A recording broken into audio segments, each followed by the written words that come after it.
It packed itself. Oh, Oh no, it that- warped again. Oh man, that was a okay, now I see where the rainbow come from. Oh no. For fuck's sake, can't get away from it, huh? No, you can't. So Balrog basically put a big array of packs in the aft of the ship, facing backwards. All right. I think Jono's ship looks pretty cool. The spin ship is very cool, but it's it blasts itself. Bam! Oh man, that was some maneuvers. Dang. They're kind of weak though, aren't they? Ooh. Balrog got the wing shot of collision. There we had a smooth kiss. Oh yeah. That's some damage.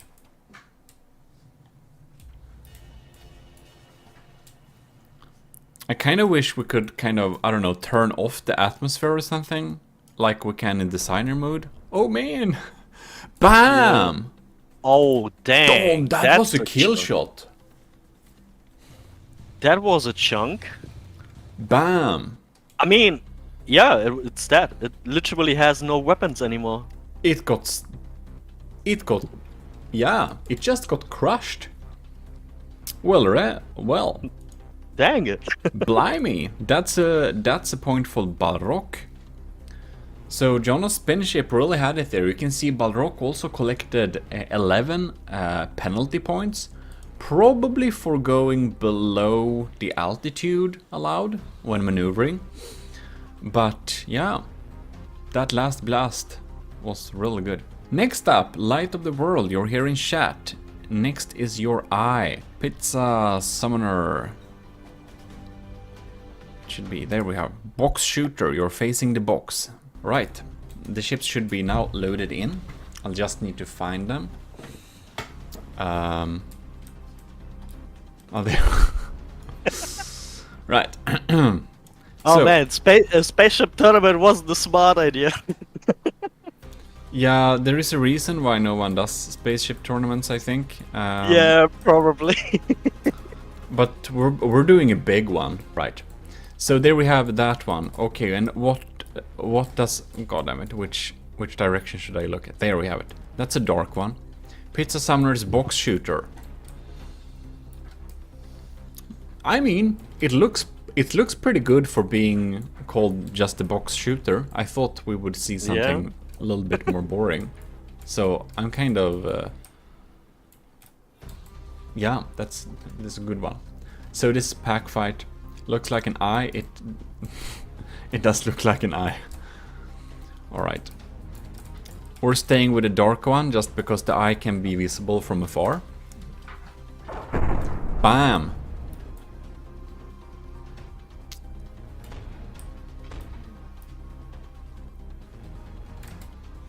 Huh. All right. They're just packing each other. Well.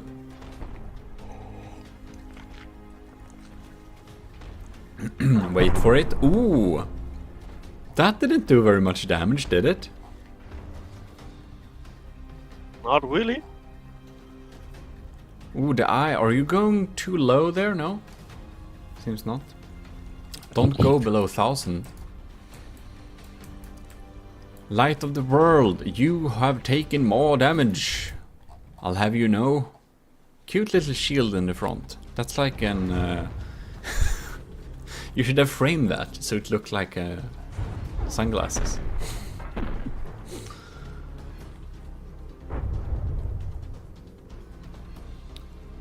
Light of the World down to 7, 8, almost. Yeah, okay. Dang. Oh man, you're opened up here. Ain't looking too good. If you get a pack shot in that direction, it's over.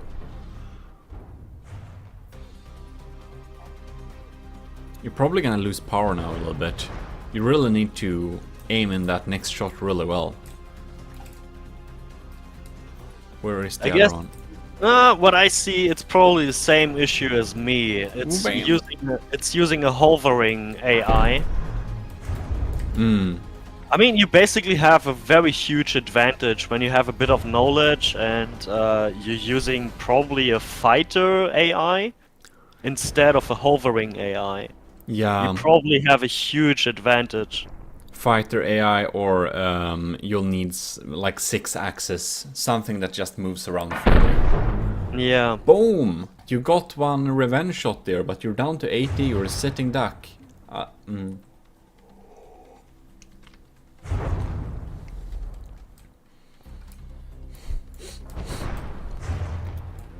Yeah. Well, Light of the World, double elimination. You'll be in the loser's bracket at least. But I suspect you won't win this. You'll have to have a real lucky shot in order to...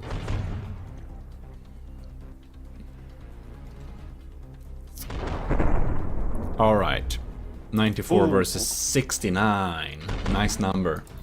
Honest with you. So, a good game. There we have it. Here we have it. This is Adnecria's Turian Corvette. And it looks real good. It's a very nice design. And in this battle, Yadog's Shock and Awe does have a really cool design too. Because this thing, it actually uses a spinning wood shield. Oh my gosh, alright. Did you catch that? Whew! Okay.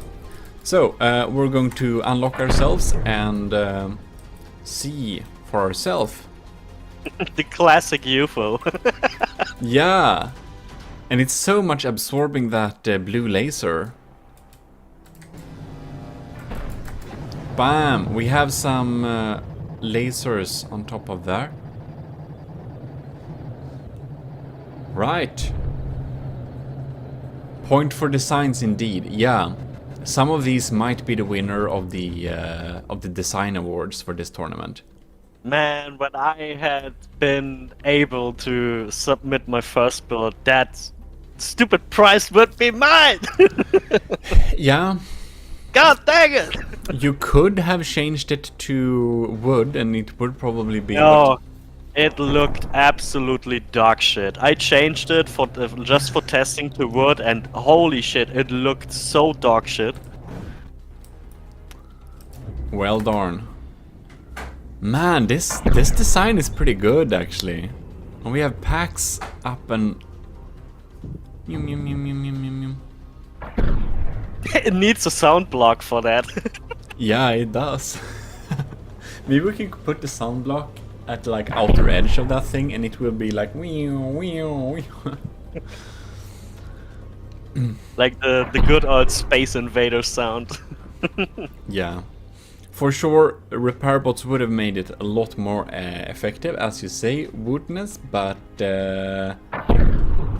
if we had allowed the repair bots, the spaceship battles would have been really long.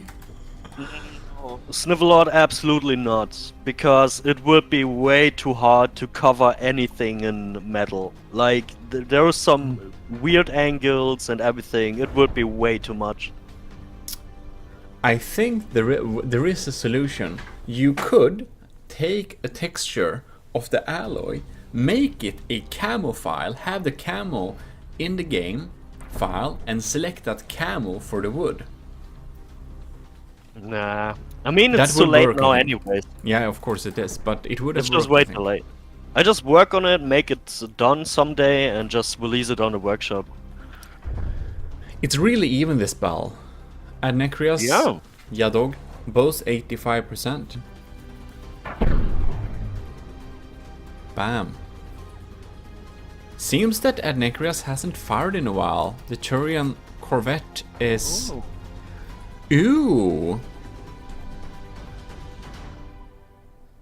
It's not able to line up its weapons, or the weapons are fried. Yeah, I think the weapons are fried, and it has it basically booth. Like it has problems to aim itself. Like Yeah, too. it's not turning fast enough at least. Yeah, but damn, I think that's it. Like I haven't really seen Adnecrias firing back. No, Adnecrias hasn't fired back. Well, we can It literally does not have firepower, and Yadog's shock and awe is very efficient at delivering damage still. Let's just we can conclude that it's the winner. Let's locate the spaceships in space. Oh, there they are. There's the first one. Where's the second? I see it. There it is. Yay! We found it. Wow! Oh, this looks really cool. I remember looking at this earlier. It looks like a really cool jet fighter, and it even has propulsion good enough so it actually works from surface level. All right. And it has a nice shilling mimic guy. It's very confident. Just chilling in there. But if you look at them at the like materials, it's very cheap. And here we have Sean Reed's Volpertinger. Volpertinger. Is that German? No. Okay. Not that I know. Alright, let's start this little battle. This is smoky. It's like... it's literally magma. You sure? I mean, could be a lot of smokers in there too. Yeah, of course. It's like smoke. Like they're just having a good time, you know, like taking the blunt and sharing the jolly. Oh yeah, probably. I think so. They're just they're an entire crew of steamers. They're just sitting there and bam. This is so quick. Oh yeah, I see. Holy shit, that's a quick one. I wonder how fast it goes. Can I use this? Does it just Does have it say? simple lasers? What? Oh, speed mode. It has 123 meters per second as a top speed, it seems like.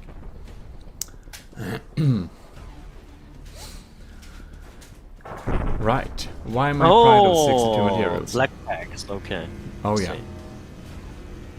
Yeah, I see, man. Using a proper fighter, like air fighter AI, is probably a smarter way. Yeah, you'll just need some extreme maneuverability to pull that off well. But damn, this is going to be a long fight. I mean, if you look at the damage taken and given, this is oof. Oh! The Volpertinger, that's apparently Bavarian mythology. Are you Bavarian, Xaver? What? Are you a Bavarian? Isn't that part No. of Germany? No. Well, I don't know, man. It's not my time. No. Anyways, it's a mythology being. Of some Alright, kind. alright, got it. And it's not going too far away either. Like this space Nautic, the Nautic by Scuvimation could potentially disqualify itself if it's away for like too many seconds too far away. I think that if I would redo the rules, I think I would ban I think I would ban smoke. But allow crams. I mean, the thing is, like, it wasn't really smart to allow smoke when we just limited the entire weaponry to lasers. Yeah, It probably wasn't a smart idea. probably not. But this time we put all the rules through a board. Like, Yeah. that double checked it, like twice, so... And in this battle it feels like it's still moving towards the general direction that Nautic is slowly winning this thing. Yeah. Yeah, it doesn't make it like 10 minutes is plenty. 10 minutes is plenty. We're gonna have a 10-minute time limit. So I'm just gonna like that we add it now, that we kind of set it in the rules and that we already have it is, oh, we're already over 10 minutes. So that means that Scuvimation's Nautic is winning this by having more materials. I had time limit, I just didn't expect the battles to actually be that long because I kind of... Oh, dude, I expected it to be that every match is going to be like this because with Yeah. limiting to only lasers, allowing shields, heavy armor and stuff. I was expecting like that we are sitting here like each battle 2 hours or so. Oh man. Anyways, congratulations to Scubimation's Nothic for winning the battle with the space plane thing. Sean Reed, you'll appear in the losers section. Anyways, Jimmo, yeah. I don't know if you heard it, but I face palmed myself. You don't know what VP means? Dude, you playing shooter games. You should know that. I don't know. So, Oh my god! So much too big brain! well played. I only know GG, good game, like in the good old days. Dude, VP is also good old days. What No. the heck? So we're having the Flying Lemon Shark versus the Tactical Response Cruiser Mark II. That sounds serious. By the name Flying Lemon Shark, I do expect the shark design put it into a lemon. I think that this is the flying. No, wait, which is the other one then? I think that was the Flying Lemon Shark, and this is SPD Tactical Response Cruiser. Yeah, Oh my gosh. yeah, that's Space Police Department. Yeah, that's what Anthony Tapp does. This looks pretty cool. So we start the battle. Hey. Oh, lots of lasers. Yeah, we have pulse lasers. Do we have like police? Yep, we got the police lights. It's on. Pew, pew, pew, pew, pew. Wow. Brain fart moment. Cop car go. Disco. You know what I have in my head now? Like this good old song like fuck the police staying straight underground. Yeah. I guess that it depends on who shall win this. But it's kind of groovy here, so we're staying with Space Police Department's Tactical Response Cruiser Mark II.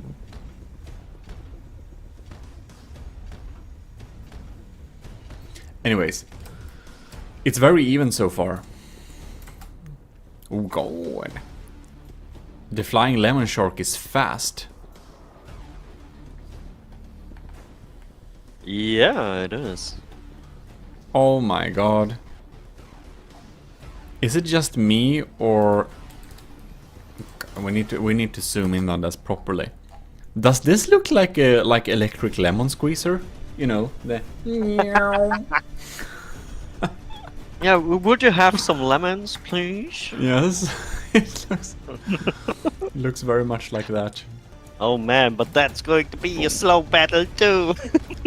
Oh yeah, we're in 2 minutes and we're 96, 97. But we're slowly grinding away. It's not gonna be so slow like the last one, I don't think so. Because sooner or later the other one will be more disabled than the... Man, what was that? There was a slow-mo, there was something going on. Something something exploded in the Lemon Shark, I believe. Yeah, we missed it.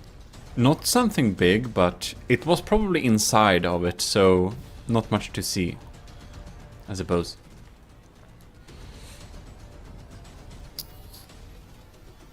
Yeah, Anthony Tapp is in the lead here.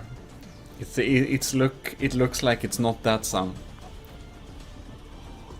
It looks so weird from distance. Tony Tapp. Oh yes, of course, you're Anthony Tapp. I should have realized that earlier. Anyways, sound block. Yeah, you could add a sound block, but you should add a sound block, but not for the tournaments, because then we'll get copyright problems. Oh yeah. If we have like copyrighted songs playing on the ship. Lemon Shark down to 85%. I mean, it is... I can't lock on from this distance. Oh well. Here we go. It's looking pretty sad, but its turret is still online. Mm. But it looks... Now it shoot... Does it shoot 2 beams or is that just 1 beam? Hard to see. I don't know either. I think it's just 1 beam actually. It's firing. I think half the laser is damaged. No, it's 2, I think. Well, Anthony Tapp a little bit early, but congratulations for winning over Shotgun's Flying Lemon Shark there. 5, 4, 3, 2, 1. There we go. Official win for Anthony Tapp. Very nice space cruiser thing. I was routing for you all along because of the disco lights. Is that one? Oh yeah!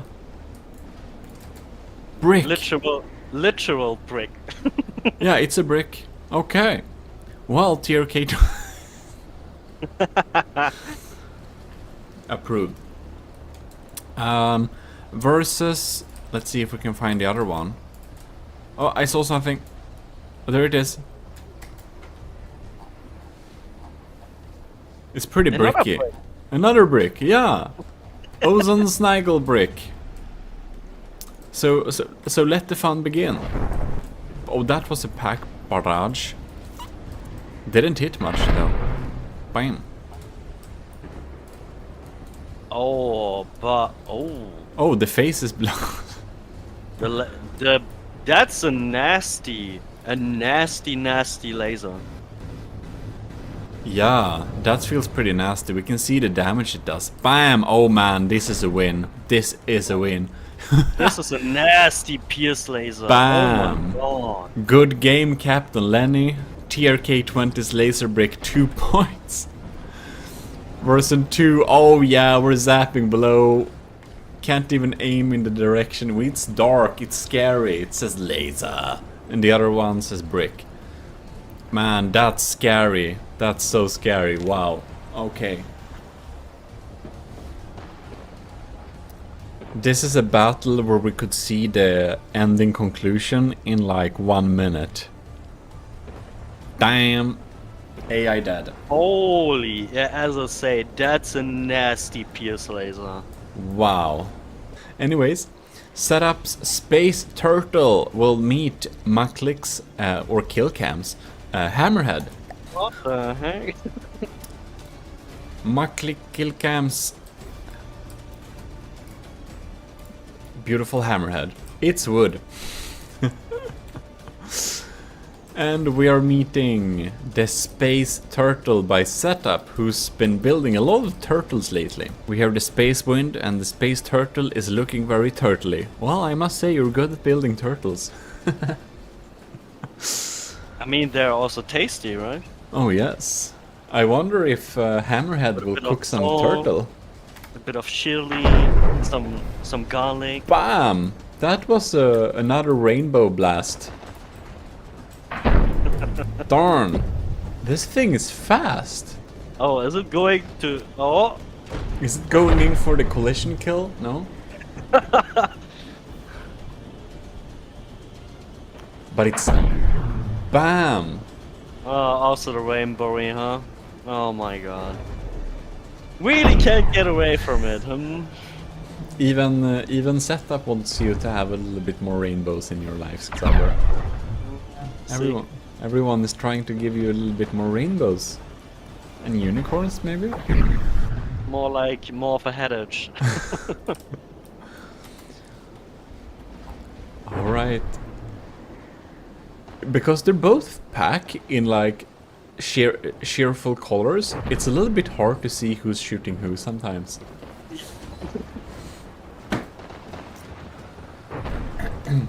I see wood checkerboard in my brick.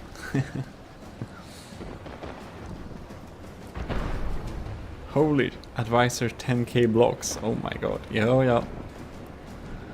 Oh man. Doesn't look good for the turtle. Oh, is it? I don't know. Because Space Turtle is in the lead.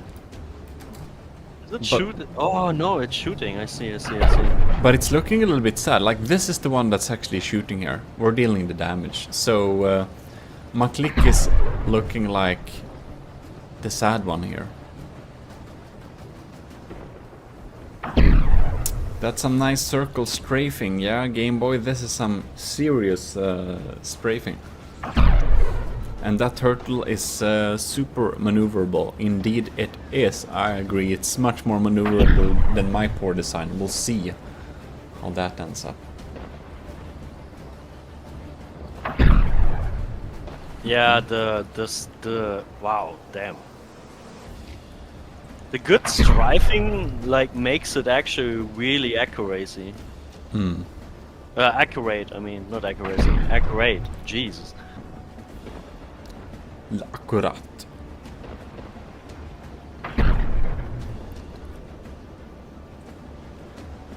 It just turns around and like, pop. And looks like these packs are actually set up on the turret inside of here. Basically like how you did for the big turtle, the Turtle Lord, with the crams that are kind of ish fixed but also a little bit maneuverable. Really pays off, a really good tip. Looks a little bit weird, I must say, but it really pays off. Kevin try. And the head is like aiming points. I took some packs and stuff for the main pack. Yeah, for sure.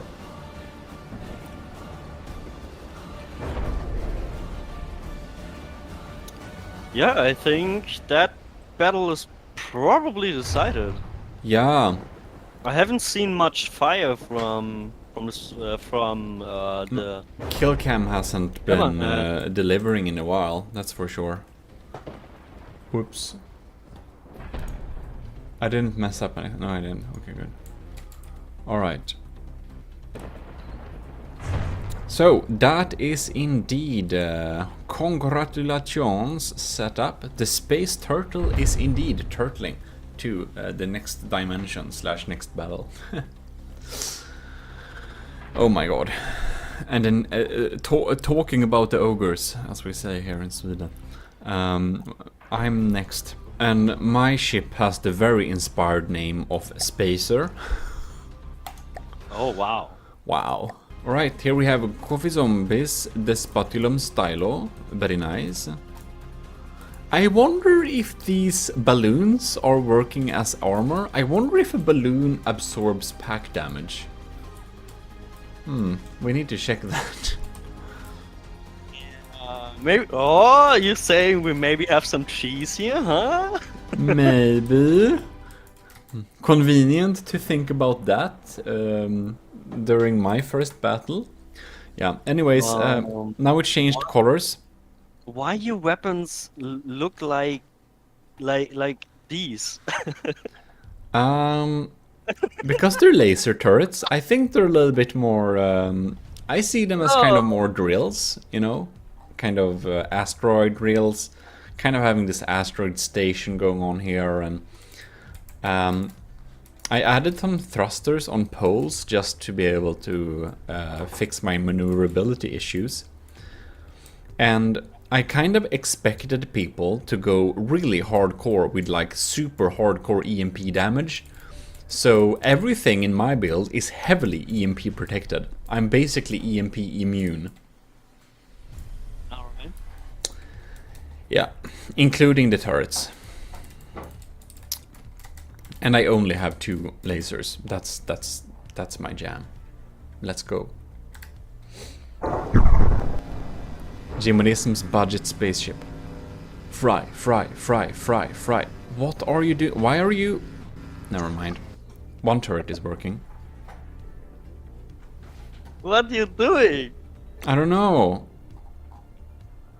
It's doing weird stuff. What are we doing? Why am I rising like this?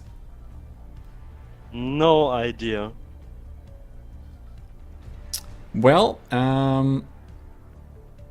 that's Yeah, well. oh man. It didn't do this in my tests, but whatever. That doesn't matter. Performance we're back does. online. Oh no. No, Oh, yes? we're not. Oh, we're back online. Oh no. And why can... God damn, can my packs... I do have packs, by the way. I just forgot about them because the damn thing isn't pointing in the right direction. Come on, point in the right direction. I don't remember what I put up for some... Like, it was a while ago I built it, so I don't remember the AI setup to kind of aim. And these are 2-axis turrets, by the way. Oh, I did the pack. I'm not in the lead. If anyone would have expected that. I'm T-posing here, maybe. Oh man. My pink lasers. Fry 'em. Well. Come on, lasers. Can you aim? Oh man. I mean, it kind of looks like it's T-posing with its D out. Like, god dang it. I see what you mean there, but I don't agree. Coffee Zombie showed up just in time. Well, you already won the battle. Anyways, it's climbing to get some same haze as the speculum. Yeah, that's probably what I'm doing. I'm trying to match the altitude. For some reason. It seems like it's not a good idea against Coffee Zombie's Speculum Stylo. Oh, the shields are off. That's probably because I have some power issues. Oh, yeah. Oh, the turret is gone. The turret is gone. No, my only turret dealing damage. Oh, I'm so fried. Now my pack goes as well. Oh. Yeah, my design loses because I have really poor... I just got really poor AI settings and kind of bad maneuverability. Yeah, I mean, same as me, probably. Like, not enough knowledge for space stuff. No, it was this by the way is my first spaceship. Yeah, same. Yeah, same goes for me though. Yeah. Now I'm just saying that I'm obviously not winning this battle. So oh, it fired. No, that's a little bit too late. Oh well, my packs fired once, and you saw they were pink, and you saw they were good. Okay. Wait, you're going to end it? You don't want... No! What? No! You're not going to end it just like that. You're going to watch your build getting demolished. For sure, we have to wait a little bit, but I can already tell that... We haven't even skipped my battle. We watched it, so you suffer the same way. Oh, the turret isn't. Anyways, we can... I'm pretty sure Coffee Zombie wins this one as well, so I will submit the scores. So, 73 percentages. I'm literally not shooting back. This, like, you're it's... You're literally just debris. Yeah, it's just space debris. It's so dead. And the next battle is Woodness, which is in the chat. Woodness Laser Pointer versus Balrogs. Yeah, you're gonna meet the Butt Blaster. Rainbow, even. Let's play Find the Spaceship. Wee. Okay, I found one. That was fast. There it is. And here we have the laser pointer. And if you thought mine looked like... this does also look like... but it has a cool man here, standing. Oh my gosh, why? And... oh, heavy armor and stuff like that.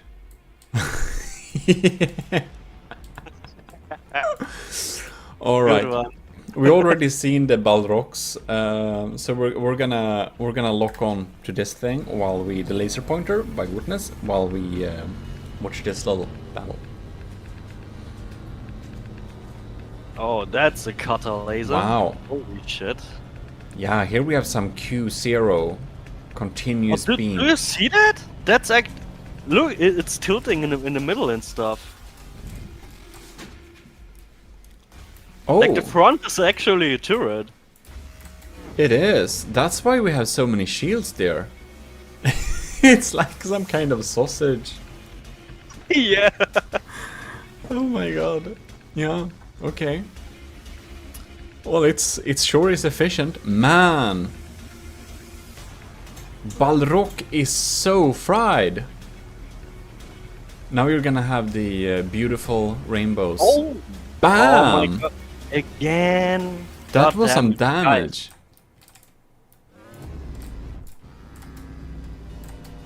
Damn. Yeah, that was good damage though. Yeah. Balrog's design is pretty efficient, but the laser pointer by Wootness is just very, very, very, very strong.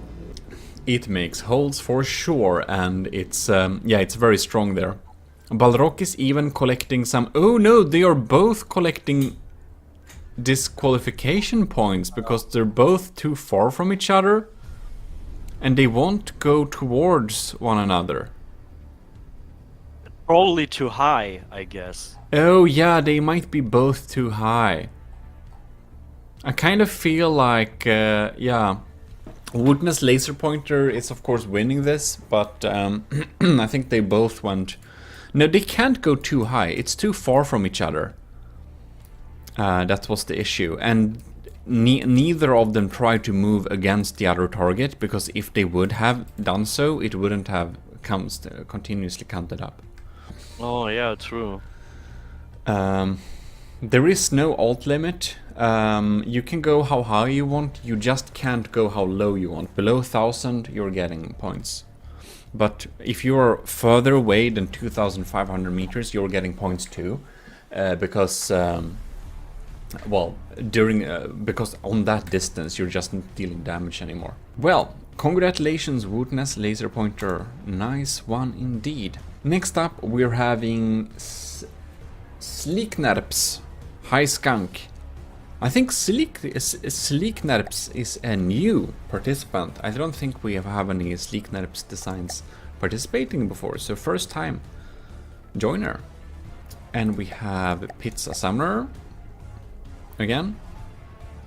Box Shooter. Okay. What the? This is the high. Okay, it lost its color. Okay, it uses fleet colors. What did it do? Did it just... Weird! So it has kind of a little eye in the side there. What? And it has a little... Is there a little glassed-in cockpit area? This is an interesting weird design. Odd design, yeah. We're going pretty fast. We're not dealing all that much damage though. Oh dear, we got some.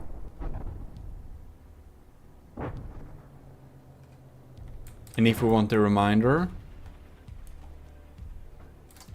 this is Pizza Summoner's Box Shooter. A little pack design. So both seem to be pack boxes. Yeah. But this one has the kind of sideways aiming thing.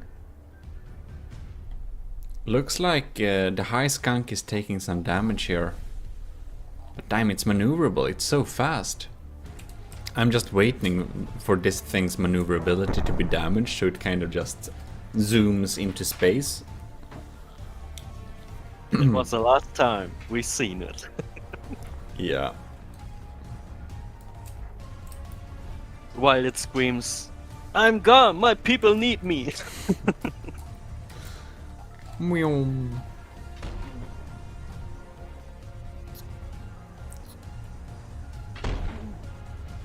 Is it only one pack alive here? No? I don't know. Something inside of there too. 76 versus 90. Like, I want to see this thing shooting, because if it can't shoot, we might as well end this battle here. Was that it doing damage? No? Maybe. That, yeah, look, there we have a little pack 2. Yeah, it's still working. Okay, it's still working.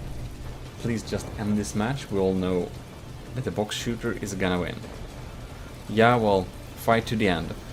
So, earlier I did end some battles earlier. I was a little bit too impatient, and we actually got a lot of criticism for just ending battles before the rules say. So, yeah. It's probably gonna end before that, but we have a 10-minute limit. So we need to stick to the rules, otherwise our tournaments are not fair. Alright, there we go. That's the points. We're below 55. So congratulations, Pizza Summer Box Shooter, winning this battle. Xeno Dragon was the winner of our last, like the winner of our design, if you remember. That was the one, you remember the cat people in tubes? Oh my god. Yeah, that you remember. You do have some memory. Maybe you wish you didn't remember that. That was Xeno Dragon. Alright. So, we've seen Yadog's Shock and Awe. It's very cool. Now we're gonna see what the Xeno Dragon is having. Oh my god. What the heck? Yeah. This looks very good. Yeah, maybe you're right. Xeno Dragon might be indeed winning this design one as well. This looks really cool. Wow, yeah, very nice. Very nice design.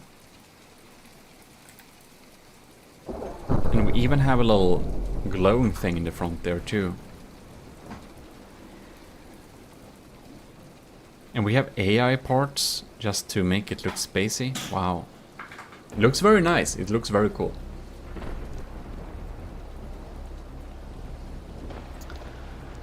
The Pulsar Attack Satellite versus Shock and Awe. The Shock and Awe is a cool design too, and it has this interesting little rotating shield. Bam. Oh, yeah. Pro-T Baggery, you are Pizza Summer indeed. And everyone who's here and hasn't followed the channel yet, you like remember to follow the Twitch too, so you get all the live streams. A few, like this one, is Twitch exclusive. Thank you, Coffee Zombie. In any case, we are... Oh yes, there we have it. Oh, Game Boy. You were not... Neither of you were following me before? What are you saying? Anyways, thank you for following Game Boy too. In any case. Like, I recognize your names for a long time. Like, years. So,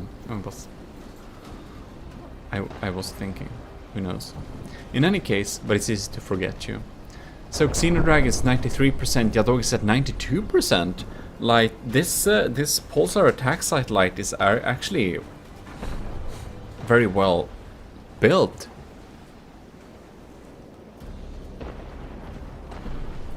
It seems to be able to take some damage and deal some damage. Human satellites versus a UFO. Yeah, that's kind of what it feels like. Alien invaders versus Earth Defense Force. Dang, that's a slow battle. It is, but it's looking cool. Yeah, true. Ooh, Xenodragon has taken some heavy damage there. Has he? Oh yeah, 15% missing. Yeah, one of these... Oh yeah. Oh, one of the packs is gone. Oh, the middle pack is also gone. Wow, yeah. Sometimes it's hard to see who is dealing pack damage and who is taking pack damage, especially when packs sometimes shoot their own ship, which happens. Oh god, this thing is completely hollowed out. But it's just... I haven't seen... Oh! Bam. Yeah, I mean, it's hollowed out, and no, it's gone. It's very much gone.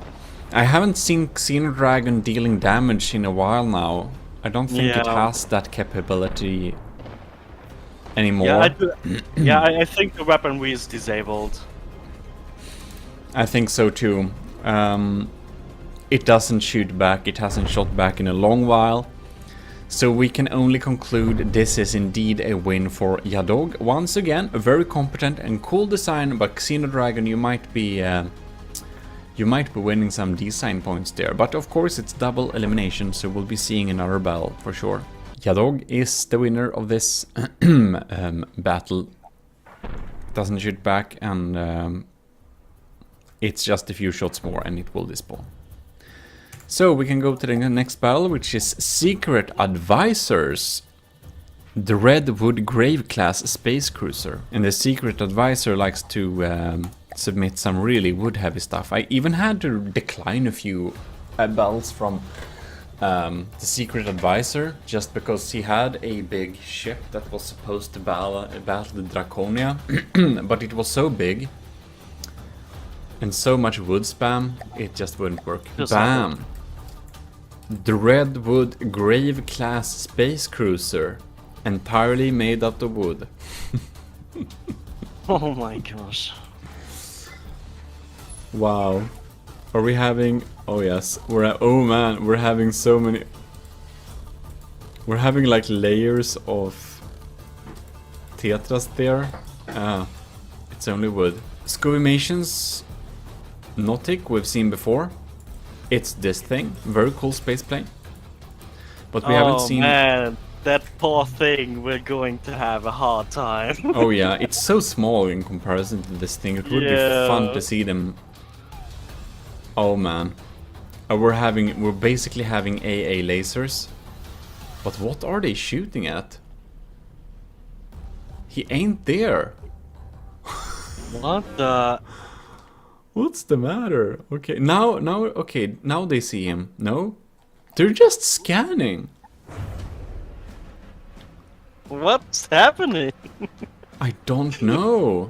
What the... What? That's odd. This thing is definitely taking a millennium to kill. I mean, the detection seems low, maybe. Detection failure was one idea. Oh, look at the middle. It's blocked. It can just look left and right. It seems like. It doesn't have detection below, you know. No, look on top, like where the steamy thing is. Like it can just yeah, it doesn't even see forwards like at all. Yeah, it can just look left right. Oh, that's a miss. I mean, it is still winning at the moment, which was expected, to be honest, because just this size, it's just way too big for the small fighter. Yeah, Scovimation's Nautic is like very compact and it deals so little damage, and I don't think it has the capability to kill something big like this. Oh man. It lost movability, I think. Like control, basically. It might even DQ itself then. Yeah, this battle looks pretty decided. Poor thing. Also, tip for running space tournaments: disable land, ocean, and possibly sky. Thanks for the tip. How do you do that? Yeah, that would be interesting actually. I don't know that either. Because I know you can do that in like Designer, but like it's not here. Oh, wait. Oh shit. Are you kidding me? No way. What? What the heck? Thanks for the tip, man. Okay. So, Panic Tomcat, thanks a lot for the tip. You missed the tournament, but thanks for, like, I didn't know, I only knew that was in Designer. Oh dang, look at this! Now it looks way much more interesting. Wow, yeah, this tournament suddenly looks much cooler. Man, that's a really valuable tip, Panic Tomcat. I appreciate it, yeah. Right. Oh, but you know what will be harder now? Bam. No.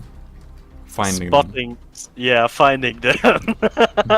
So, Secret Advisor, congratulations. Next up, we'll have Sneevy Lord versus Anthony Tapp's Space Police. We've seen the Space Police, it's very cool, and it's right here. Here we have it. And we are fighting the Ugly Space Box by Sneevy Lord. Oh my god. What the heck? So much to hiding it behind mimics. Yeah, we see it. Snivelot, we see it. Snivy, that's just a stone box. So you try to throw on some... Like, what is this? This is a part that looks very familiar. We'll have the friend and foe identifier at the front, and then we have some weird part in the middle. Anyways, let's start this thing.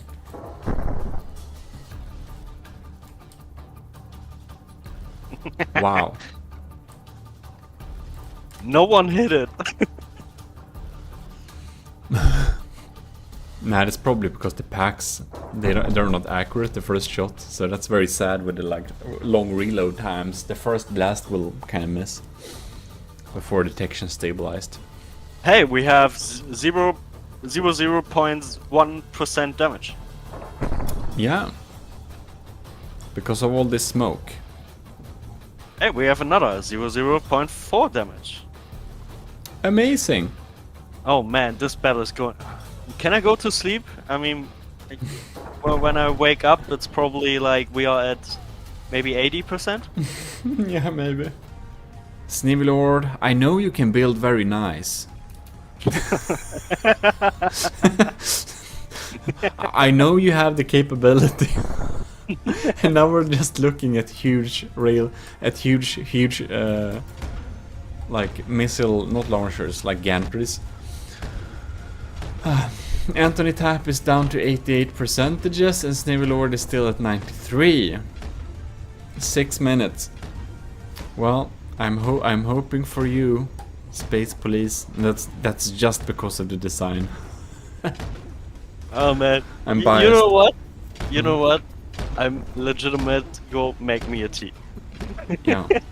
Yes, indeed, it looks like that. Man, this laser is not dealing a lot of damage because of the smoke there. Yeah, there we go.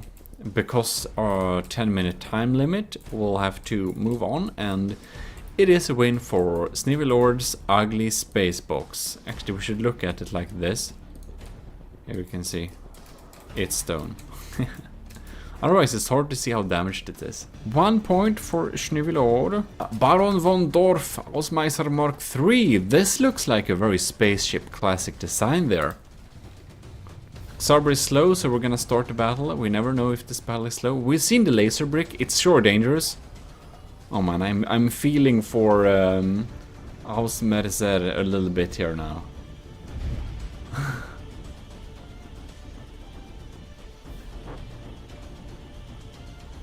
But it's having a pretty powerful pulse laser there.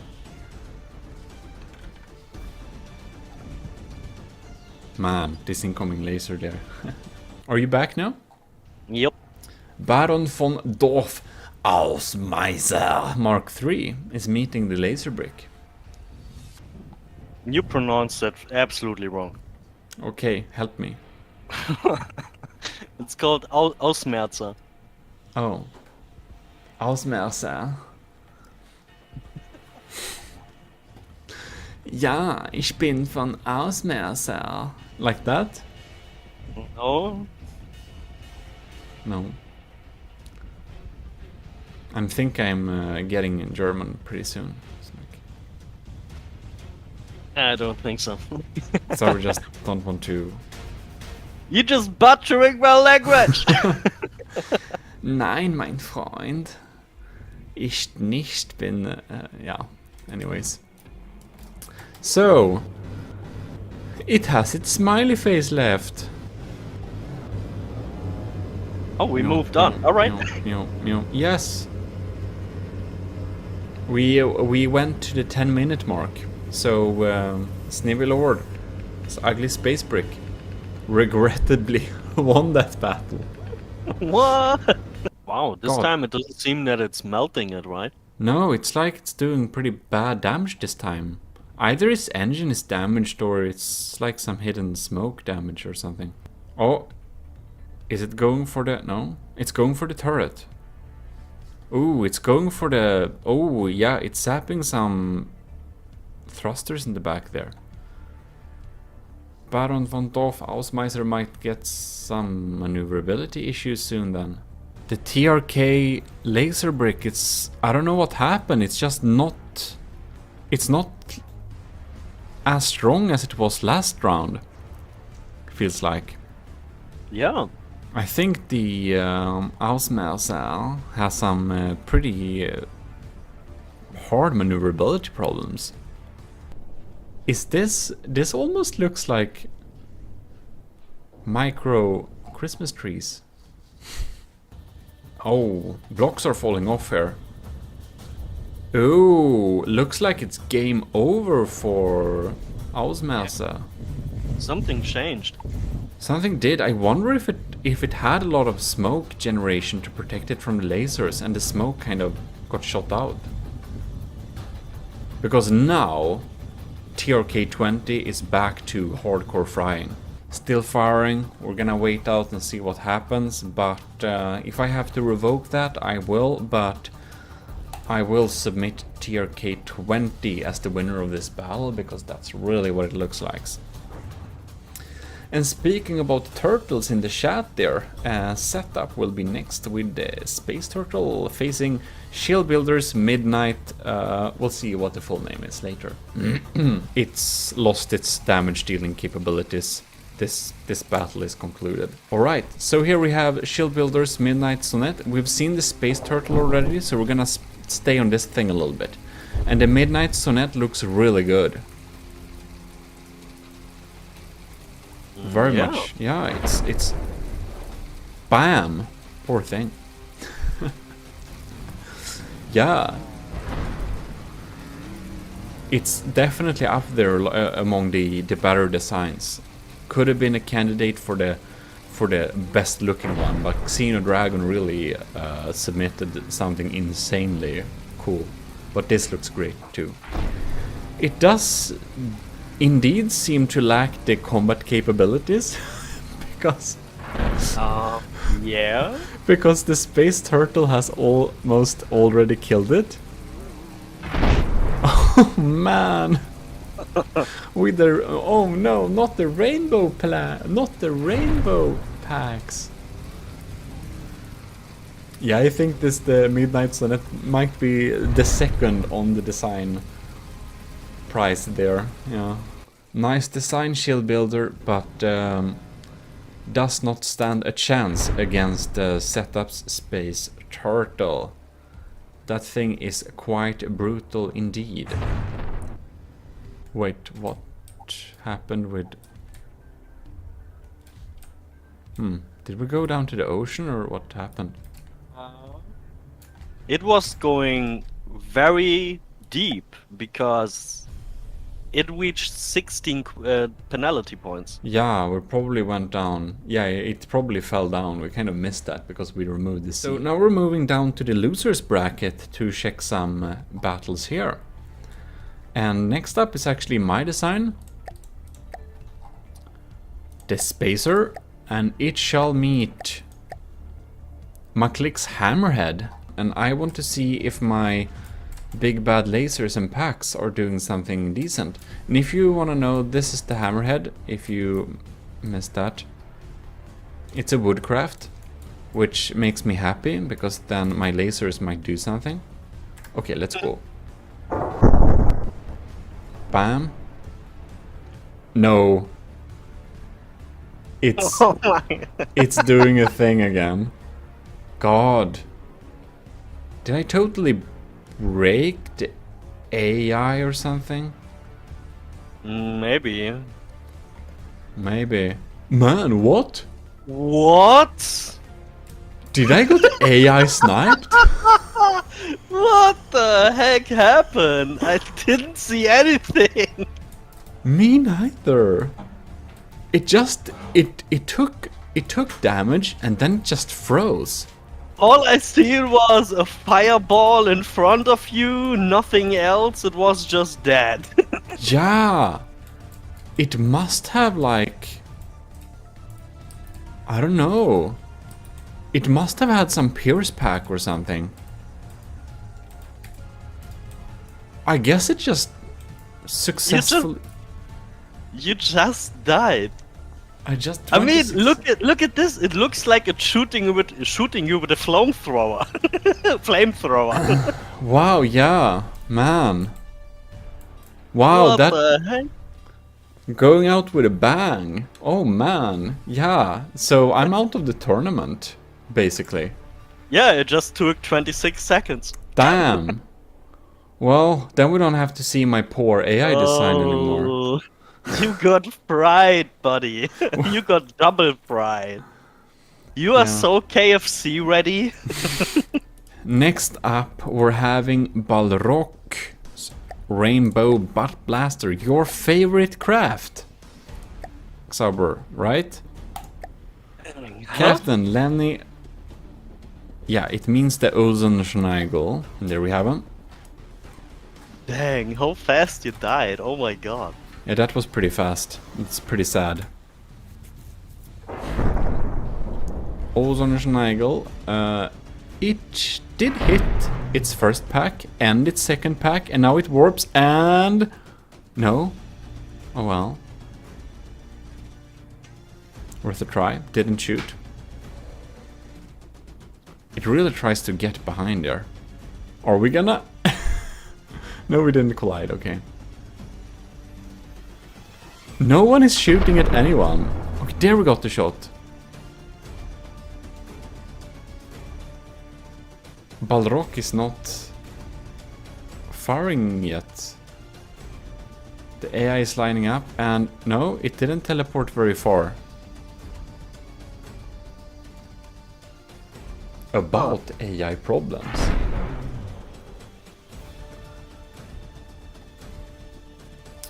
They're just floating around here and just...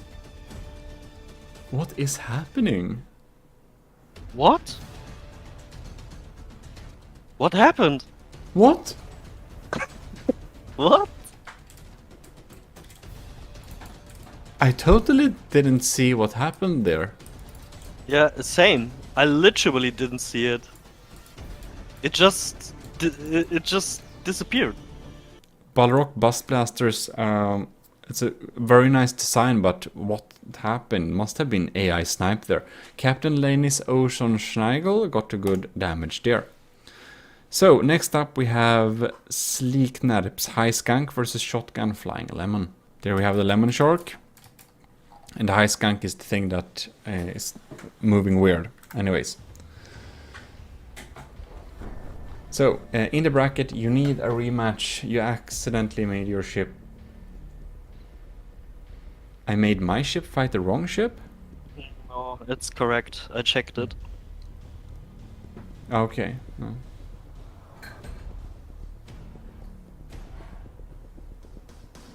And rematching that would come to the same outcome. Yes. Well, I'm thinking Shotgun's Lemon Shark is probably gonna shoot down the High Skunk here because it has kind of low damage dealing capabilities. It's like... It's so fast, it's basically like a comet of some kind. Yeah. God, it looks like a comet. Oh, and because it has so much smoke, it just doesn't take too much. Yeah, speed is pretty good. Speed is a good strategy, but when you're made out of wood, you will definitely take damage. The High Skunk does a lot of damage when it fires, but it's so rare. 89 versus 94. Ooh, is that something important? No, just wood.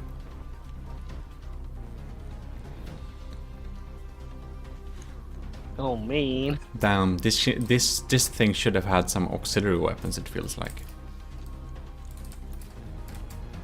If he shoots off that barrel of the laser, that other barrel, because one barrel, oh my god. Oh, do you see that damage? god. If it hit in the middle of those beams, Sleeknerp's High Skunk would already have won. Man.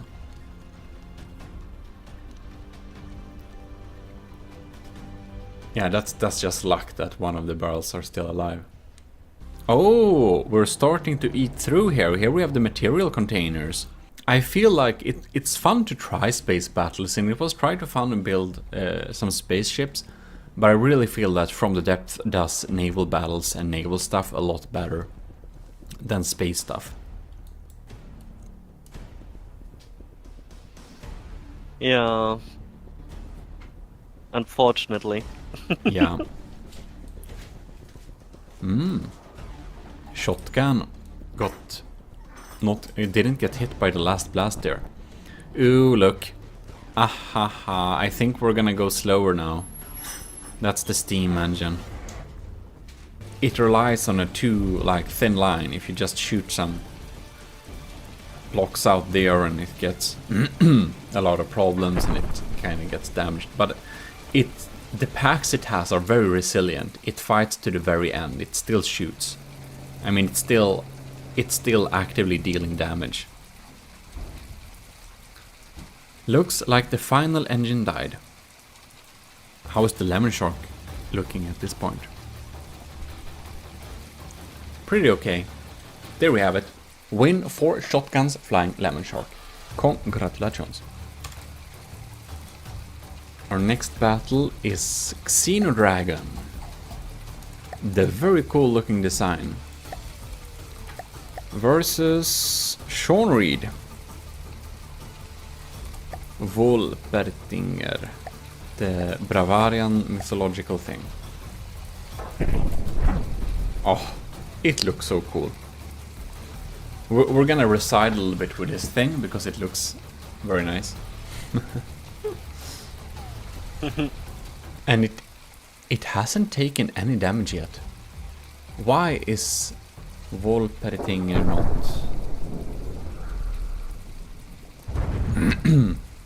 Why are we not dealing damage? No, it just returned. Ah, this middle thing looks so ominous. The red.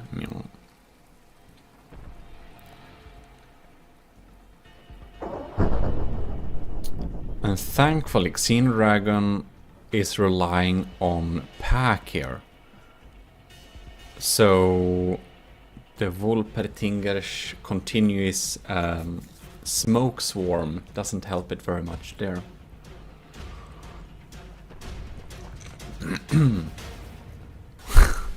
This is like satellite battle for sure. Oh yeah.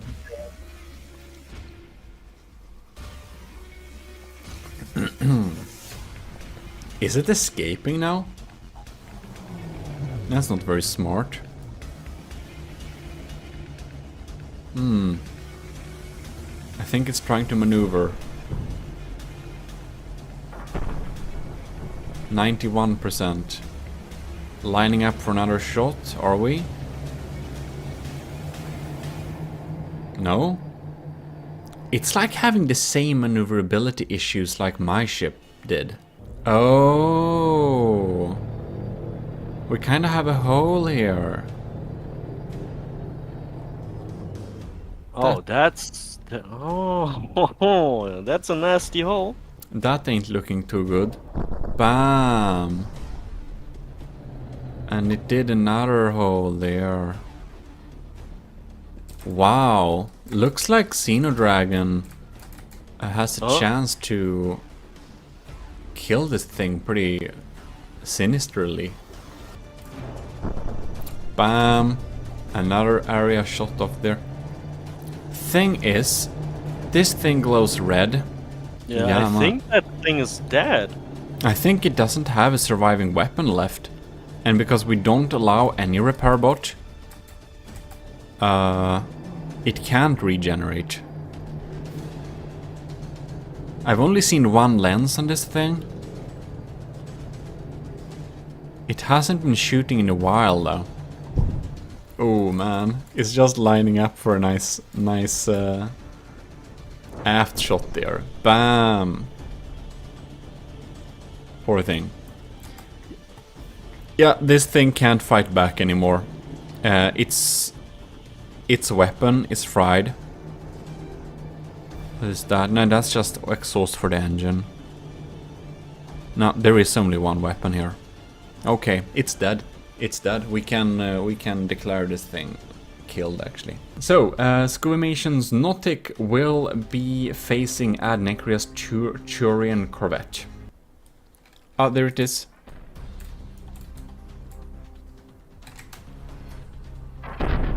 Now we have like 2 actual space fighters facing. Yeah. This is a good battle. I can already tell. No. Thank you. You're gonna reside with this thing a little bit then. Zap, zap, zap. This is a good space battle, I think.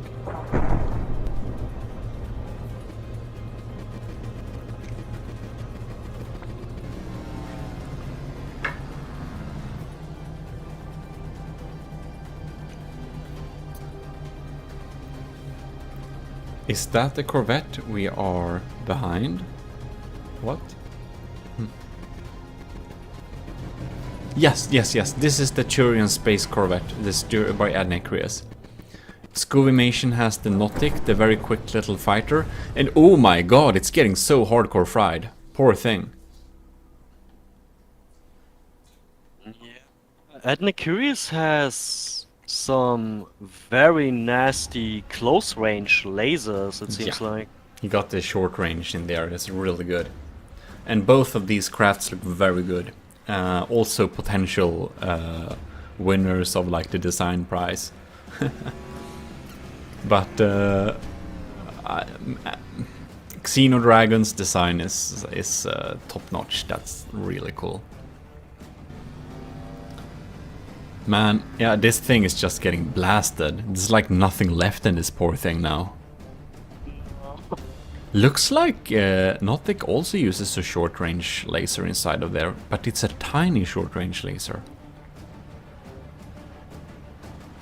Oh, this battle is pretty... Yeah, it's pretty decided, but yeah. Yeah. Adnekrias, a very good design. Scovimation's Nautic, a very nice design too. But it was actually a little bit behind in terms of materials. It was kind of cheap, so it couldn't take too much beating. But it still has capability of firing back, I think. And it's only like a few shots more until it's dead, I guess. Or does it have... Yeah, it looks like one of the packs should be alive, even though it doesn't have a lens, it might be... It just can't maneuver, man. What? What's the Turian space corvette doing here? It's like not... Is it even aiming towards the enemy? What are we doing? Because it's using hovering, it seems like. Maybe it actually has fallen down. We wouldn't know. Yeah, but I don't think so. I think because the Nautic can't really turn anymore, it's going up in space. Yeah. It also... Because it's the exact opposite, basically. It hasn't fired a shot in a while, either. Nah, this battle, it's over. It makes no sense to drag it into nonsense minutes. So, Anthony Tapp is next for the loser brackets with the tactical response. That's the police ship. And we shall be meeting Light of the World. It's Eye of Death.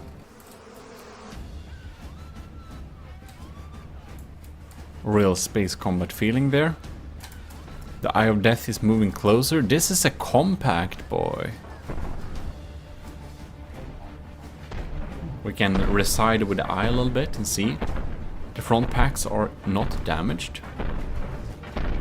But they're really tight. If you like shoot one shot in the right area, they're getting so fried, I think. Yeah, possible.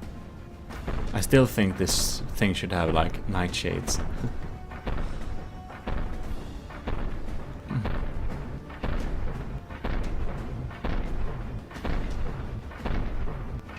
God, that's so fast. It's like spam packs.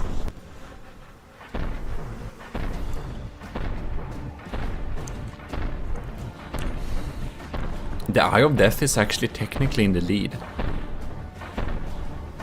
Man! How are they not more damaged?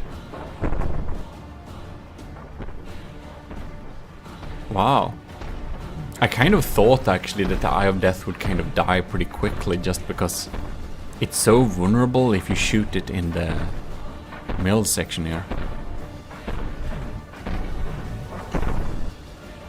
But I guess it's all the smoke. And the shield, of course. Yeah. Minecraft Eye of Cthulhu, yes. Oh man. It's getting so pack perforated here. Lots of smoke. But its lasers are frying and frying. 91 versus 94. This is an even battle though.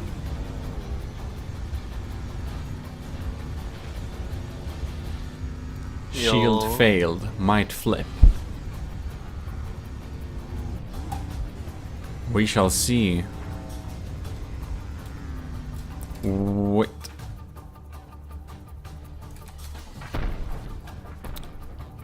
Yeah, you're right. This shield is gone now. It's very even. Oh yeah. The shield is flipped. The shield is down. This might flip.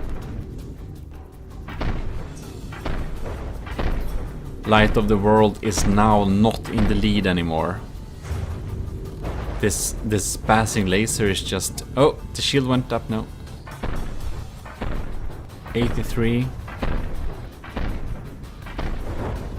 Oh yeah, some of the lenses are gone. We're down to 30% firepower probably. Maybe we can... Whoops. Maybe we can check the firepower here, I don't know. Ooh. It's more up. It's basically on the... like, when you open it, you basically have that already. Yeah, 22.66. Wow, yeah. Firepower is down to 30%. And the laser is still zapping.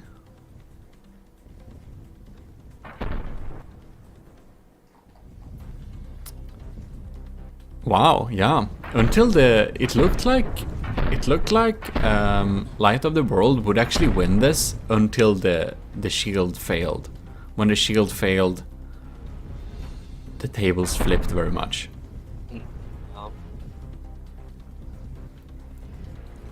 Might still win, but doesn't look very likely. Can't stop the disco. Apparently not. This is like the police disco. 70s style.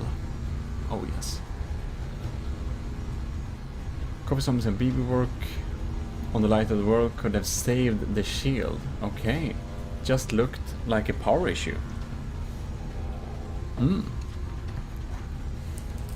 Maybe it is so. It's still valiantly trying to protect itself. But it's just a matter of time. Only two poor thing.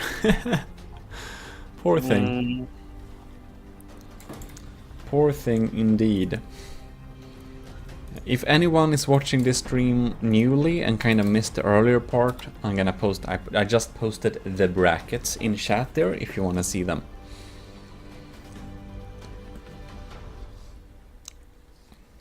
And while I did that, I totally missed. They just swished me by.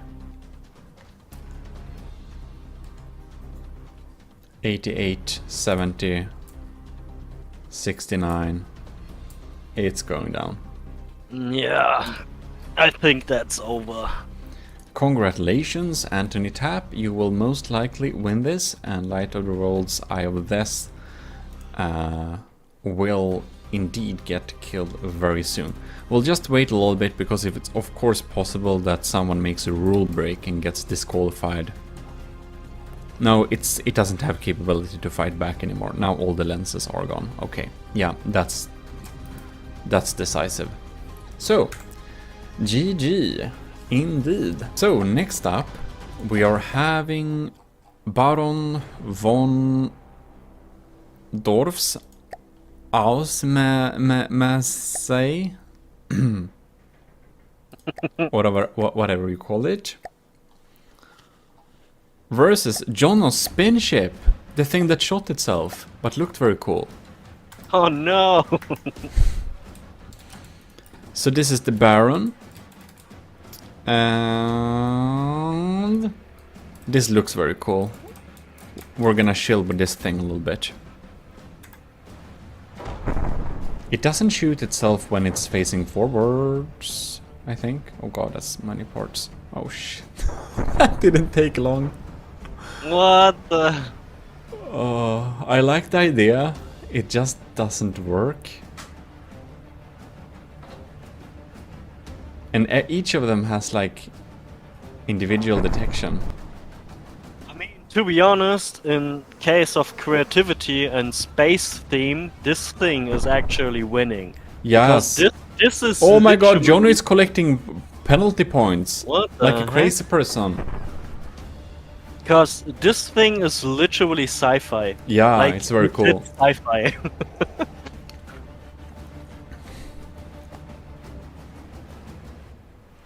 But yeah, Yeah. it's fallen. Yep. I think he disqualified himself by falling to the ground or something like that. Nope. Oh no, no smoke. Yeah, well, she looked very cool, for sure. Did.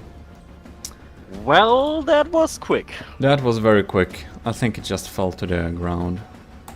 Well, that's a win for Baron, so next up will be Shield Builder. Very cool, which will meet... Oh, it's you! Our I have to go. co-commentators, Sauerkraus, Kempachi, Space T. What? No, you're mistaken. I have to go though. Oh my god, I don't... come on, make it quick at least. This cool thing. But you have some strong weapons though, so we'll see. I have some strong weapons? Are you drunk? You only have simple, or do you? Oh look, it's not losing any percent so far. Oh yeah, you're right. Because of the... oh man. Yeah, because of the smoke, it's just not losing 8%.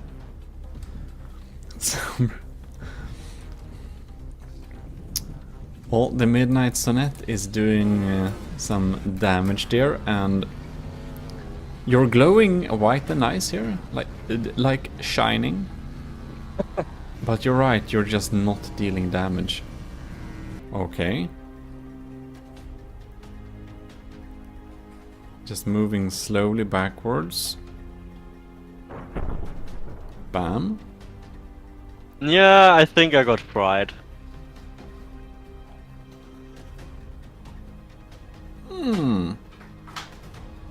Something got fried. Detection or maneuverability. Something is very sad inside of here. What happened? Because you're still moving... Ew! I think someone is falling down. Yeah. Yeah, you fell. Out of the sky. This is probably somewhere where... Here you're hitting the imaginary... oh, you're underwater. Alright, good game. Point for Shield Builders Midnight Sonnet. At least I survived and not got obliterated. Ish, yeah, you voluntarily exited the battle in style. Next up, we're matching Captain Lenny against Maklik. There we go. So this is Captain Lenny's Ozonschnagel. And it's been dealing quite some damage. And now we're getting so much EMP here. Bam. Or are we having a collision? Yes, we are. What the heck? Alright, they just rammed each other a little bit there. This thing is falling though. I think something is fried inside of here. Yeah, it's just going down.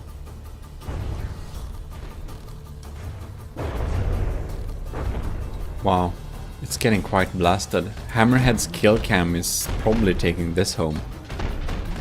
And remember, this scary thing has some penetrating packs. It DQ'd my design in like seconds.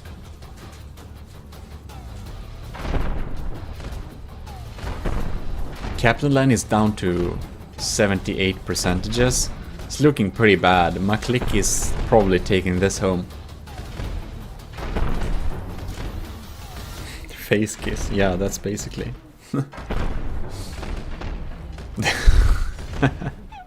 14 points. Captain Lenny is getting penalty points for dipping into the ocean, I believe.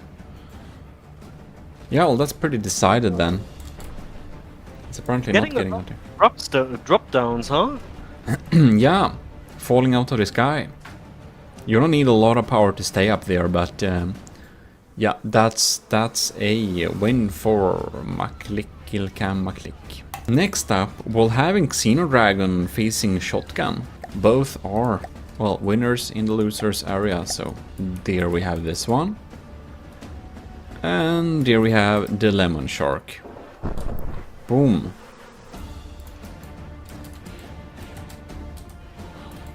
And this thing is steaming. It's only using packs too, so we'll see. Maybe impact packs, I don't know. It does have good maneuverability, and while it resides under the Lemon Shark, it's completely safe. Oh man, poor thing. That's an impact pack.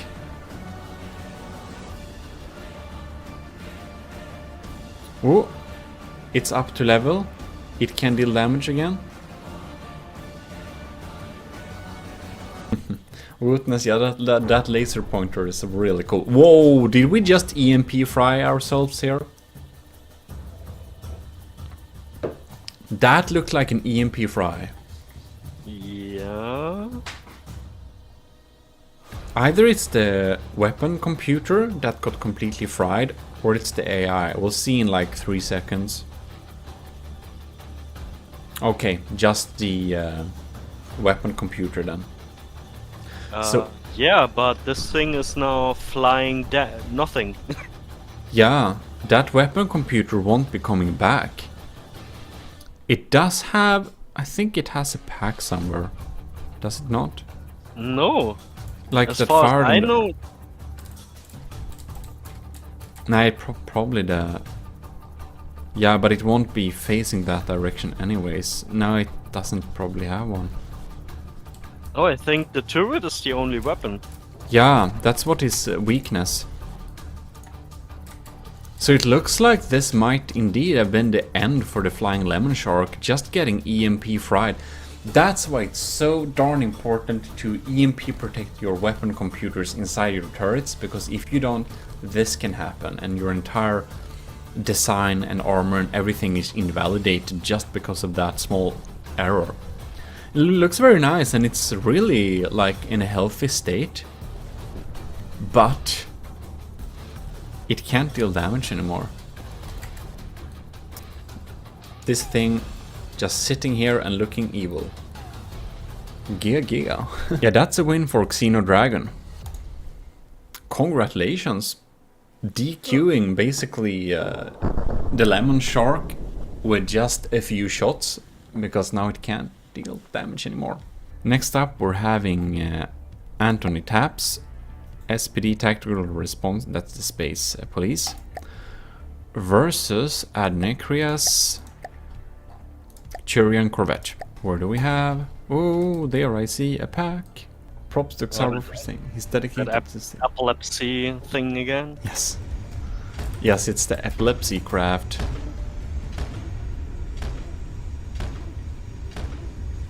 Ooh, are we... I didn't... What the... It didn't do these kind of maneuvers before, did it? No, maybe it learned a new... Maybe it learned something new, like a dog. Yes, it learned to move. Or should I say, like a pig. Oh my god. Just kidding though. Oh wow.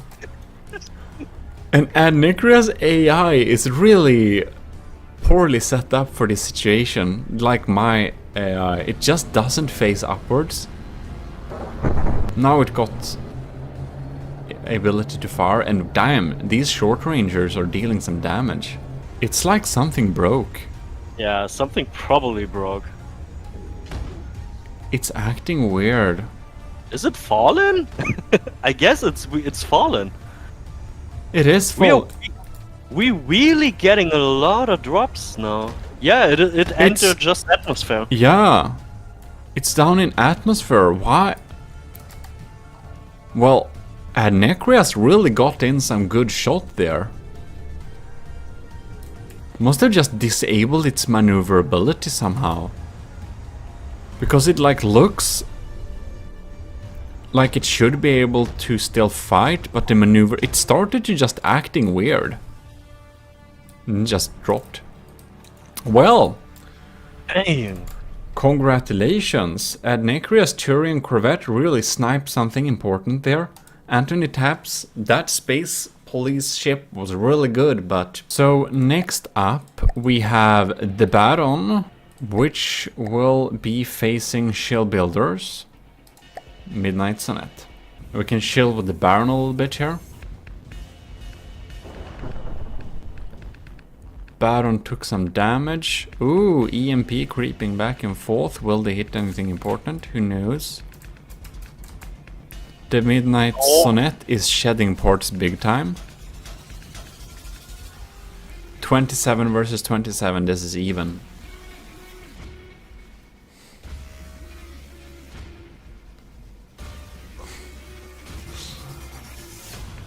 Yeah.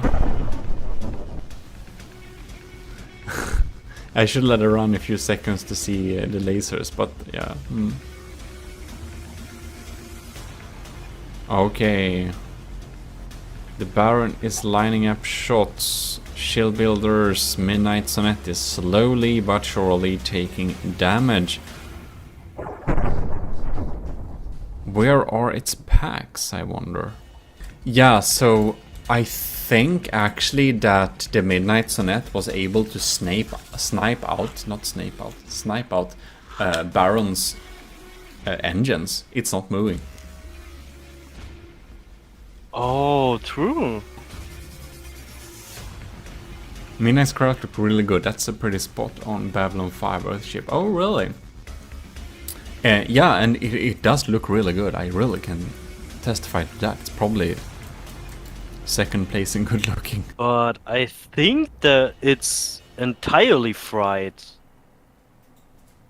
Like, engine is dead, everything seems dead. It's just draining maybe batteries now? If the engine is dead though, I wonder, does it even do damage? Because the chat said it doesn't even do damage.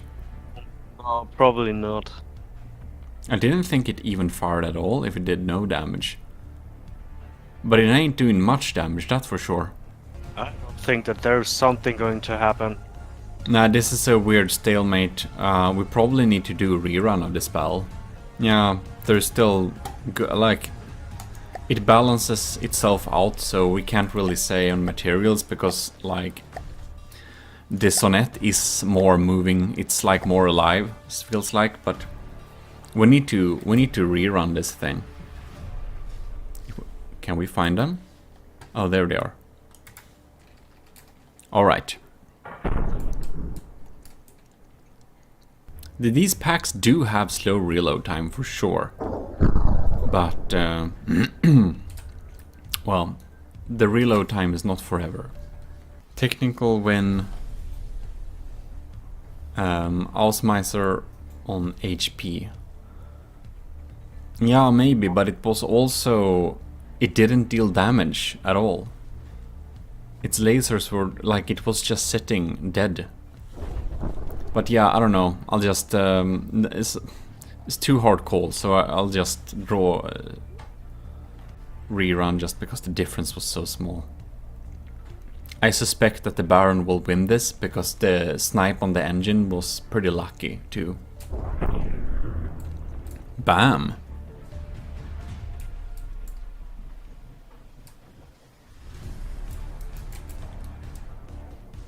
Oh, it sniped the engine again. Alright, let's check this. Firepower. Yeah, that construct information doesn't really say anything about it. Power. Non-material. It has... Yeah, Anyways. that power's dead. I'd wager it will be the same win outcome anyway. Power dead. Yeah. So what does chat think about this? If you lose your engine power and you have your weapons technically, but they are not dealing damage. And this thing, like... Because now the... Oh yeah, I think because now Shield Builders is leading. Yeah, but it's still dealing damage. It's not a stalemate this time.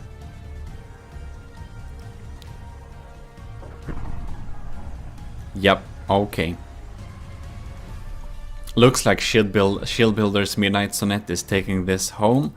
This laser is technically firing, but it's not dealing any damage because the power is dead. And it was dead last time. Like, Shield Builder's Midnight Sonnet is really good at sniping out Baron von Dorf's engine. And without the engine, it's, yeah. Good game, but we'll conclude that Shield Builder's Midnight Sonnet indeed is winning this battle because, or like, it will pretty soon. We'll of course wait a few seconds more, but we can probably clearly see where all this is going. So, Shield Builder's Midnight Sonnet. Now let's see, where is the next battle taking place? Oh, there we have. We're back to the winner's bracket now. Alright, there we have it. Baron is gone. Coffee Zombie, the Spatulum Stylo will meet Wootness in our chat. Laser Pointer. Wow, this will be an interesting battle for sure. Where are the lasers? Ah. Okay, there we go. The laser pointer is pointing. The packs are packing.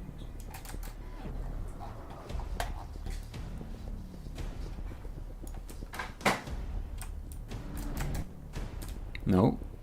Come on. Thank you. This laser pointer is very scary. It is. But Coffee Zombie comes with a lot of smoke. This coffee is smoked. Damn, because of all this smoke, this laser ain't dealing that much damage.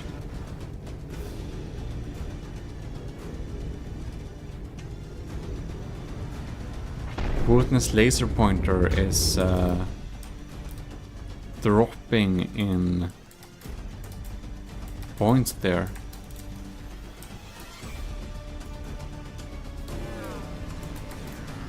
What are we doing here? Well, lazing and lazing. I just like how this laser pointer is just so exposed.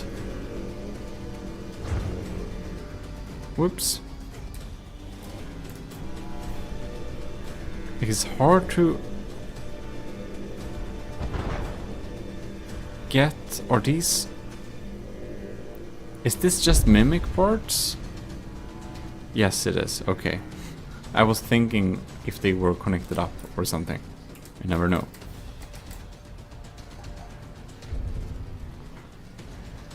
The laser pointer is feeling a little bit sad.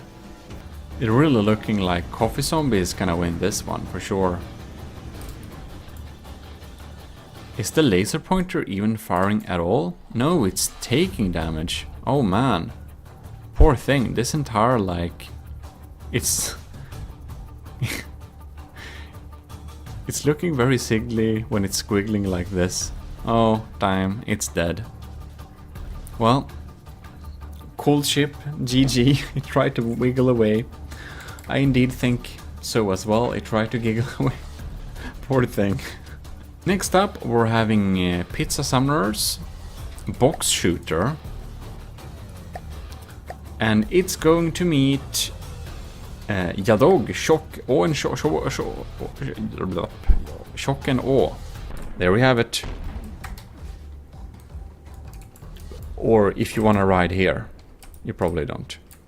We are back with Jadog's Shock and Awe, and it's facing off with Pizza Summoner's Box Shooter.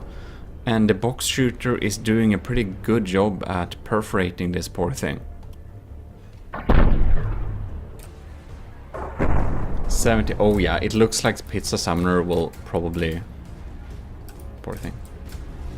Even though this thing looks so cool, I think it will not survive this. Its packs are still online though. That's pretty cool. Yeah.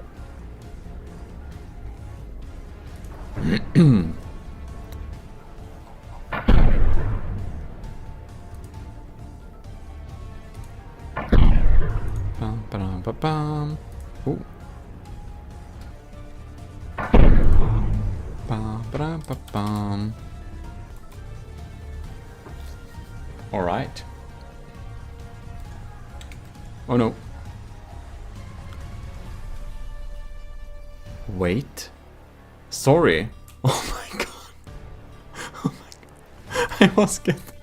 I was looking away for like 1 second. Because I thought I knew how the battle were going to go. And that's why we shouldn't end battles early. Oh my god. The box is getting DQ'd. Yeah, it indeed. Wow. The disrespect. I'm sorry for not... I'm not getting that exact moment. Wow, that was pretty cool, man. Wow. The box shooter lost. Yeah, Dog's Shock and Awe won at 6. Yeah, okay. So for everyone that says like you need to run the battles to like a proper end, yeah, this is why, because sometimes this happens. Well, very good job, very good job, Jadog. Shock and Awe. Wow, Pizza Summoner's Box Shooter, really competent design, but it crashed for some reason. Right, so the next battle will be bringing back the Secret Advisor, a pretty darn competent design.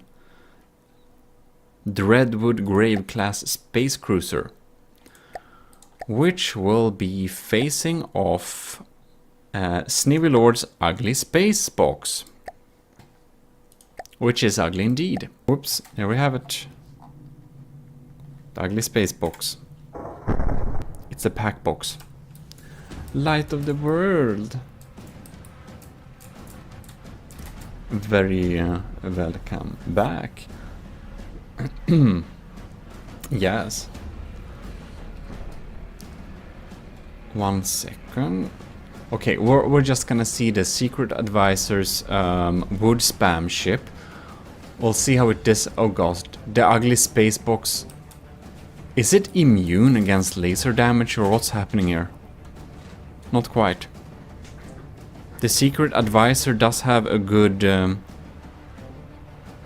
Wow. It really looks like it's gonna take him out, right? Like this battle, they're tugging away at each other, but the pack box has fallen to the ground, hasn't it? Yeah. No. Yes, it has. Yeah, it's on. It's in the atmosphere. It just dropped. Damn. Oh, it's in the water even. Well, GG, Snivy Lord. I'm sorry, but I was routing for the secret advisor, but that's just because it looks better. I'm biased, you know. Okay, I'm back, and Xauber was a little bit tired, so we don't have Xauber with us anymore, but we instead have Light of the World. Welcome. Hello.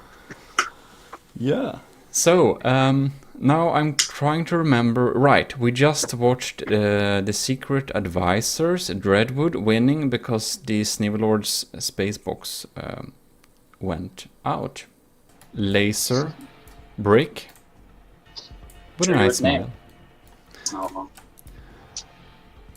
And set up Space Turtles, both in the winners bracket. Pretty. Oh, Light of the World, do you have the do you have the brackets too? Yeah. Okay, good. Because you just got home, so oh my god, is that the it's not a collision. LCH Wursel, very welcome to the stream. The spacecrafts are 100k and they are having 70k materials given. Oh my, Space Turtle is evading Laserbrick's front sighting pretty well here. The space oh wow. I like the rainbow pack idea, I'm gonna steal that. Yeah, it is a really good rainbow pack. Balrog also had a rainbow pack design earlier, but that got disqualified and it was shooting from the rear. Oh, did the rainbow butt blaster lose? That's a shame. Yeah, it did. It's not in the, you know, sadly. But setup Space Turtle is still doing its stuff. Doing really well. I mean, it's Man. won. It has. I mean, that's just straight up. It's over. That's the laser. Yeah. No, that looked like that's an AI kill. It's below 55. It's 53%. It's down. Man. Yeah. Setup, good game. That's some damage. Now we need to go back to the loser's bracket with Battle 33. Laser pointer versus Turian Corvette. Yes. Laser pointer again, which is a very strong design. And Adnecrius as well. There we have him. This thing is moving fast, so we're gonna stick on it.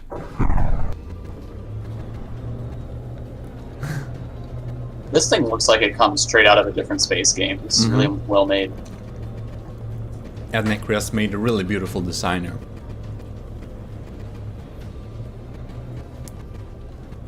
I think it's inspired from Turian faction from Mass Effect.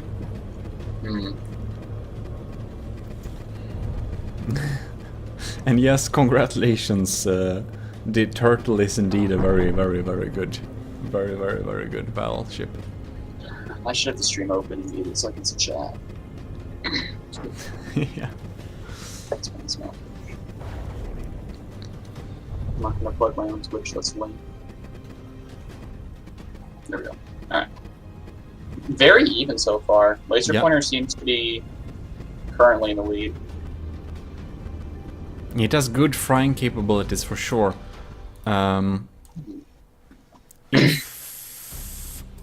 If Adnecrius manages to get close, stuff might change, because he has a really nasty short-range laser if it's not fried. that is. Laser pointer seems to be keeping its distance, though. It's very good at staying away, for sure. Yeah. it That also laser's has... gonna start taking damage, though. What is going on there? It's not a rod. It's a two-part design. Huh. That is something. Oh, the man behind riding. No, he died. Turing correct down to 78. Stuff is happening over here. Yeah, it's gotten through the armor. Oh man. Poor thing. I think the right laser just turned off. Looking pretty dark for Adnecros here. The Witness laser pointer is indeed holding true to its name. It almost reminds me of, I don't remember the name of the craft, but in the Filthy Hole battle, the sand blaster that hovered in the air. That's what the laser pointer reminds me of. Yeah. It's definitely sandblasting here. Now it's in space, so there is basically no air resistance unless someone falls down, but then there is gravity too. And they'll get disqualified. I wonder if ramming works in space. I have to try that. I think ramming would be pretty efficient in space. So to make sure you don't miss. Yeah. That would be terrible. Things are going at so fast speed, so ramming would best be combined with harpoons, probably. Yeah. Oh man. Anacreus. That's an AI dead. Yep. Indeed, looks like an AI dead. Poor thing.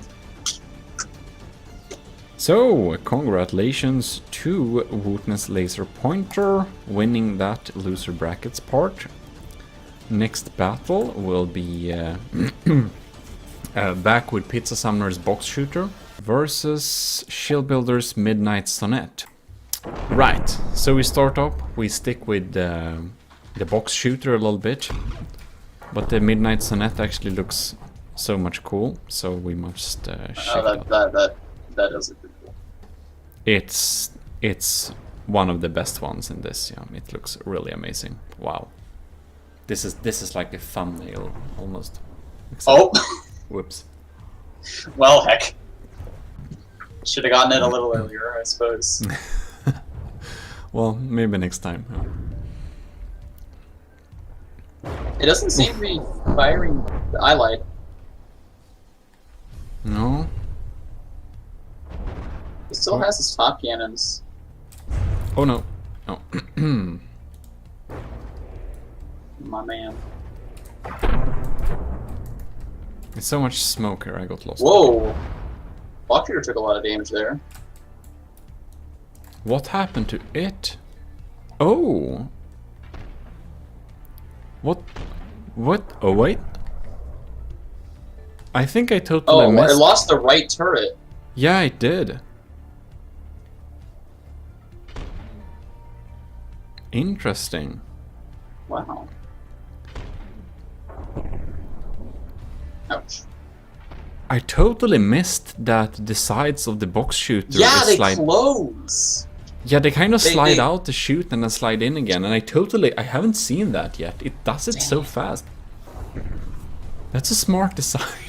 So, It's gotta be breadboard or something. I've just started messing with breadboards like last week, so yeah. I hope. It's gotta be like on a piston or something. Yeah, it has to be piston, but I That's haven't smart. messed too much with breadboards at all. I've only done a little bit to get some timing down. But anyways, Oops. Right. It actually looks like Shield Builder's Midnight Sonnet might actually take this home. We'll see that. yeah. Both packs are still online. This is a beautiful pack color. Yeah, it is. It's like a whitish pink.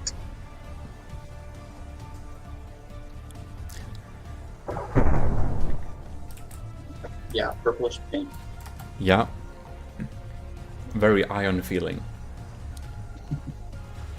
Post T Bagri. Those are Lua with pistons. That makes sense. Lua writing, dang. Man's coding in the tournament. Darn, yeah, okay. Well, you've done some real cool stuff with Lua coding then. And these pop-up turrets are so cool. I did totally not see them until this battle. All of its weapons are down though, sadly. Even the pop-out pack is just shooting downward now.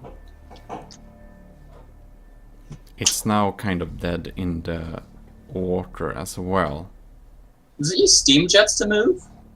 That's smart. I think this is just damage. Oh, are those just the boilers? Oh. Pizza Summer sadly does not have any combat capabilities left.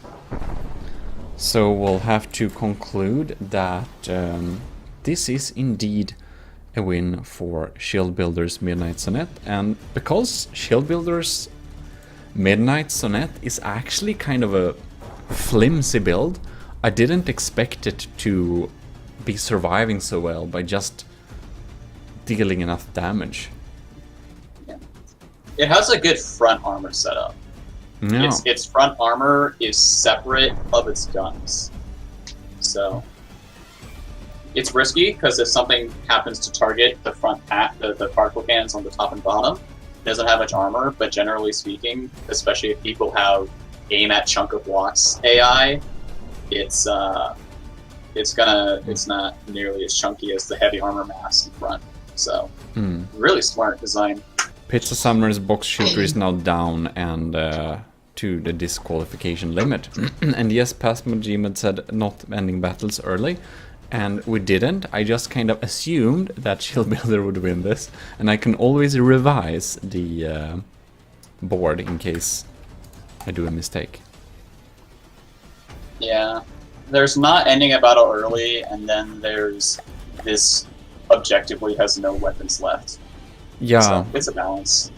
When repair bots are banned completely, if someone lost all firing capability, it won't come back. If repair bots are allowed, it's harder to end stuff earlier. And I started to like having no repair bots because it simplifies things. Oh, poor thing. Xenodragon's Pulsar Attack Sight Light is the coolest looking build in this tournament. It's definitely the aesthetical winner, and it's gonna miss TRK20's Laser Brick version 2.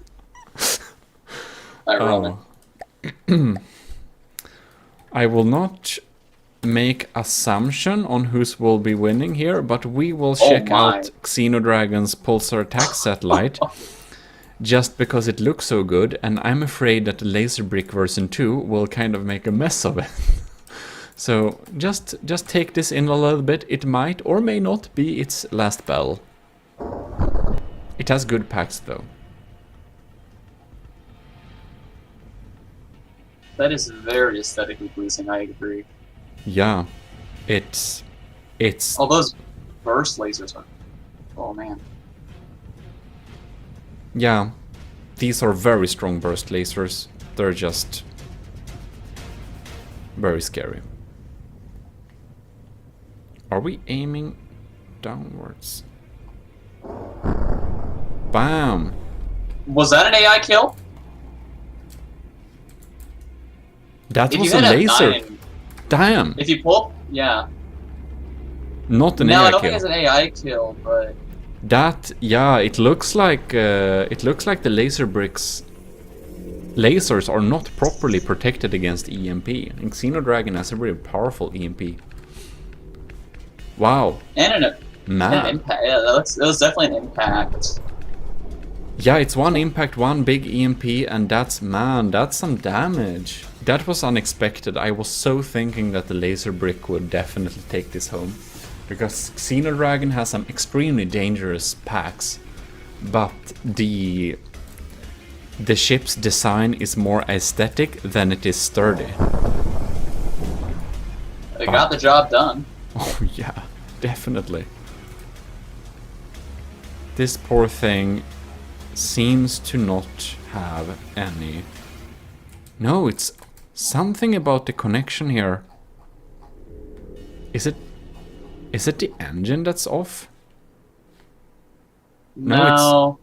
If the engine was off, the lasers would still be firing just without doing anything. Yeah. I wonder if the wireless transceiver got destroyed on the AI mainframe, or the local weapon controllers got fried. That's my personal guess, is the EMP took out the local weapon controllers on all of them in one fell swoop. There doesn't seem to be surge protectors. LVC fried, probably so. The turret's local weapon controllers weren't properly EMP protected, and the brick is sleepy. Oh god damn it. That's almost a bisection. Xenodragon is... The pulsar attack satellite is doing a great job at dealing damage, and the laser brick won't be getting any better. So next up, Snivelord versus Maklik. So Ugly Spacebox versus Hammerhead. The Hammerhead and the Ugly Spacebox, which is totally not a stone brick, covered in some huge ray lancers and identifying friend or foe parts. So Stone's not a bad idea though. Really helps with the EMP. yeah, the impact and stuff. You... Hammerhead has a lot of rapid fire particle cannons. They don't seem... You can't tell if they're inaccurate or if they're just spreading the damage out way too evenly on the armor. I think the Hammerhead is... It's hard to see the damage done to Snivis' Ugly Spacebox because you can't see it when you're close.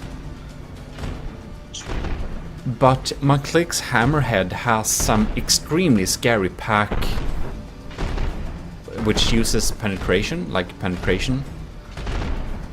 I think, because it basically killed my ship with one shot, like 23 seconds, and it just got like one hit, very little damage, and then it just froze, and it seems that it... AI dead.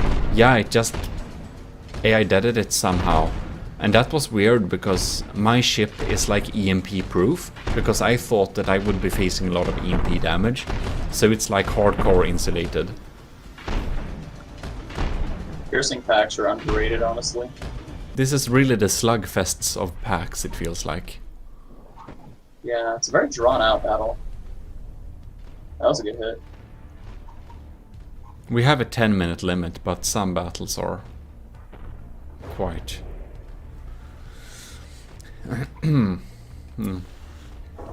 Yeah, definitely out of the pack's field of fire. Now it's coming into fire range again.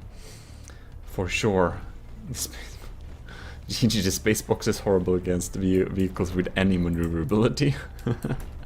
It's not completely out of the way yet. No, it's not. Oh, never mind. There are holes in it. Yeah. Yeah, does it? Oh yeah, it's still alive. Took out a single beam. Yeah. Massive damage. Oh, that was something... No? Just stone. Fuel box, perhaps? Yeah. I discovered the other day that fuel boxes don't actually damage blocks around them when they explode. No, they don't. They're just Some of the ammo volatile. boxes. Hammerhead hasn't taken damage in a while, and Spacebox just keeps getting pounded. Yeah. Is it even shooting anymore? I don't think so. I can turn into cool Gmodism instead. No, it's cool Gmodism. Oh, nice. Very fits the haircut. Getting a little bit hard to see in space, but that's okay. Make a mod where it returns the 4 research types. I tried to make a mod at one point that returned the old experience system to adventure mode, but I didn't know enough about coding when I was doing it. Not needed. Oh, the hammerhead finally has got the 0 rock star. materials left. Oh! I didn't even notice that. But Snivy Lord has fallen down into the Oh, no! atmosphere, so he's gaining... Oh, look at the dramatic skies as he hits the water and gets penalty. And you just shot him like a rock. Oh well, that's it. That's it. Does it for- have RTGs? Because it's still firing. Yeah. Perhaps. Probably. It's battery power school. I don't know. Well, anyways, GG's. Hammerhead. Yep, that's it. Okay. Alright. Shield Builder's Midnight Sonnet is going up against the Laser Pointer next. My design was also front-sider with some Pierce packs, but it had so much problems maneuvering, so it didn't face in the enemy's general direction often enough. The color scheme of the laser pointer just makes it seem like somewhere it's called Fire and Ice. Yeah, I can see that. Woodness Laser Pointer has not taken a little bit of damage yet. No, Midnight Sonet's not firing. I don't know why. Is it perhaps it requires more accuracy? I don't know.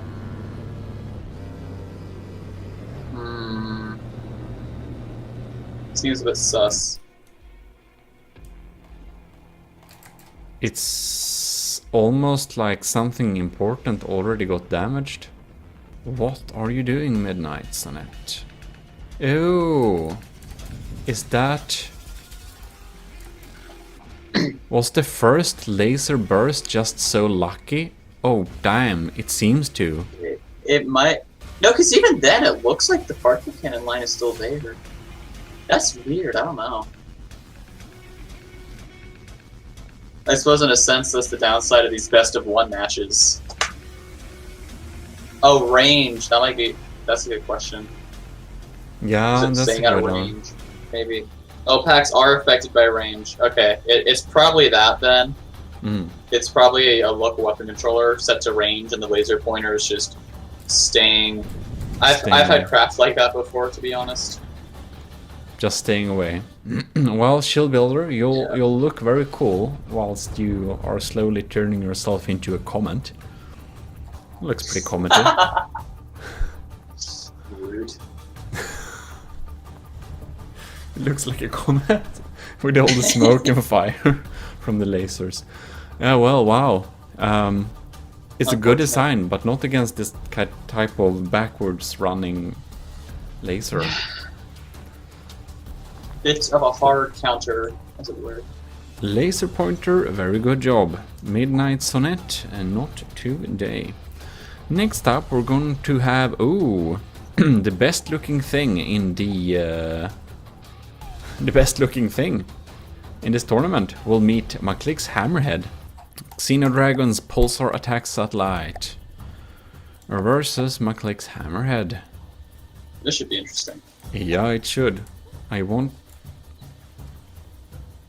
need to be less cool because I need to find them. God damn it. Oh, there they are. We're going to go over to this thing because it looks so darn cool. I want to look at it all the time. The Hammerhead looks pretty good as well. It looks cool. Oh. And they are both having some serious pack damage. Yeah. Hammerhead's barely affected though. 99.8. That's cosmetic damage at worst. Yeah. And it's spewing fire too. Oh, we're doing weird maneuvers here. Lining up pack shots. Bam! Oh. Oh, right in the back of Hammerhead.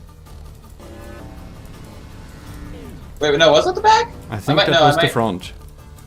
Well, that turned around quickly. They're both extremely maneuverable. I can't tell where Hammerhead got hit, actually. It's at 94%, so it lost a good chunk of blocks.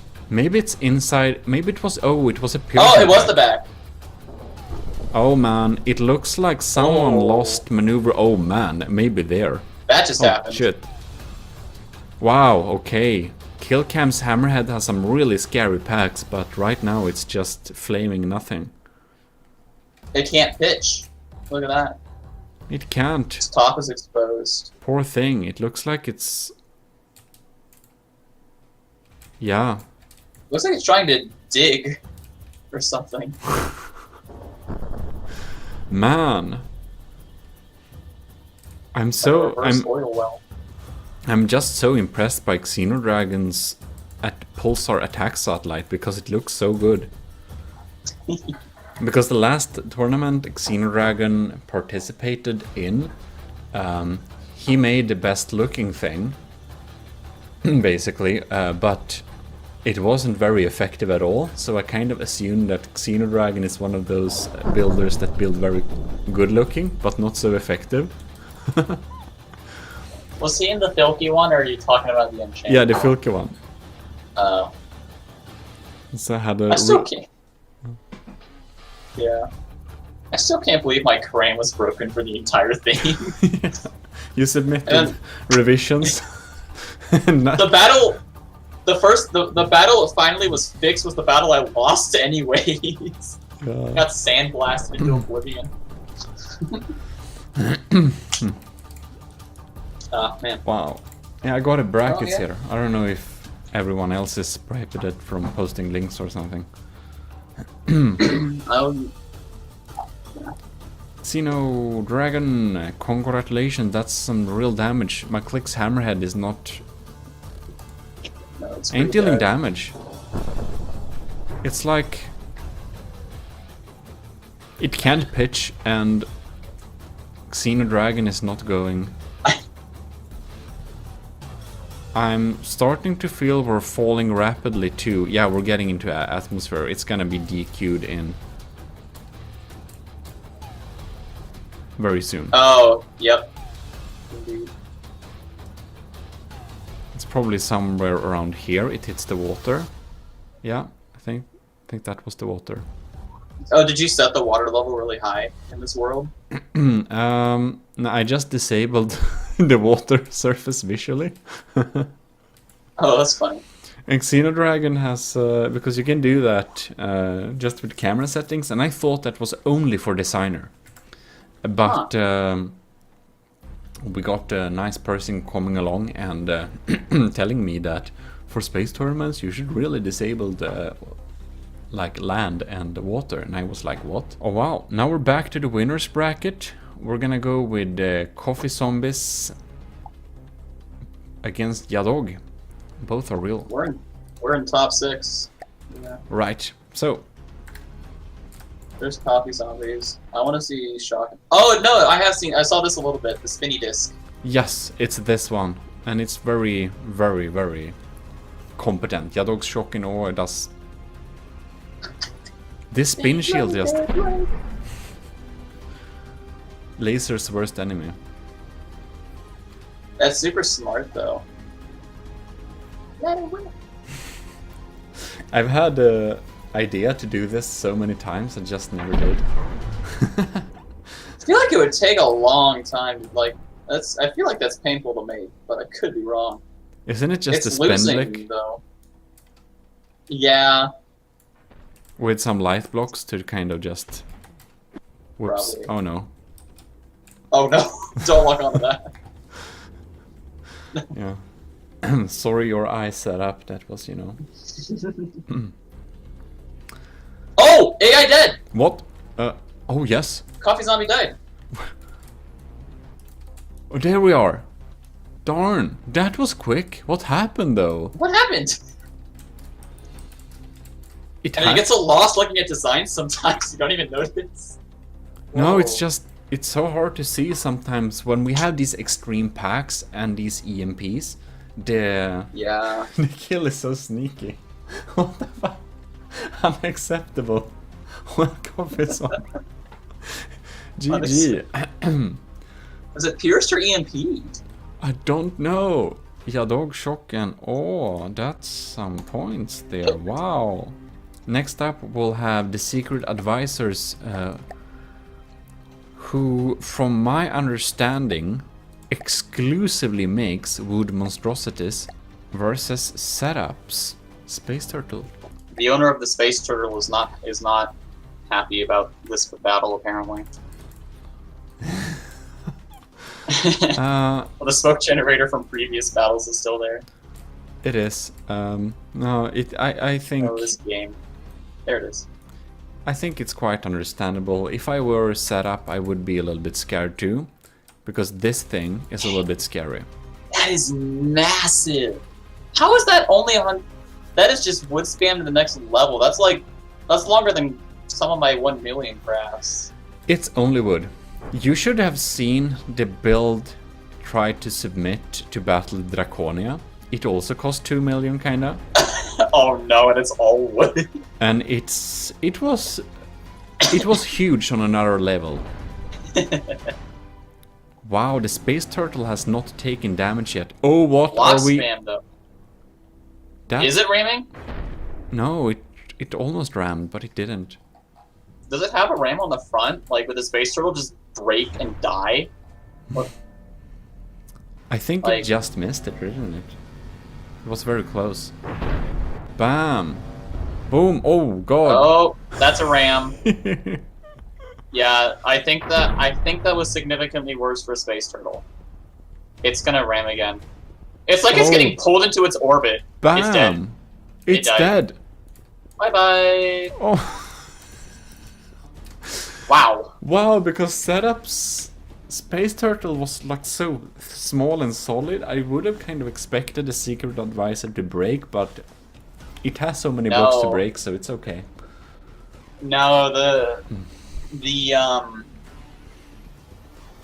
the way ramming works in this game, massive ship. If a small ship hits a fast ship, the small ship loses. It just doesn't matter. Yeah, the way impacting it works. That was rough. Wow. Well set up. Good battle, but man, I must. Sorry, but you kind of brought this onto yourself. Its range is literally 50. That's not enough. That's not enough for it to turn away. Are you kidding me? At that speed? I think that the secret's advises Dreadwood is just so large that the Space Turtle didn't anticipate it to be, you know. I think so.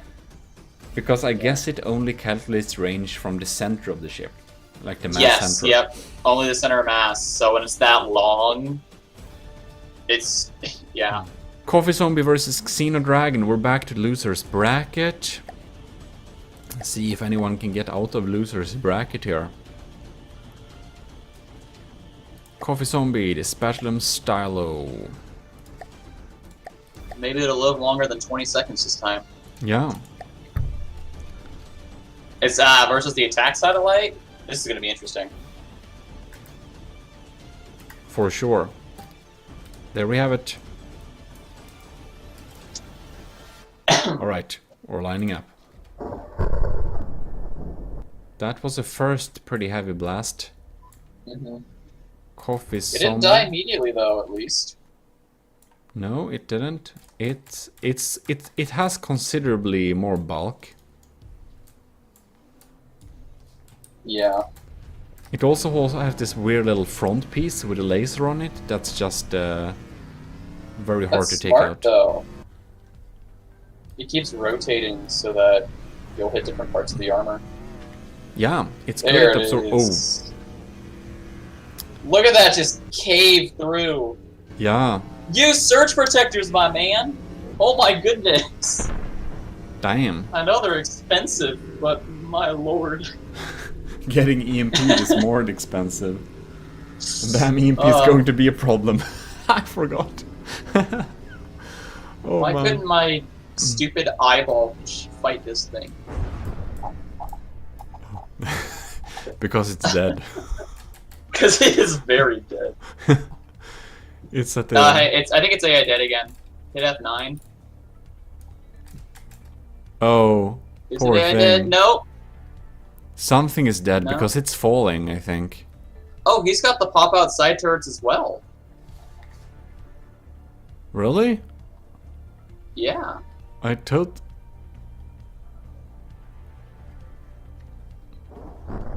It Oh! only has its Oh, side... yeah, oh. there. Oh, it's only popping out if it has potential. That's very cool. I totally missed that.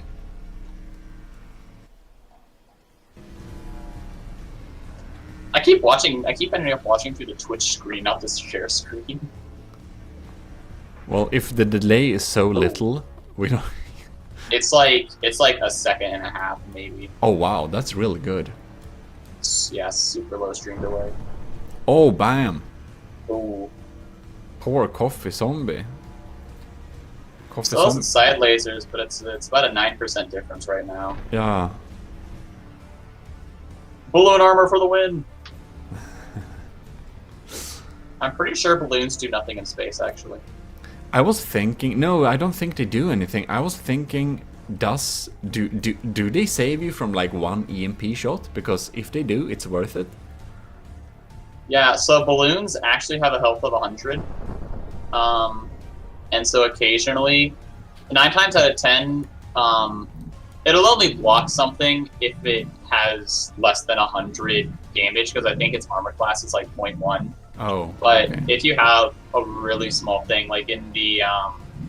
sorry, my sister's backing outside my door. In the... what was it? When we did the like wooden airship versus like the airship and paddle Yeah. gunner, you know, the balloons would block like a 64-pounder cannon shot. Oh, yeah.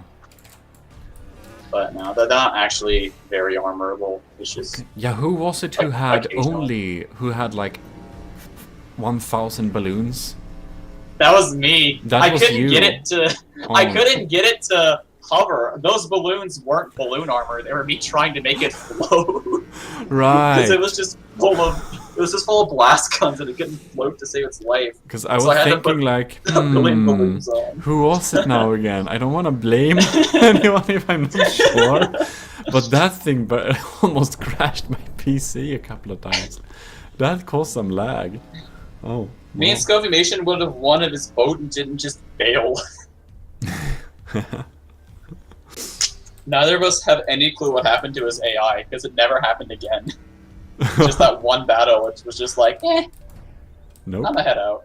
Well, anyways, Coffee Zombie is still alive, which is impressive. It's Yeah. done pretty good damage for having just its side lasers. I don't know if Attack Satellite has any... Has Attack Satellite fired recently? I think so. Or... It has really slow reloads, but... Yeah. There it is. The left big pack is... That looks like it was a kill. This- I could be wrong, but I think that was a Oh, kill. yeah. Yep. Oh, wow. Ah. I know an AI dead ship when I see one.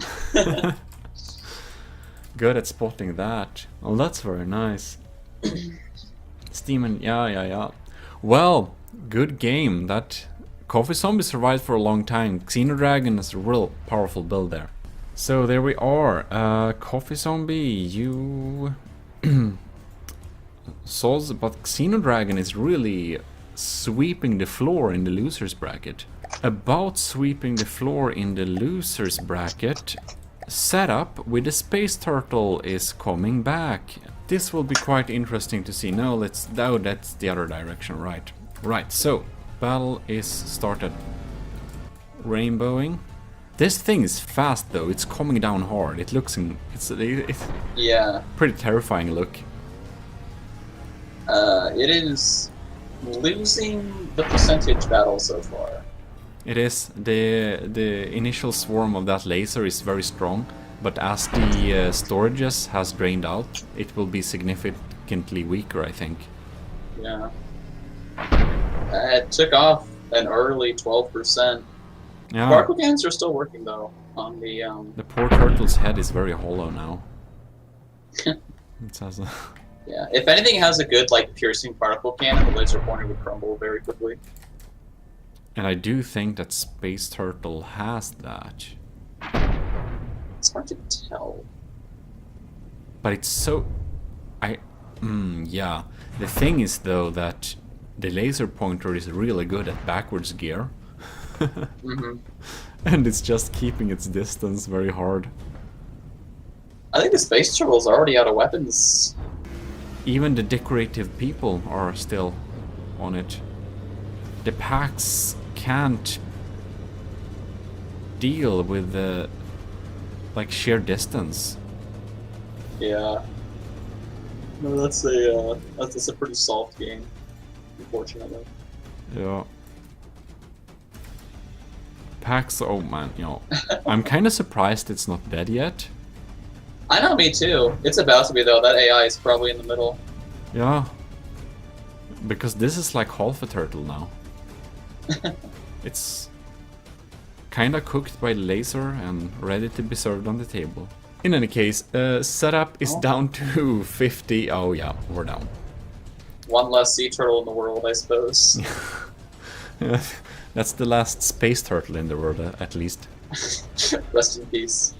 The first and the last. We're like laser pointer versus Xenodragon's pulsar we're doing now. Yeah, this is the battle for 4th place. And the thing is now, I'm kind of almost thinking that the laser pointer will have a good chances of winning this. Because the We'll range... see. Yeah. Xenodragon able to take an early lead. Smoke generator's doing well. They've added a planar shield in front as well. I haven't seen anyone using planar shields. I'm quite surprised. A lot of people have been using planar shields, but... Oh, I must have missed it. Yeah, it turns out that the winning designs don't have them. That's weird. I think smoke is more important, it seems like.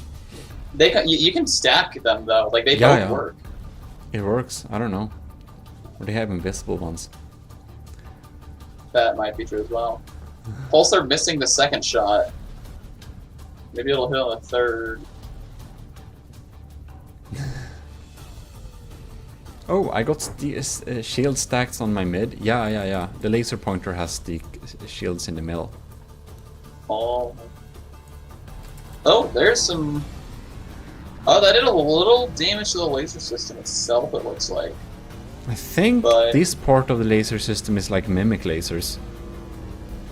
And it's just a big barrel with lots of aim points. Yeah, well, he has the laser beam set to max visual width.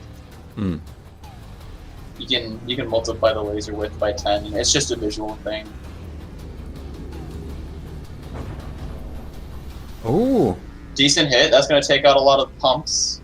But I think the laser parts inside of here are mimics, kinda. I'm not sure though, maybe there aren't. Because they're like not yeah, okay, yeah, it is a laser.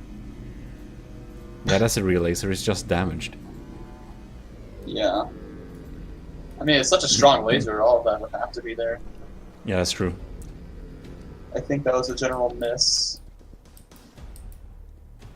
And this Not thing's... impossible yet, but it's looking pretty bleak for the satellite. Yeah, It looks like its Xenodragon, right arm's about to get cut off. it really focuses fire there. Xenodragon is doing a good job, but not... This range is just too much. Yeah, I'm a little surprised the laser's just effective at that range. I mean, it's got such a long barrel that I guess it works.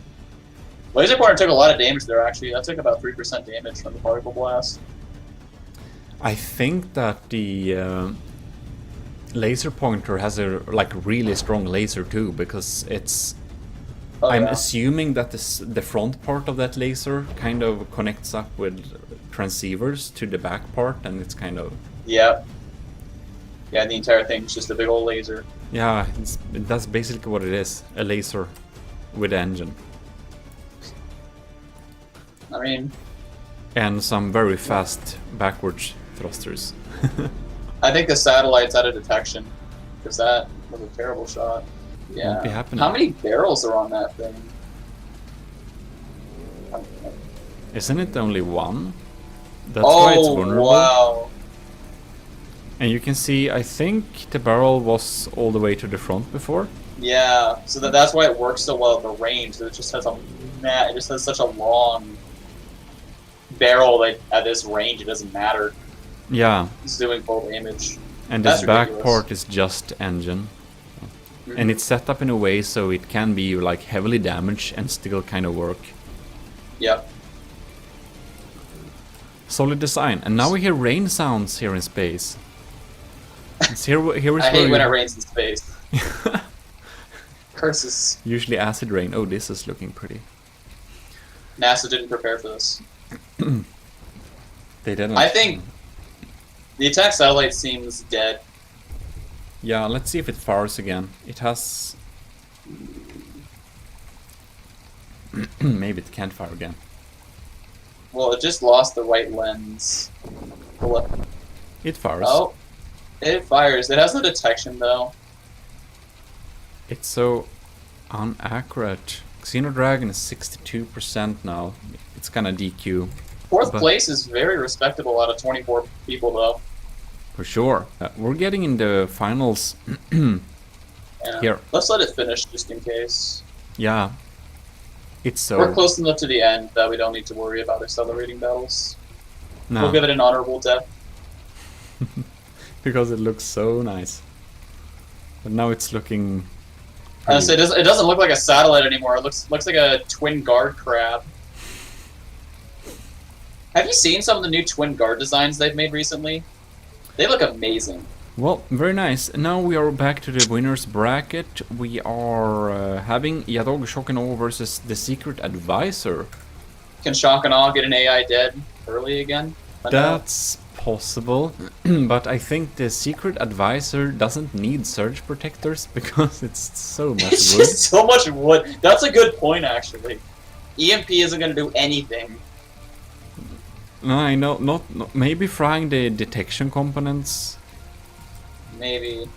If it opens a big enough hole, maybe? I just realized this thing will not be able to even hit forwards, right? Because it doesn't have detection. It doesn't have proper Oh! fail safes. Did you see that? The EMP immediately took out one of the top lasers. The front laser is already down. Oh darn! Directly EMP'd the front turret. Wow.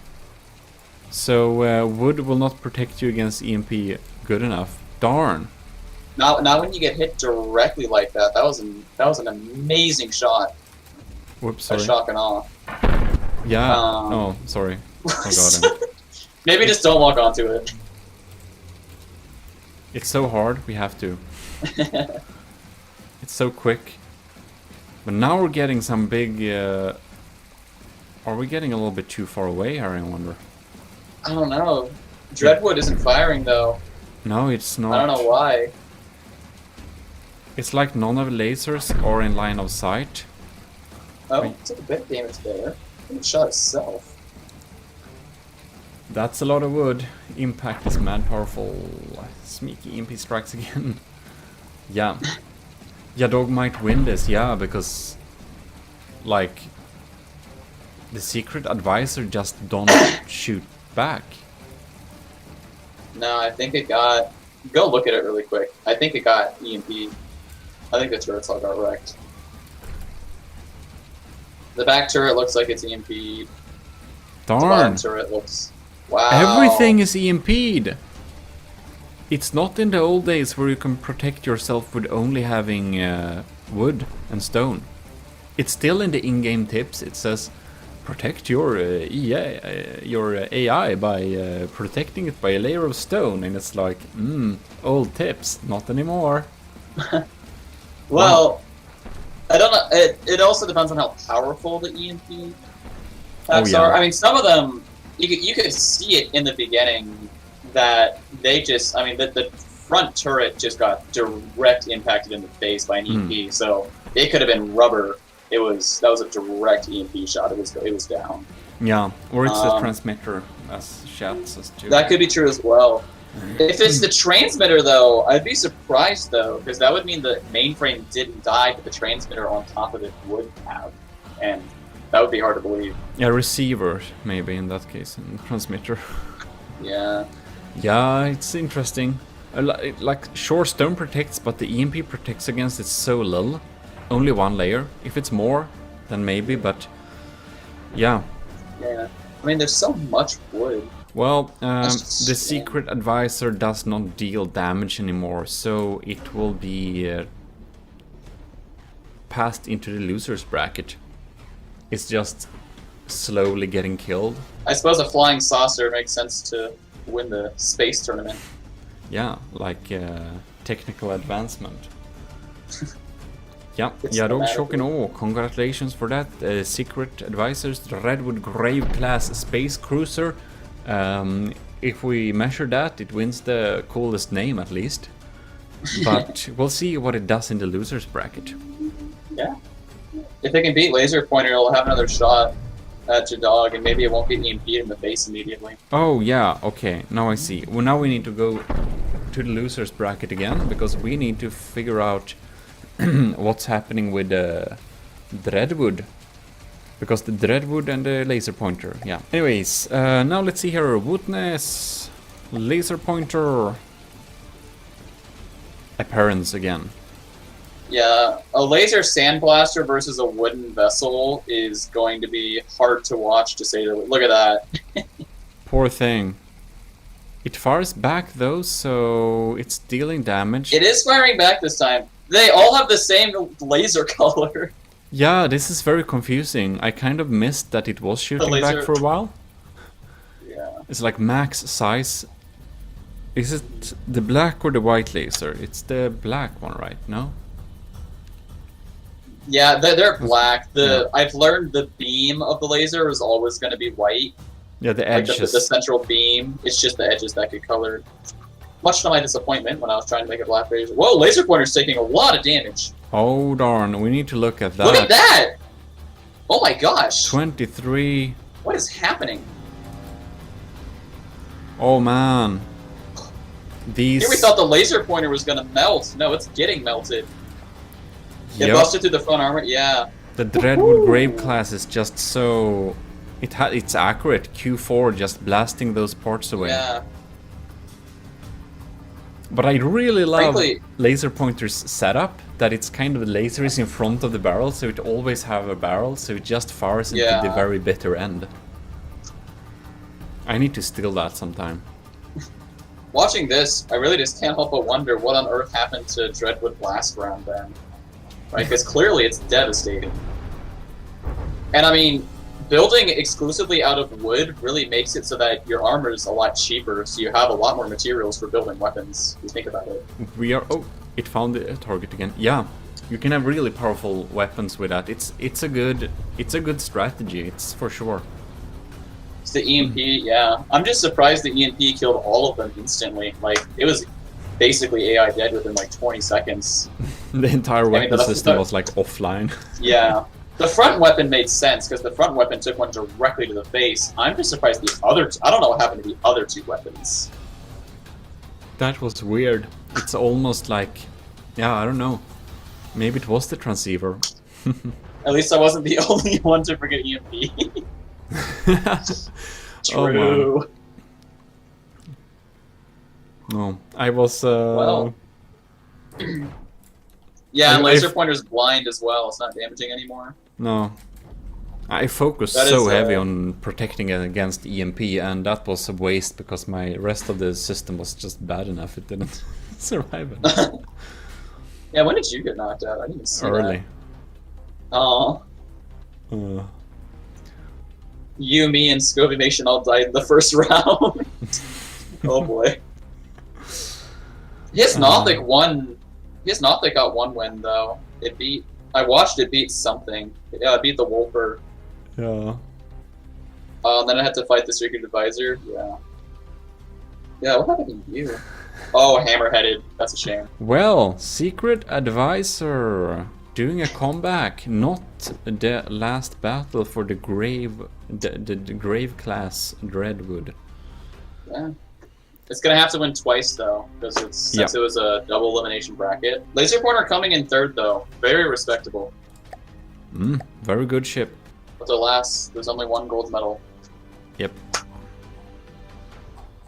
Oh, we're having secret advisor. Yeah, dog. This is a rematch, isn't it? Mm-hmm. Yeah. So it's basically just a best 2 out of 3 and Jadog's up 1.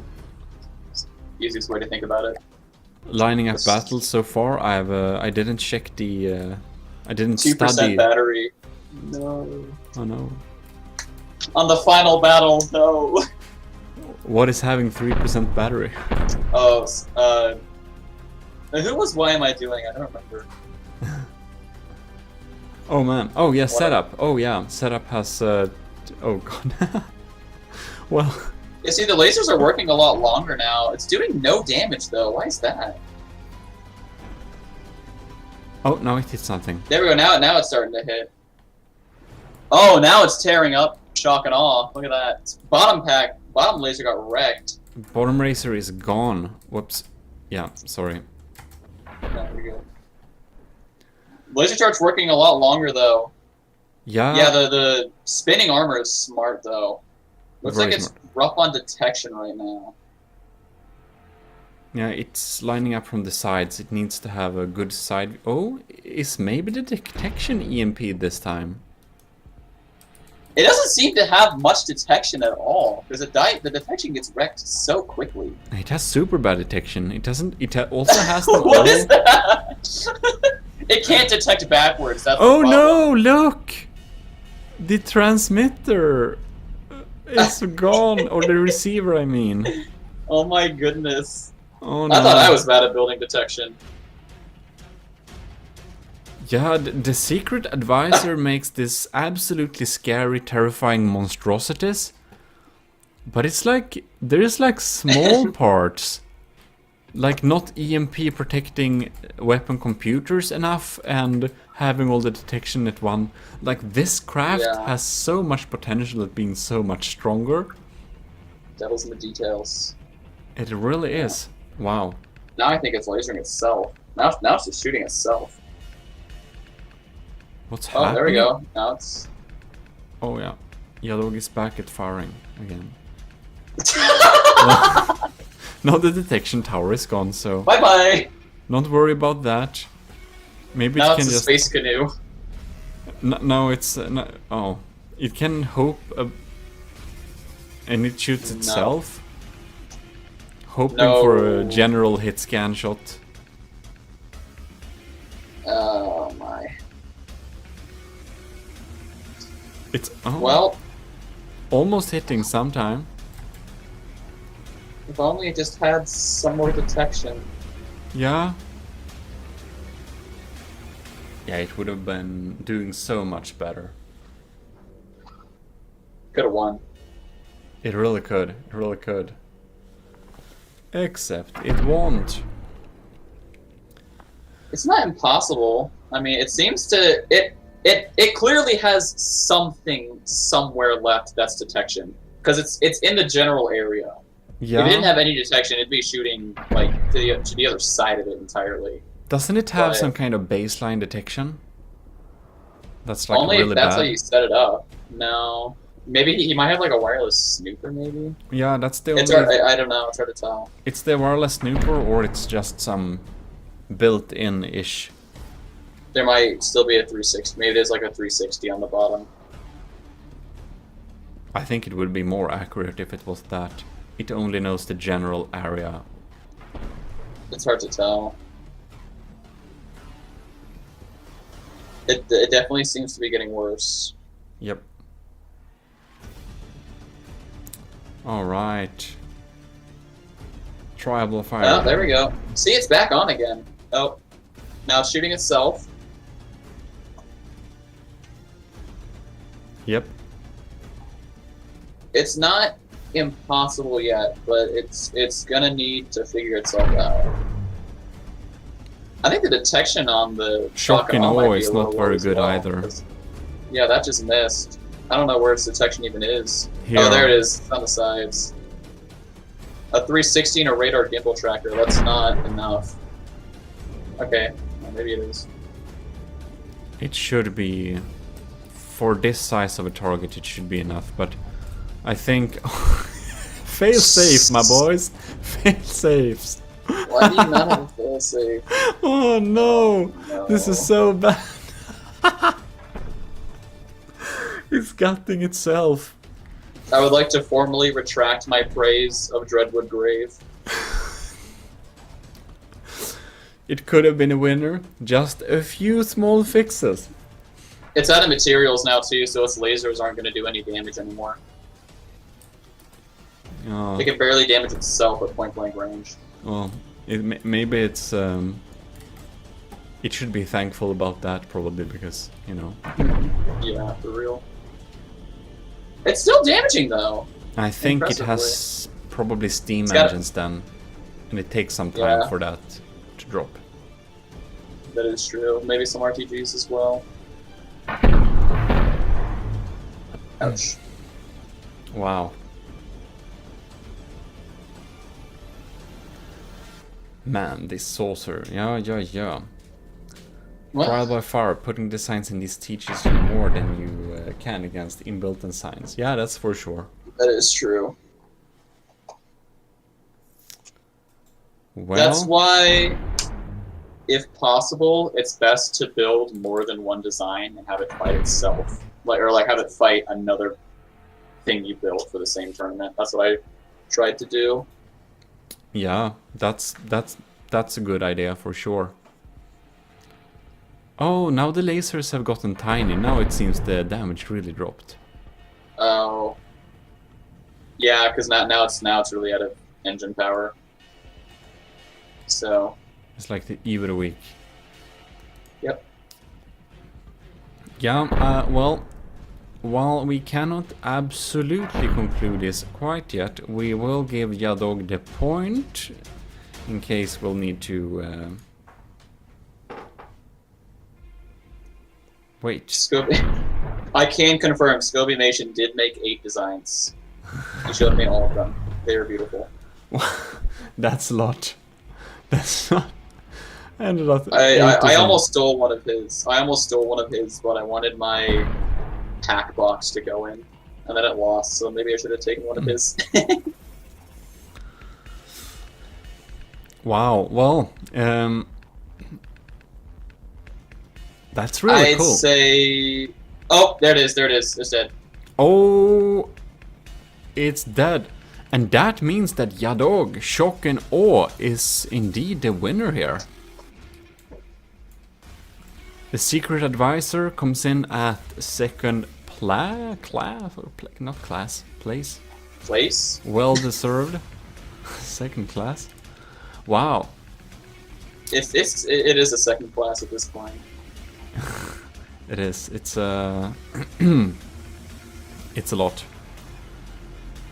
Such a shame. Well, Wow. GG to Shock and Awe. Very much so. Very good game.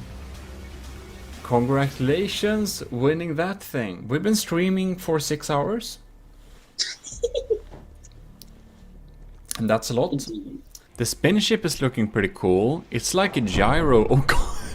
Oh, it shoots itself. It packed Oh, itself. Oh no, it that- warped again. Oh man, that was a okay, now I see where the rainbow come from.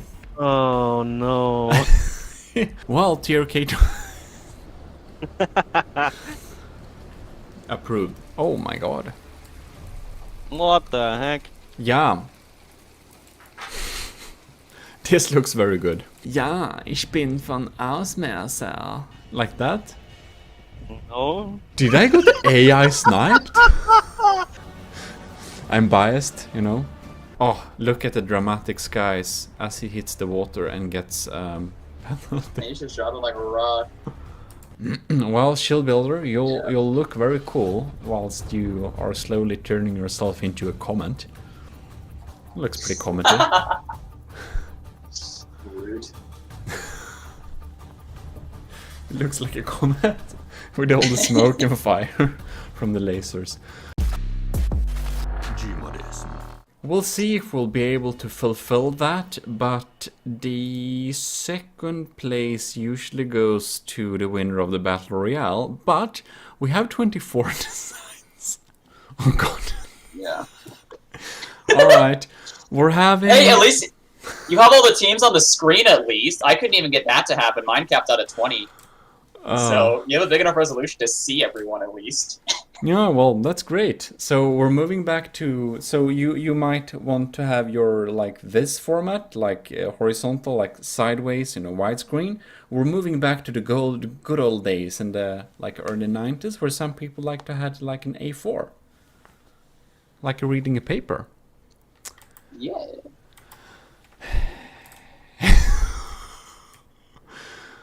Oh man, okay. Since we're here, we're going to zoom around here and just take a quick look at each of the designs. Oh. Yeah, they should spawn in order, so if you find... There's the coffee. That looks like the... Is that the tactical spot? No, where are we? I think this is a good memory training otherwise. All right, this is listen. This is Baron von Dorf Ausmeister. Yes. Okay. I didn't get to see that. No. That's awesome. So there's the Rainbow Buff Blaster. I remember that. Yeah, and here is the police cruiser. The SPD. Oh, that looks cool. I didn't get to see that. Oh, that was one of the coolest one. It even has like animated lights and everything like that. It's super cool. Oh, wow, nice. It's the Space Police. It's very good. By Anthony The game Tapp. seems to be handling it really well, but nothing's fired yet, I suppose. No, it hasn't. And we're not having... No one has anti-missile missiles. No one has missile spam. No one has a lot of APS shots in the air at the same time. And since it's... The explosions are very few. Yeah, and since it's in space, it doesn't have to take in all the buoyancy and drag. Frankly. Yeah, exactly. Yeah, buoyancy is real bad with like air pumps and stuff like that. Oh man, really lags.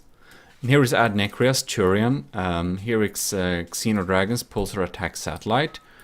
Here we have what was this thing called? That's the Saber Crows. Yeah, this is Xarvor's Kenpachi Space T, the laser pointer. Yep. Also known as the sausage. The sausage. Now the sausage, yeah. And here we have laser brick, and it's very easy to remember because it says laser brick on it. And the Dreadwood, yeah. Great. How long is that? Can you hit V on that really quick? I just want to see how long it is. Oh, it's only 235. Only 235. Yeah. I don't think I built anything longer than that. No, this is as long as the Draconia, about. Oh wow. It just costs less than, what is that? 100,000 like to 1.8 million. It's only 100,000. Yeah, it's like 5% cost or something ish. The ugly brick. Yeah, roughly. Oh, this is the. It has a nice little shield area. That's the high skunk. It looks like. Yeah, it's the high skunk. Yeah. Oh, that's cool. Might be hard to breathe in that observation post, though. Yeah, but it looks like a repurposed mining ship or something.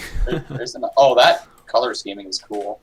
Notic has a real nice design there, like that. A lot, really cool. And here we have the Scovimation builds such beautiful ships. Oh yeah. The Flying Lemon, look at it. That's awesome. Space Lemon. And this is the where all the smokers sit and smoking everywhere. This has the that's the Volpertinger. Yeah. Space Turtle. Easy. We go with This is that's the box shooter. Box shooter. Yeah, it just goes left to right in order, so it does. You can see it. Hammerhead. Hammerhead, and we got the eye. Death Eye. Dead Eye. I hope it dies first again. It's so bad. And this is the thing that shoots itself. So Jono remember that? Jono 28, Jono 1928 did a very experimental design. He's been winning our LAN tournament, so he can build real good, but he likes to experiment, and this thing shoots itself. And here we have, well, the whatever is it called now again? I'm just getting tired. This been winning. It will of course win, of course. But I haven't been like following with all the ordering here, just because I thought that it would be nice to try and learn what they are called. Yeah, this is the shock and awe, now I remember. And my thing is called the spacer because I had no, yeah. Yeah, now we're basically looped around here, I think. Yeah, copies of Cool. So I guess we need to zoom out a little bit and run the spell.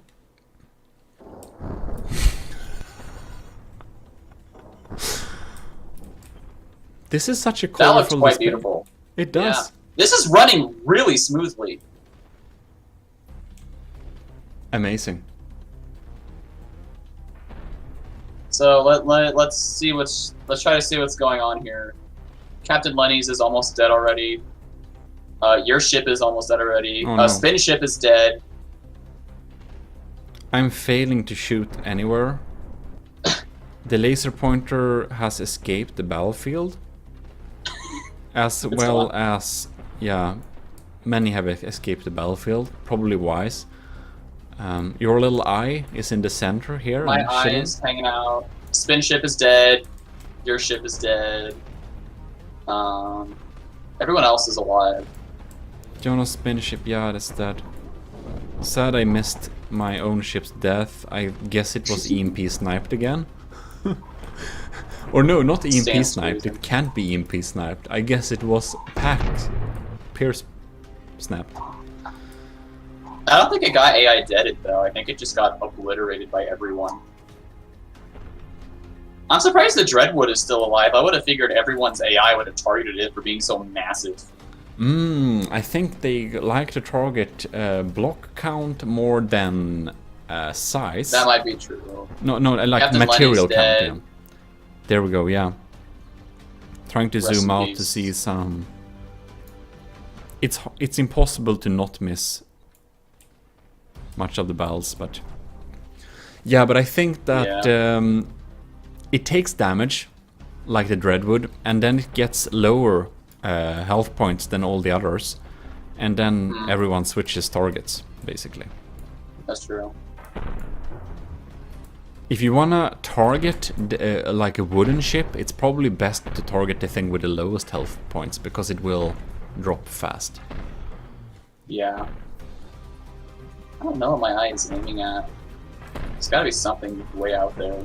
Yeah, it's the one of this, like, is it Nautic? I think it is. No, Nothing's down Oh at the no, bottom. I that's saw it Space in Turtle. 21. Oh, Space Turtle's going for the ram again!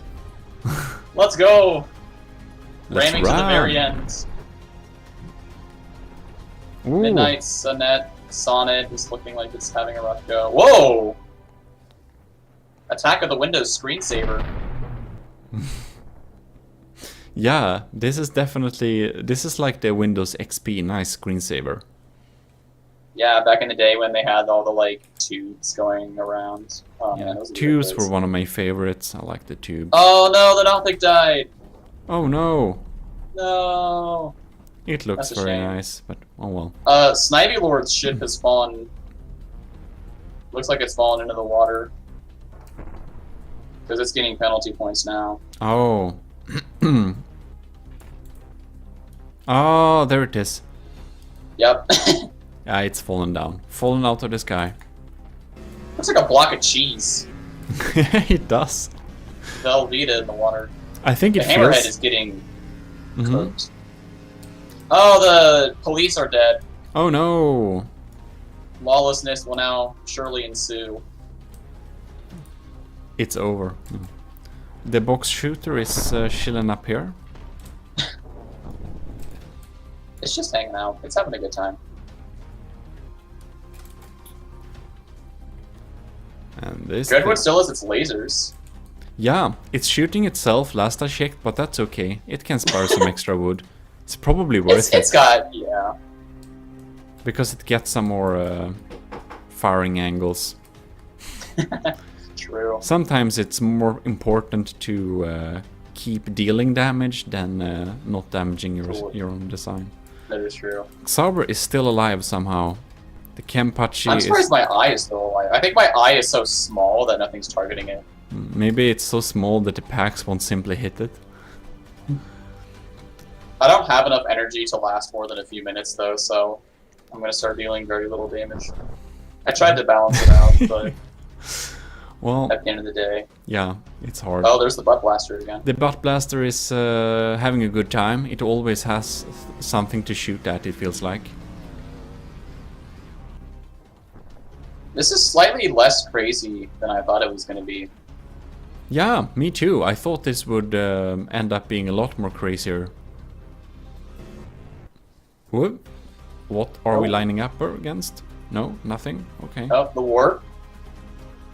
It's hard to know exactly where it Tactical works. warp. The- Do not butt blast my eye at death. Someone needs Dreadwood to start shooting firing. shock at all. Yeah, the shock and awe is holding It's up just here hanging pretty out. well.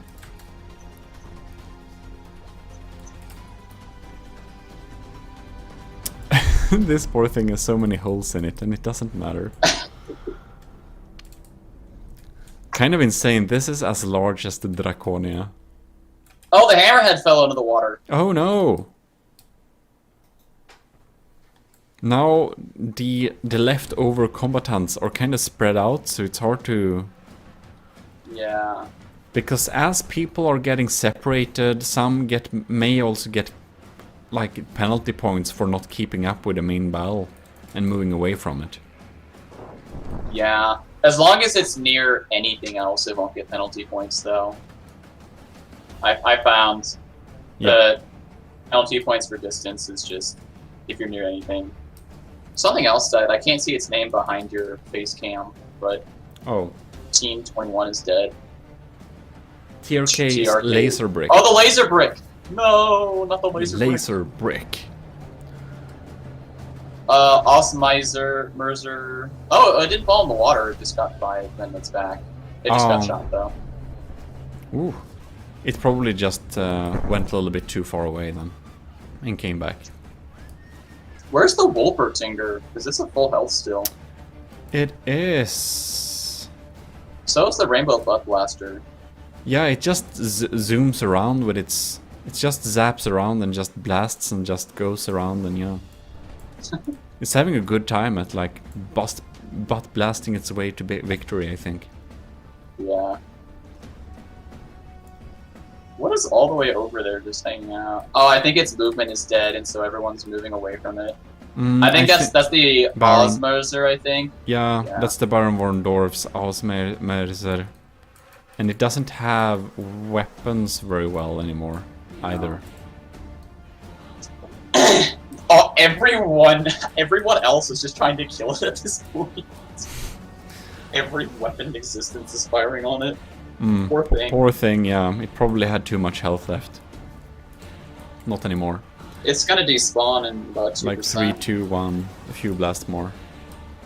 There we go. Ish. No, It no, won't now do something anything. else is firing at it. I think whatever was firing the white lasers got damaged. Kenpachi is hanging around. My Eye of Death is still just spamming particle cannons everywhere. Wow, looks As it like the does. box shooter is doing well. Yeah. Versus percentage. Ah, the tube maze. 97. Yeah, 97.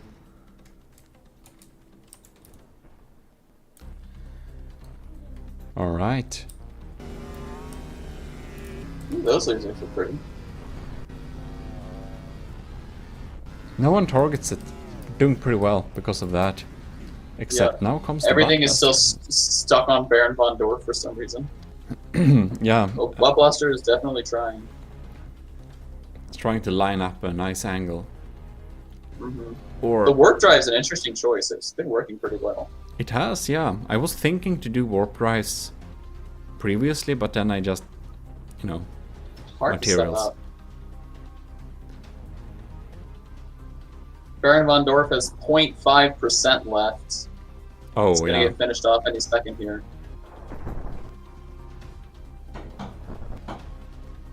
Oh, the butt blaster fired. It did, and again, Shock and Oz at 85%. Oh, Space Turtle's about dead as well. oh, wonder where Dreadwood it has is. fallen into the water. Things are falling apart now. Goodness. Oh yeah, it's just so many things on the screen. I'm lost. She's Yeah. doing there, and the things that are far in the distance, hard to keep up with. There goes the Dreadwood. That should Oh give us some wow! frames back. Oh, that looks like it's not working properly. Oh, here we see another DQ. Oh, thing. that's Coffee. Coffee Zombie. That looks like an AI dead again. Yep, Coffee Zombie is Rip. out. And do we have Do we have laser pointer somewhere in the distance left? It's Yep. somewhere. It's at 95. 95. Yeah, it's probably just zapping. Follow the light. Is it that one? It's true, actually. No, No. that's. I think it's lasers disabled, though. Or maybe it's just floating around and being a little bit sad. Damn impede. I wonder where's mine. I haven't seen it in the fight yet. Was it? Let's see here. At Working- Nicrius? Yeah. It's where? Yeah, where is it? That's a good question. Where is it? That's one of the space. I'm starting to What's down think there? that. Oh, the butt blaster is down a bit. Well, Baron von Dorf is still just out in the middle of nowhere. It's got 0.2% before it starts despawning, Yeah, which I think will help a lot. It feels like. Midnight Sunnet is taking damage.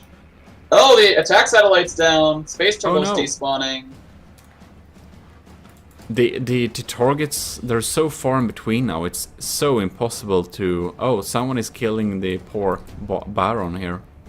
Hey, it's finally dead. Wow. Long overdue, in my opinion. Yeah. Yeah, now everything is starting to get back together because all the things that are off in the middle of nowhere are despawning, so they're starting to come back together. Shock and Awe by Yadog is doing pretty bad. Oh Oh. yeah, it's wow. Oh, Great right, to sorry. see. Oh, there's the box. That- Oh, the time limit. At the time yeah. limit, yeah. Now is the question, where is that your eye? No, that's still. We're seeing the same designs. Oh, there we are. Here, the Wolpen. How? Oh, there it is. Wolpertinger, Sean Reed. It seems to be okay. Oh yeah, it's definitely okay. Yeah. I don't know where it's been all Oh, this. so is this particle cannon. It's just been hanging out in the bottom. Yeah, seems It's, like it's it. been in the depths. Yeah. There's the butt blaster again. Shock and Aw's about to die. It's at 80. It's at 58. Was that a count. collision? No, it wasn't. That might have been. No. No. I don't know what is in the middle there, but it's not having a good time. Is that my Eye of Death? This thing. I think. Is that what's in the middle? No, that's the box blaster. Yeah. Or a box shooter, sorry. Which is Box. surprisingly not actually taking that much damage. Oh, Shock and Awe just blew up. Oh no. Oh, we found Ad Necrias. There it is. The Turian space It's corvette. drifting. It's drifting hard, but it's working. It's working fine. It just doesn't aim upwards, so it doesn't shoot enemies very often. I'm waiting for the butt blaster to shoot someone again. Yep. And now it Well, went might for happen you, here. I think. No? No, don't do that. Oh, no, now it's went. It went for the laser pointer. Now it went for you, yeah. I think I'm turned around. Hey, turn around, you stupid thing. You're shooting at something else. Like Oh, I am shooting at something? something what am I in the shooting far at over distance. What the heck's all the way over there? Maybe it's the laser pointer. No? Oh, that would make sense. Oh no, it's not. It's midnight. That looks like Midnight Sonnet. Yeah, it really Why am I does. saying?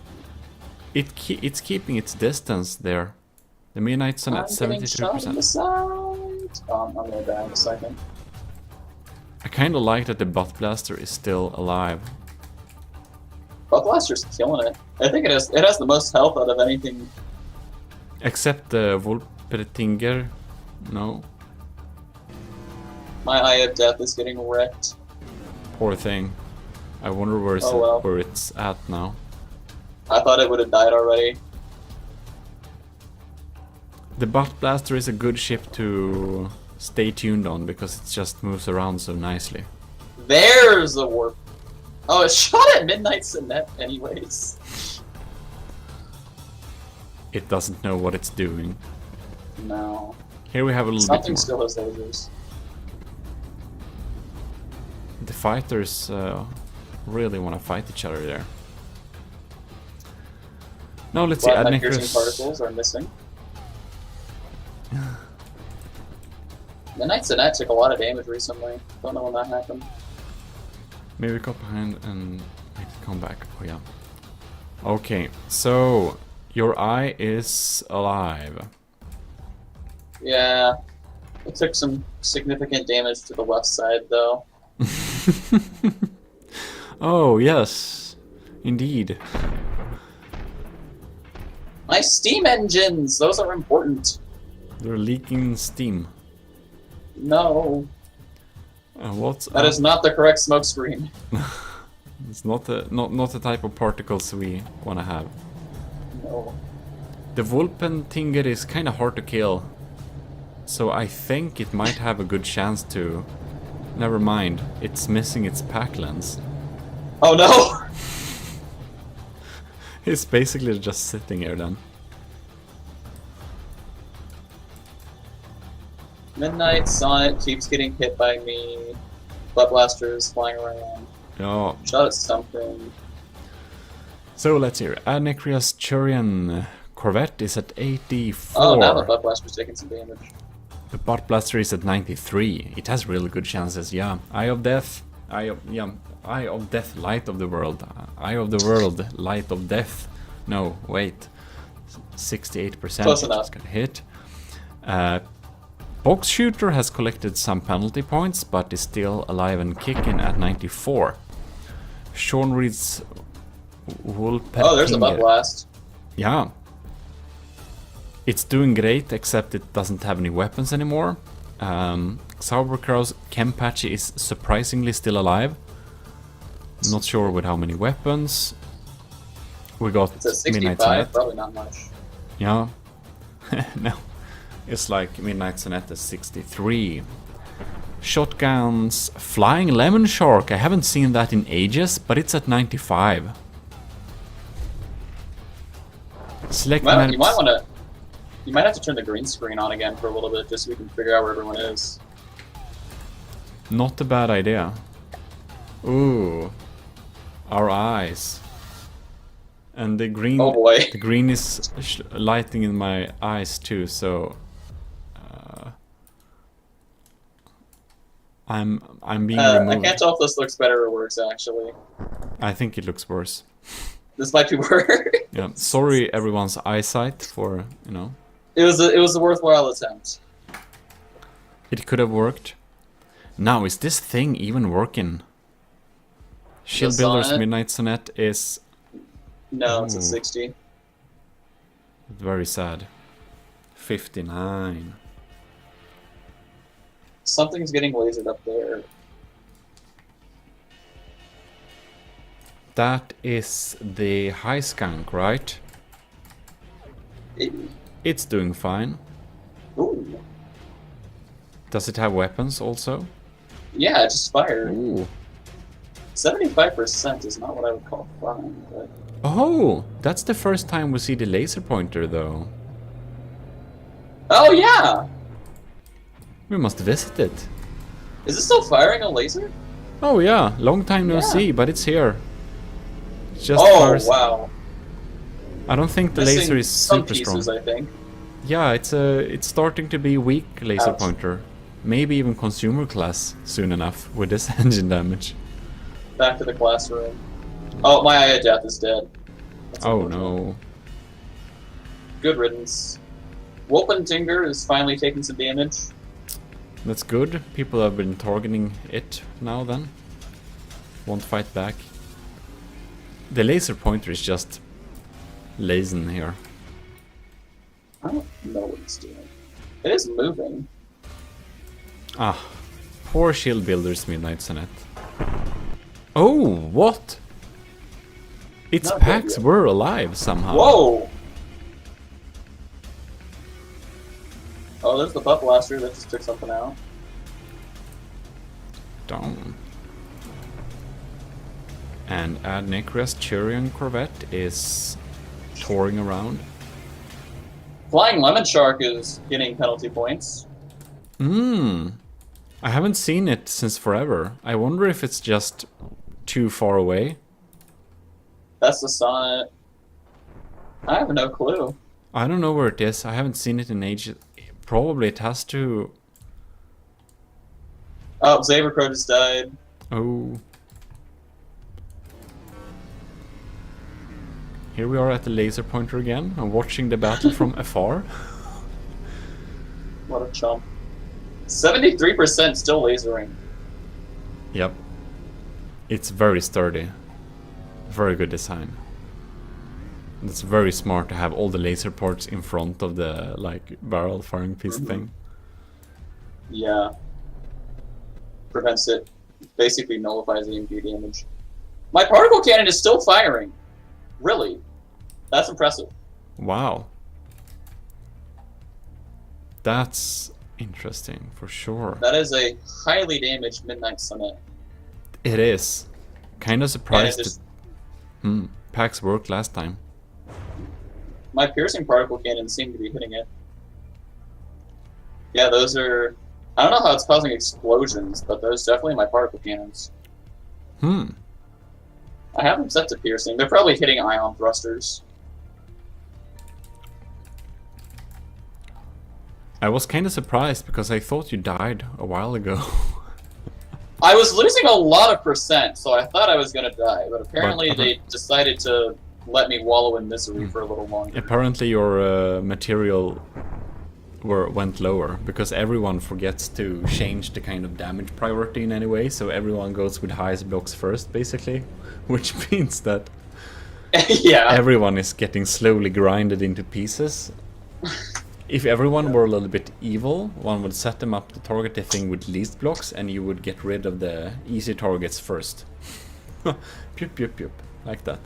Rainbow Butt Blaster at 23 penalty points. Oh man. 24. Did it fall Quite a down? shame. It must have. It came back. I think it's dipping under things and it's killing itself. There it goes. Yep. Well, Pop, it's gone. It was almost out of materials anyways. poor thing. So who's left? My stupid eyeball is somehow alive somewhere. Yes. Box shooter's looking like it's gonna be the one to take it. Pizza Summoner's box shooter is having a good time. Shornreed's Volpertinger is not dealing too much damage, so I kind of doubt it would win. Then we also have the High Skunk, which is zooming around the universe, and the Laser Pointer, I think that's of course. what's getting shot. Oh man, Laser Pointer is DQ'd because of penalty. Oh, bye-bye. I think it escaped battle a little bit too far. Yeah. I think the only thing with weapons left is the box shooter. Because High Skunk is getting fired upon right now. I have not seen my Eye of Death fire recently. Midnight Sonnet Wolfentinger's... is not DQ'd yet. No, it's just hovering in space still. It's basically space trash, but that felt like a... It has a top particle cannon. Is something above it? I don't think so. I think it's just damaged particle beam. I've been watching this Tubes. for like half an hour. Oh my goodness. Such a long battle. Yeah, the shit. Oh yeah, wow. The battle royales tend to become a little bit long, but it's a tradition. Still hovering. Yeah. If we can do it, we will do it.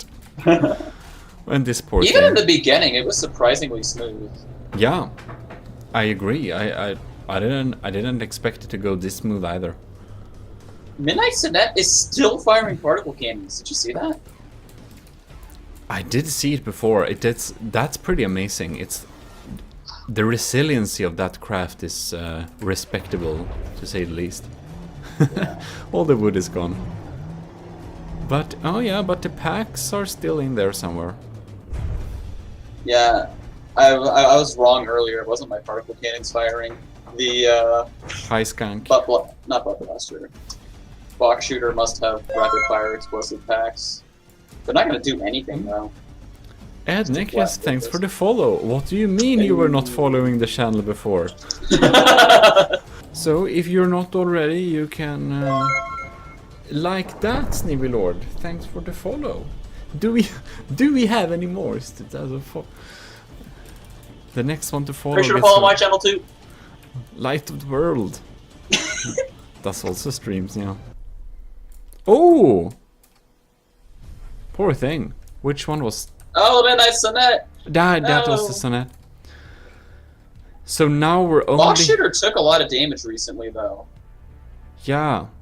High skunk is at nice round 69. What killed Midnight Sonnet? Because what is High Skunk the only thing with a weapon left? Oh no, maybe so. Pizza Summer's Is- box shooter is. Oh my gosh. It's not firing anymore. What happened? Wow. And your eye is still at 72%. I think. Is High Skunk going to be able to kill everything before it runs out of materials? Oh, Pizza Summer is Oh! actually. Oh no! You. No! Me Man. and Box Shooter. You're getting penalty points because you're. My thing finally drifted out of space. The box Good riddance. shooter is too slow to keep up where the. But it feels almost a little bit unfair. Because Somehow this thing is Wolfenfinger just. took damage. You're down. Goodbye, Eye of Death. Oh Good well. riddance. Poor thing. Alright, so now we only have the High Skunk, the Pizza Summer, and the Sean Reed. Somehow Wolfenfinger is taking damage, actually. It's lost a percent recently. I think... Yeah, Pizza Summer is actually shooting at it because it has more materials left. High Skunk took another 0.1% of damage somehow. Oh, that poor pack. Oh well. I don't know what they're firing at. I think they're trying to Oh, fire you know forwards. I bet, you know what I bet it is? I bet the particle cannon is damaged. Yeah, And so when the particle cannon strike, yep. yeah, that's yeah, exactly. it's gotta be. It's just damaged. Because you could see that particle beam, it's not focused, it's just random. Yeah.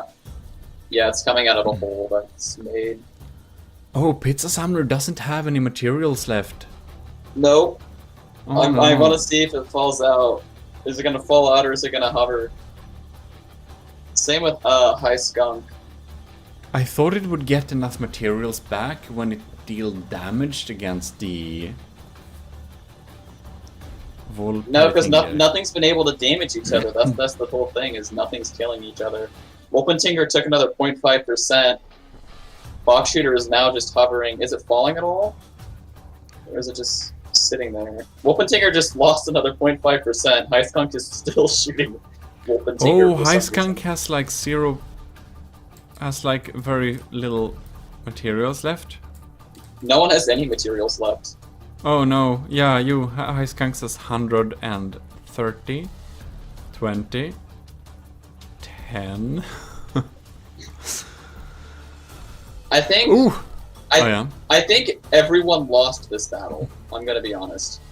I don't think there's any winners. I think everyone lost. Well... Pizza Summoner is at 91%. I'd That is say that's a true. winner. He might not have materials left, but the Wolfenting hasn't had any firepower for like 15 minutes or whatnot. Wow. Somehow High Stunk is actually still shooting Wolfentinger. Somehow, yeah. Well, I do think we'll have to conclude. It's like maneuvering. It would be fun if it just rammed someone. That'd be great. Oh well. I don't think it will, though. Yeah, Yeah, GG's. this battle is over, and if we can find it in this... Oh god, it's impossible to... yeah, okay, we're not fine. Oh, wait, I saw something. And that's the ultimate thing. Oh, there it is.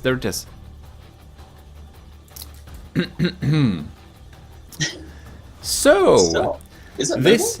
It looks like it's still just gliding around somehow. Oh yeah, it's not falling. It's That's just how sitting there. strange. At 91%. And the Wolfenting is ticking down. It ain't gonna deal damage.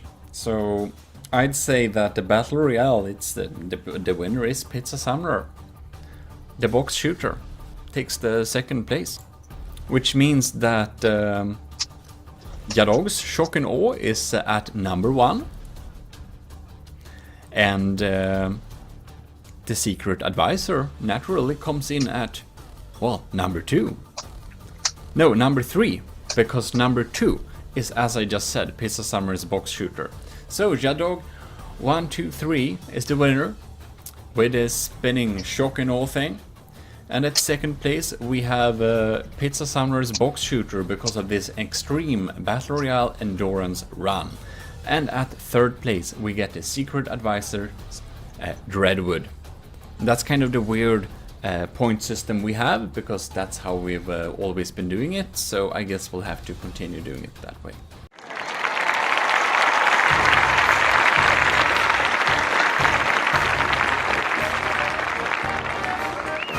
Team Psych and Lubscribe, consisting of Gmodism's Churchill Airship and Xaverkrau's Winston Paddlewheeler. Our next team is the Gear Grinders, consisting of Sample Text's Superior and Adnecria's Sobreda. Our next team is Iced Coffee, consisting of Aleki Hakio's Lady Italia and Coffee Zombies, McDoulin's Pub and Plunderer. Our next team is the Sultans of Steelmire, consisting of Cortez X Zebra Clam and LCG's Blunderburst. Next up we have Team Steamed Crabs, consisting of Favfuls, Baron von Keroff and Game Boy's Industrial Dawn. Next up we have the Team Fuming Boilers, consisting of Snivellord's Harbinger of Brass and Fate Ori's HMS Vanguard. And lastly but not leastly we have the Team Indefatigables, consisting of Scooby-mation's Fading Light and Light of the World's Balloon Atrocity.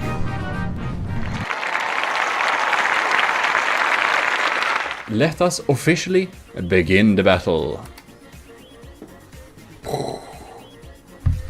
Okay.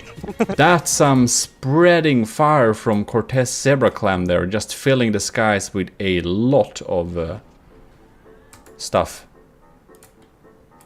And this jagged thing is going above and shooting from above. Ooh, that was a volley right through Cortez. Interesting. That was great. That was a great shot. Wow, poor thing. Cortes is already going down. It's looking a little bit bleak for Sultans of Steelmire. And here we see this beautiful construction, the blunderbuss, a thing that's kind of holding the other thing. And it's, I don't see it firing very much. Excuse me, I'm just closing my window. Yeah. Alright. See? Oh, there we have some bomb run, and it looks like Game Boy is just charging into it. What the hell? He forgot his steam drills. What the? They just clinched together and it was like, okay, I guess there was a nuke. That was a nice broadside though. Looks like Game Boy is going for the strong broadside.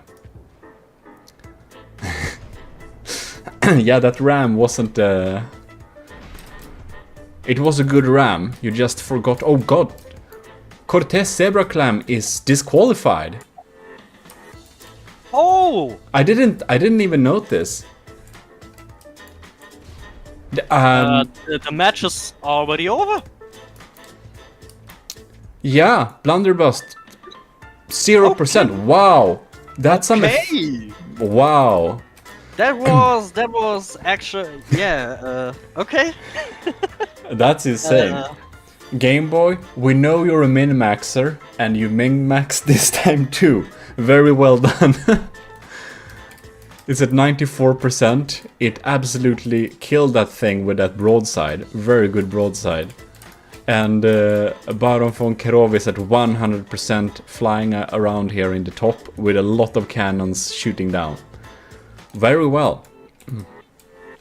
Damn, I get really the feeling that this spamming simple cannons, that's maybe the trick for this kind of tournament.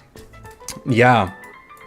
You know, when I did my brief testing, I noticed that the cram for my airship, it shoots through anything. It's too strong. I should have made it faster. Damn, okay. Wow, anyways. Favful feels guilty. I don't think you need to feel guilty for building a good ship. Unless you broke any rules that we missed. I don't think so. Gear grinders, add Nicrias Sobreda. And sample text superior. And the superior, I believe, is the airship. And add Nicrias is the paddle wheeler.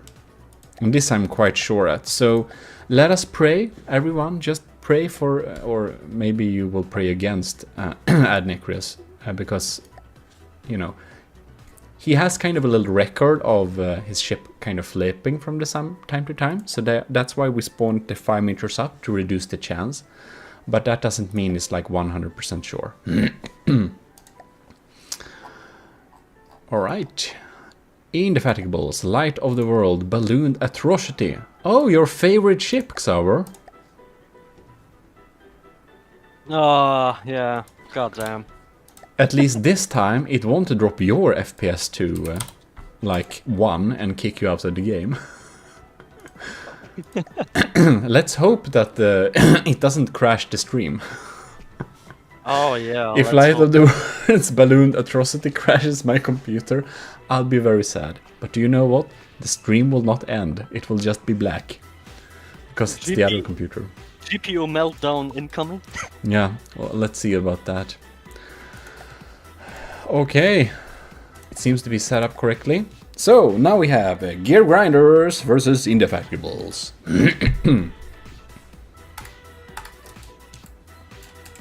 Let us watch closely as this atrocity deploys its evilness. There we go. Okay. Millions of balloons, dude. Oh man, what's going on here? I think we have a spammer.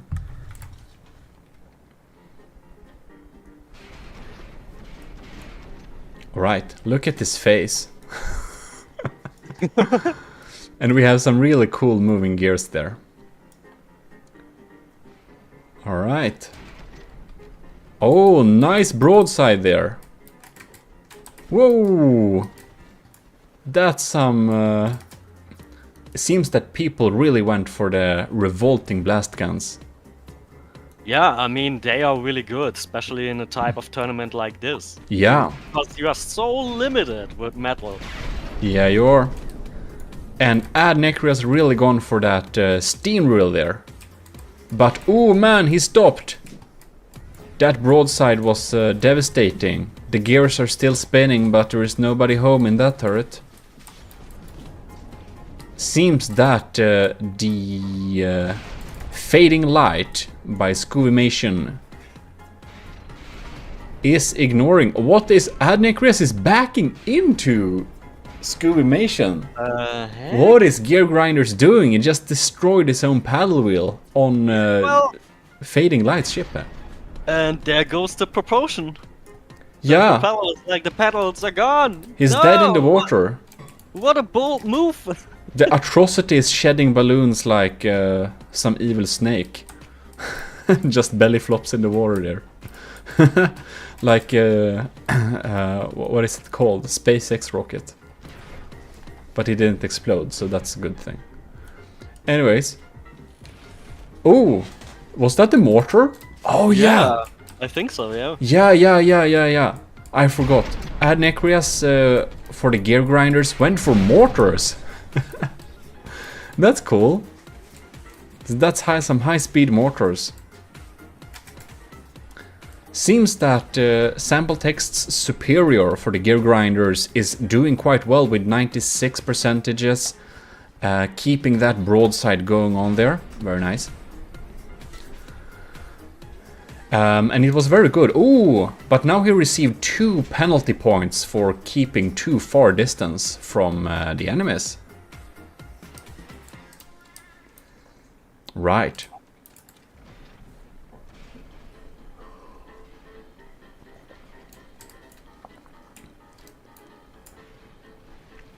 Well.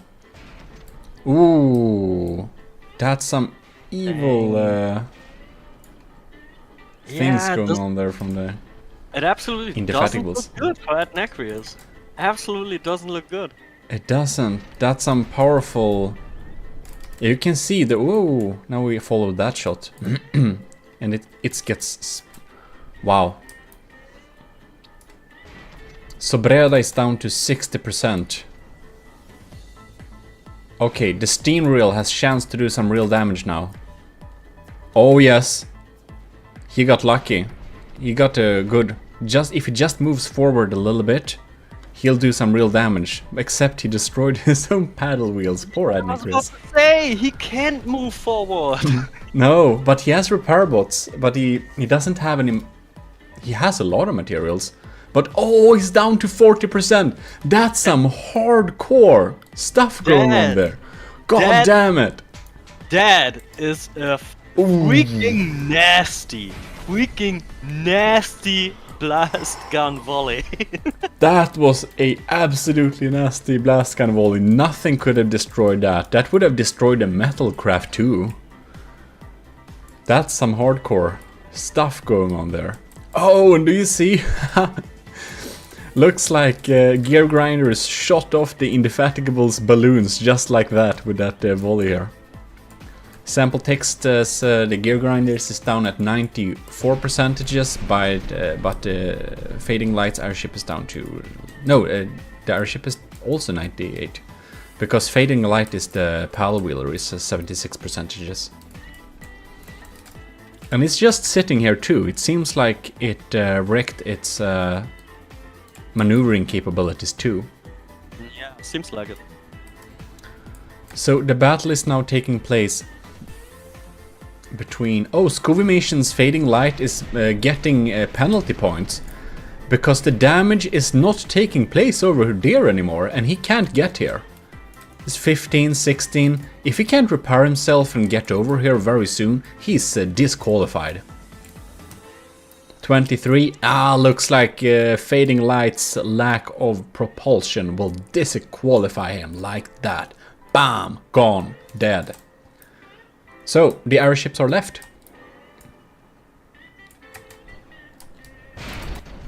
shit. I just remembered something. What was that? I have no idea what combat combat range I set it on my AI. Don't worry, Sauber. I don't think you'll survive that long. Uh-oh. Oh shit. So Sauber's boat, as you probably seen from the intro video, it looks amazing. Oh wow, what was that? Who got damaged though? Oh, you know what it was? Uh-huh. That side, yeah. The ballooned atrocity decided to teabag the superior. Yeah, that's an unnice teambagger going on there.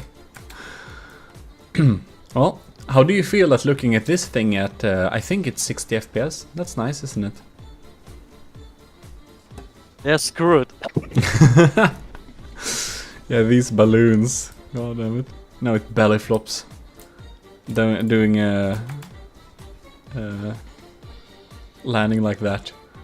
Okay, seems that both the Gear Grinders and the Indefatigables kind of missed their naval ship friends, so they're both trying to be naval now. Oh, God, another nasty shot. That's very nasty. It looks like he's mounting him, almost. Not really. Okay. Especially since this poor thing has kind of eyes and stuff. Oh, and now we got real good broadside here, though. Yeah, that's a solid broadside, but they're still at very similar values. So even though it looks damaged, it's not so damaged because it's just the balloons shedding away. Yeah. It literally acts like a shield. Sample text says karma's a bitch. Wow.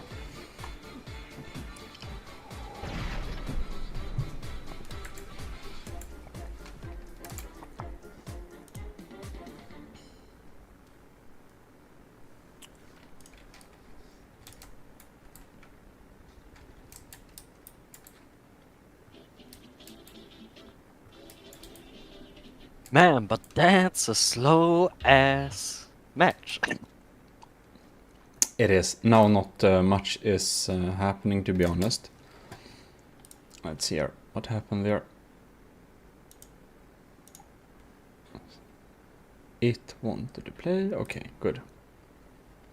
So, what's happening here? Now the music kind of died. I wonder... Are we at the end of this playlist, or what happened? Let's continue with the trusty old... Yeah, there we go. Have some nice background music going on there. Right, so there we are. Sample text superior is 89%, light overall is 87%. So, what's gonna happen now? Who knows?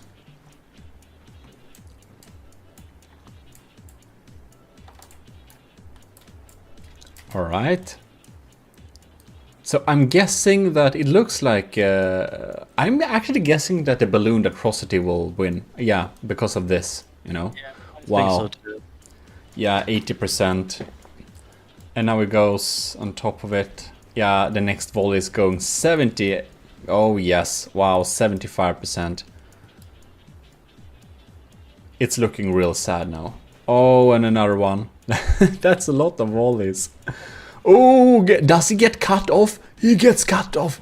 55.6 percentages. He is... Holy he's shit. basically dead. Poor thing. He got his ass cut off. Just like that. Like shop. Yeah. We can just wait for Light of the World feeling like... you know, lining up and placing down a little bit of a, you know, stray shots going on there, and it will be enough. He only has 1,500 materials too, so he can't really repair anything that will do any difference. Oh, and oh, it missed. That No. was a miss. It kind of hit a few blocks. 9 minutes and 38 seconds. Yeah. It doesn't even have to be decided by time. This thing is dead, indeed. The superior might look like a Kirov, but the balloon atrocity makes, weapon-wise, a semi-Kirov, says Fabful. And it was a good match indeed. Alright! So, congratulations, the Indefatigables. Good job that you were actually able to participate in this like tournament, because, you know, you had to correct some stuff to not be disqualified. Anyways, Invictus says, is the cram on the bottom of the atrocity even still functional? Okay, that's outdated information. Who knows? Okay, so we are going to report the scores. Indefatigables 1, Gear Grinders 0. Congratulations. And I'll share you this once more in case you don't have it. This is the challenge.org thing. And if you're watching this not live, don't look at it. Do not click on the link. You will be spoiled. Alright, let us set up the next battle. Yeah.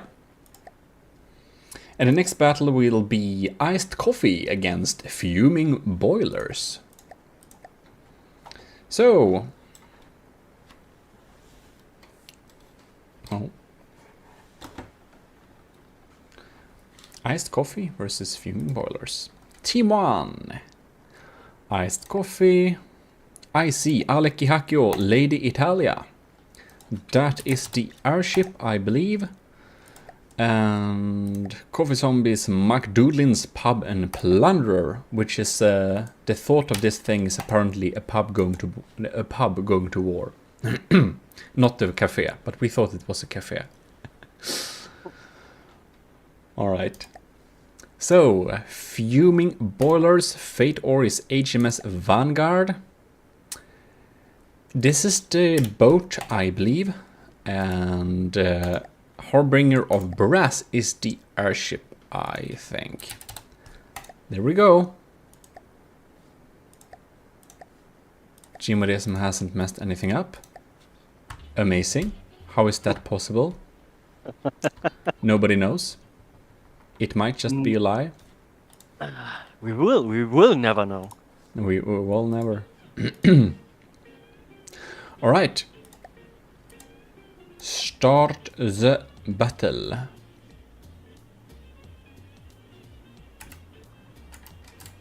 And that's just residue. Okay, the battle is over here.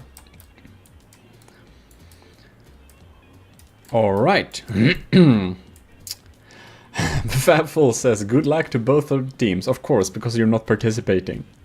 And Aleki Hakio, which is participating in this one. No matter what, good luck, and let's get into this. Indeed, we shall.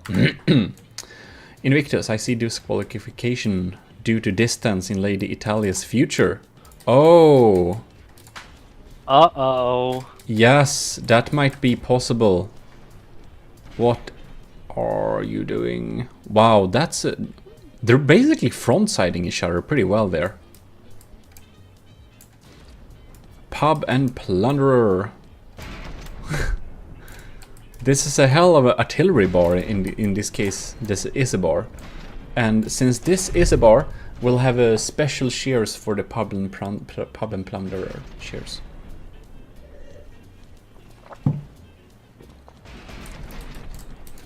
Well, it's basically artillering this Harbinger of Brass. So this is Snivelord's Harbinger of Brass, and inside this balloon you find a atrocious amount of basically shards of wood. I think it's some kind of armor. Don't know if it works though, but it looks pretty stable. No disqualification points yet, but the Lady Italia is looking a bit sad, to be honest. It's looking very splendid. It even has the name and everything, but it also looks very sad, poor thing. Oh, here we have a little detection deck with some cannon and a little guy going on there. Very nice. That ain't good. It's not. Oh, the battle kind of split it up, like... It did. Okay, so we have an even battle, basically, like... Ship Paddle versus wheeler ship. against paddle wheeler. Yes, That's we do. interesting. Here we have Fate Oris HMS Vanguard. Broadsiding Coffee Zombies McDoodlin's Pub and Plunderer. That's a hard name. Except the Pub and Plunderer is like semi-carrying, and oh, poor thing. That's a lot of missing blocks here. It has decided to not terrorize the airship so much, and has decided to go against this little thing. But it seems that the Pub and Plunderer can't turn as fast as the Vanguard from the fuming boilers can actually go sideways. Oh, maybe it can. What is this?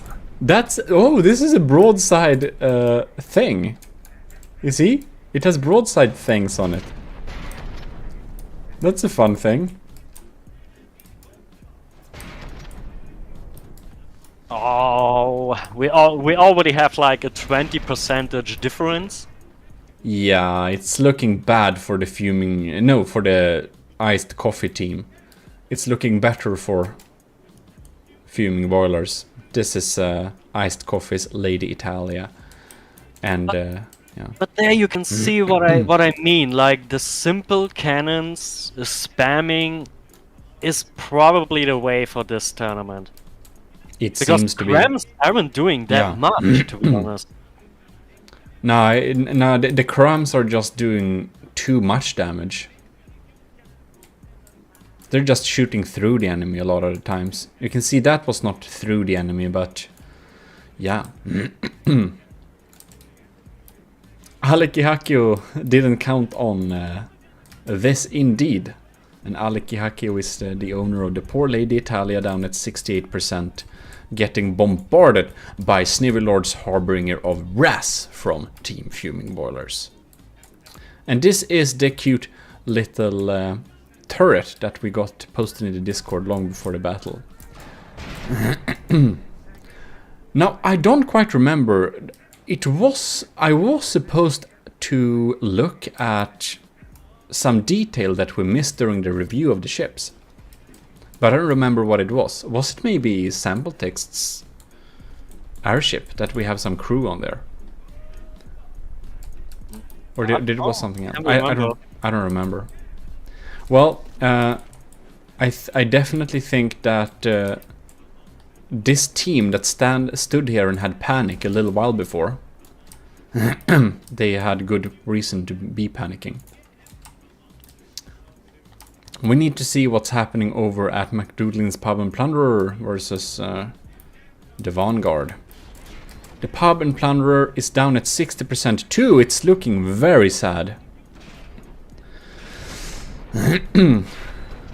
And it has some very fast shooting crams going on there.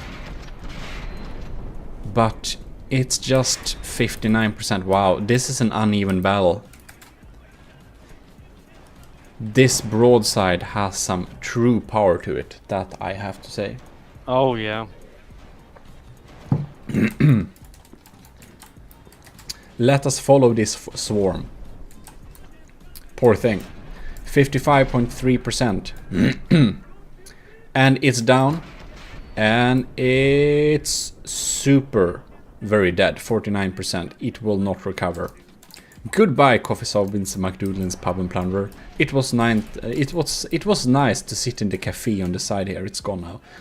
The Lady Italia is also gone. Oh, the Lady Italia died as well. Yep. Yikes! That was not a fair match in that case, though. I suppose it was fair, but damn. Firepower was a huge difference, though. Yeah, the fuming boilers had very much more superior crafts. And it seemed that this hidden shard structure inside of here was really helpful. And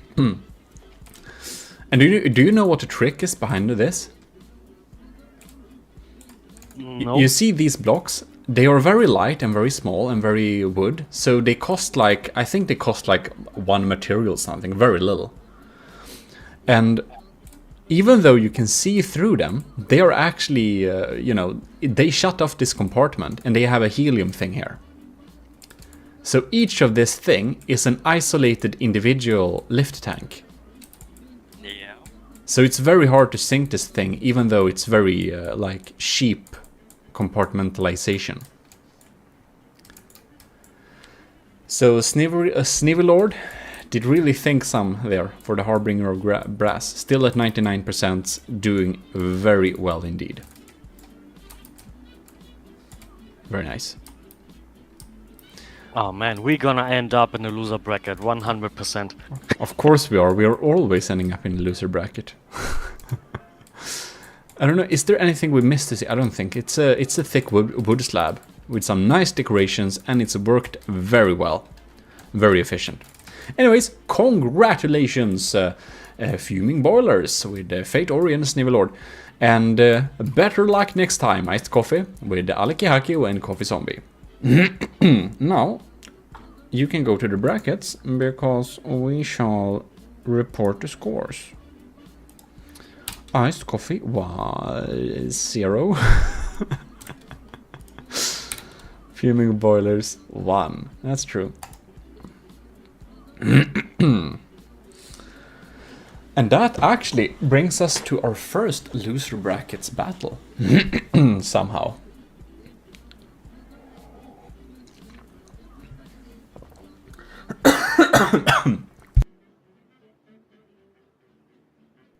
Excuse me. Now let's see what happened in the chat while we were excited. A lot. Invictus, mind looking under Pub and Planner to find out its Tokyo drifts side. Find out how it's Tokyo drifting side to side. Oh. Well, we didn't have time to do that right now. But You can probably ask the creator of the build in Discord. Maybe That's he true. sends you the build. Probably so. You can ask him in the Discord and yeah. So something happened. Oh God, the text's so small. I think someone followed or subscribed. Thanks for that anyways. I can't read the text because the window is so small. I need more screens. Actually, I don't have space for that. It's just because I have the yeah. So, next up. Let me show you setting this up. Team 1, Gear Grinders. Or what you say? Huh?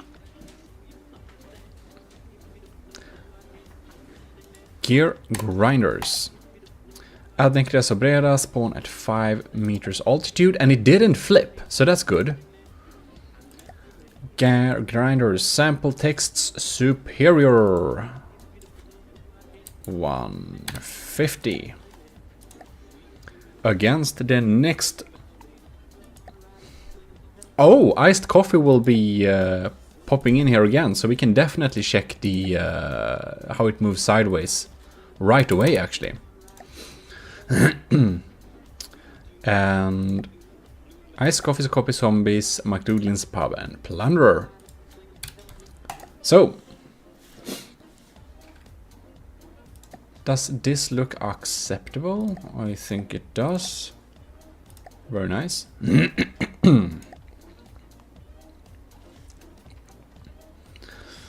Alright. So let's just spawn in the crafts like that. Very nice.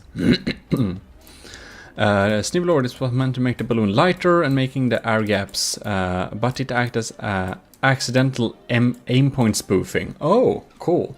Oh, if it selects a random block, it might select the balloons. Ah, that's smart.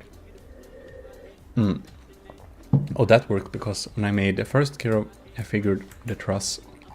Why doesn't it scroll down?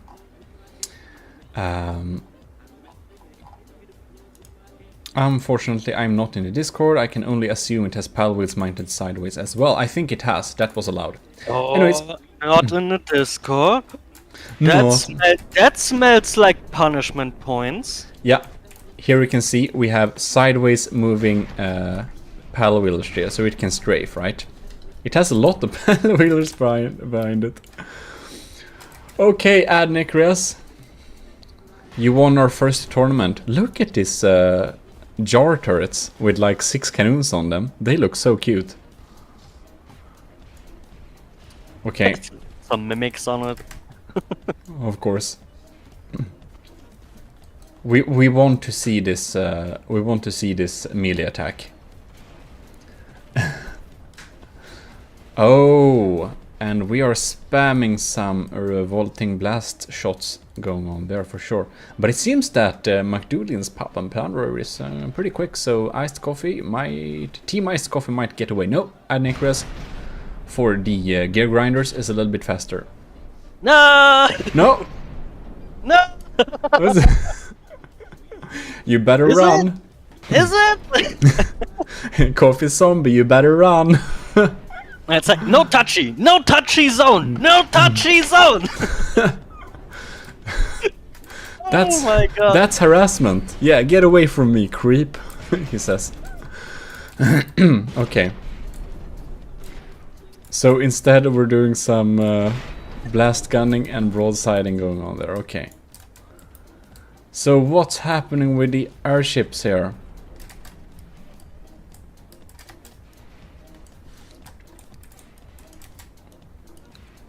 I don't know, was it the crew on this ship I should see? I don't see any crew on this ship. I don't know, man. I don't know. I can't Maybe someone remember. will tell me. He's not fast enough, you know. Oh, wait, what's happening here though? Adnikrias Sobreda. Did you mess up your paddle wheel again? Did you back into the enemy? What have you done? Oh no. What have you done? What have you done to yourself? God damn it. Anyways. Looks like the pub and plunderer has much better luck this time. Staying on his distance, saying, "Stay off me, creep, I will bombard you with artillery instead." Do we also have mortars here? Or... No, where is the shots coming from? He's not bombarding. I No, don't there they know. are. Okay. Yeah, it's yeah. It's... Oh. Now I failed to lock on with the camera here. Ah, there we have a little mortar barge. See there, very cute. Very nice. Almost invisible. It's just so much going on the iced coffee's paddle wheeler, so you don't really see. Anyways. Adnikrias Sobreda is feeling a little bit sad again. Yay. It... What the heck is happening? Oh, that's a nice little, you know, stamp or little sign, but well, poor thing. Looks like the airship battle is going slower. Ooh, the superior is down on the ground there, but right now, Lady Italia has 11 penalty points. Okay. Yeah, nice logo. Alright, 51%. Adnikrias is indeed Yeah. down.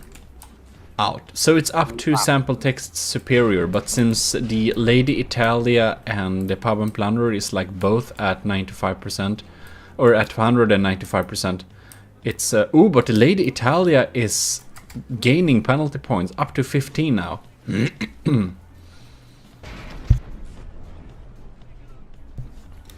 Superior. Poor thing.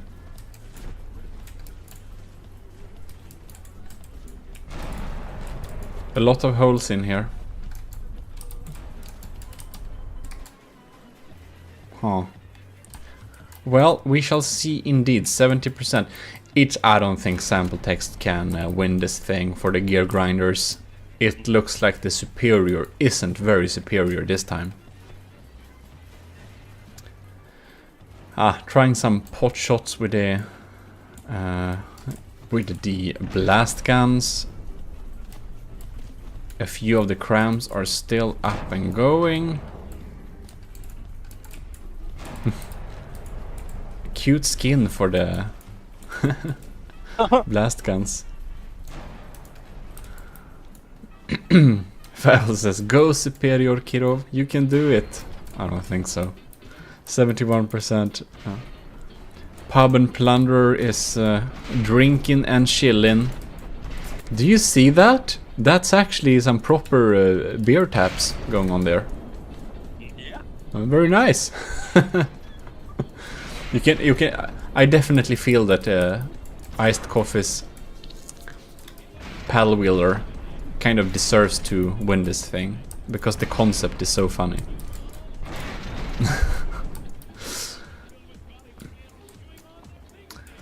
Yeah, that's pretty much over. It's pretty much over. Aleki Hakio's Lady Italia has now accumulated 25 penalty points. They're very close to being despawned.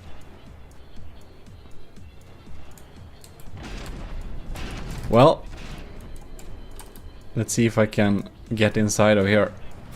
Seems that the meeting board don't have to panic so much this time, even though one is face palming and the other one is, you know, crying and stuff like that, but they have done quite well. But I guess they panic because now they have 29.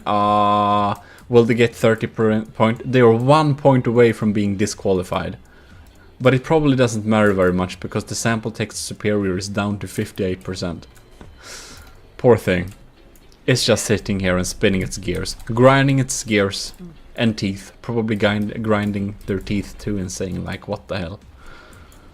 Please have mercy.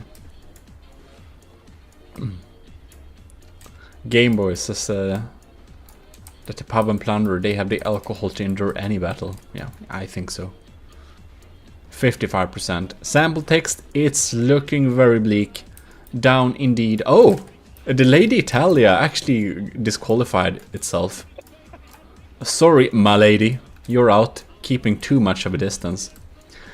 But it doesn't matter very much because sample text superior is just dying, which means that gear grinder is indeed out. Very good game, very fantastic builds. They looked very cool. We liked them very much, but for this tournament, the gear grinders could not stand up against our other winning losers. The Iced Coffee, with Aleki Hakio's Lady Italia disqualified, and McDougal's Pub and Plunderer honest but drunk. So there we go. We shall now report the scores. Very nice.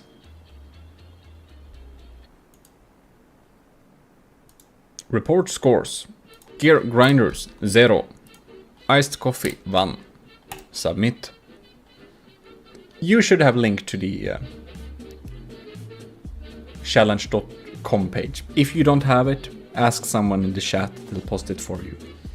Because I'm lazy.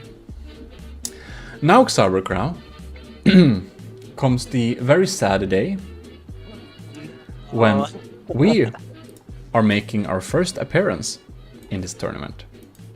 Dude, I already regret so much that I done just cramps basically. I regret it already. I think you also should regret that you went for all the mimics and none of the metal. Yeah, it doesn't really matter anyways. Maybe not, but yeah. Let us see. We are facing the steamed crams. Yay! Yay! And our team has the fantastic name of Psych and Subscribed. SAL, psych, and subscribe. You get it? Do you think they get it, Xaver? I don't know. I don't know. Maybe you can explain what they need to do. No? Okay. Never mind. I'm not supporting our laziness because we didn't came up with your own name. I don't support that. Yes. So, let's see here. And we have Steam Cram's Game Boys Industrial Dawn min-maxer. And the possible winner. What the hell happened with the spawn altitude? Okay. I need to click enter, that's why. 155, okay, super. We are getting shredded, dude. I think so too.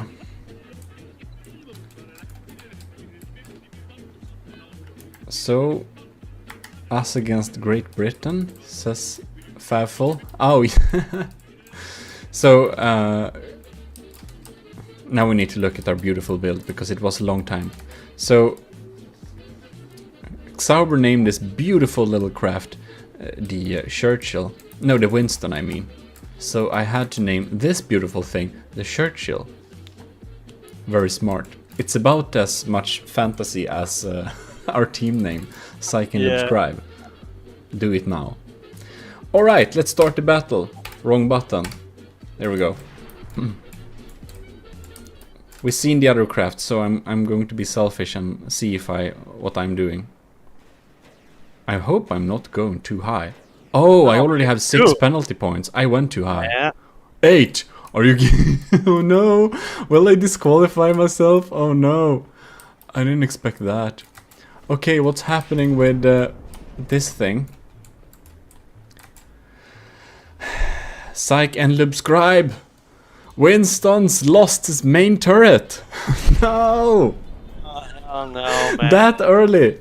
But it looks like a car because we have, you know... It looks like a combination of a steampunk vacuum cleaner and a robot vacuum cleaner in the car. Oh, they're down to 84% already, come on. Okay, Game Boy's Industrial Dawn is doing a little bit too well. I have 9 penalty points and I'm up against this thing, but it doesn't have... Oh, it does have a pretty powerful broadside though, that's not good. At least I can spray some crap over you, that's nice. And we have this beautiful little turret here. And there goes the penalty. Oh me! Oh my god. Yeah, I probably... Oh, 13. Oh no, you lost all your mobility. No, Oh, not really. I just fucked up the combat range. God damn it, did you not read the rules? Not entirely, no. God damn it, Xabrius, you have to start reading the rules. 20 points disqualification. Oh, you're so close to being out. But now you're moving towards the enemy, finally. Please don't leave me alone in this. Oh, you are going to be alone, 100%. Oh no. The Psych and subscribed as a Churchill airship does at least have proper combat capabilities from all sides, so yeah, we'll see. Oh no, don't go too high.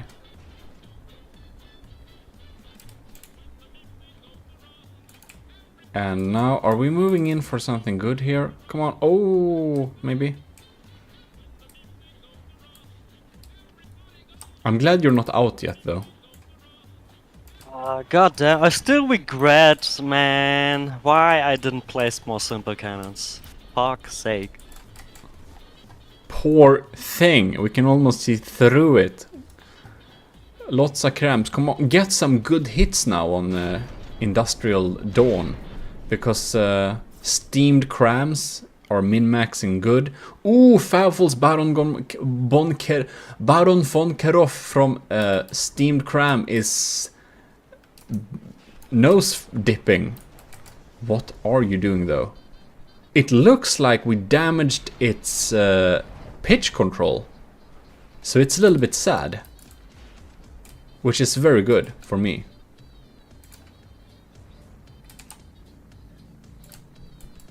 Oh. Okay. The Churchill airship is still at 100%. So if I manage to not... Oh yeah, sorry for tanking the battle. What do you mean? You're just standing here and doing nothing. Coward. You're not even shooting. Xaber, where is your extra AI? Did you forgot to add an extra AI? No, I do have two, but they probably got both disabled. But then you would have been AI killed. I think none of them are controlling your weapons, right? It's only one AI that controls all the weapons, right? Or is it? One AI controls the weapons and one the AI, the anti-cram. Oh, okay, I see. Well, 55.1, yeah, very sad. You get broadsided, almost split in half. Bro, come on, I'm fucking tanking and the entire time you're doing nothing! You're not tanking, you don't even have metal. I'm not tanking? I already lost 50%, you creep! You're just being a dead target. God damn it. It lags very much now. What's happening? Why is it lagging so much? What is causing this? Oh! Oh man! Oh god! Oh no! Favfol's Baron von Kerov and Game Boy's Industrial Dawn just had a collision. That was the FPS damage. They crashed into each other. God. Okay. And I'm gone. Thanks, Winston, for contributing to the Psych and Lub Scribes team. You're now dead. But you didn't get disqualified, that's one good thing. Like certain ladies from Italia. Oh! Whoa. Thanks for the follow or subscription. I don't know which it is. I don't see. Anyways. So, now I have two 80%ers against me, and they are, of course, heavily broadsiding me. Poor me. I have a good front cram, which isn't getting to shoot very often, is it? Come on, shoot that damn thing. Oh, come on. It didn't shoot. God damn it. Rams was absolutely the wrong way to go. I think so, too. I'm absolutely honest. Mm. Okay. PvP. Okay. Fairful says, is the secret... is this a secret team fight so our min-maxing gets punished? Gameboy says, I don't have so many gun lefts, Fairful, but the battle is still remaining interesting. You have the high ground. Oh. I have the high ground now, and I know enough Star Wars to know where that can lead. I see. Well, I'm still at 95%, so it seems that the Churchill airship has been able to been able to keeping its altitude despite some minor damage, which is good. I have also compartmentalized my lifting capabilities, but not to the extent of like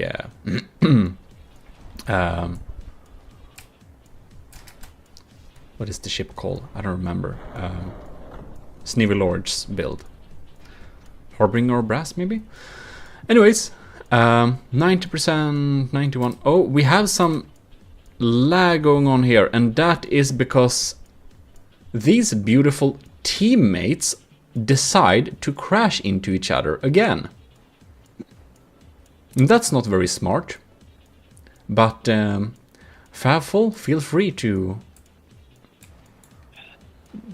bonk your heads with Game Boy. You're on the same team, but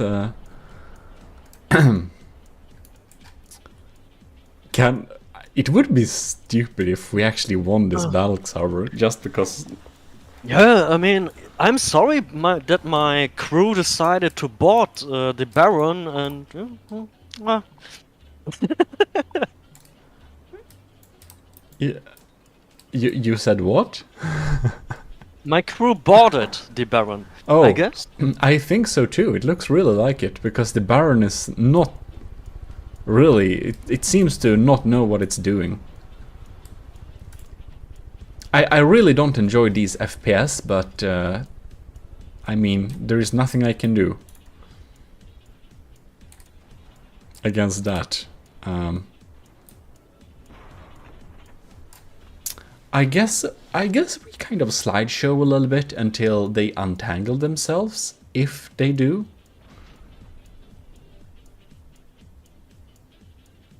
Oh god damn it.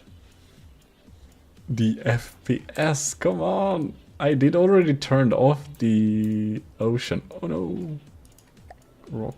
Wrong click. Yeah, collision in FTD is... Ass. Yikes. Yeah. It's like when you do thump damage too, it's like bonk, and it's like 1, 2, 3, 4 damage applied.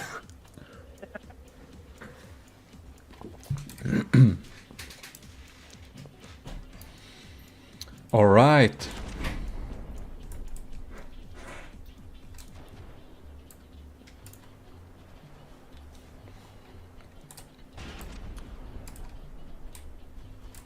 What is going on here? Oh, 86. I'm taking some damage. Oh, finally, the lag released. Thank you, very nice.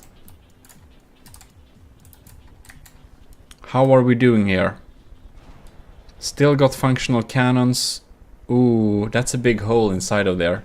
My lifting capabilities are seriously sad. Yeah, it's sinking drastically. Yeah, not good. Because I haven't seen me shooting my blast guns very much though. I would have expected them to shoot a little bit more often. I mean, might be possible that you lose now as well, because Yeah. the Baron can shoot its broadside now too. Yeah, the Baron's broadside. Oh, at least I got a few blast guns going, but that doesn't help me because this broadside is still going strong. And this, yeah, it has repaired its side too, so it's basically undamaged. Only lacks some cannons. Well, at least we're dancing our worries away. Doesn't solve them though, but oh no! It doesn't have an AI, or what happened to this thing? Come on! I think one of my AIs is damaged, that's why. 68%. Yeah, I think that Churchill follows the Winston in its grave very soon, which kinda makes a lot of sense. Yeah, we both made the mistake of thinking going cram is a good idea. Yeah, we did. It's just rotating a little bit sadly here. 63%.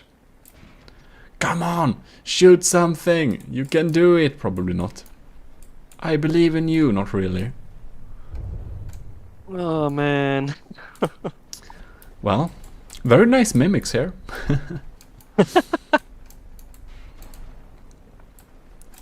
Oh. My main AI compartment looks kind of healthy though. That's good. No, it doesn't. It's breached. 58%, yeah. Over. This battle is is so over. this battle is indeed over. Sad thing. God, we were way too focused. We focused way too much on crams, man. We did indeed. Oh well. 53% and it's dying. It looks like a good job for Steamed crams! Amazing! That's a lot of connectors. That's a funny way to build a turret, though. Works. Yep, there we go. Good game. Very sad. Anyways, let's report the scores. Good job indeed. One more win for the Steam Crams, and the Psych and Lubscribe has to compete more later in the losers bracket. So, As usual. indeed. Next, we are actually going to pitch two winners against each other, as you probably see by the... Actually, I can be nice and post you this again. There we go. Don't look at this if you're watching this after the live stream. Thank you. Now we're going to pitch two winners against each other. The Indefatigables versus the Fuming Boilers. So, you will probably want me watch set this up so you can't see I'm doing anything funny. Remove that. Indefatigables. Oh no. The Ballooned Atrocity. Oh no. 150. Fantastic. And Squamations Fading Light. That is the wrong altitude. 5. Thank you. Against the Fuming Boilers, Fate Oris, HMS Vanguard, 5. And Schnivelage, Harbinger of Brass. Then I was correct about the name, very nice. Very good. We can now start the battle. But first, I will put on some background music. Ugh. I just saw something called the sound of music. Let's not listen to music. What is this though?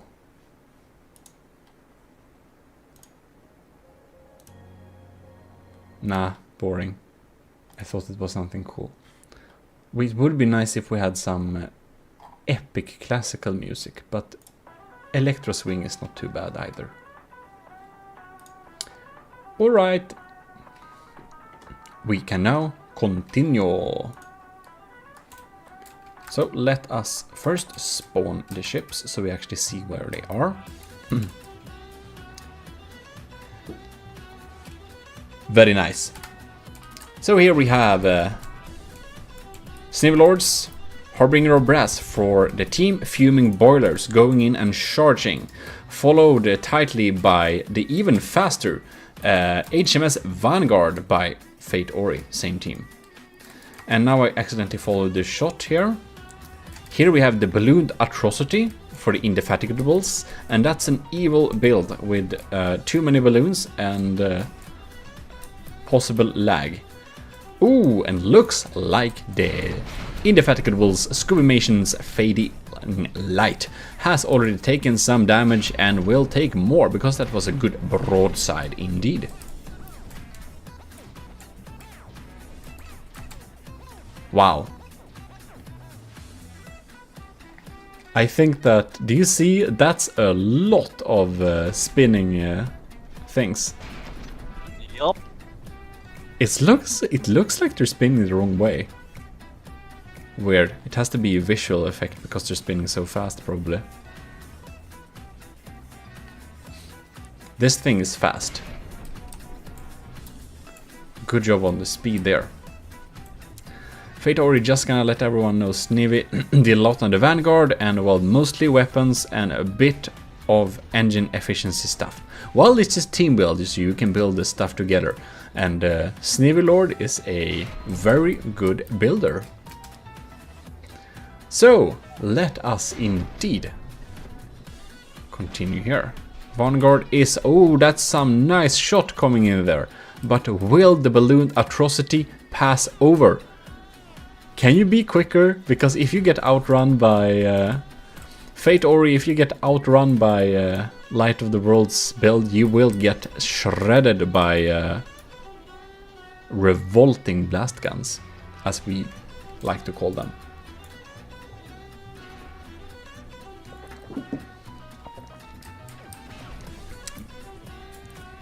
Nobody has any penalty points, but Snivelord is sure keeping a distance, but it's not too far away, so that's good.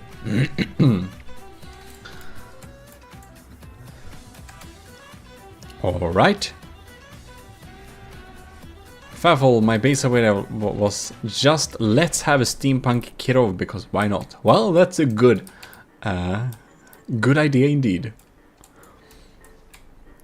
Well, Indefatigables on this end is looking a tiny bit sad. The Indefatigables are down at 86%, while the Fuming Boilers are still up at 97%. But what are we doing here? Oh, that's a big damage!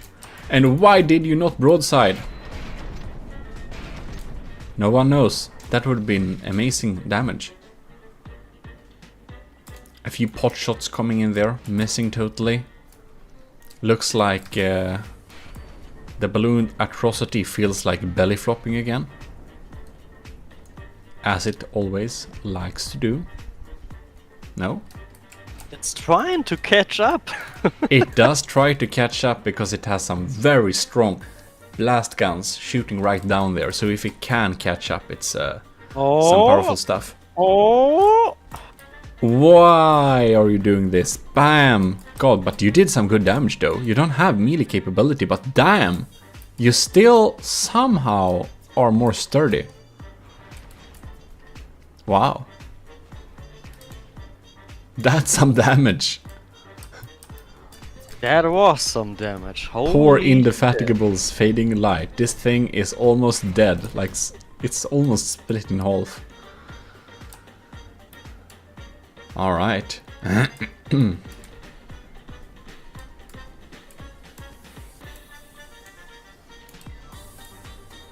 Alright. It's an AI tournament. Yes. Do people even have tournaments that are not AI? I wonder though. Ooh. Wow. That was a good comeback with some blast guns. But it looks like... Looks like the Vanguard is gonna going close again. Good for the Fuming Boilers, but now he gets company from behind. What is this ongoing gangbang here? Yeah, I wonder really. Oh, Squamation's fading light from the Indefatigables is damaged and gone. Very sad. It's now dead. Yes, very dead. Disqualified. And what are you two doing here? You're just headbutting each other. If the ballooned atrocity just would get a little bit higher up in the air, it could blast gun that thing to hell with its blast gun things, but it seems to feel more like doing this. But the ballooned atrocity is down at 67%. The Vanguard is at a similar number, but the Harbinger of Brass is, you know, feeling good and chilling and just shooting down from above. Very nice. Favol says very brutal group cuddling indeed. We have to agree very much. Shark93, welcome very much to the stream. I didn't see you before now. Very welcome. And I just love the smooth shape of this thing. It doesn't look like mimics either. Or does it have it has one mimic, right? It has, yeah. It's just so smooth. Light of the Worlds, ballooned atrocity, chilling around here. It's kind of grown into... Okay, they kind of interlinked permanently. Right. But the ballooned atrocity now gets very sad, it looks like.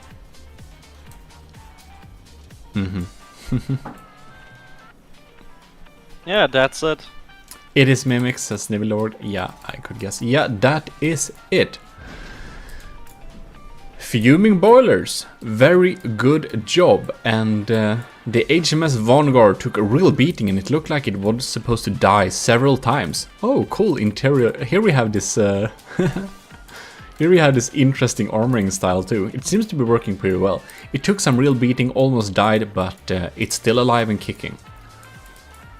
Wow, that's a cool cram skin though. Alright. Good game. Now let's report the scores.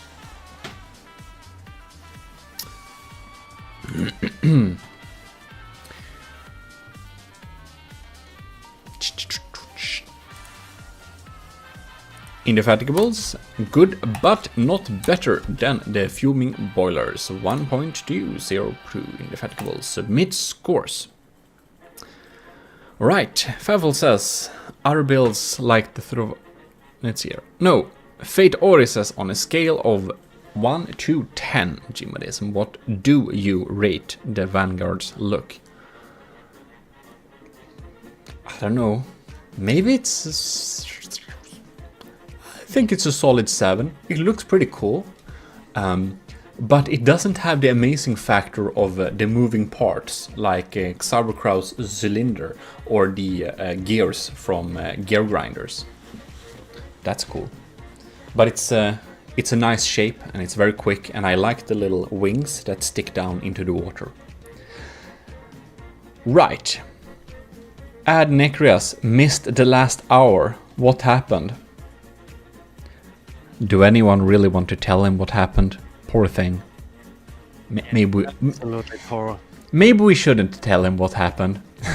Ad Necrias, it's fine. Just watch the tournament and don't think too much. And absolutely do not look at the brackets. Thank you. All right, next up. Oh no. Oh no. Xaberkrau. A very sad day has come. Today, we need to lose to the bar or destroy the bar. Destroy it. Fuck it.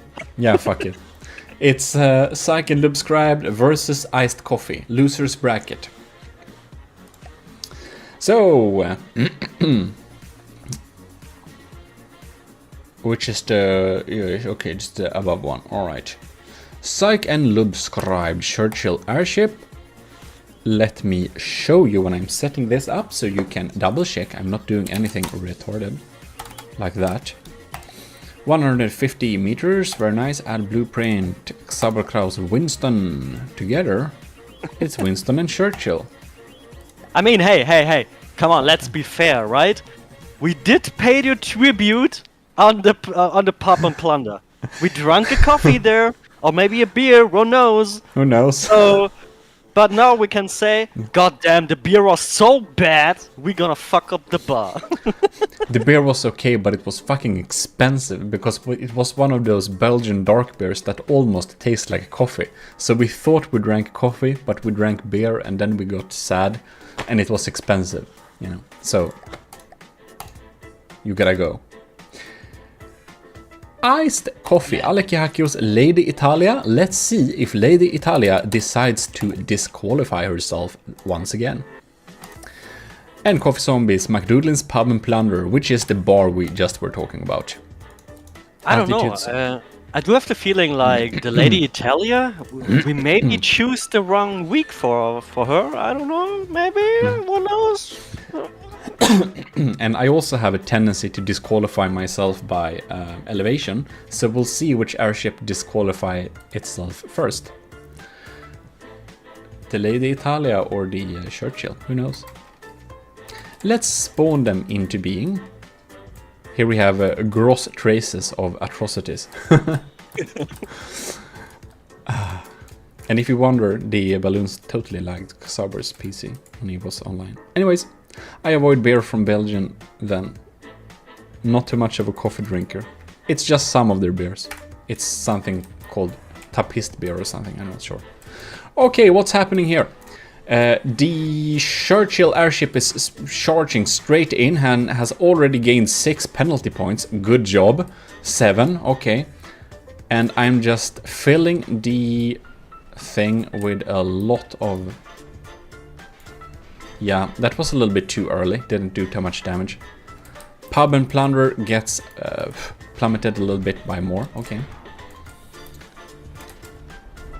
Boom.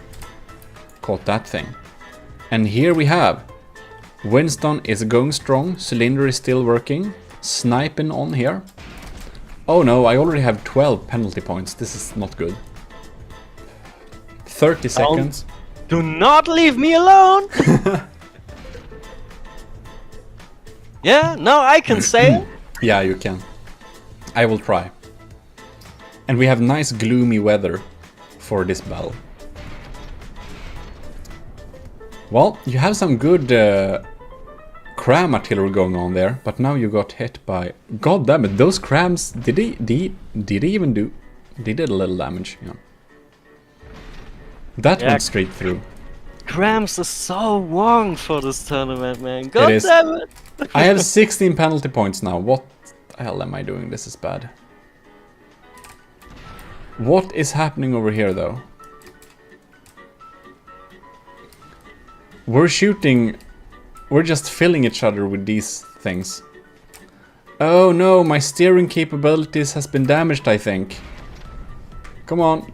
Oh, don't... Don't get too far away. Ah! Alright. McDougal's pub. What the hell was that? Was it a scream or did you moan? I think both. Alright. We have like 2 separate battles. What's happening with Lady Italia though? Oh no. No. Oh. Excuse me. Okay. No, I totally messed up there. Oh, look, I'm stalking the poor pub and plunder. Oh no, 24, 25. I'm getting disqualified. 25, 5% away. Come on, no.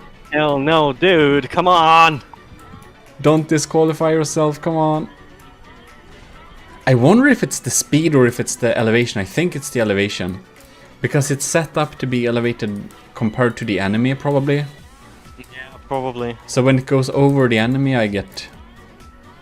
Ah, that's bad. Well... Oh, I have so much material left and I'm so close to like...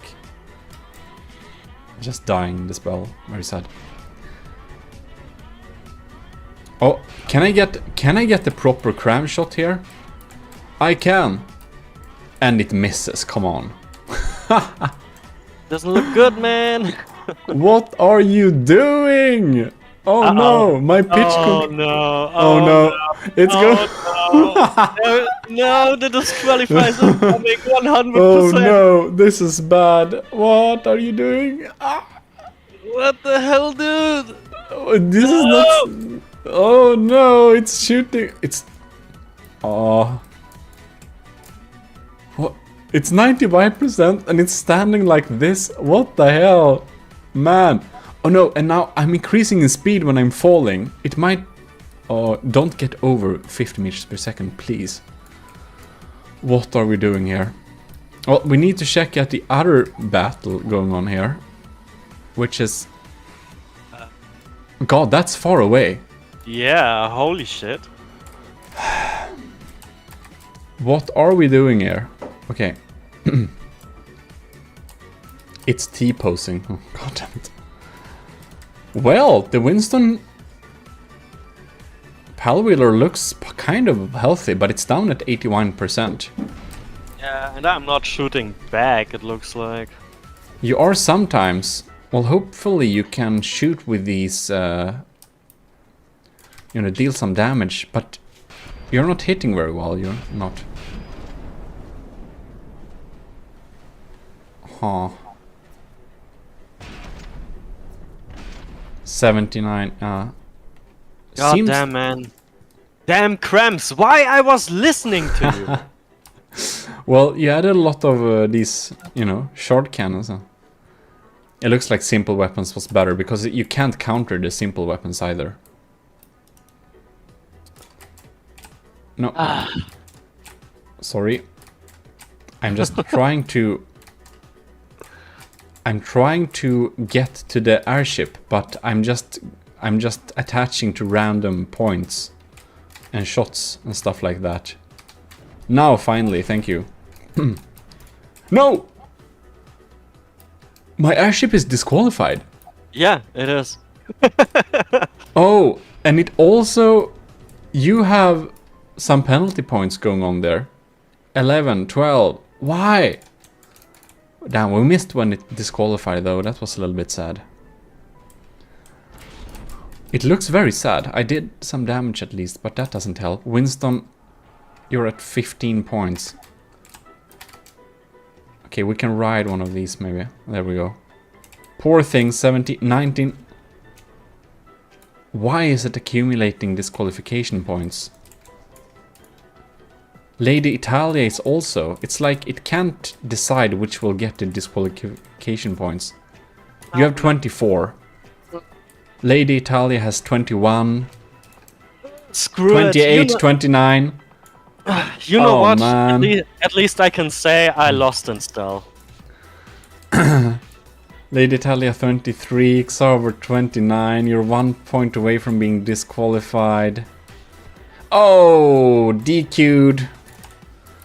Wow. Yeah, but the disqualification, like the penalty points, does not make any sense right now, to be honest. It's a distance to the targets, but because you were kind of sandwiched between two crafts, it's... Yeah, I was... Look, like, my build was sandwiched. So it would mean my build was the center of the entire battle. So why my build gets penalty points, you know? It's really weird, to be honest. Yeah. It doesn't make sense, in my opinion, right now, but it's fine. It kind of was weird. Yeah. But I suppose that there was a very low likelihood at winning that thing, even though if you wouldn't have been disqualified. Yeah, sure. Because still, if Lady... But Lady Italia should have been disqualified, probably, before you. Yeah, well... Normally, yeah, but it is like it is, but... It is like it is. Penalty points doesn't make sense in that battle right now. Not quite, but we're listening to the penalty points, which means that for the rest of the tournament, we will also take the penalty points into account. Of course. Yep. So it would be weird if we now stop. Of course. So there we have it. The psych and subscribe didn't. You still. Now I can say it without masking the words. You need to like and subscribe. But the team psych and subscribe is out of the tournament. Nice battles, but well. See you again in the battle royale. That will be laggy as hell. I think I need to turn my settings to like Stone Age. Iced coffee. A very good job. We did lose against the pub. Yeah. Alright. That means that the next battle is also on the losers bracket, and it will be the Indefatigables versus the Sultans of Steelmire. So... Indefatigables. Indefatigables. Yes, there we got. Light of the World's Ballooned Atrocity. 150. End Skirmishations Fading Light. 5. Good. Team 2 is the Sultans of Steelmire, and it was a good while ago we actually saw the Sultans of Steelmire. With Cortez X, Zebra Clam Airship, and LGC's Blunder Burst. 5. There we go. I think that's cool. Right, so Adnikra says the distance DQ triggers if you aren't in range and aren't closing in. The Italia and the Winston were too far away from each other. The PAL ship was closing in. I see. Makes sense. Well, since it was a while we saw these beautiful builds from Sultans of Steelmire, it has a sound block on it. That's cool. I don't know what it said. But the zebra clam is here, and it's looking splendid, like the rest of like the rest of Cortez X builds. And here we have this beautiful little tugged boat.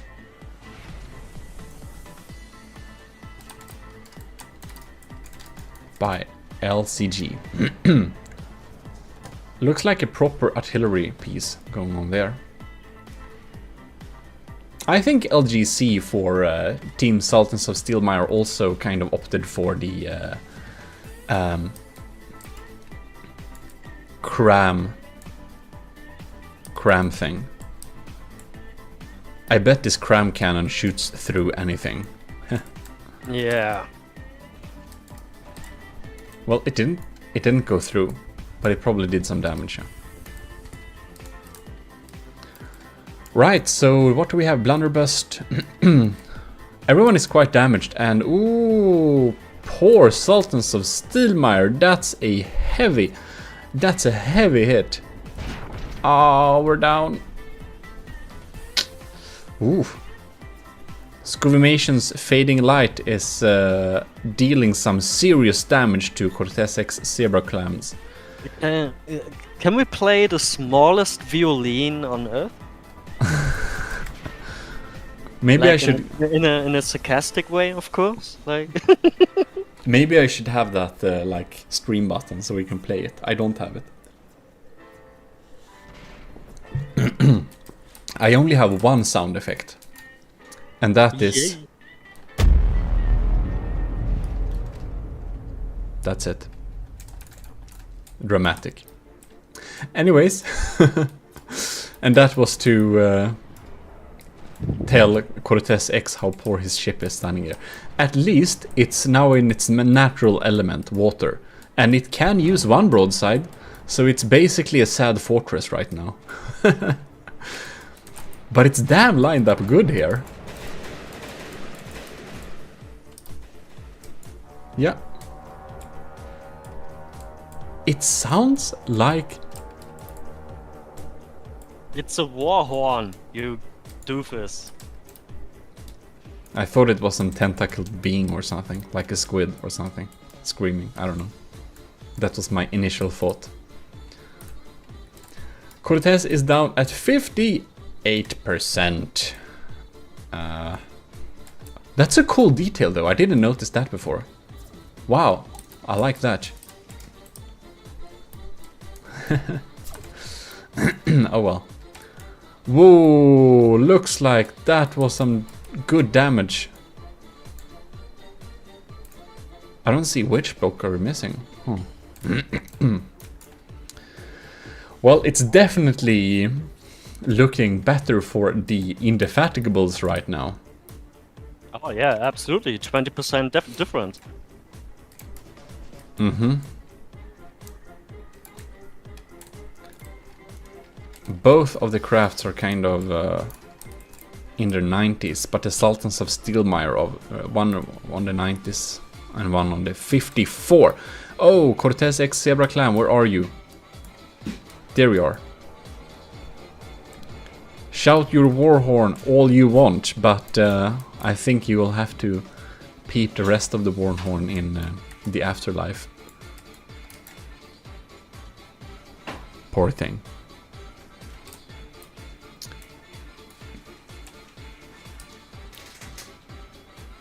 Alright. So now we only have the Sultans of Steelmire's Blunderburst that is totally devastating the Light of the World side there with that. That's a good broadside. There was a nasty hit, yeah. This is a really nasty hit. Wow. Well, I have my doubts about in being able to battle both these ships, but at least they are on both the sides here, so... Oh yeah. It looks like this cram cannon is like useless. I saw when it hit, but I didn't see any damage it did. Yeah, see, that's why I regret listening to you. Like, we should use crams. Yeah, crams are cool, but they are not cool if we don't have explosives. Oh, this also has the war horn. Wow, the Sultans of Steelmires is like two whales, two horny whales communicating with each other. I don't think Alright. it sounds very cool. Alright. Yeah. I don't think alright. it will help them. Oh no. Hey, Gmod, absolutely no problem. I do call. I call the dog for you. The what? I do call the dog for you. Maybe you probably need some help though.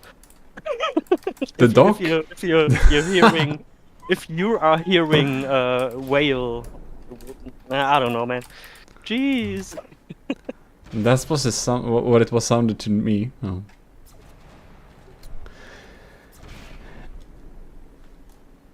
Anyways. That is taking a while. Yeah, it is. We're up to 5 minutes, but we have so much slow motion. And Necros, you made me think of that song, The Sound of Love or whatever. Language of Love. I don't remember that song. It looks like the towing part of this boat is completely gone. So it's just very sad. Blunderbust, you're now officially executed. Not only that, yeah, the pedals are gone. Like, it doesn't have any movement left. It has 54% now after that amazing top shot. And it's gone. It is gone. Sultans of Steelmire, see you in the Battle Royale. Good game, very nice ships, cool war horns, but last minute submission, Indefatigables, Light of the World, Ballooned Atrocity, and Scuba-mation's Fading Light. That had to be fixed because it had too much metal, but now it doesn't. Won. Congratulations. To be honest, when we were reviewing the ships, checking for penalties and some shit, I already knew that this team is probably gonna win because there's so much firepower on it, and yeah, simple cannons are absolutely the way for that kind of tournament. Crams is actually no way for this. It's like it's just going through. It doesn't make any really It doesn't make damage really. That's the problem. I see. Good game indeed. Right. So now we have completed more than half of the tournament, and with the Battle Royale, it's probably more or less the half. So we are continuing with the losers bracket. Next up, we will have the Indefatigables again versus Team Iced Coffee. So, let us indeed set it up, which you probably want to see me do. So, set on that background music again. I should write a memo on myself, like, do not listening to Gmod anymore. Just build what you want. Do you know what you also should do? You should write a memo that says read the rules. Yeah. If you have those two memos. I mean, to be honest, like, my build doesn't really have the problem. It was going out of range for a short time, but I did keep, but I was going back. So I think there wasn't really a problem with the combat range. No, it was mine that actually got disqualified because I set up my AI incorrectly, even though I wrote the rules and I read them. You saying, you know? So, not dissing myself anymore. Let's see here. Oh no, what did I do? There we go. There's team 1, so team 2 will be the Iced Coffee instead. Iced Coffee, Alec Gihakios, Lady Italia, Another popular auto disqualifier. But it looks cool. And Coffee Zombies McDougalin's Pub and Plunder. A bar that we have lost to. Sad. Yeah. So- So they can still sell their petty beer. Yeah. Coffee tasting beer. God damn it! It's like this is the excrements of balloon No. atrocity. No. The ballooned atrocity watched too much Dragon Ball. It how's it called? Insta transmitted? Like teleporter? Oh yeah, probably. It was so hyped. Yeah. Anyways, let's see if these guys have a reason to panic so much. We will see right now. Let's begin the battle. Oh, this time they probably have to panic too. I think so too. But let's see, maybe it turns out different. Yeah.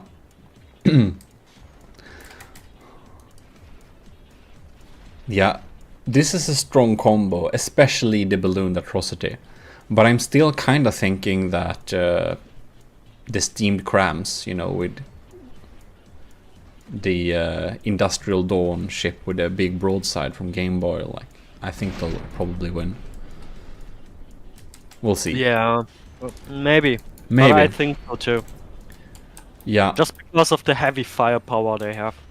Yeah, they have very high firepower. They can instantly turn the battle if just the balloon atrocity gets into range, he can do some damage. But damn, that's some bad hits beneath. Can they turn it around? That's some hardcore damage. Okay, Yeah. here it comes. The pub better run.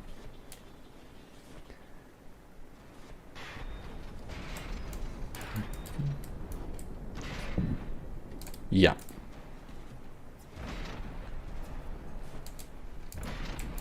No, it missed. Holy It missed. shit.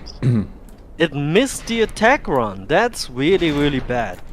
Yeah, because now the pub has a good, I don't know, broadside, something. It has cannons all over. All right. Yeah, I mean, to be fair, Ooh. like it is the pop and plunder has a really good counter because it can move sideways.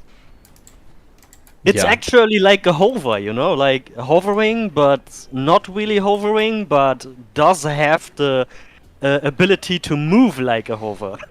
Whoa, Scubimation's Fading Light has 25 penalty points.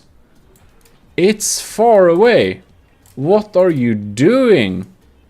It's disqualified. It just ran away from the battle. God, that can turn the tide very much. Yeah. Wow.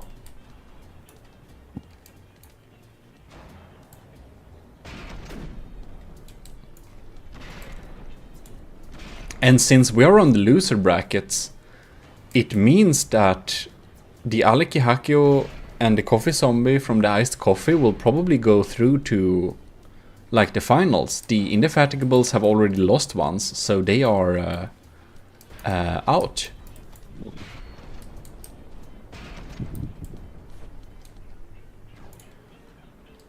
Wow.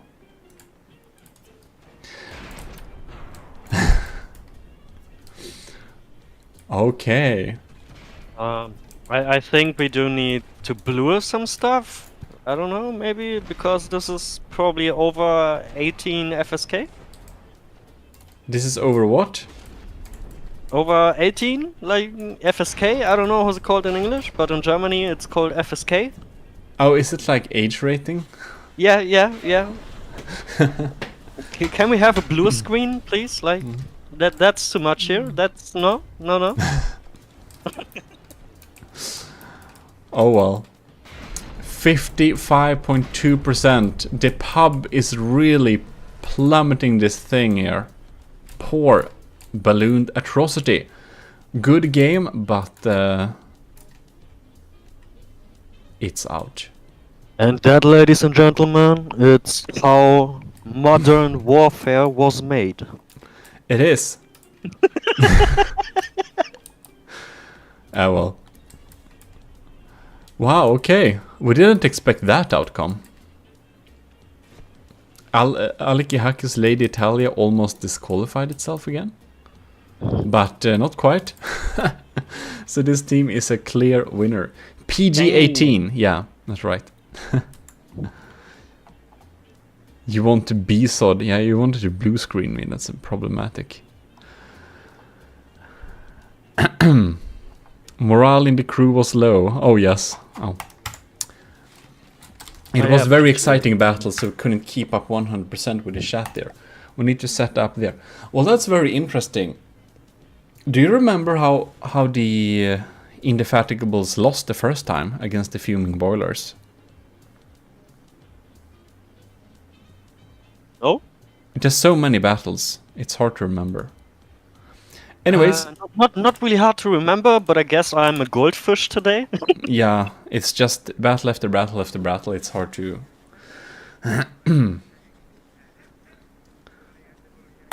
Or just plus 18. Yeah, that works too.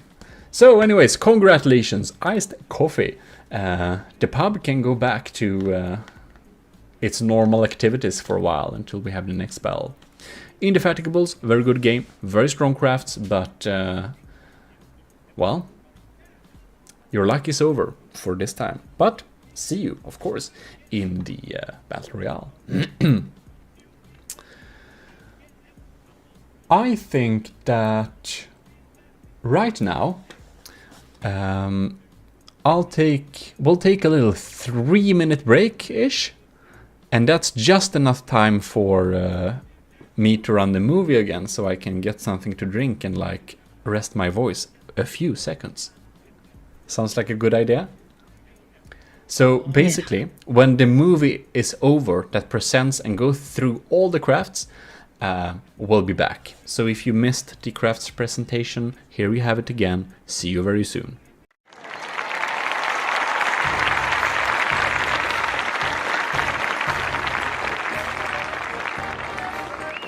Team Psych and Lubscribe, consisting of Gmodism's Churchill Airship and Xaverkrau's Winston Paddlewheeler. Our next team is the Gear Grinders, consisting of Sample Text's Superior and Adnecria's Sobreda. Our next team is Iced Coffee, consisting of Aleki Hakio's Lady Italia and Coffee Zombies, McDoulin's Pub and Plunderer. Our next team is the Sultans of Steelmire, consisting of Cortez X Zebra Clam and LCG's Blunderburst. Next up we have Team Steamed Crabs, consisting of Favfuls, Baron von Keroff and Game Boy's Industrial Dawn. Next up we have the Team Fuming Boilers, consisting of Snivelord's Harbinger of Brass and Fate Ori's HMS Vanguard. And lastly but not leastly, we have the Team Indefatigables, consisting of Scooimation's Fading Light and Light of the World's Balloon Atrocity. This will get interesting indeed. So both the Steamed Crams and the Fuming Boilers have won every battle so far. So they have been doing a very good job at like winning and like being best and stuff like that. Unlike some other people. Poor Winston, poor Churchill. Yeah. Indeed. Alright, so you just looked at the recap. I don't need to remind you. Let's just begin the battle. Both of these are super winners. So let's see what's happening. Alright. Oh, I should be at the other side so that the text actually line up with the ships. Yeah. Steamed crams are very efficient, and fuming boilers are so as well. Fate Oris HMS Vanguard is just so fast and just going out to the side here and do a good broadside. So we have two nice broadsiders against each other here. Except that the Industrial Dawn seems to care more about the poor airship. Snivelord's Harbinger of Brass are shedding blocks like something. Poor thing. Okay, Xabercrow, what are your bets for this battle? I don't know. These are both very strong teams.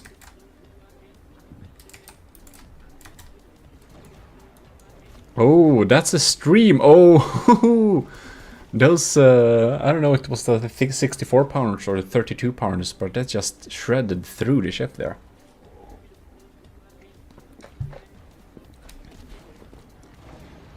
And another swarm is incoming there. The Game Boys. See? The goddamn simple cannons are so much better than any cram. Ooh, and see how many are here. Wow, that's a lot of 32 ones. I should have done the same. Well, Xaber, you're out of the tournament. Stop complaining. Anyways. Oh. Look here. That's interesting. I didn't notice that before. I saw it shot in very wide angles. But it's basically 64 pounders on 2-axis turrets. That's why they're so agile. But actually, Industrial Dawn from the steamed crams are actually the most damaged ship. Yeah. And it's very ironic that the team name is Steam Cram, because the Industrial Dawn is heavily relying on simple weapons. As is the Baron von Kirov, wherever it is. Oh, it's... Poor thing. There... No. That's... Where is it? There it is. Holy shit, it looks sad. It looks a little bit sad, yeah. But it's not so damaged, actually. It just has poor lifting capabilities. It's just too penetrated. It just doesn't lift anymore. But it's at 94%. Snivelord's Harbinger of Brass. Can you even shoot back, though? It's just sitting there and, like, being sad. Okay, now it's shot. Well... It feels like it's basically a target. It is, it's like saving... Yeah. It's saving the HMS Vanguard from any fire, because the HMS Vanguard is like at 100% just bringing down Game Boy's Industrial Dawn to 63%. Wow. That's a good group tactic. I don't know, it might be it might be that the Steam Cram just had been a little bit unlucky on how they set up their AIs, or it might be an intentionally very good setup and like division within the fuming boilers that are leading to this result. But the HMS Vanguard is just kicking it. Wow, that Cram just went through. We have a swarm of simples. The Industrial Dawn likes to focus the Harbinger more. Yeah, it really does, and it's definitely will be its demise. It's down. Game Boy's Industrial Dawn down at under 50%. It's going to despawn momentarily very soon. Good battle, good job, went very far, fought very strongly, but it's not enough. Why doesn't it despawn? Okay, now it does.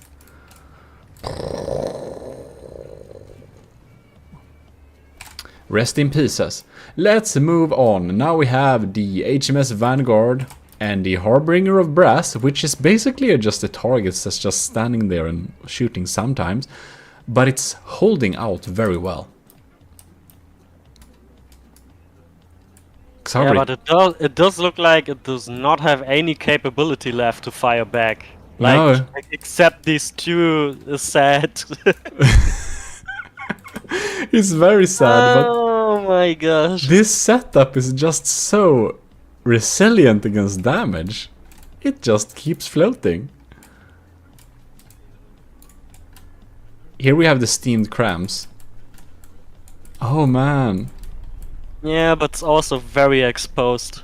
Yeah, but you see this? It has like it has a super small steam engine on the cram to have this effect, I think. That's a funny idea. That's definitely a steamed cram. Alright, Baron van Korov, 81%. You haven't gotten out of there yet.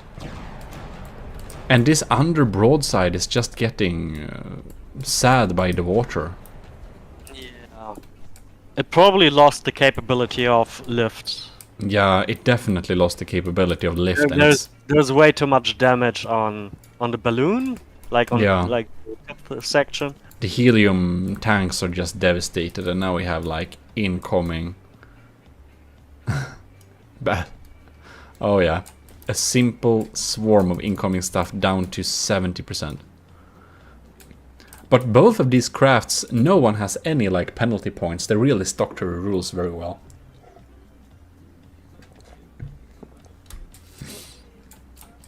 Well, the battle has stopped being exciting, Yeah.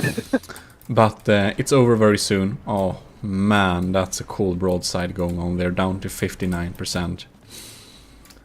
So, today, ladies and gentlemen, we have gathered to see two crafts bully this Baron to death. Hope you enjoy. Sorry, Faffle. It's a good ship. It's a good ship, but not quite there. Compared to the fuming boilers, the HMS Vanguard still at 100%. God, those broadside. This is some scary ass stuff. And it looks almost futuristic. That's like the cool shape of this ship is really nice. If it just had some moving parts as well. Xarber, can't you pimp this? You should pimp this with some mimics, and it would be a 10 of attention. No. No, I don't want to. Meow, meow, meow, meow. Whoops, sorry. I didn't mean to show that. It's just automatically. Okay. Intense battle. Let's fill in the scores. Fuming boilers, that's amazing. Steamed crams, good job, but not quite there. But you'll be in the loser brackets, you're not out from the tournament. And it will be... is this a rematch or no? I don't really know. But the next battle is actually steamed crams against iced coffee. We'll see which one is the best. Yeah. Team 1, okay, steamed crams are already set up, so we're gonna have some iced coffee here. Lady Italia comes back again. Will it despawn? Or will it just win? And McDoodlin's Pub and Plunderer. The bar that is not watching games, the bar that is participating in games. Very whoa, whoa, whoa, whoa, whoa, not what am I doing? Sorry, 5. Okay. 150. 5. 150. 5. Cool. Anyways, GG, do you mean fast battleship or the submerging? That was interesting and a bit glad that we lost, says Game Boy. Why is that? You had good crafts. Valiant fighters. Alright, So this is the last of the proper losers bracket. Let them just spawn in there.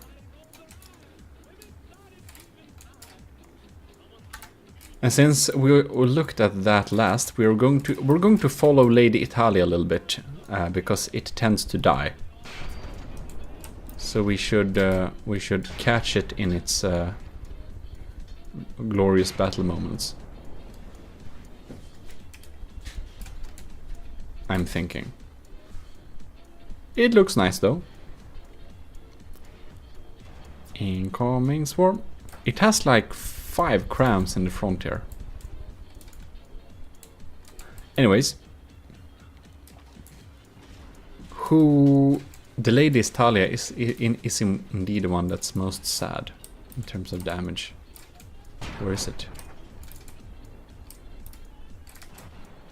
Oh man. It's a proper broadside going on there. And Baron von Kirov is really high up in the air there. Alekihakio, why it doubles the chat? Alekihakio, the chat doubles because some of you are watching from YouTube and some of you are watching from Twitch, and I had a bot that's kind of posting the chats at both places. So I hope it shouldn't double like for you, but it doubles it on the... I don't know, maybe it's a bug. It should work flawlessly. Oh, lucky. Let's stay with Lady Italia for a little while. It's down at 86% and sinking. Which might be a problem because it might get disqualified.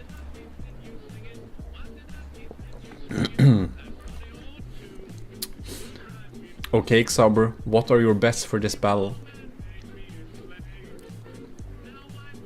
I'm not betting anything. What's your guesses? I don't know. I mean, it looks like from past battles, it does look bad for iced coffee because Lady Italia's like almost already in every battle disqualified. The Lady Italia looks very nice, but it's not a strong fighter. And the Baron von Kirov is very good when it's in the air. But sooner or later it does this. And then it's then it's sad. The Pub and Plunderer is a good fighter, but for some reason it's trying to show its ass to the enemy, which might not be the smartest thing to do. Kinda hard to say, yeah. And bum bum bum. Yeah, it's the Game Boy's Industrial Dawn from the Steam Cram is really focusing to damage this Lady Italia. So the Lady Italia, it looks very nice, but it's I don't know. It doesn't look like it can do much from there.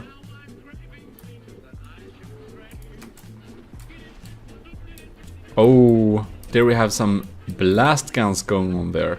Baron von Kirov is down to 88, not very much down, but considering the history of the Baron von Kirov, it's likely that it won't ever get up of the water now. It's very likely it will just sit here.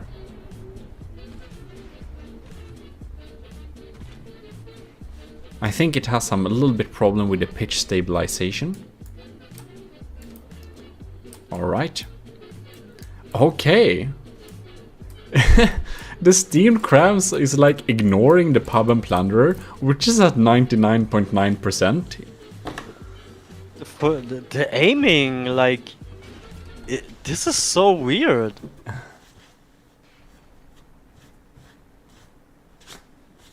It's like the AI setup. Alright.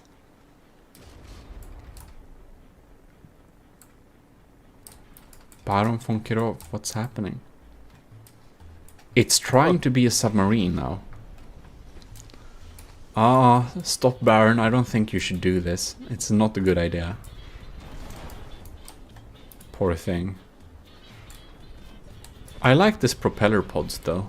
They look very nice.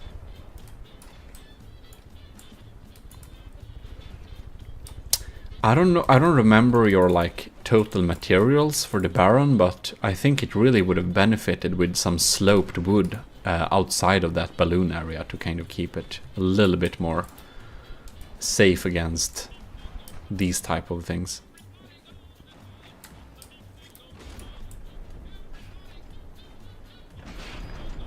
And the pub and plunderer is still at 99.9%. Alright. So actually, the iced coffee is leading this battle. Yeah, they do. They do, but the Lady Italia is like dead very soon, I think.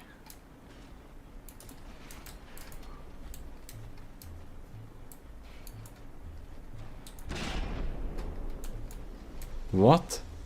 That cram didn't get very far. Oh well.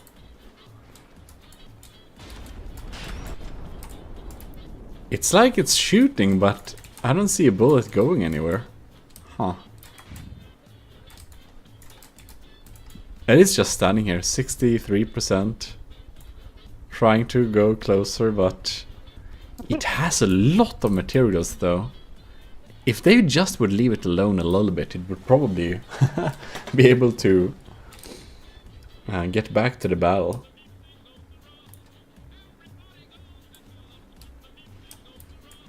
And here we have Baron von Kirov is pretending to be a boat again, but better than pretending to be a submarine at least.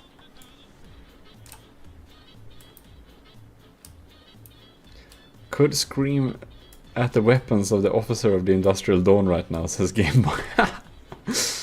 I mean, the problem is the Baron of von Kirov has... it looks like it has difficulties to turn, so it's just going forward. Which means it probably goes out of battle range soonish?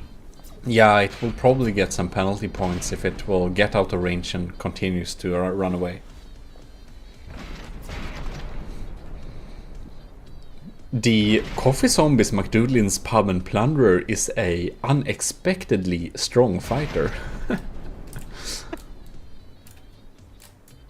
Like when I first saw this, I thought this kind of flat design would probably be a quite bad idea.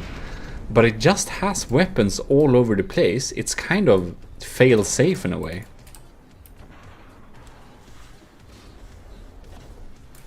Oops.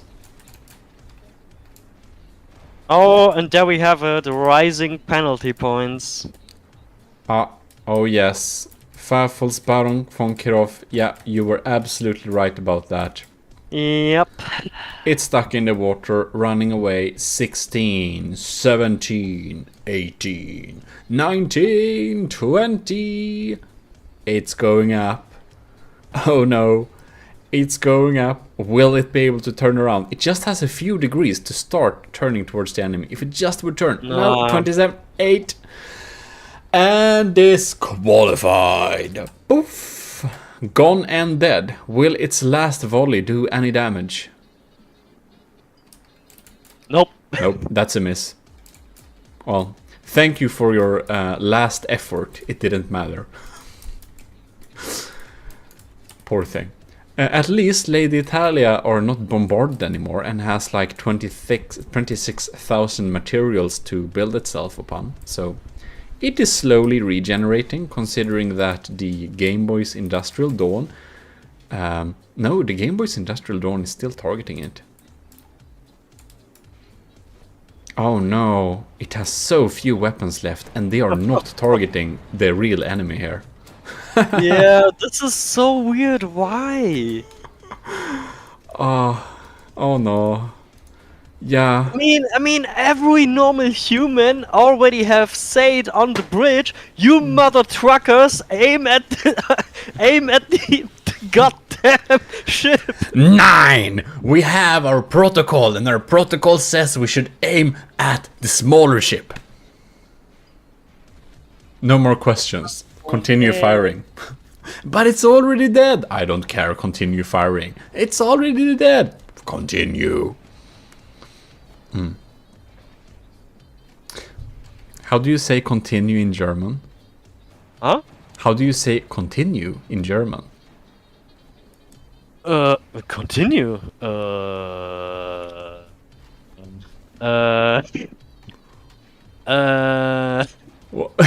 What do you mean?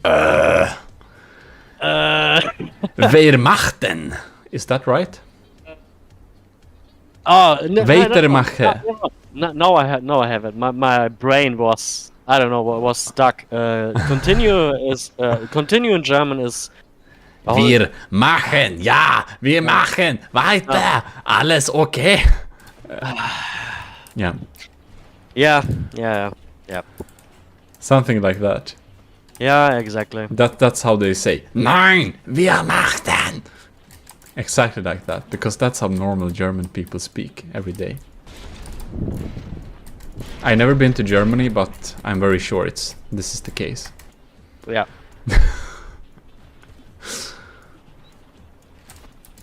Okay. Game Boy's Industrial Dawn is down at 55.5%. It's not repairing very well, and it's still focusing on the wrong enemy. And it's kinda out of range from the Lady Italia, so it doesn't hit very often, which means that it won't be able to shoot it until it's dying itself. No, it's down. Good job. Steamed Crams with Favfol's Baron von Kerov and Game Boy's Industrial Dawn. But Aleki Hakio's Lady Italia, who is somehow still alive and didn't despawn itself this time, and Coffee Zombies McDoulin's Pub and Plunderer, an unexpectedly strong fighter, is taking this home. Congratulations. Now let's proceed. Well, that was a quite exciting battle. Steamed Crams, 0 points. Iced Coffee, 2000 points. But only one.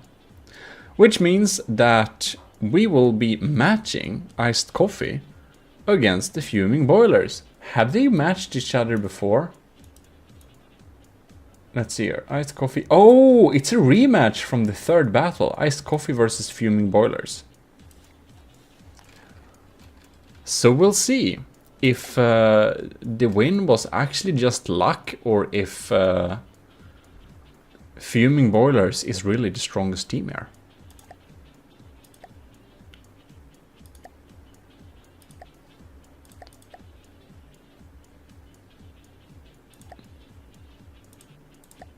HMS Vanguard.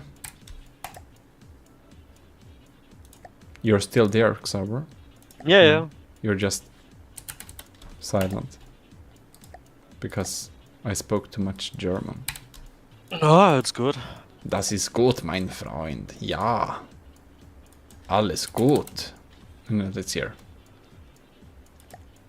No, damn it. Now I'm messing things up again. Okay. Vanguard 5. Harbinger of Brass 150. Lady Italia 150. McDoulin's Pub and Plunderer 5. Good.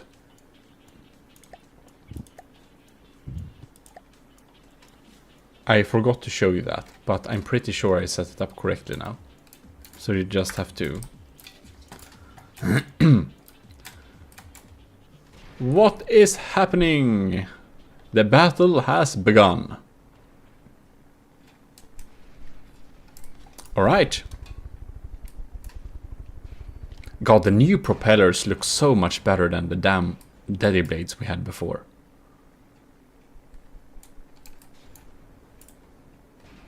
Oh wow. McDoulin's Pub and Plunderer is shooting it down.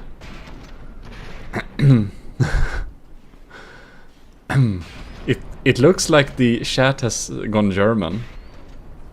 Oh yeah, see, we are everywhere. Heja Gelver über den Kanal. Ja, es guten Tag und herzlich willkommen auf dem Kanal von Gmodism, eurem Let's Play und Vlog-Kanal. Kanal soll Deutsche sein. I don't understand anything about that, except it was something about welcome to my channel and you combined our names.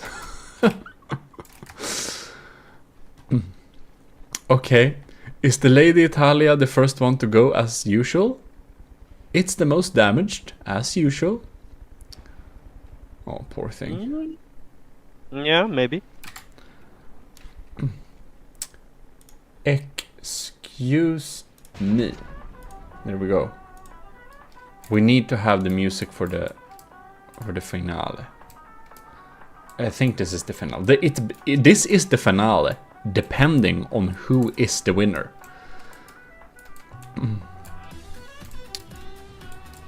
If Fuming Boilers win this, I believe it is indeed the finale, because they haven't lost a single battle.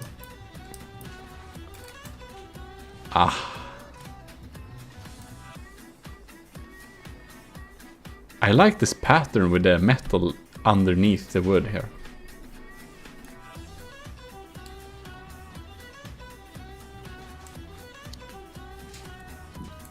Oh, Lady Talia is not... Oh no, now I accidentally latched onto something else. Okay. Oh, god damn it. It's a little bit difficult with this... No. No. Come on. What are you doing? I'm trying to get over there. Okay, never mind. Whatever. We're looking at the boat battle. Because they're too far away. You doofus! Yeah. Well, oh, damn it. I could actually, set up the camera speed to something super fast and just, fix it. That could be cool too. But that could warrant some really jerky movements too. Alright, Fate Oris Vanguard versus Snivelord's Harbinger of No, Snivelord's... God damn it, now I mix everything up. Yeah, MacDougal's Pub and Plunder, this one, against HMS Vanguard here. And okay. The HMS Vanguard is right now in the lead. Okay, so for future tournaments, Shad, this is also for you.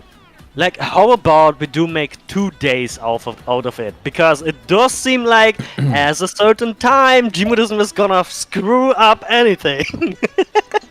It's okay. So, the HMS Vanguard is doing a very good job at broadsiding this MacDougal's Power and Plunder.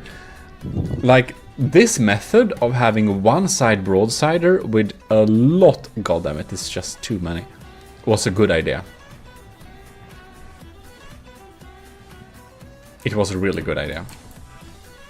Anyways, now we're going to go closer to the Harbinger of Brass by Snivelord. Next time I really have to stop this goddamn addiction of building good and just building something practical. God damn it. Yeah, I mean, your mimics looks very nice, but maybe next time you could try and make a ship that's functional, and when it's good... Oh, my ship is functional. But someone, I don't know how his name was. I guess it was something with Gmo. I can't remember. He told me to use cramps. Oh no, Lady Italia, changing subjects. Lady Italia is down. Good job. But now they actually got you. Well, it's going to look kind of difficult for the Iced Coffee to do a revenge of this little battle here.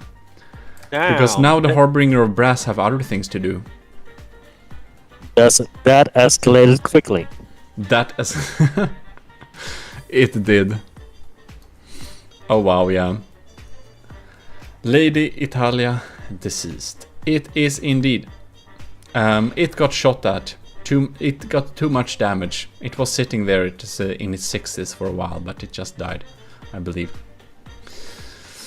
And now the Harbinger of Brass has other things to do. And the poor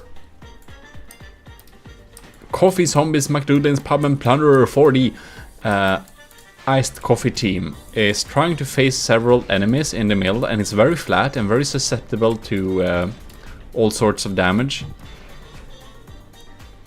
I'm not gonna say anything, but the pub and plunder, holy shit, it looks like cheese. Yeah, this is a proper Swiss cheese going on here, so... Nah, it's 56%. It's basically decided. I believe, yeah. Amazing battle. But, what happened? Did it lost an entire side or what? I think they kind of bisected it a little bit, yeah. Holy shit! That's a good broadside. Yeah, it's super dead. God damn! I don't know, man. I guess it was the Vanguard. The Vanguard was like, okay, hey, that looks like Swiss cheese. Let me give me a knife. I'm gonna cut a bit for myself. Yeah, definitely, the Vanguard has some real power, and the Harbinger of Brass has a really super good capability of being in the air no matter what. Give me a cut of cheese here. Give me a cut of cheese. I'm kinda cheesy, so I want your cheese as well. I like cheese. Fuming Boilers is the winner, which means that it is the winner. Amazing. Congratulations. There we have it. The Fuming Boilers. Here we have it. The Vanguard with a one-side broadsider with a lot of 32 cannons. 32 pounders, I mean. And some cool mimics and stuff like that, just did immense damage with its broadside. And then we of course have the beautiful Harbinger of Brass looking really cool, standing up here and just taking insane amounts of damage and still being in the air. And this good combination and the AI configuration and setup and whatnot led to the ultimate win of this team. Congratulations. So basically, this means that come on.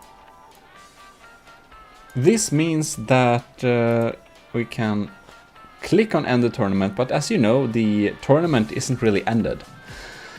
The Fuming Boilers is the winner. Applaud for that.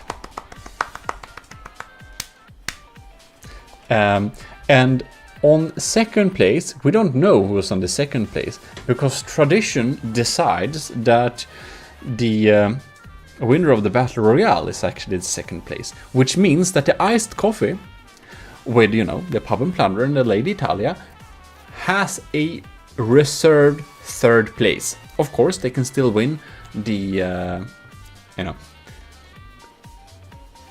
Battle Royale. So, if the Fuming Boilers win the Battle Royale, it means that the Steam Crams get the third place, but this is not very, likely. It's always someone else that wins the second place, because the second place would have been Iced Coffee, but that's the reserved third place, kind of ish. It's weird. We just want to have a reason to have a Battle Royale, but congratulations, Fuming Boilers. And the Fuming Boilers consisted of Fate Oris, HMS Vanguard, and Snivelord's Harbinger of Brass, and they built both of these crafts together in a nice little cooperation, which is how you're supposed to do it. So that's great. Very nice. I wonder if I can kind of can I have it as a small window here? As some kind of memory media source. I put the volume at 0. Yeah. Okay. Can we actually take in mind that during the regular tournament, everyone's excitement is absolute fake, and the real excitement starts on the battle royale? Yeah. Because everyone always want to know how it kind of ends up, and like, yeah, Yeah. it's kind of interesting. All right, now we need to. Okay. How many teams do we have now? I'm just going to drag. Wasn't it 7? I think it was 7 teams. Okay, fuming boilers. I'm just gonna check that these are correctly set up. Yes, because you never know. Oh my god, this is Yes. going to be a laggy mess. Yeah, thanks for reminding me. I'm going to go to my settings and select boost my performance and select half texture resolution. Yeah, I'm having like the minimum settings for this. Alright, so fuming boilers set up correctly, iced coffee set up correctly. Okay, chat, there you heard it.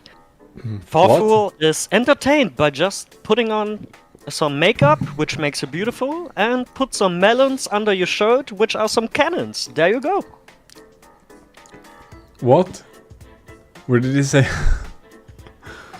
I kind of cut it up. Is it possible? I need to entertain me, it's beautiful ship and some cannons. Yeah. I think he agrees. I don't know if that's the case, but I don't really get that. Maybe I missed. Oh, god damn it, you doofus! Okay, so. Oh, and by the way, before I forget it, Yes. wo sind meine deutschen Gits hier? Los, lasst uns den Channel übernehmen! Walk! Ja, das ist gut.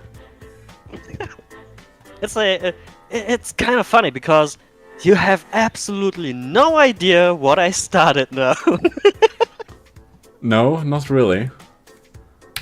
Okay, add necklace och breda. Okay, GG sample text superior 150 5 150. Okay, team 4. Oh man, this is going to be such a mess, man. Light of the world balloon atrocity 150.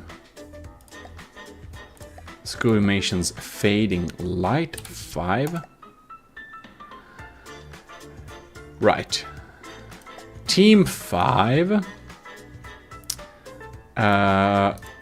Gmodism's Psych and Subscribe, Churchill Airship 150. Sauberkrau's Winston 5. Man. We can still win the second place. Steam Cram's Faufel Baron von Karoff 150. Steam Cram's Game Boy Industrial Dawn 5. Yes? You know what's going to be funny? No? You're gonna start a battle royale. The in-game time is 1 minute, but the reality time that really passed is half an hour. Because this is going to be a dire show, man. Yeah.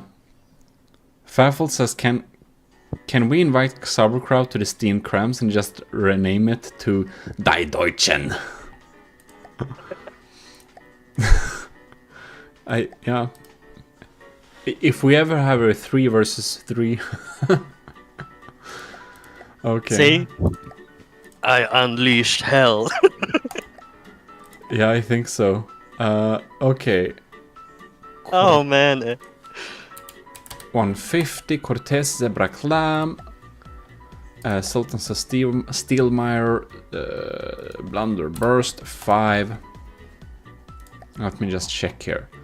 Fuming Borders, Gear Grinders, Light of the World, Scuimation, Fading Light, Iced Coffee, Psych and Subscribe.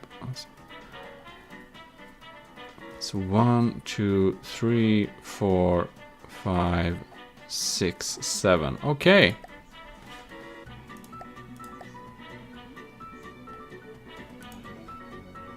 I think I successfully set this up. Would it be possible that I successfully set this up without any errors? Yeah, we will see. Well, now you probably don't want to watch me anymore. Let's go here. I think I set up all the teams, so... Oh my god. So... Could be a massive lag fest indeed. Oh, hell 3v3 tournament confirmed. I don't really know. I don't know how many... It would be like maximum 3-4 teams, but... Yeah, okay. Nah, we do have a few ideas that we are discussing right now.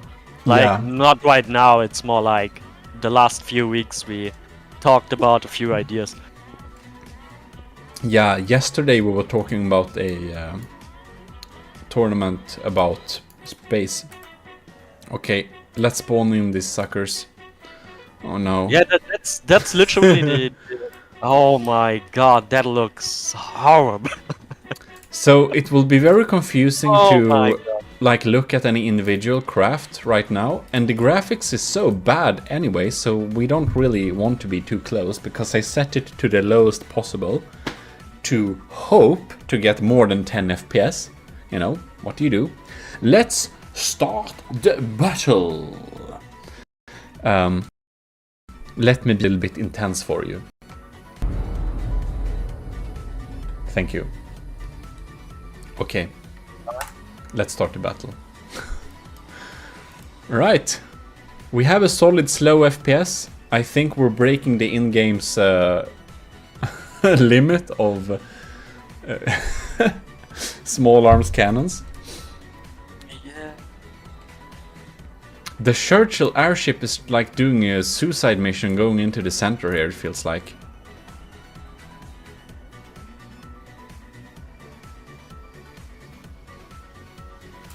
Wow, yeah, the FPS is quite bad.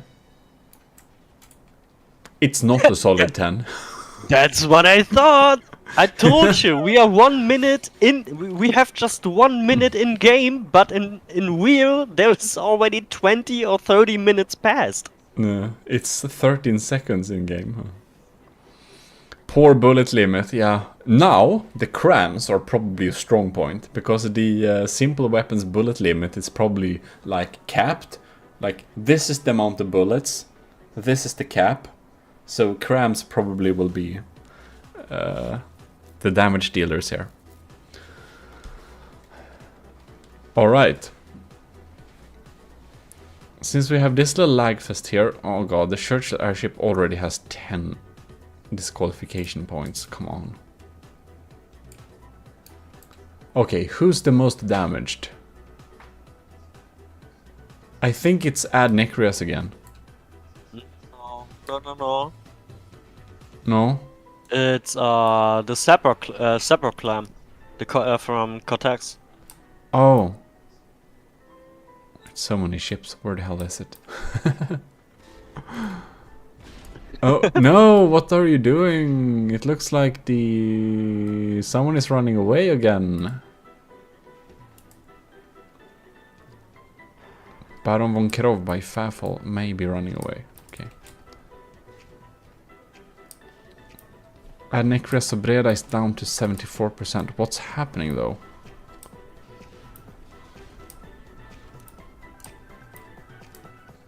Okay. And where are...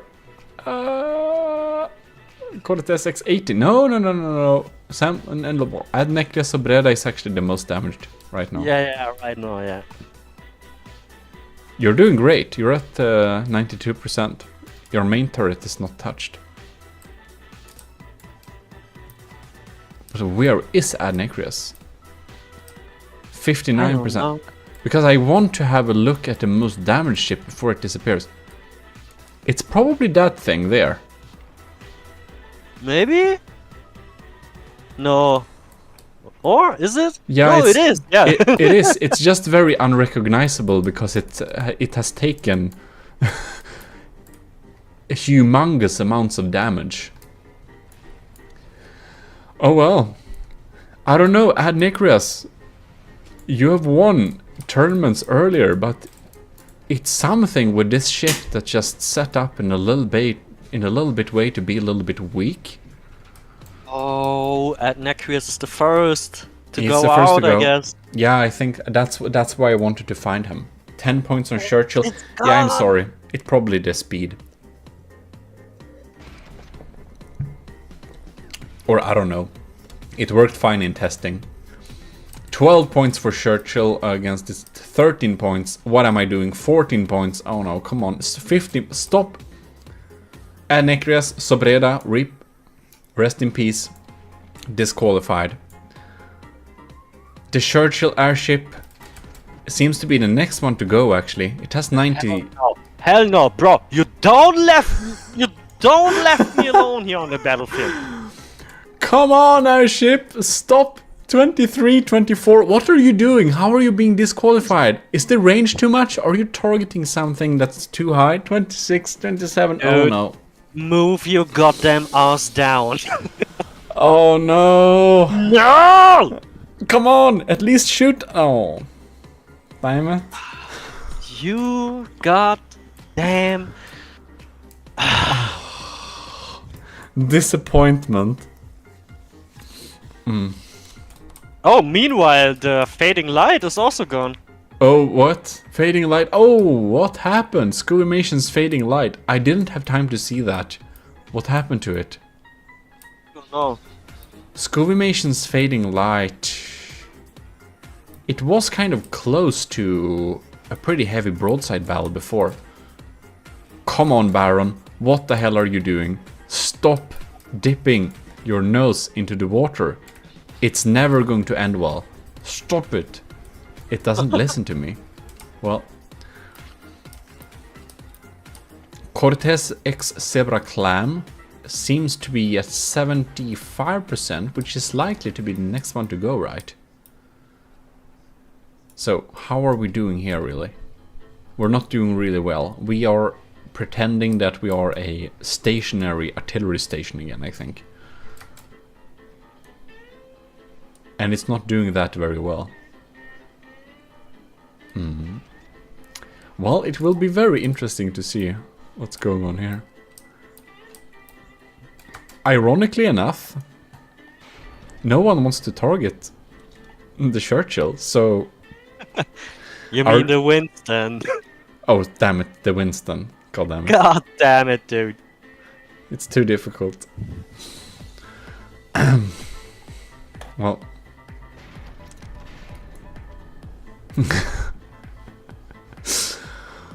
Right, so it's so many numbers going on here. It's so hard to keep track. It is. Can we just admire this cylinder that is not moving? It's maybe it's got shut off. It looks like, or it's just the bad graphic settings. Maybe it disables some visual things. I don't know, actually. God. The Pub and Plunderer looks awful in these graphic settings. We shouldn't look at things too close. It just looks crap. yeah. Okay. Oh, the Pop and Plunder dropped under 80%. Oh, interesting. I must say that the Vanguard is doing very well in this Battle Royale as well. Okay, so who has the highest stats going on there? It seems to be Sample Text Superior. Yeah, Sample Text Superior has the highest life values. Or what to call it? Life values? No, that's completely the wrong thing. Oh no. It looks like Impact. Man. Yikes. It seems that it will be the end of the Zebra Clam from Cortez X. Well fought, but you're now at 55.4%, which means imminent despawn. Maybe. Oh! I saw a little mortar shell miss, okay. Someone is targeting with mortar shells still, okay. Oh, it despawns. Cortez Zebra Clam. Good. battle, but you're dead. Okay. McDoodlin's Pub and Plunderer is down to 73%. So it might be the next one to go, to be honest. Like this stream of incoming slideshow shots. It feels a little bit like without the kind of trail behind them, this is probably how it would look in like real life. Seeing an incoming broadside. Aye. Just black evil balls. Oh, I also dropped on a 90%. Interesting. Alright, what happened there? Well, there were Just still on ones- also close to under 80%. Lady Italia is gaining disqualification points. 7 right now. No, it stopped. Okay. Oh, the Pub and Plunder is going into the 50s, nearly. Yeah, 62.8. It's not looking too good. Maxauer, nobody cares about you. You might possibly... Lady Italia gaining the good old penalty points again. Yeah. Oh, I see. oh, it's over there. Is it in the middle of the screen? Poor thing. It's 4 minutes in game, and I'm running at the lowest settings, and okay, I don't have the super pro best ever gaming computer, but I have a pretty decent rig. And I'm not even using the rig to stream. That's the other computer. So, yeah, this is probably laggy on most systems. God damn it, look at the terror. More like lag terror. Okay. Aleki Hakios Lady Italia, 19 points of disqualification, but it's not... It's kind of working as a floating artillery station with the crabs there. Yeah. And the crams won't get despawned in the same way. Okay. What's happening here then?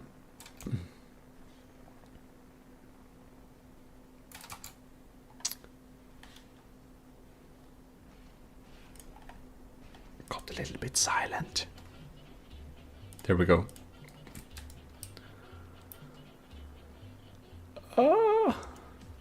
Game Boy's Industrial Dawn down to 82%. Coffee Zombies Pub and Plunder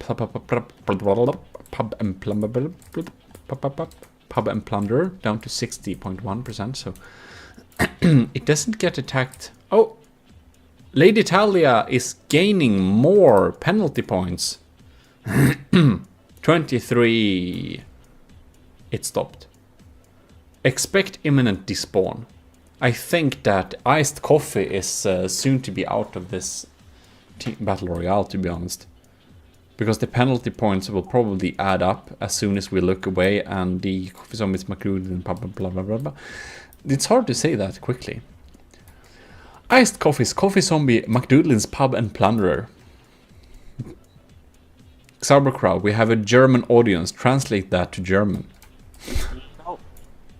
How do you say iced coffees, coffee zombies, McDoodlin's Pub and Plunderer in German? I don't even try that. But Favful wants you to try that. And Game Boy. They No. both... Yes, they just told me. They want it very much. No. They're extremely interested in hearing that. No.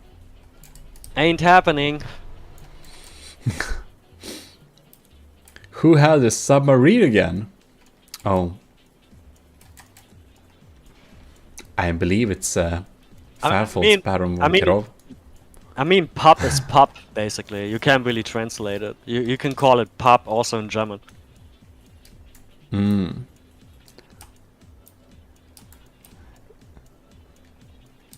Yeah. Damn, the percentages are going down like nothing. Yeah. They're going down really quickly. It's hard to keep track of all the values, but it feels like the superior is, yeah, 99.2%. It has 0 materials. It doesn't. Oh no! Oh no, poor thing. Oh. This thing, it doesn't have any materials, so it can't fire. And since it can't deal any damage, it can't get any more materials. This is just a big, stupid target thing that's just, you know, sitting here and waiting to be shot at. That's bad, yeah. Oh, that's really bad. Poor thing. Oh, Oh no! okay. Lady Italia is still not out. And McDoulin's Pub and Plunderer is doing what? Game Boy's Industrial Dawn down to 77.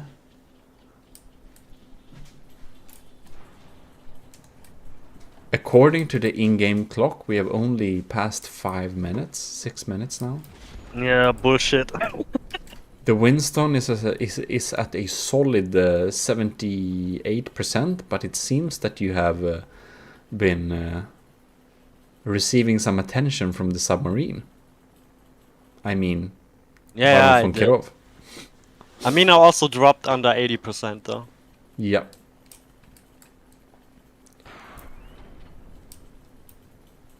Oh, the Industrial Dawn is 40%. What the fuck happened? Oh. What happened to the Industrial Dawn? There it is. I think it got attacked. Oh, looks like the ballooned atrocity got up in the air. I think it indeed made a flyover with the revolting blast guns, probably. Probably, yeah. Good game, but Game Boy's Industrial Dawn is ouch. It's very rouse. Okay. Lady Italia still alive. McDoulin's Pub and Plunder kinda alive. I don't know if you call this alive, but it's still firing. Somehow.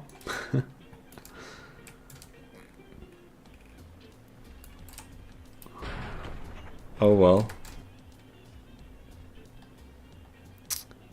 Right. Winston. 74%. Yeah, it keeps dropping. Keeps dropping because the would-be submarine Favel's Baron von Kirov is bombarding you with its broadside here. And your main turret is gone. Not too good. We have 2 cramps still doing damage. Huh.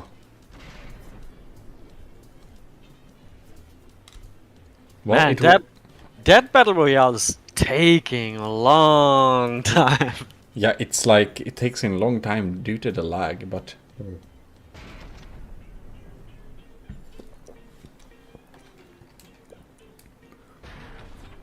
all right. McDonald's Pub and Plunder is slowly recovering. It seems that it doesn't receive any damage anymore. Aleki Hakio is in the midst of the battle, so no more disqualification points for range. And the crams are still working pretty well. Shooting at... which one is this? This is Snivy Lords. Whatever was it called? Harbinger of Brass. And it feels like it's lagging so much that we don't really know if the damage is recorded. Yeah, that might be true as well. Oh, looks like the would-be submarine is getting some atrocious visits. No, it changed its minds. Well, good for you.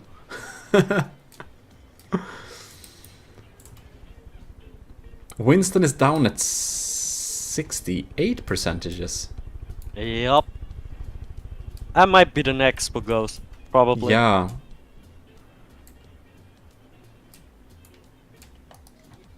Wherever you are.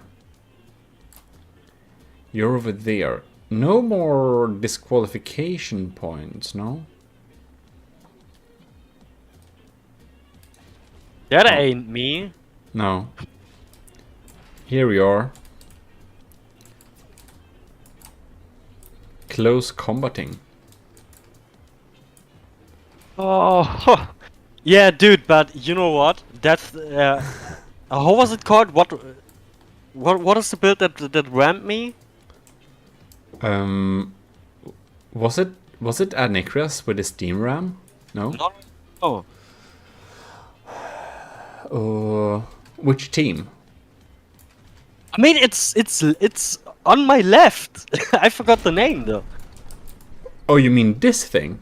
Yeah. This is the blunderbust Ah, dude, that thing. by LCG.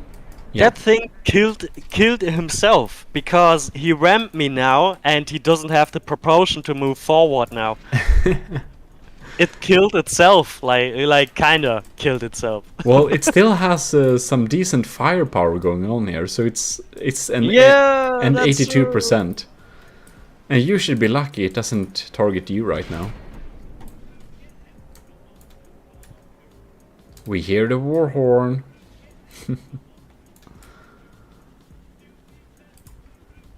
Okay, the pub and plunderer is very slowly recovering. Wherever it is. It's over there. But it's turning away. It's probably looking at penalty points if it's running too far. Okay. Man, that battle royale takes a long time, man. It's 9 in-game minutes. I don't know how many minutes we spent watching this so far. And we're only deciding the second... Whoops. The second placer.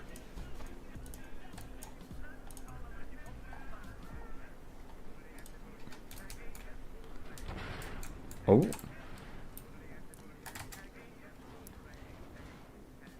And it went straight through. Yeah, over penetrating crams for sure. Winston is down at 79 now. It's hardly recognizable, poor thing.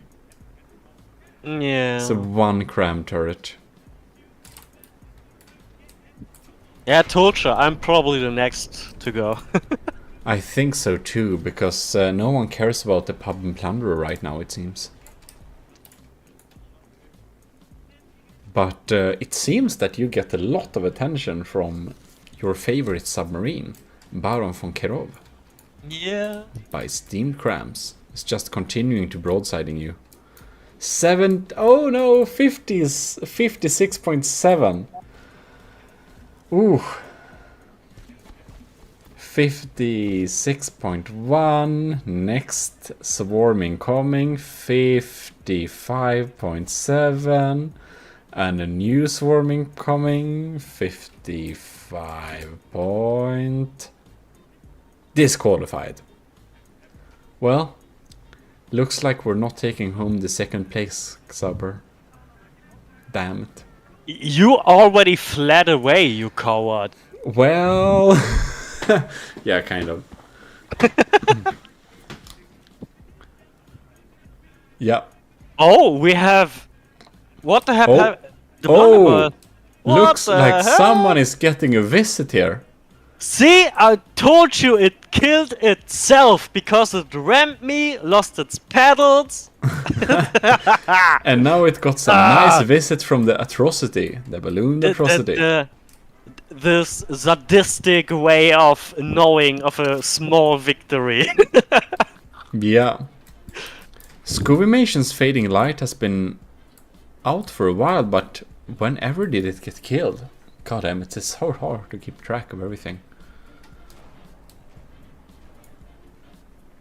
Harbinger of Brass, let's go here. Well, our team is complete Yeah, I was about to say, you know what's going to be sad? We are the first team that's going to be We're totally the first distinguished. team. The first team to be completely out, damn it.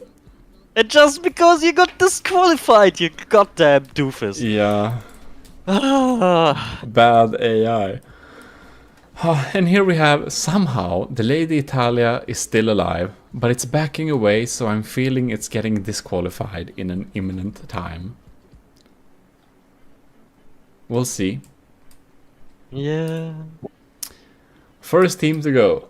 Welp.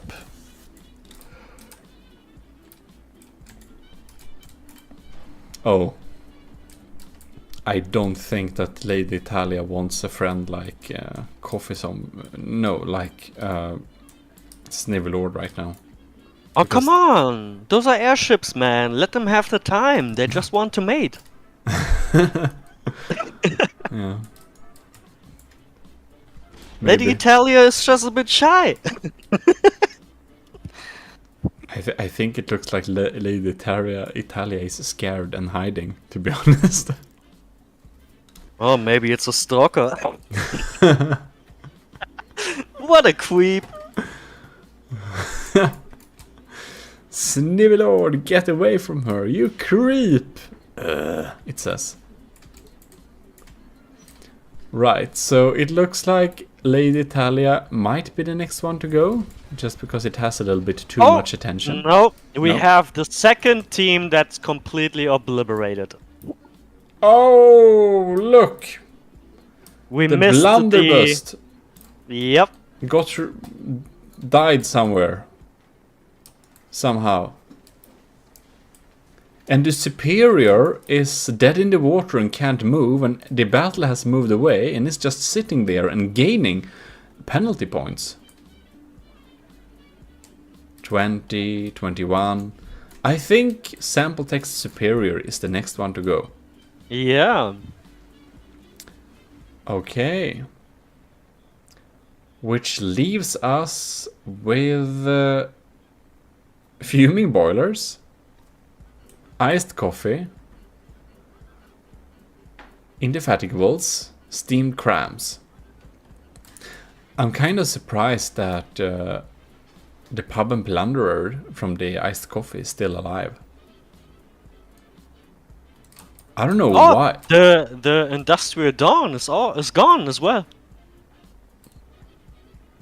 God damn it, we missed that too. Or was it? Oh man, I don't know anymore, man.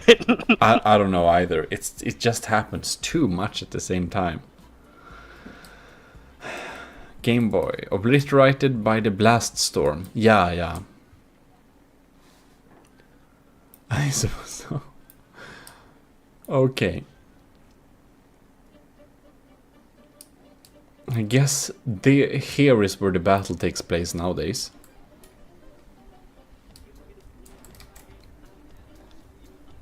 "12 minutes in game." But how many minutes in real life? Probably 25. Yeah, probably. Oh. It looks like Lady Italia Oh my is... god, look at that! Every airship wants to mate with it. Holy shit, that's... No? I think so too. Every other airship is coming for that arse. I feel like this site is very... That's what I feel like. Yeah, that's wrong placement there.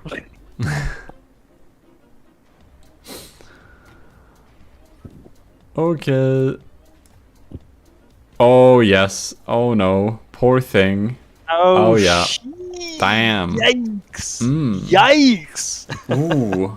48%.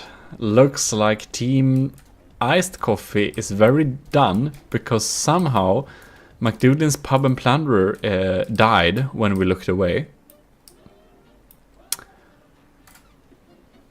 Boom! Bam! And it's gone! That's some serious damage going on there. Bruh, I don't know about you, but that was a really weird way of mating. I think so too. I can't say it looked entirely consensual.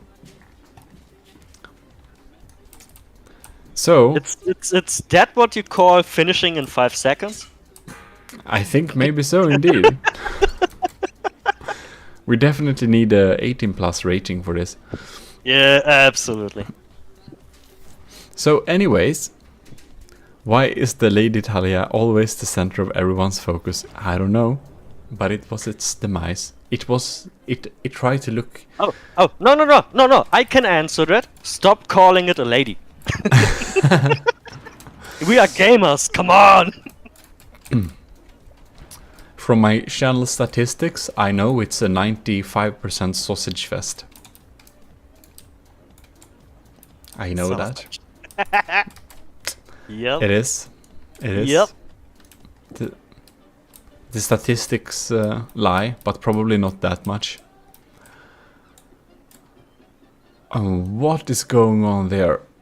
Why isn't Superior getting any disqualification points, I wonder? Yeah, that's kind of weird actually. It is technically the team with the highest points, but I would be surprised if it took it home. God damn it. The Favels Baron from Kirov from the Steam Crams just has a real problem with getting out of the water. It's like its pitch control is not enough to keep it stabilized.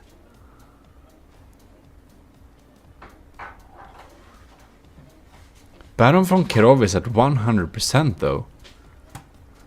So it's like it's lacking proper pitch control. It's like the drag is just keeping it down.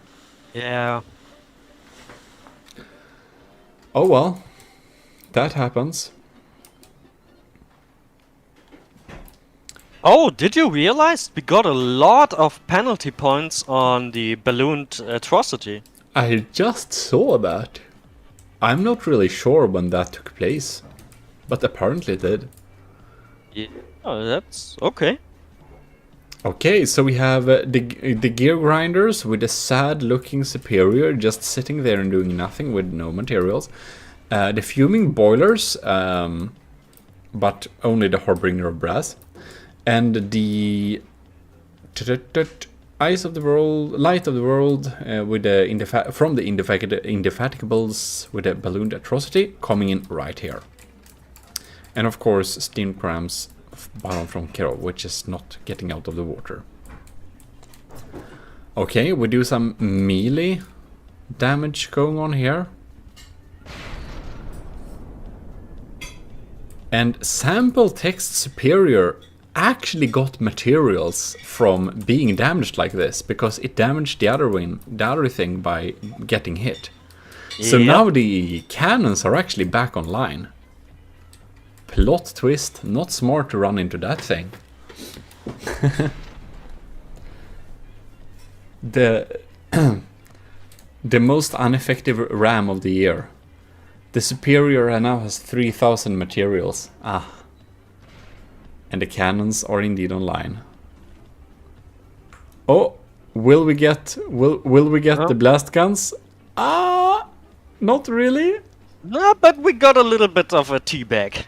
We got the teabag, but sample text can now. Oh no! What? What are you shooting at? Look, they just despawn. It's just so many. They can't reach so far. Well done.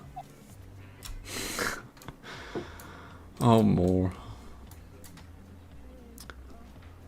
So, sample text has 6,000 materials now. A lot to repair, but at least the cannons can be fired. The Light of the World's ballooned atrocity down at 70%. Baron von Kirov is technically the best survivor so far, but the Harbinger of Brass from Sneevy Lord seemed to be pretty well. 86%. just artillerying the ballooned atrocity, which is down at 67%. And this looks like a not natural angle at all.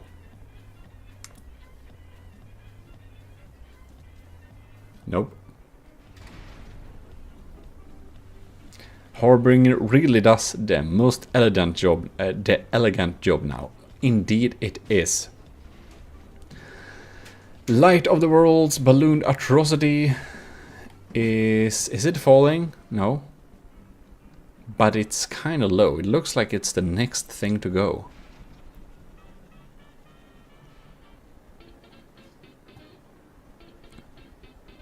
Not too accurate shots incoming, but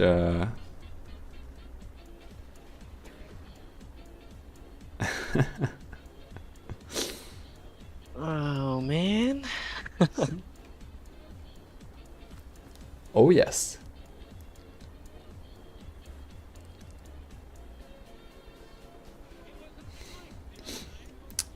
Yeah, this is kind of slow.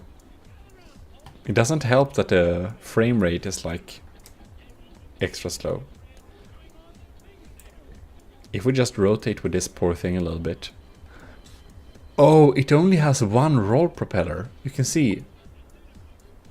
So it's I mean, shouldn't we talk about like deciding by percentage, because we are probably already half an hour into this battle. Probably so, but let's see here. What are we The Light of the World's ballooned atrocity is at 56%. It will probably go down soon. Fairfall's Baron von Kerov, like technically, sample texts build does have the highest, like the gear grinders have the highest score in terms of, you know. Yeah. But now Light of the World's ballooned atrocity is down. It's going to despawn imminently. So the battle will now be between the steamed crams and the gear grinders.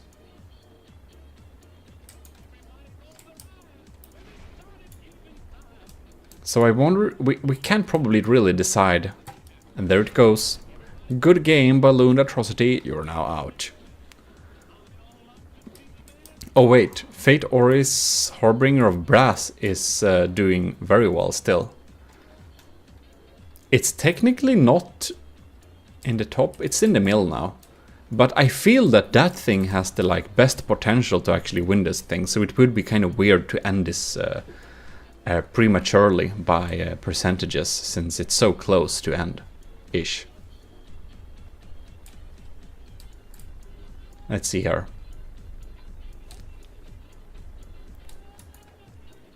I don't think sample text will be able to recover. Kirov, why? Yeah.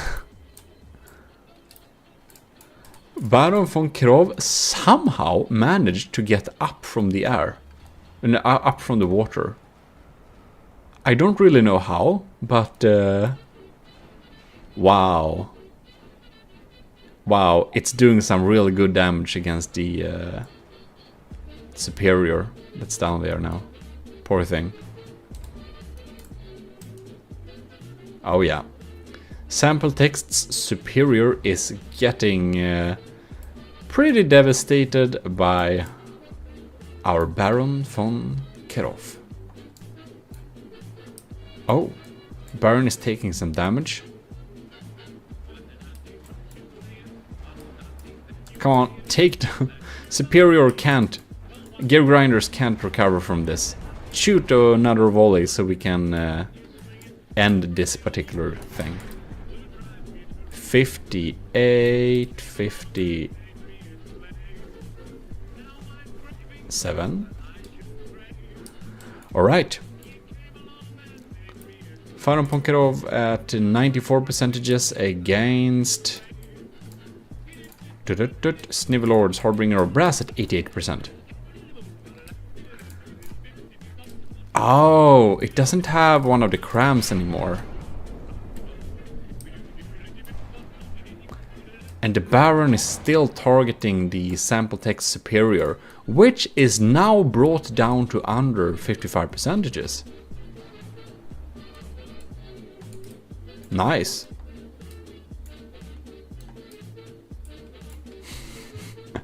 Kirov is like, I'm back. Invictus says it's called being left alone for so long that it was able to repair. Yeah. Indeed it was. Well, Gear Grinders valiantly fought until the very end, but it's now out. So the battle is now between the Steamed Crams with the Baron von Kirov against the winners, Fuming Boilers and Snivelord's Harbinger of Brass. Brass, not bass. Harbinger of Bass. So, Xaber, what are your guesses? I don't know, hard to tell. It very much so is.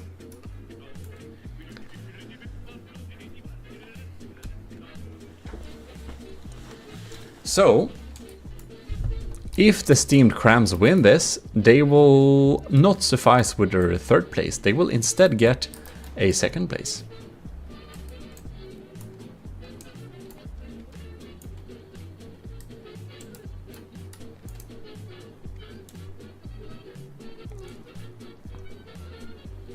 Wow.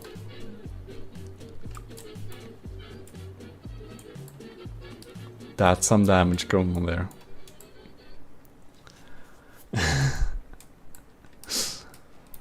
Yeah, this is crazy indeed. It's kind of interesting that the battle has been going on for so long, and it was boring a little while, but now it's gotten very interesting again.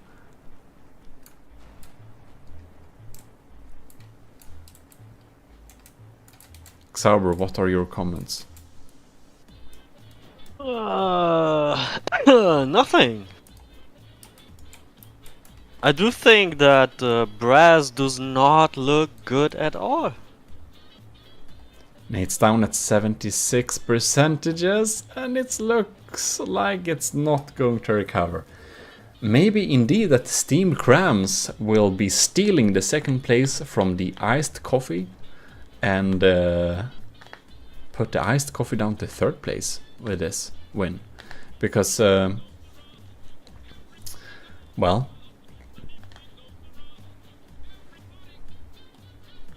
Fuming Boilers has already won the first place, but it doesn't deal enough damage. Ah, that's some good damage down there. A lot of simple weapons.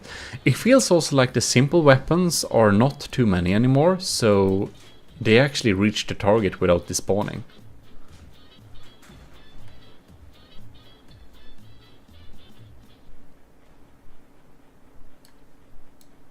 Hmm.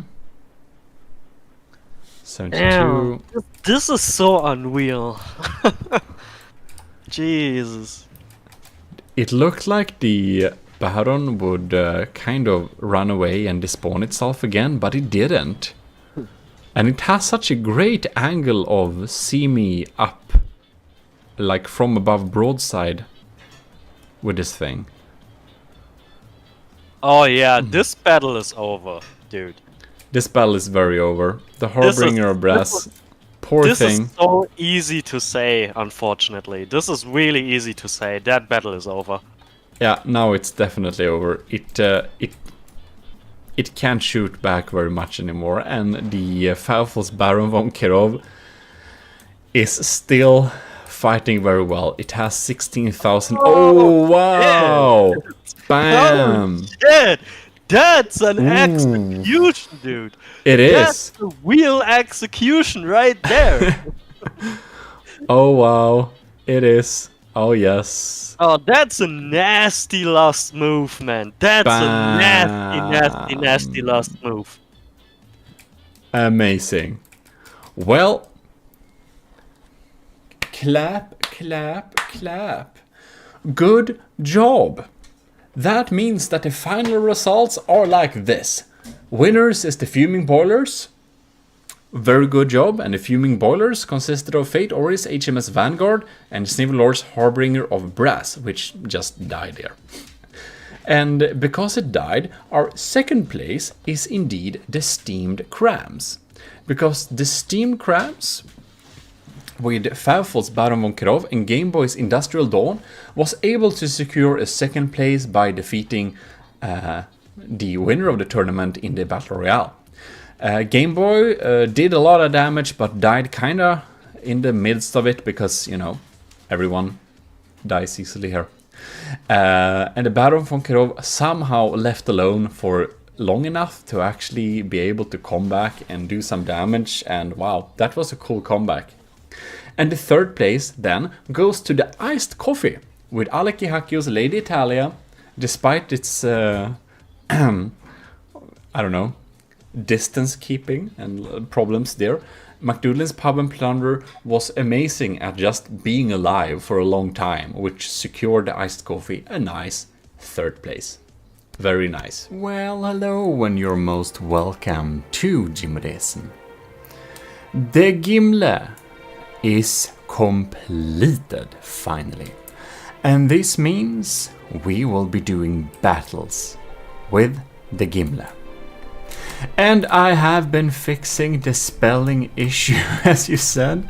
It now says Veni Vidi Vici, as it should. In any case, there was also a tiny little error in one engine that was blocked, so I fixed that too. Not a big deal, but that has been fixed and the workshop file has been updated. And I will just give a huge thanks to all of you who have downloaded the Gimle, which is on the workshop. It has gotten nearly 200 downloads last I checked, and I think that's super cool. We was on the first page for a little while, so thanks a lot for that.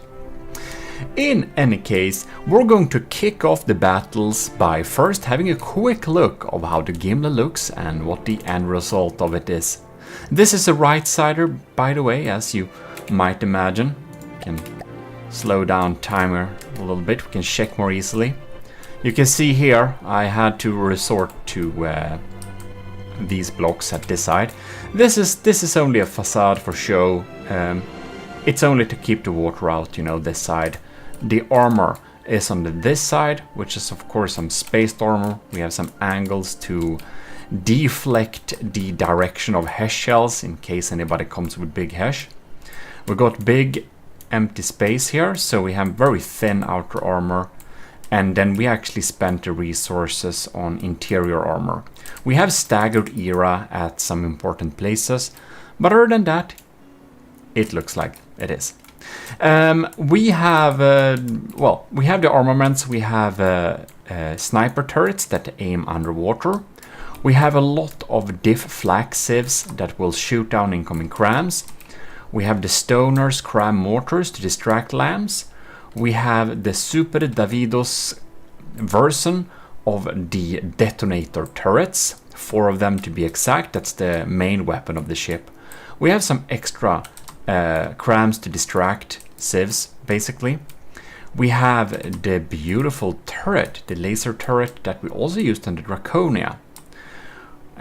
We got this, the Vigoletta Marksman 5 with, no, it's the Marksman 4, with, which is it now? Which has 67mm bullets, because that's the same size of bullets as the water bottle that I made look like an ammo shell that's available on the store, which is pretty funny, I thought.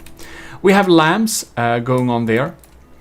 We have beautiful flag sieves from setup. We have some auxiliary extra cannons there. Some diff guns here and there just to look cool. An extra output for the laser. And that's basically that. So if we get into this ship, we should be getting back to full speed. There we go.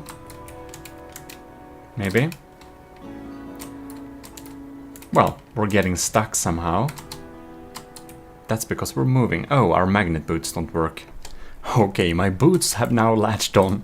So here we have some command and stuff like that. We'll just be checking this a little bit closely. So anyways, we're gonna go down here. It has some basic interiors. I didn't spend too much time on the interiors, or actually I did, but I spent specifically most of the time in the Great Hall, which is very decorated. Here we have Captain Y sitting around. So of course, the AIs are named after the commissioned officers in the army of Gmodism. We have, for this build, we have Captain Y, we have Lieutenant Asteria, and Lieutenant Tyler Russ, and also Commander Jacob. That is, so here is Captain Y, that's why you can steer the ship, anyways.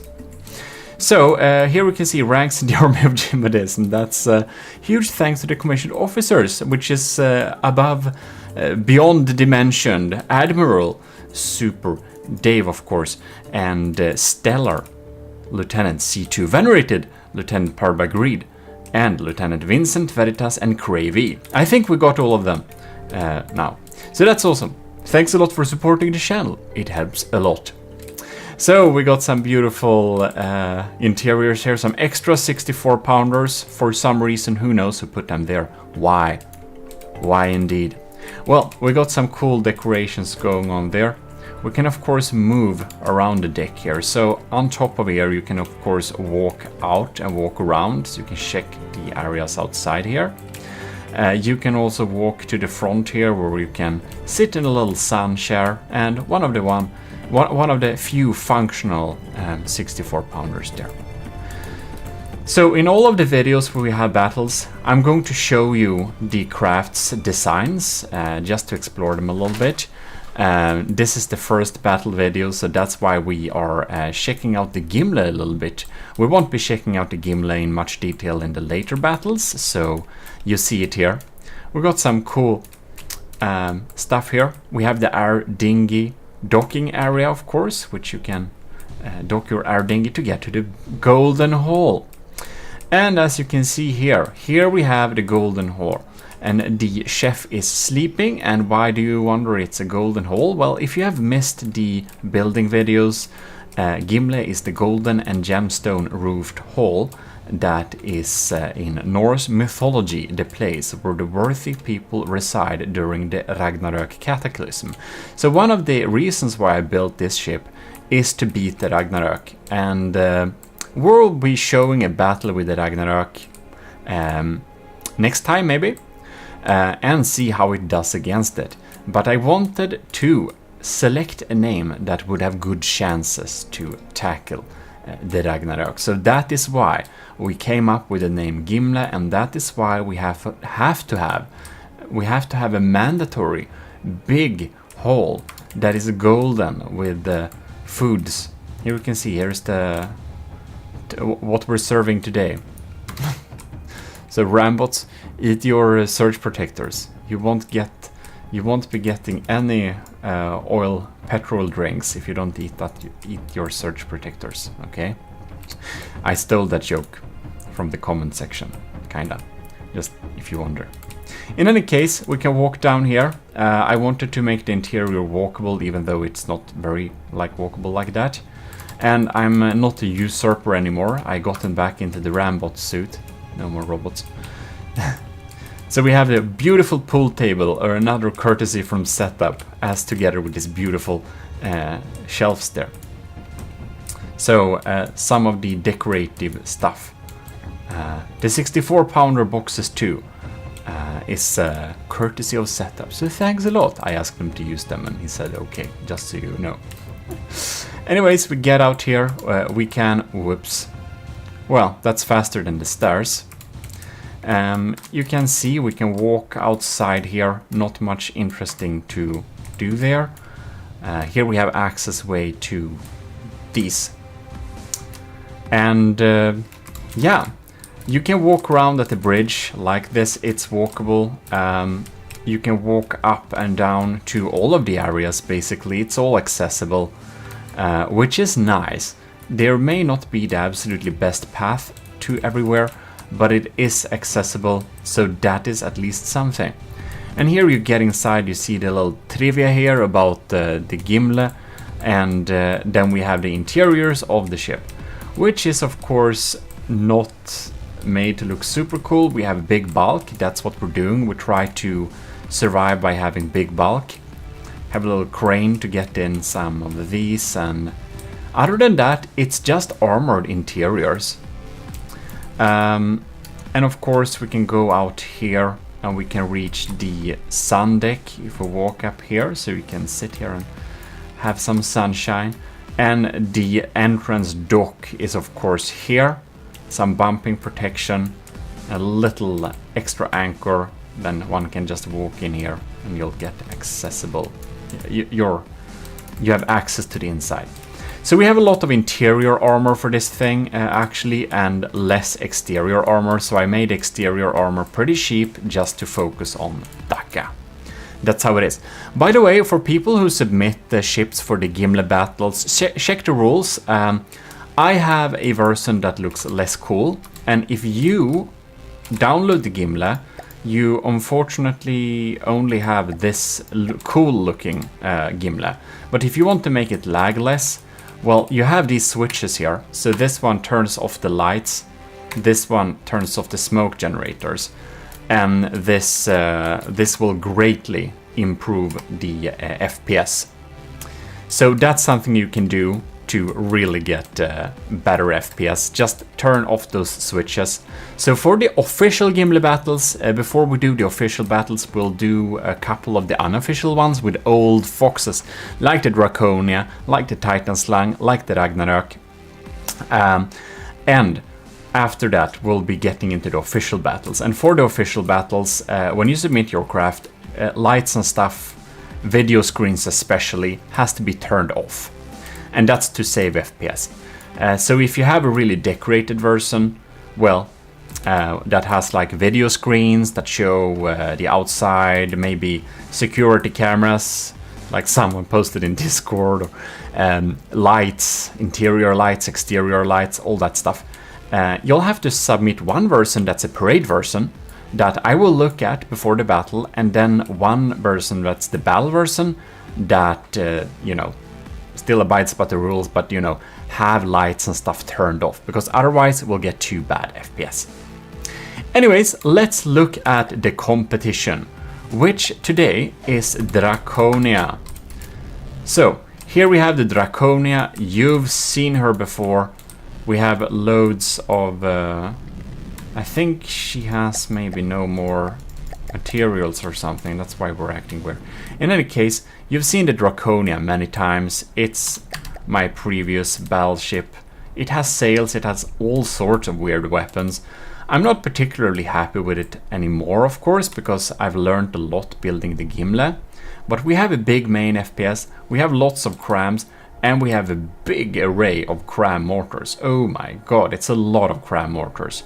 We also have the same laser turret as the Gimle, but it has a longer, it has better focus too. We have a lot of APS for this system, and the Draconia cost 1.8 million. It should actually be a lot cheaper. I added all sorts of weird missile system to this thing just to get the cost up, because the initial cost was lower. Like the Gimle should actually cost approximately 1.5 million. And then I added a load of extra stuff to it just to be able to meet the limits, because Borderwise made this Titan Slang a lot more expensive. So then I had to match it to make it have a better chance of winning. Now, the Draconia wins against the Titan Slang Mark II most of the time. Sometimes it loses, but most of the time it wins. But not every time, which is of course a big issue, because I want to have a superior ship. The Draconia definitely breaks the official Gimle rules. It is a lot cheaper, yes, but we have loads of water pumps in here. And water pumps is something that's actually banned for the official battles, for the simple reason that they cause so much lag, it's absolutely not even funny. So yeah, that's bad. It just lags so much. It's completely insane how much water pumps lag. But that's how it is. That's banned. But here it is. The Draconia. You know, maybe you don't like the design of the Draconia, but you have to give it, it's a unique design, and it has been called Killer Baby Seal for obvious reasons. So let me ditch my settings into the lowest and let the first battles actually begin. And there we are, we're spawned in. So let the battles begin. The Gimle battles have officially begun. Amazing. This will be a long series. So I put my settings back to the dark ages. We have really the lowest settings now. And I can't imagine that the Draconia would win this. But we have to make sure, because if it doesn't win, we have huge problems, man. It has to win. God damn it, it's real spewing stuff. So the Draconia, I hope I didn't mix up their names here, but the Draconia, I just can't win, man. If it wins, I'll be very sad. The Draconia is very old and I don't think it's especially good. The only thing I can certainly say about it is that it lags so much, man. It just lags so much. And yeah, so this battle will be a little bad FPS. There is a reason why we have some rules for the official Gimle battles, and that's for them to not lag too much. You can see anyways that the Gimles, this is the tournament version of the Gimle, by the way. All lights are off, there is no smoke, and I turned off some unnecessary holograms too. Now that's not a requirement, but I turned off the interior hologram stuff that doesn't matter much. So what will be very interesting here, that the Gimle has an anti-torpedo system which tries to shoot flak against torpedoes.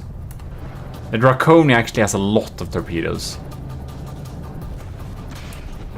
So the Gimle doesn't have a lot of torpedoes at all. It only has some anti-torpedo torpedoes, that's all. Right, the Draconia is down to 95% now. We got a good hit with the cram right there. So the Gimle is at 98 still, that's good.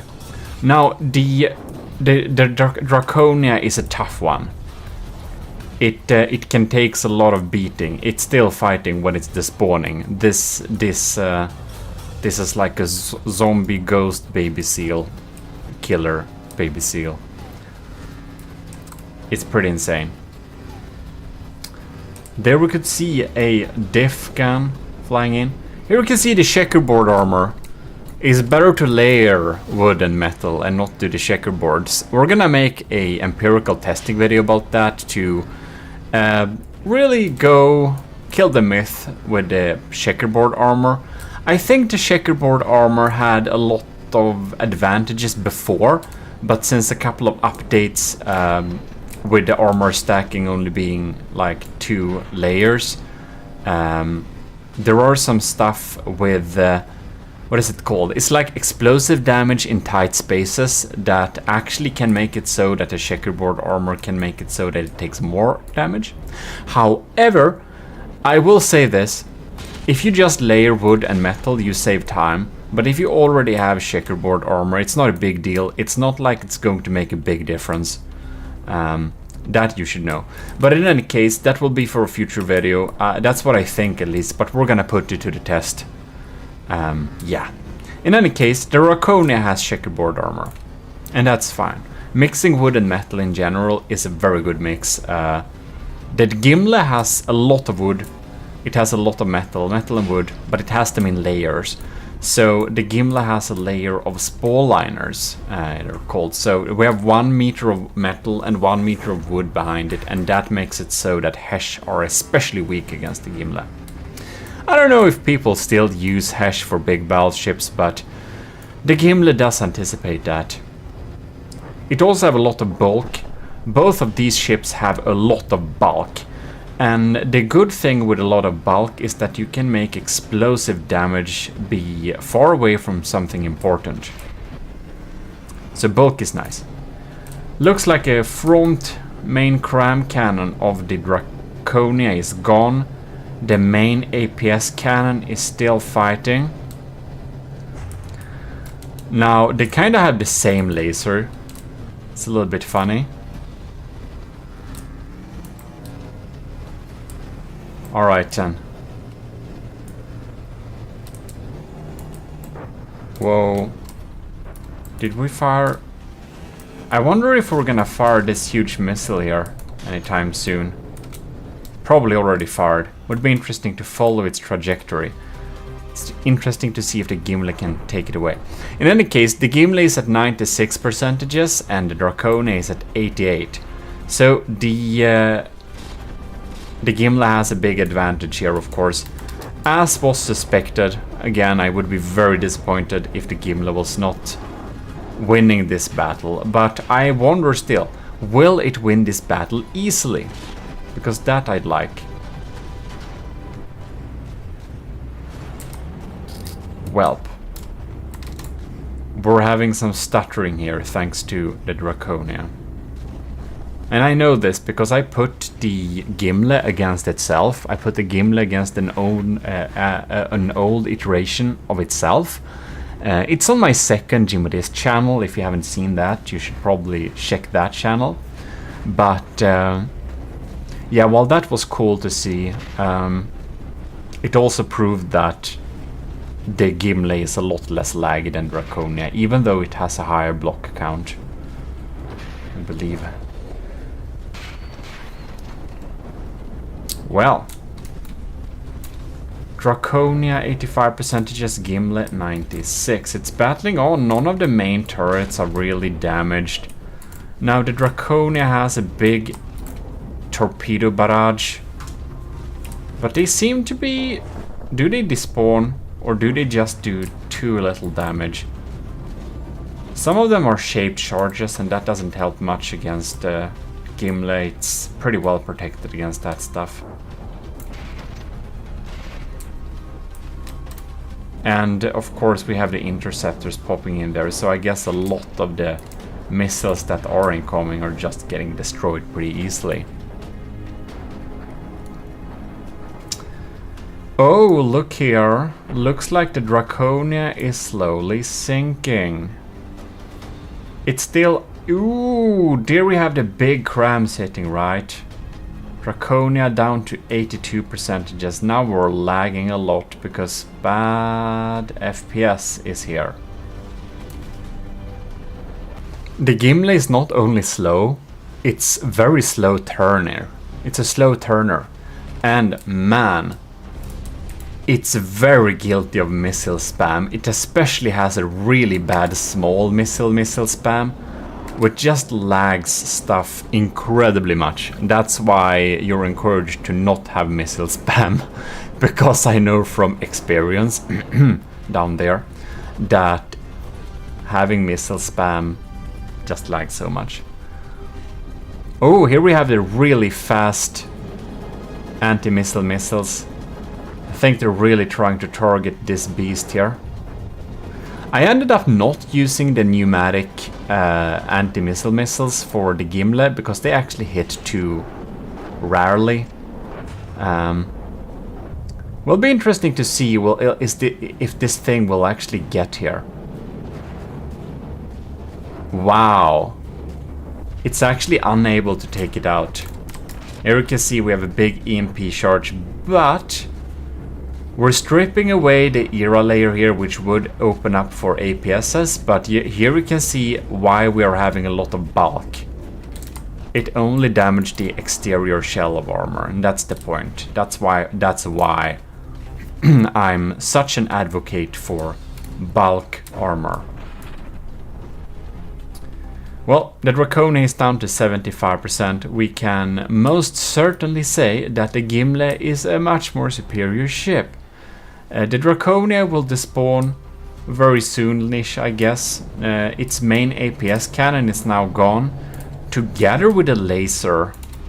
I'm not sure it even does damage anymore, and the Superior Davidos cram cannons is slowly mincing this thing to pieces.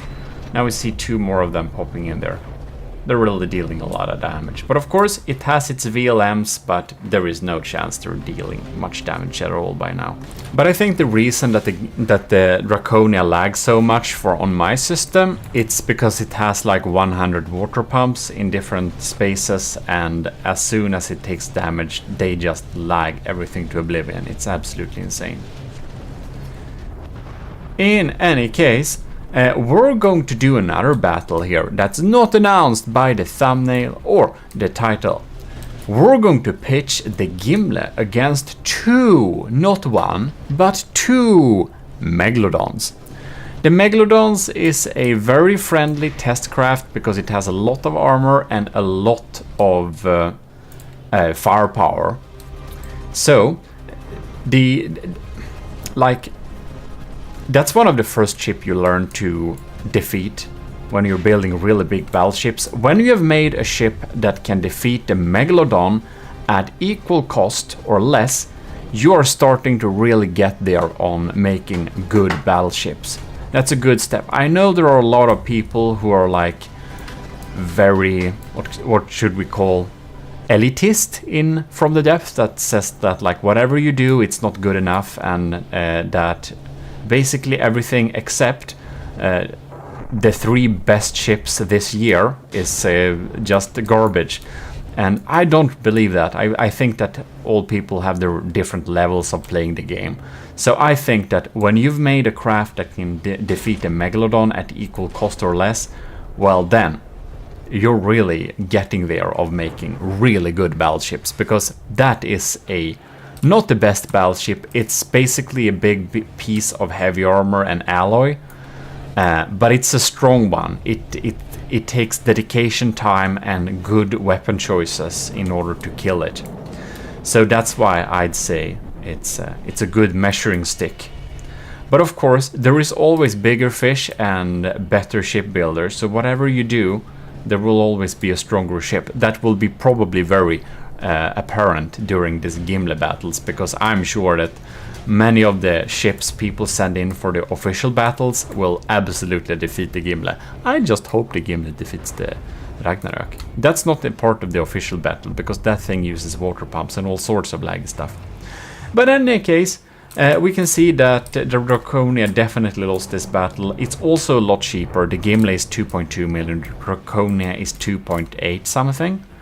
So yeah, it wasn't really fair, but I'm sure a lot of people are actually working on ships that are substantially cheaper than the Gimle, but still might be able to defeat it, man. So we'll see.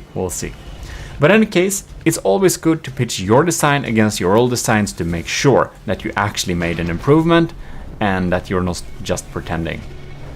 But this has been this particular battle. We're going to pitch the Gimle against 2 Megalodons just to see if the Gimle can defeat it, because the Megalodon is like 2-ish millions a piece. So if the Gimle can defeat 2 of them, I know that I built the best battleship I ever built, because the Draconia, I think it is getting pretty minced by 2.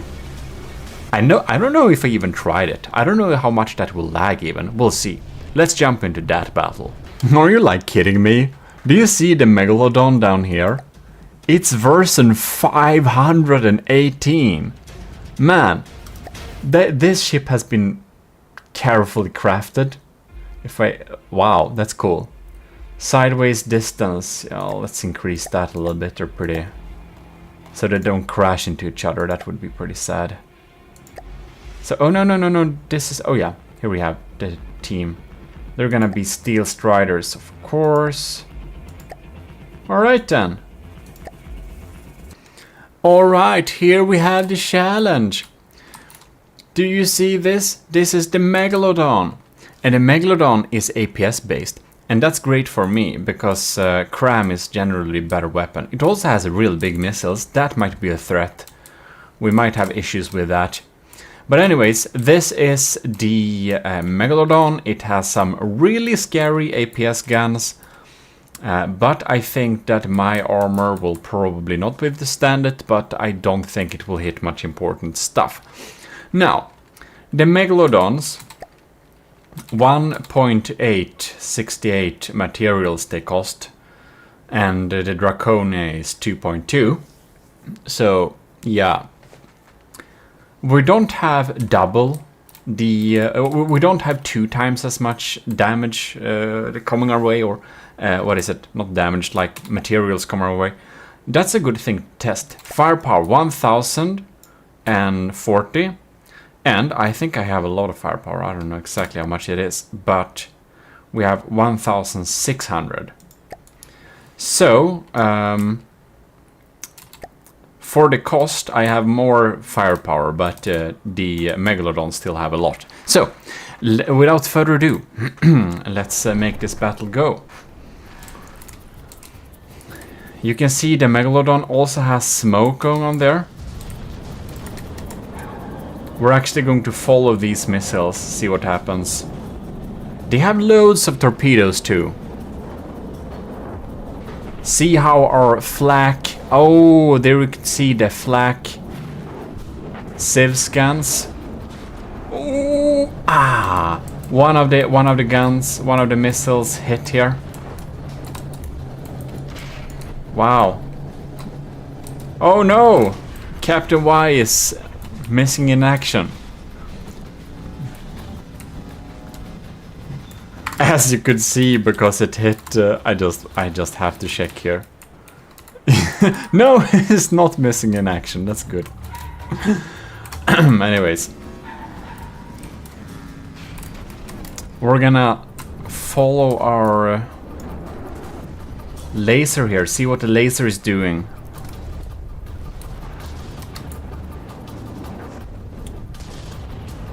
Wow, okay, the laser is really eating the superstructure here. They're aiming for the superstructure always. Not sure if that was my pack or their pack. All packs are blue. They're not, but the explosion when they come out are blue for some reason. It's really weird. I thought the beam of the ray should match the output flash. Otherwise it just looks stupid to have anything else that's not blue for packs, but well...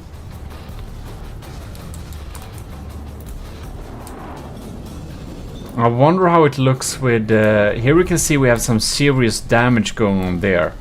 I think that our anti-torpedo system is not... Oh yeah, we gotten a lot of damage here. You can see our anti-torpedo system is not equipped to deal with that type of torpedoes. Now it's hard to see the shots popping in because it lags a little bit too much, I think. But I wonder why the Megalodons aren't shooting. Because the guns are working, right? Yes. They're really fast though, so they're a little bit hard to catch even. Alright. Oh, you can see that turret is a little bit damaged there. Ah, I saw a shot coming in there. They're just so fast, it's hard to catch them. Same as the sniper cannons for the Gimle, they're really fast too. They also shoot underwater, so it's almost impossible to see these. And that's the sniper cannons in the front here. It's almost impossible to see them shoot.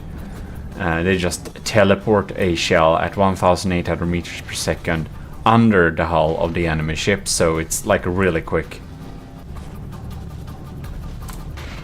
They have a high hit rate though. Alright. The Gimle is at 97% and the Megalodons are 94, 95. Oh, one got bounced, but you see that it's disabled half of the barrels for this turret here. Yeah, you can see this turret is kind of damaged now.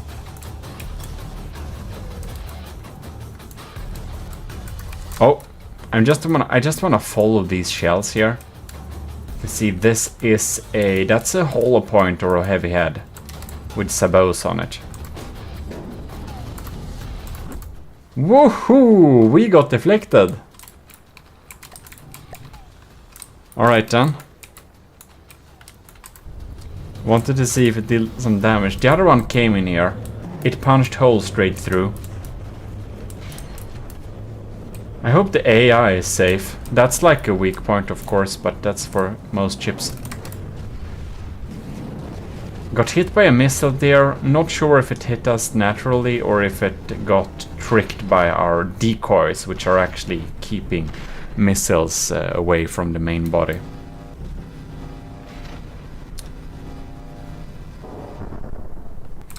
I wonder how the torpedo situation is here. We got some more holes here, but again, we're really dealing with a lot of bulk. We're trying to deal with the situation with a lot of bulk. I mean. Alright. Wonder what happened with this. Did this turret get stuck somehow? That's really bad. That's not good at all. How could it get stuck? Well, if that happens again, we might need to investigate the situation.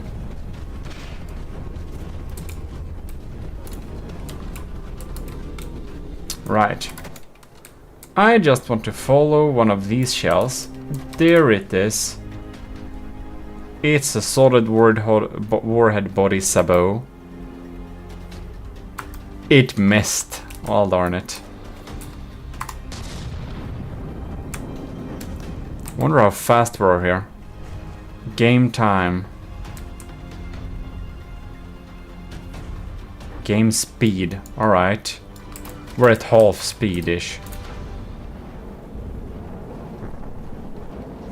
So, I think the Gimle's AIs are set up to battle... one battles the expensive craft and one battles the less expensive craft. So I believe the big guns are actually going for this slightly more healthy version, and the small guns plus the laser goes for this more damaged version of the Megalodon. Damn, the Megalodon is really keeping its distance. It's really making us miss a lot of our cram shots. Packs popping in there. Wow, oh no. Looks like the Megalodons are having a collision soon. This is really a lot more long distance battle than I'd like, but well.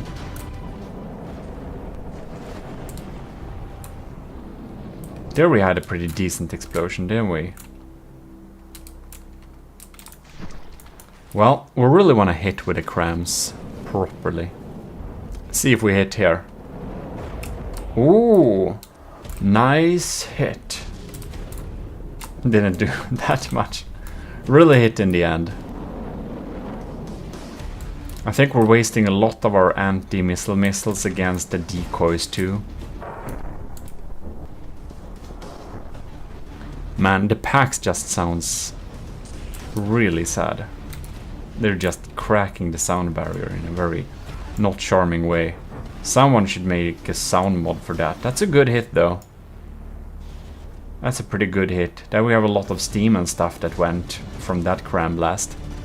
The Gimle is at 95% and the Megalodons are at 87 and 88. Well, individually, the Gimle is in the lead. And I think since we target the blocks above the surface, I think we have a good chance of disabling the Megalodon's turret in a way that we may even sink them. Yeah.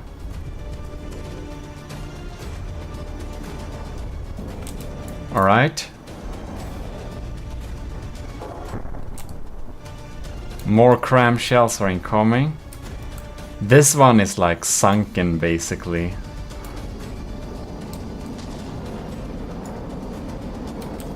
Bam, that's a big barrage of torpedoes. No, both missed. One overshot, the other one undershot. Well, we're gonna follow these guys. Anti-torpedo torpedoes are popping in here. We're closing in. Cool. see if we have a kinetic and flaxives systems that together work to deal with torpedoes. Now we have anti-torpedo torpedoes popping in there. Interesting indeed. One of the megalodons has 0 materials in storage. Oh, look! They slow down. Now the Gimle is pretty quick too, or not like uber quick, but it's pretty quick for its size. I think it's like 40 meters per second or something like that. 37 is the top speed right now. Yeah, so that's pretty nice. We seem to be able to keep those torpedoes at bay, at least when we have like 2 of them. When we have 2 of them firing torpedoes at the same time, I don't think we can deal with it, but we can deal with 1 Megalodon's torpedoes by our passive anti-torpedo torpedoes and our speed combined. Well.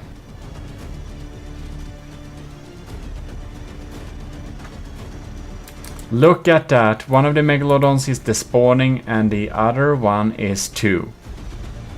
Amazing, amazing. That is basically decided then. Pretty nice. The Gimle is... Now I accidentally teleported you. The Gimle is superior to 2 Megalodons too. That's great. Great thing to know. Then I definitely made the best battleships ever. I hope you liked the display of power here with the Gimle.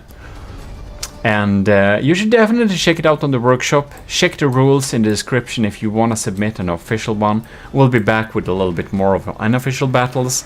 I think this has been a great time, a great episode to kick off the Gimle battles with first pitching it against the old Draconia and then pitching it against 2 Megalodons just to prove a point. It's better than the Megalodon. So, what do we have here? It's a little Gimle battle. It's a little extra unofficial Gimle battle because I thought that would be a little bit funny. This is Cram Paper Doom, Cram Paper Doom. No, it's the Cram Paper Double Blam. It is a ship by Sean Reed costing like, I think it's $1 million. Yeah, it's $1 million. So 2 of these kind of amounts to the Gimle's cost. It's outside the rules really, but it doesn't matter. We want to check it out. I think it at least, but I don't know. And it's a Doom Cram. It has kind of this catamaran double hull almost, but then they go together like this. It's a weird beast. And it's one of my old favorites because it really packs a punch. So I want to see if 2 of these can defeat the Gimle, because the Gimle and 2 of these has the same cost. And I upped the material limit a little bit for both ships so that it can have... yeah, that we can make this battle play out a little bit. So I want to see if these shells can be taken out now, because I know these are some really scary Doom Crams. Oh, big penetration. Look at that. That was kind of close to the AI too. Close but no cigar. Bad times. Alright. We're flying with our Doom Crams here. Oh my god. That was a lucky hit with our Doom Crams, so yes. And we have like many clouds coming in there. So, oh yeah, looks like our def rods did something there. All right.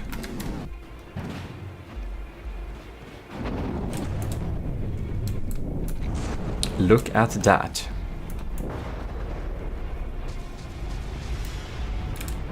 Oh, look at it. We have some pretty big torpedoes going on here too. Really want to check out. By the way, Sean Reed, this video is motivation for you to build something also, because I know you built several ships trying to beat the Gimle, and I also encourage you to send something in that you don't know if it will beat the Gimle or not. That's always fun to test live. when nobody knows the results. Not even you. If you want to, of course.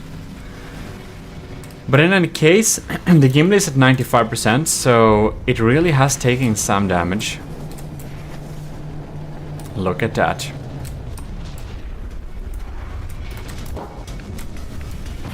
The laser is lazen. I believe this thing does use... I think it has...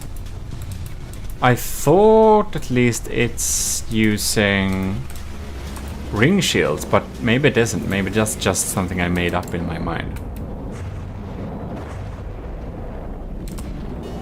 Bam! That's some damage. We're lagging a bit. Wonder if these torpedoes reach their mark anytime.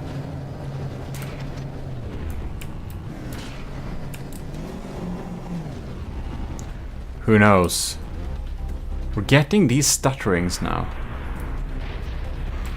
Okay, we have diff sieves to deal with torpedoes too, but it seems that our small myth torpedo interceptors seem to be dealing with these pretty well, actually.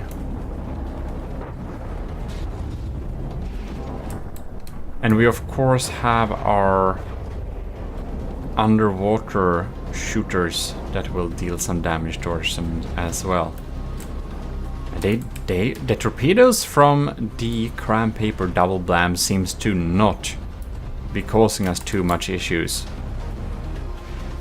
I guess the cram paper double blam uses some water pumps in there, because otherwise I don't know why we would get that much stutterings. Now this is again an unofficial battle on the extra channel, so it's not that we even check if it adheres to any rules or not. I'm just thinking on top of my mind due to my system lagging a lot when there are water pumps present. Why the ban? Oh. Cram is reaching here. Probably our diff rods are empty of flax to take out those crams with.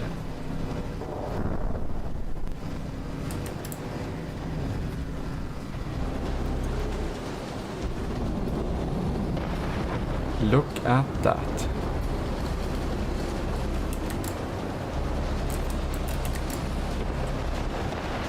Yes.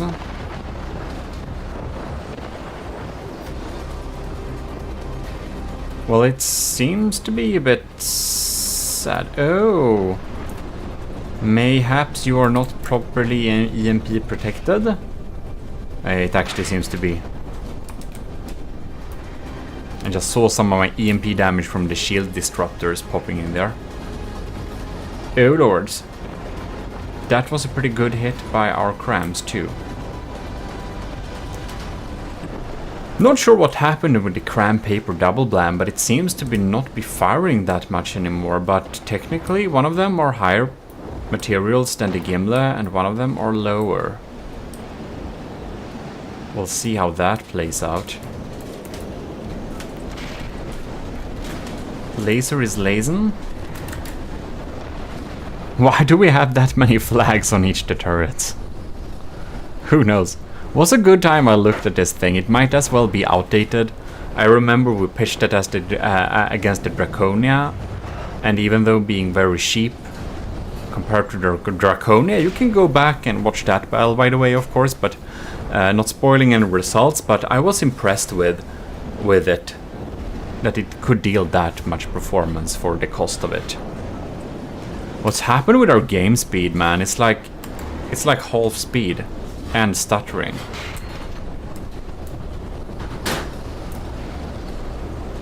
Like, we would like to see if he shoots back. Gimle is at 85 now. Look at that.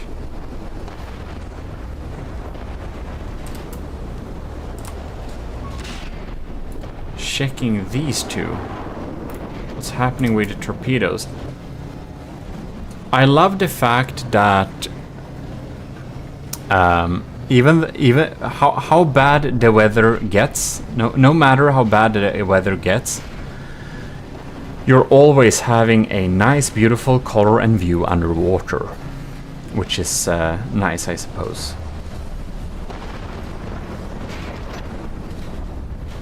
All right.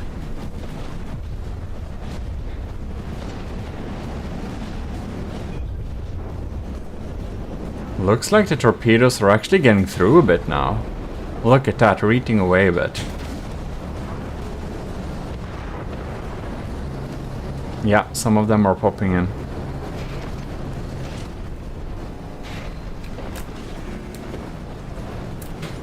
Look, our lands are trying to help, taking them out too. Oh no, but now they're getting through. Gimle is actually technically in the lead now, somehow. It also spent a lot of its materials.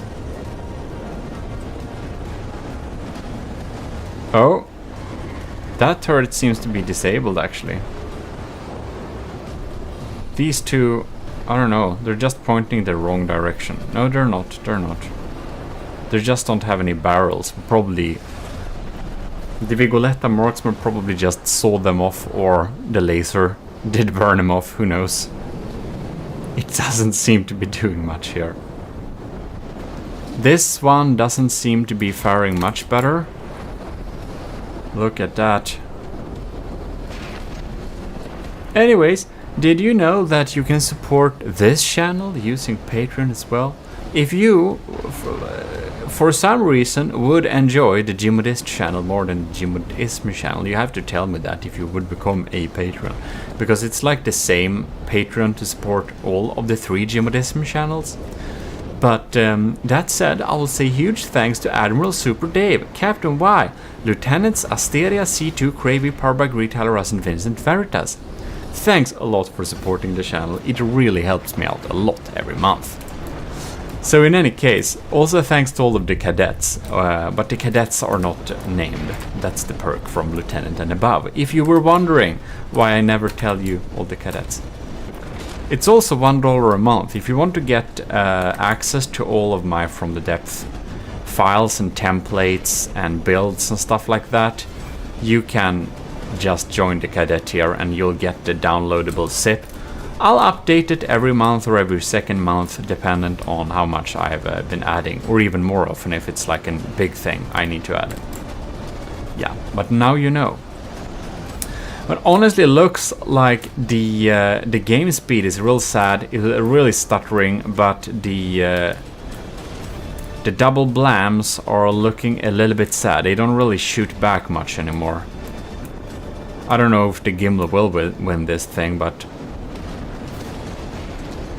I think it probably will. Probably will.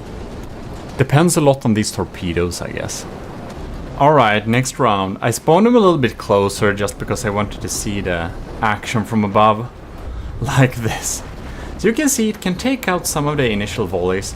I do believe that the cram paper double blam, I think she can crit the Gimle if they just aim at the right spot. We can see some of the torpedoes popping in below surface there. We got a good hit on one of the papers there. Seems that most of the torpedoes underwater got taken out on this barrage with the underwater diff flak.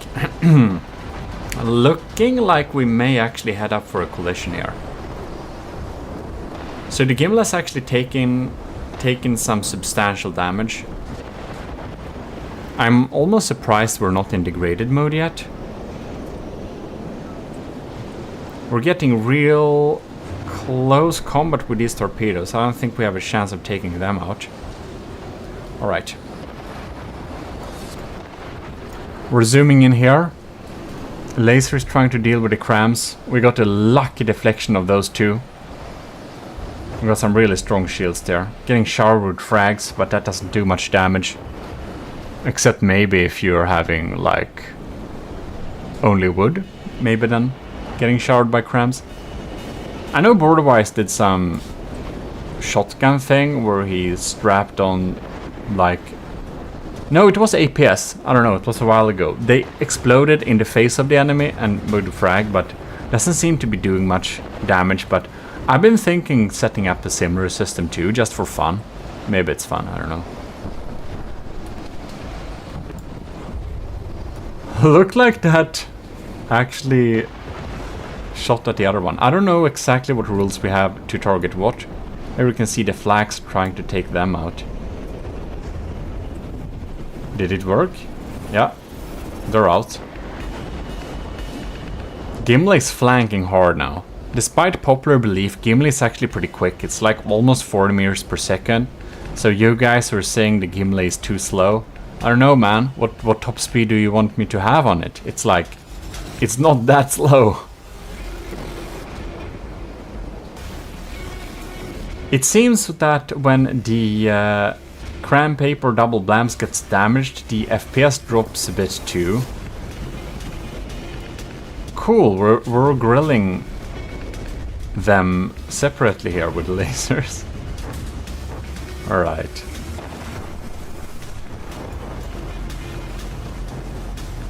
$90 versus 89. So Gimle is in a slight lead. It's also flanking hard there. Look at those torpedoes go. They're actually getting targeted by our anti-torpedo torpedoes. I will believe. We have one popping in there. Got some underwater flags dealing with them. Yeah, pretty safe from those torpedoes. And this one is barbecuing away a bit here. 83 versus 87. I think it might be a slightly bit weak to EMP or something. Because it's like not dealing that much damage anymore. It deals some damage, but I think only a few of those crams are still active. Just interesting to see. Interesting to see. I have been bulk recording some Gimle battles, by the way. So we're having loads of different, both official and unofficial submissions popping up here in the future. You'll see them. Gonna be pretty interesting. I think you'll like the results of those I recorded so far, but there are more to go, of course, and you'll send in more. As well. It's gonna be a lot of battles, I can tell you that. I think we're gonna have them every Friday probably, or possibly every Monday, but on the main channel I haven't decided. This is just a little extra battle. Because I wanted to see how a cram paper double blam, how a pair of these would sit with a Gimle. This video is almost dedicated for you, Sean Reed, if you want some building inspiration, seeing one of your old designs being featured. I realize that the cram paper double blam may be a little bit outdated by now too, but anyways, it's fun to see it in action again, and hopefully it will give you some inspiration of building something, or even sending in something you build that you don't know if it will win or not. But it...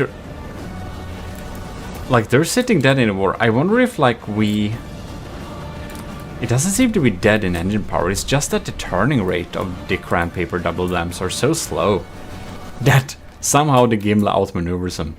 Crazy. And cool. Well, in any case, oh, we got crams popping in here. We're gonna see if they do anything. Other than that, since this is like an extra unofficial battle, oh, we're missing.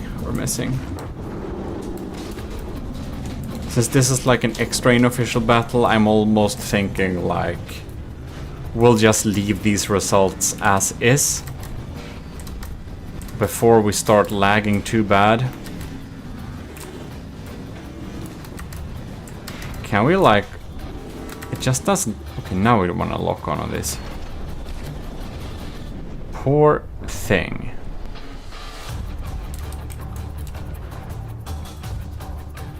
Yeah, it looks like the Gimle will win, but again... much can happen. It can lucky strike the Gimle and take out the AI potentially and stuff like that, but...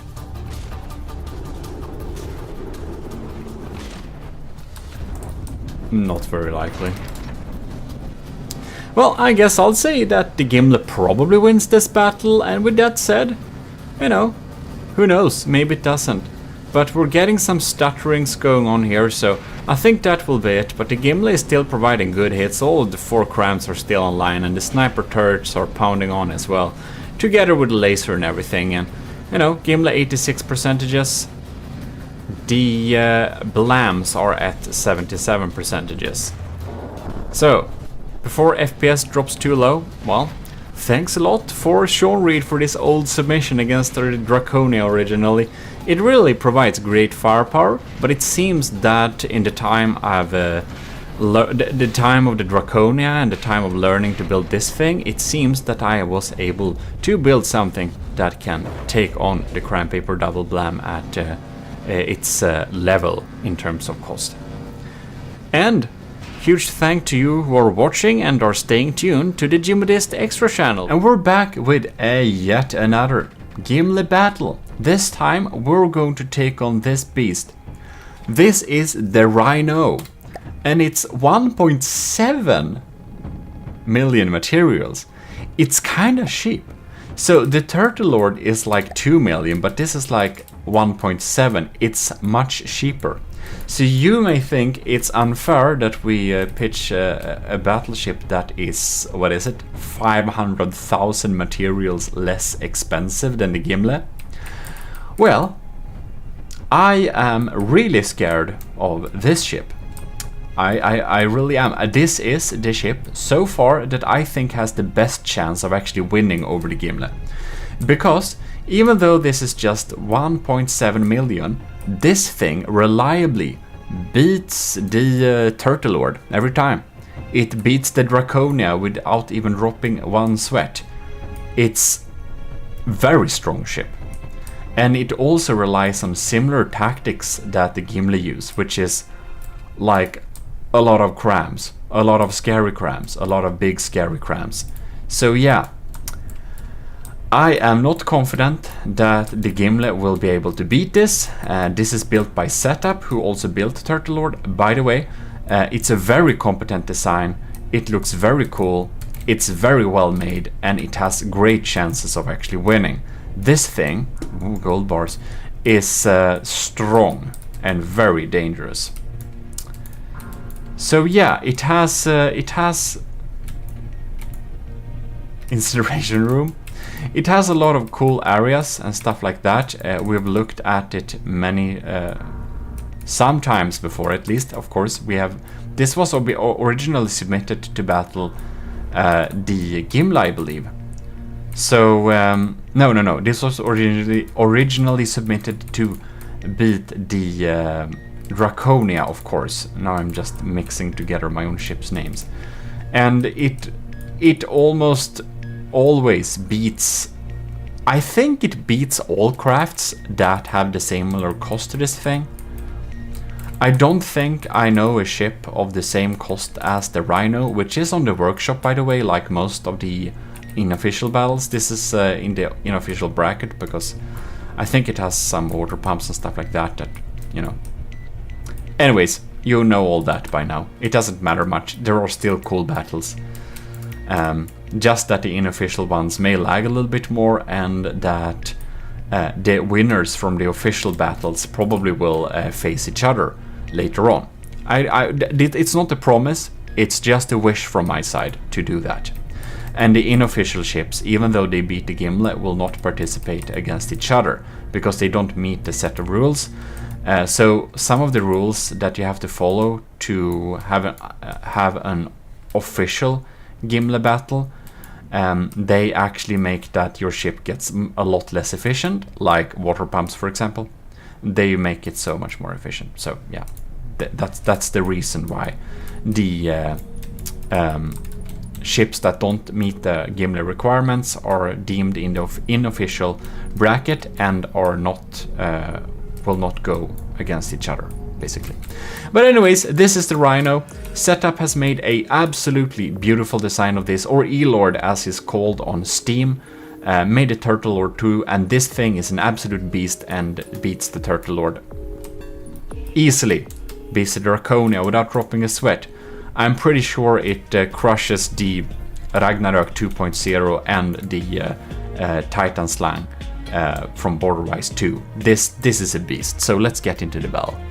Alright, there we have it. Let's go.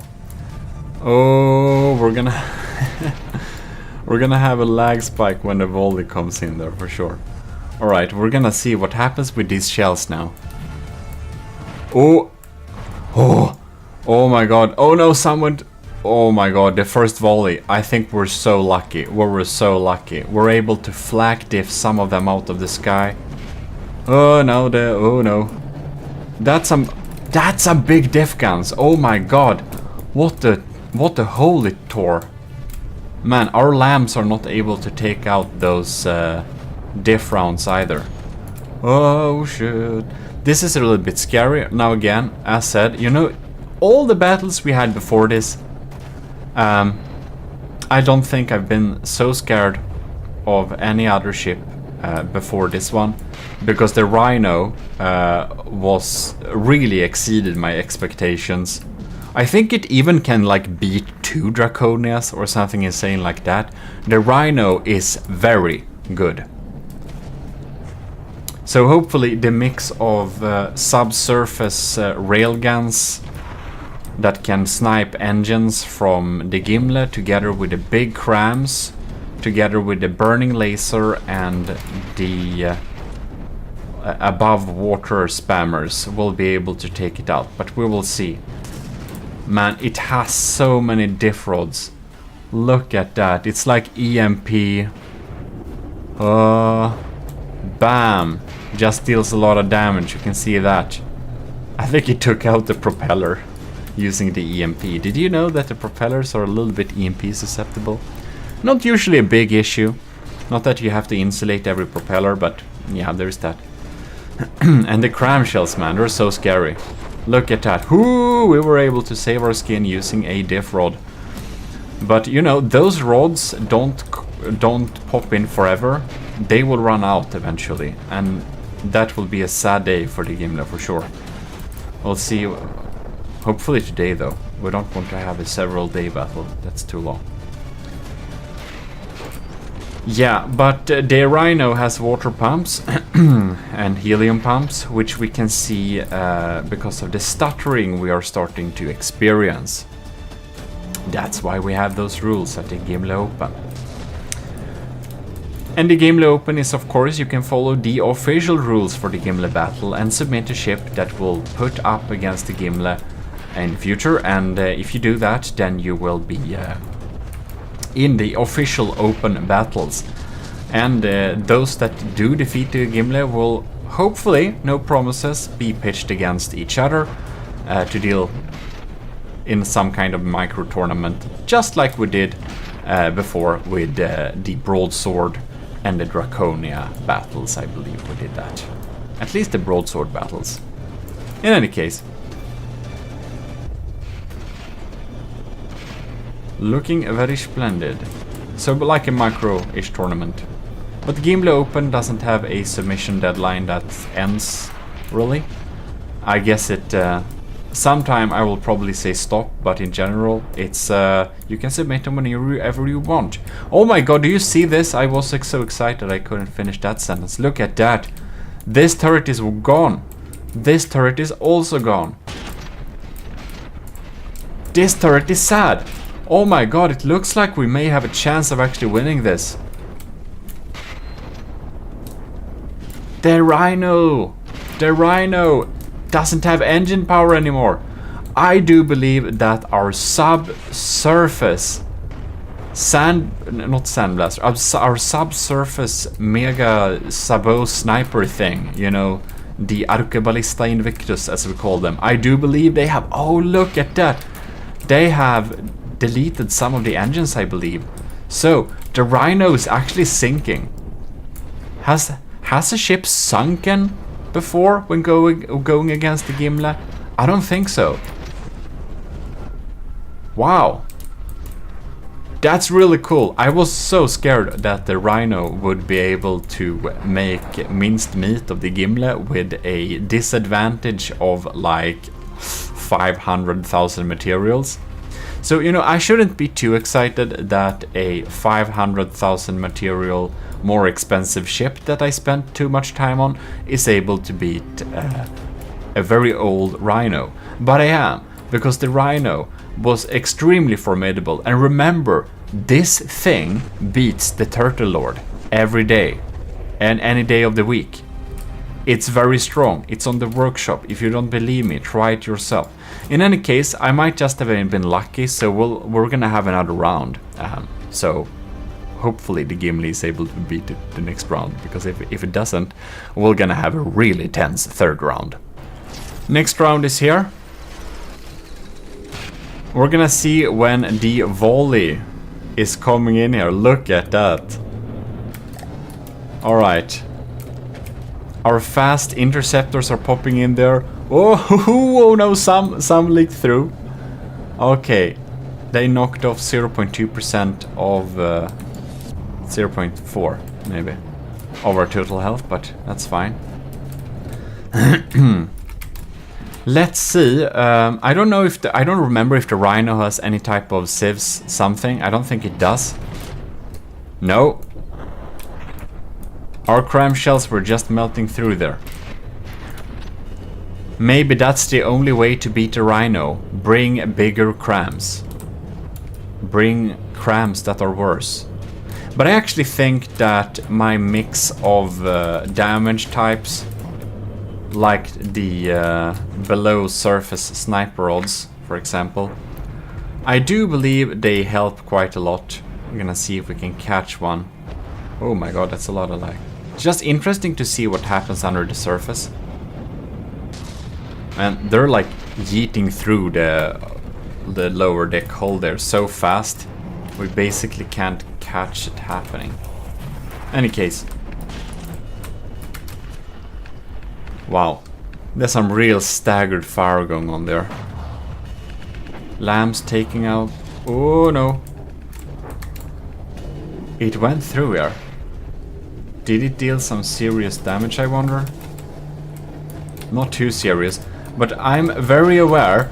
Oh my god, do you see this? My secondary little... Oh my... Do you... Oh no. My AI compartment is actually damaged. Look at this hole here. This is the auxiliary AI compartment. It's like some processing power and some ACB stuff connected up there.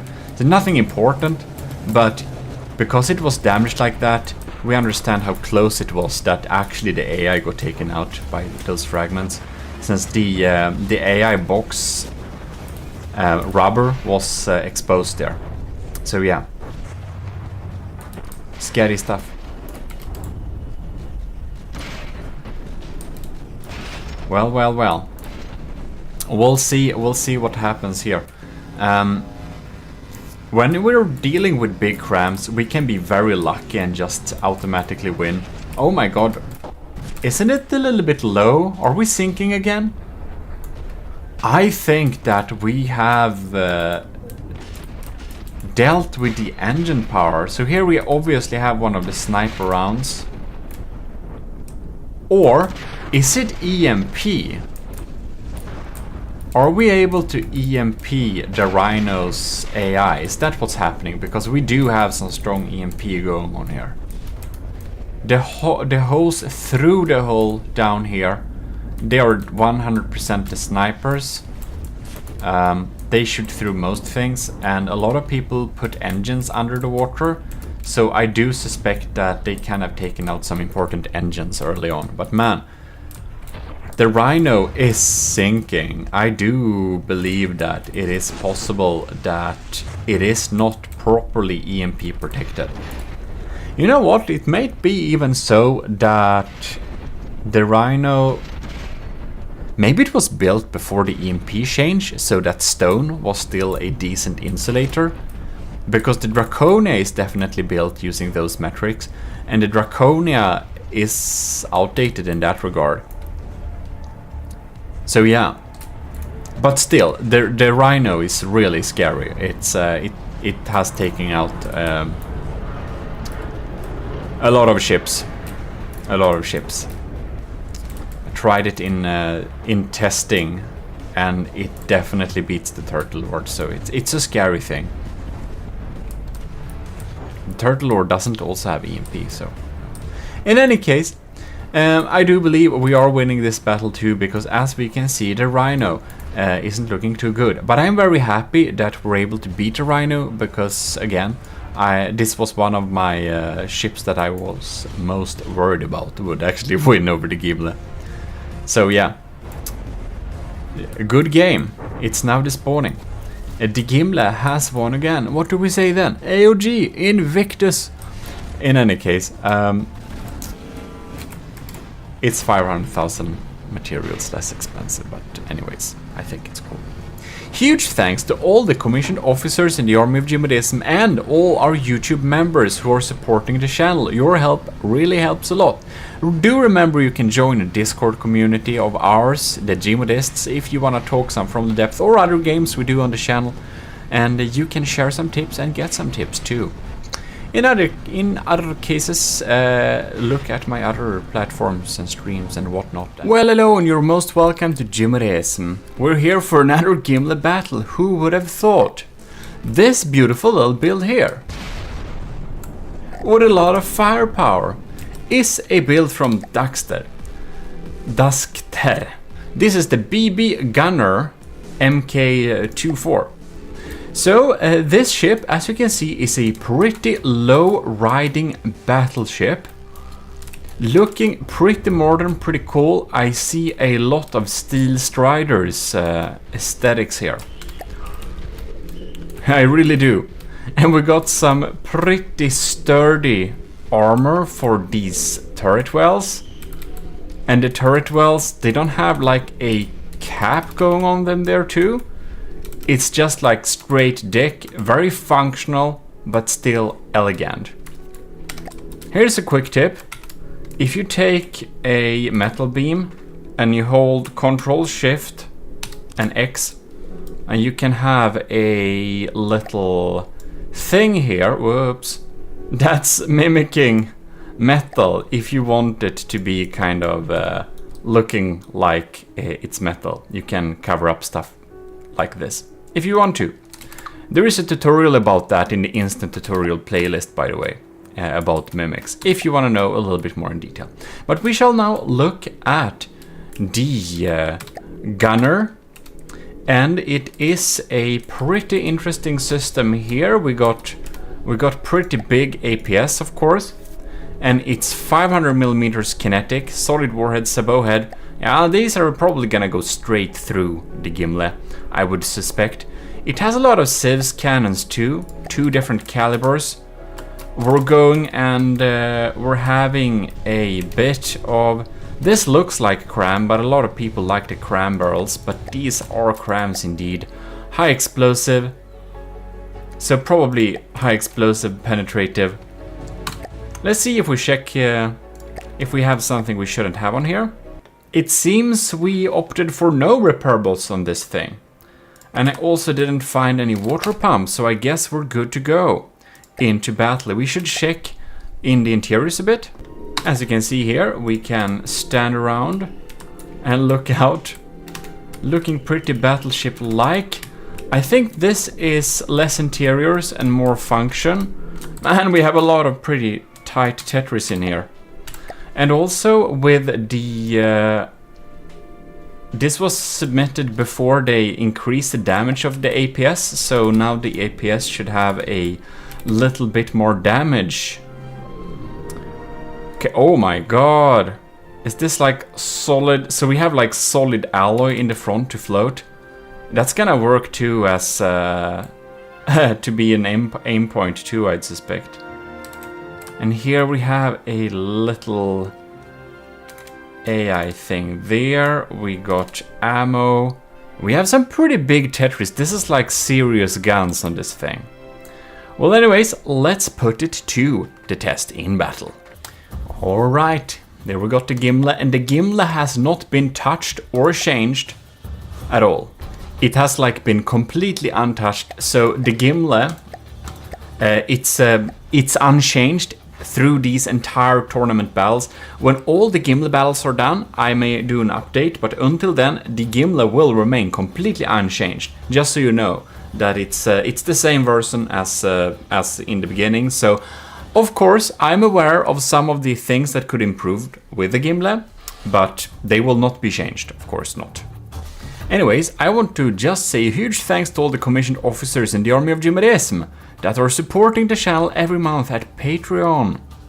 And we got, at least as of recording this, Admiral Super Dave, Commodore Scoobrocks, Captain Y, Lieutenant Asteria, C2 Cravy, Parbrigita Horizon, Vincent Veritas. Thanks a lot, and to all the cadets as well, who are also supporting the channel, well, every month. But it's from the lieutenant's tier that we'll get some shoutouts. Oh yes, the Gimle took those out, the first volley. Then we can see these kinetic ones. We're shedding blocks here because these shells are 100% going straight through the Gimle. Oh my lord, we got kinetics popping in here. The laser is really popping those out. And oh, they're oh, that was a really bad hit for the Gimle, I believe. Oh lord. What happened inside of here? Well, we ain't got no time to check that. We're gonna see what happens with the Daxter's gunner. The gunner is actually behind in health. Oh my lord, it's going low. It's very, very, very low going. This is gonna sink if it's losing too much of those alloy blocks. That's what a lot of people are recommending you to protect your alloy blocks and not put them at the surface too. But these are basically only alloy blocks. This is like an alloy slab. And this thing has some serious guns. That's for sure. Oh my god, it's so slow. Well, I do think that everything that the Gimle has that shoots underwater will certainly poke some holes there. Here we could see... No? Not more than that. I just want to pause here and check a little bit. So here we have my sniper cannons. Oh! Well, it didn't get through. But this is like solid alloy. It's so crazy. That's like the opposite of how I armor things. But with plasma, it's really funny. When they added plasma, they automatically made the Gimle more powerful because the Gimle has the ultimate armor to counter plasma. Not really, but almost. I think everything that the secret advisor you've seen him in the Hollywood class and stuff has made on before. You've seen a lot of his builds on the channel. I think everything he's made also became more powerful. Okay, very interesting. The AI is not damaged, but we can see the crams. Hoo, bam! That was a bad hit for us. Okay, so there's where the cram shell ended up. Well, anyways, let's continue this battle and see what happens. The poor gunner is going so low. It's still firing its crams, but man. Well, this pack blast didn't do much against it, that's for sure. Oh, but whatever that was did. That's so much armor to protect the turret. Oh, and the turret neck got shot off. This is why I never do turret necks and why I wouldn't recommend anyone doing turret necks either. Because that happens far too often in my opinion. Bam. Yeah, it ain't looking great for the Daxter's BB Gunner MK24. 2-4. These missiles though, they're really heavy on the kinetic. These are not easy to take out. These have just so much health. I'm actually surprised. You know, oh, they're clusters! And they didn't get close a lot of the time, so I didn't notice it. Okay, so it's not kinetics. Because I was going to say that the fact that the Gimle's Civ systems is able to take out fully kinetic missiles does tell me that I spent too much on Civs. Because your Civ systems should not be able to deal with a big barrage of only kinetic missiles. Then you spend too much, in my opinion. But I'm wrong sometimes too, I don't know. I don't think it's a good idea to spend too much on your Civs. You know, diff flags are good, they're cheap but effective. But spending like really much on the flag, like that's one of the problems with the Gimle. The laser is really expensive and the lambs are using too much of that laser power that should have been used, bam, to deal damage instead. So in my opinion, you shouldn't spend too much on the Civ system because that should be spent on dealing damage. But you know, I may be wrong. Maybe I will. Oh lord, it's not looking good for the Dexter at all right now. But in any case, I may be wrong. Of course, maybe someone spent so much on the Civ system it will be untouchable by anything except maybe lasers and plasma and packs. Well, those weapon systems are for a reason.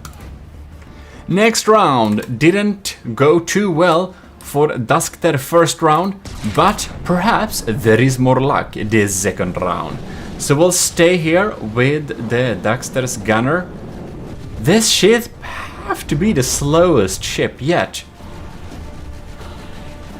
I do really think that it needs more floatiness.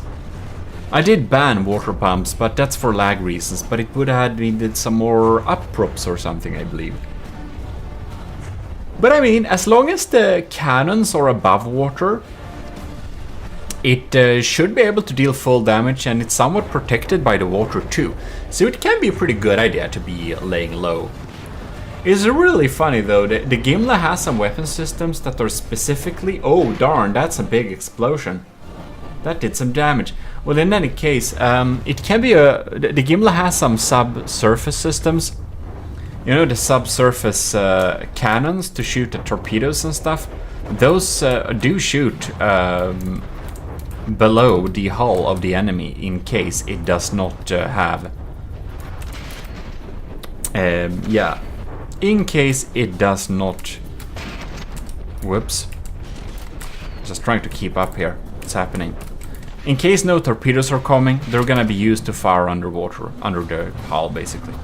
Okay, so here we have a little boom, and they got taken out by some diff flags. Speaking of the devil, here they are. They're just shooting at the hull below the surface whenever there is nothing to deal with. Boom.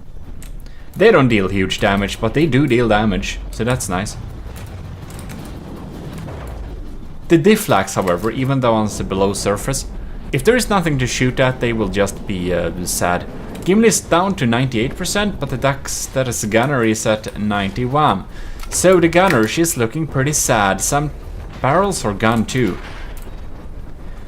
I do think that the Gimle will turn out victorious in this battle. I would be highly surprised. But of course, Duskter can always crit the Gimle, perhaps? No, not now.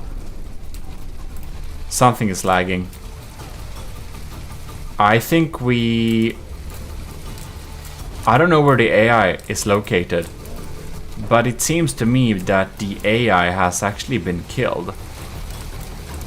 Oh lord, and there doesn't seem to be any additional maneuvers to take over the maneuverment. So, when the AI is down, I do actually believe that the gunner will sink. Well, it would have been fun with the third battle. If we had that, we would have seen more action. Best of 3 it is, but 2 losses in a row will make the battle end here. So I hope all of you have enjoyed to watch this little battle here with the gunner. Pretty cool, but this particular setup was not able to deal with the Gimle's particular setup. In any case, you should definitely check out our Fourth Wall merch store if you haven't, because I spent a lot of more time designing merch if you wanted to see that. It's pretty cool. Thanks a lot for Duskter to submit this ship. Really cool to have this battle. I'm just so thankful for all the designs you send in so I can host all of these beautiful battles. That's a real That's a real thing. That deserves some more recognition. Shouldn't take that for granted. So thanks for sending this in, Daxter, and we'll thank all of you who have sent in already and who will send in to these battles too, of course. Anyways, one thing more I probably wanted to say, and I can't remember it on top of my head. Yes, you've been telling me, you never say you have a Discord. We got a Discord community. It's pretty active in the From the Depths department. You can join it if you wanna. And if you want to be a part of the army of Gmodism, but don't want to pay and be a commissioned officer, you can join the army of Gmodism for free by self-assigning yourself Matros 3rd class in the Discord's bot interaction section. This is the secret advisor Kovrak's official submission. So we did a battle, was it last or the week before? We battled the Hollywood class, which you have seen before on the channel, with glorious footage. You must check that out if you haven't already, of course. This is the very, very, very nice new ship, which has a very interesting name. That's Exerfire. CBX Exerfire. Anyways, as you can see, we had some limitations and stuff. So basically what Kovrak has done is kept inside 100,000 blocks, which is usually the issue according to him. Because he likes to build really big papier-mâché type builds. We still got a lot of wooden tetras if there is a place where armor is not needed. Well, he just figures why not just use wooden tetras to fill out that space. Which you can absolutely do. So this basically means that Kovrak has, or the secret advisor has come with another building style. You can see that the wooden armor has been reinforced with loads of stone. We have spread out stone chests with ammo and stuff, and we got our turret necks, and we got loads of cannons. Now I think this is cram, but I think we should, yes. I think Gimle is gonna get a bit dose of its own medicine here. Narrow fragmentation angle, or not narrow, but 23 degrees. High explosive frag. Okay. Well, we're gonna pitch this against Gimle and we're gonna see the results. So I don't know if it has much interiors.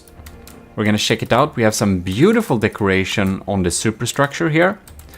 Looks very professional ship-like. The only thing that's off is that it's all wood. Look at that, looking pretty neat. Wait, what? We have showers and oh, we have sleeping nets here. Isn't that quite nice?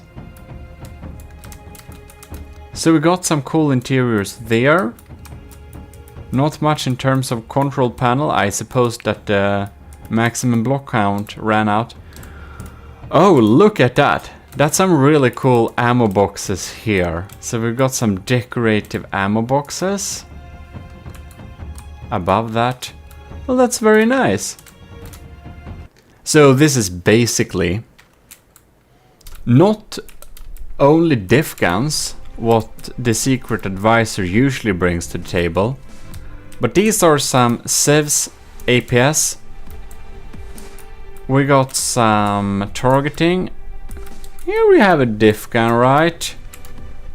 What do you bring to the table? Flak. Oh, are we having diff flaks? I do believe we have.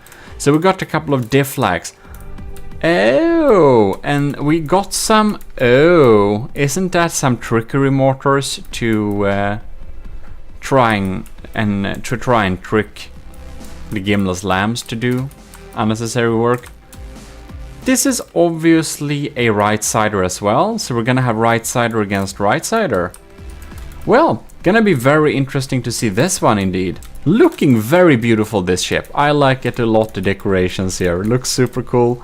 Do we have a torpedo on board, or do we just have some torpedoes laying around here? I don't know why. Maybe a turret got removed to save costs? I don't know, it feels like there was some other turrets here. I have absolutely no idea. This is a cool boat. Let's get this battle started.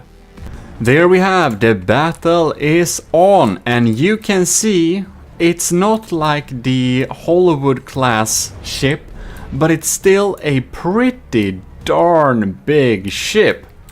Now, a lot of the battles between the Gimle is the bigger and bulkier ship, but in this case it is bulkier, but it's a good bit shorter. Not as long. Look at this thing here. Look at it go. It's pretty quick too. Yeah, so the secret advisor Korvax has really spent a lot of firepower on the Exerfire. Oh, 27 seconds into the battle, and the Gimle is down to 88%. What happened here? Man, look at that! We have one turret just nuked out of its place. I do believe that's one of the first times that happens at all. We've got some stormy weather to counter with this too. The laser is lasing. We have some Does this even count as armor? That's so thin. Yeah, well that's Korvrak's building style right there. And that's a great inspiration for the Gimle, by the way. Thanks to his designs, I've been able to upgrade my building quality a lot. I will just have to say that. He's a really good builder, and these are some really strong ones. Gimle is down to 86%, and the Secret Advisor's Exerfire is still at 95. Oh, look at that! Man, that's not fun to see. Holy crap, that's some explosions, man. Wow, this turret is almost... Look at it, poor thing. We had like a big explosion inside of here too.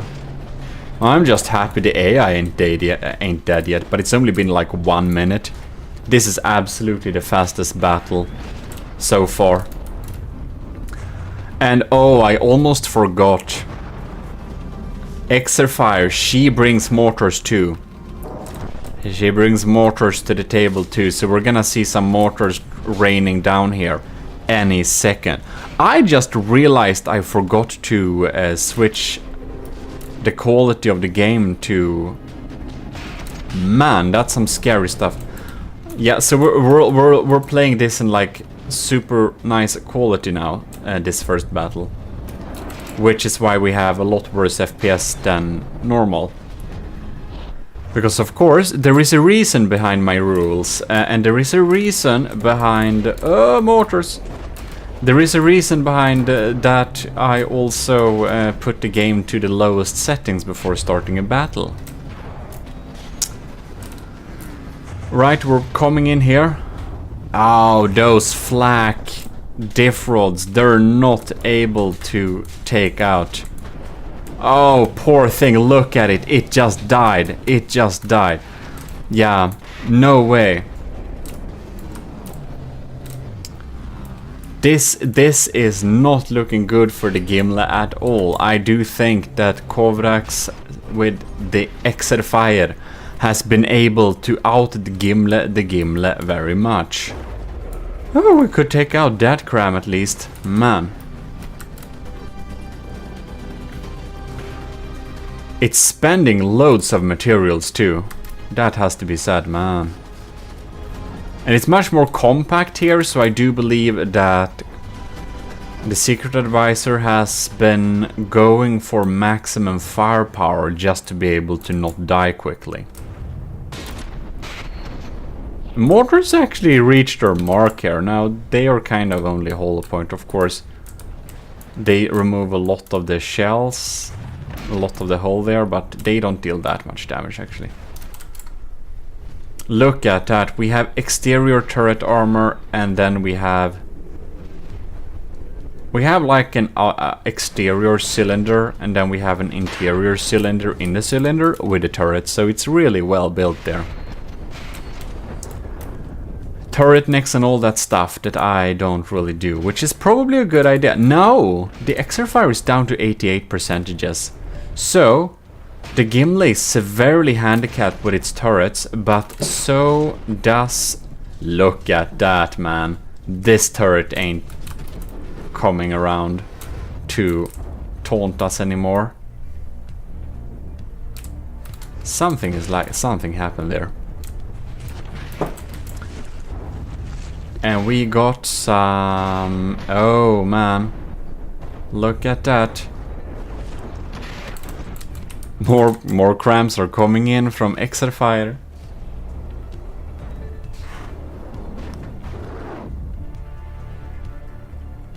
Oh, I see the lag. What's happening there? Ah, we can't take it out. It went out and took out the other side. Are you kidding me?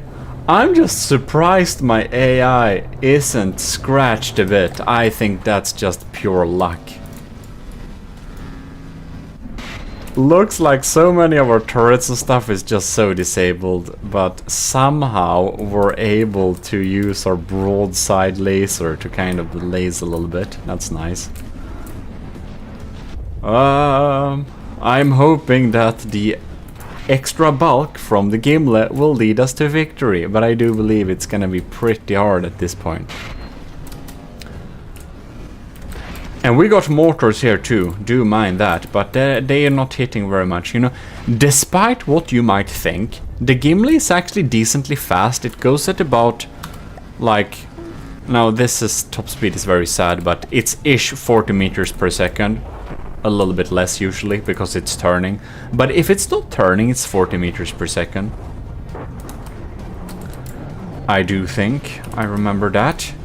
It was a little bit faster and maneuverable before, but I had to save some power and cost and stuff to keep my firepower. But I'm actually thinking of, if I upgrade the Gimle sometime, I'm thinking about making it more maneuverable.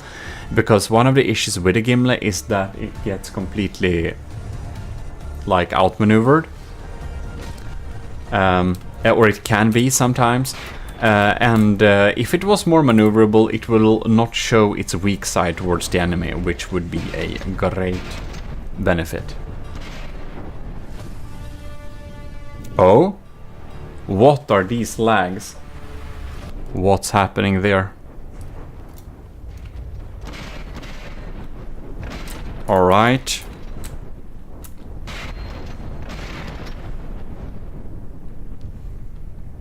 What's going on here? I do wonder what's going on. We got some big explosions inside it. Now the Gimle is down to 67%. This is some funny business, that I will have to say. But the Exerfire is down to 76%. We got a big cram popping in here. It missed. It missed. Another one. It missed. Ah, we're so inaccurate. Look at that. That was just a decoy cram. Now, the Secret Advisor obviously just skips having defenses usually. I don't know what these Civs cannon did. If they did anything, I don't know if they did. But if they did anything, it wasn't probably much. They seem to have been stuck too. Why are they stuck?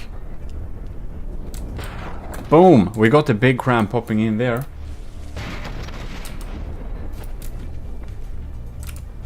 Okay, this is actually interesting. The Exerfire is... she's only 10% in the lead. And the Gimle is still shooting some of its crams, so this could flip. Look at that.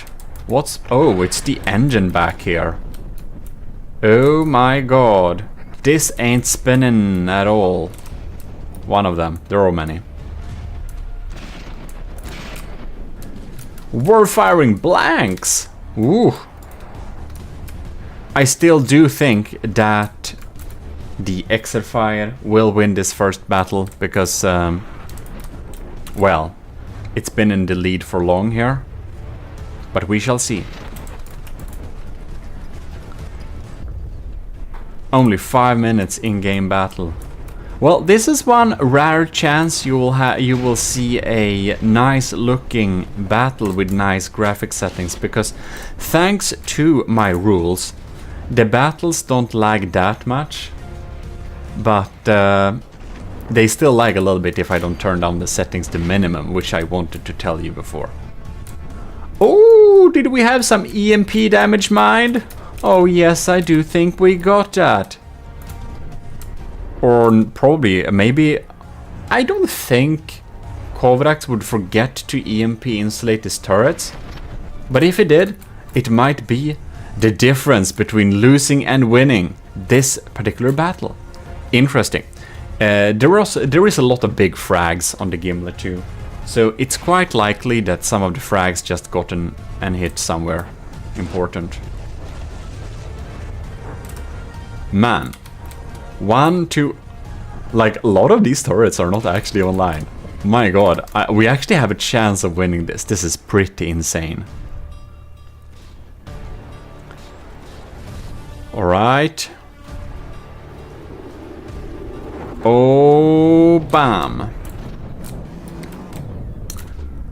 Damn.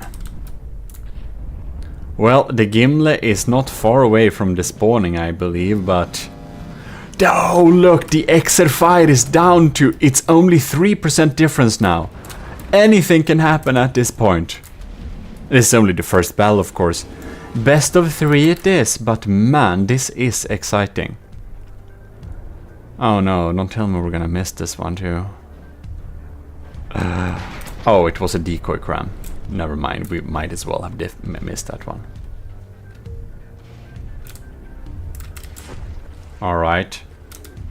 Oh, one turret actually dropped off. That's what happened. Bam, we're missing crams. Bam, that's a proper hit. Still, the Exerfire has a 3% lead. But the laser has it been online for a long time? Because I think this laser could be the difference between winning and losing too.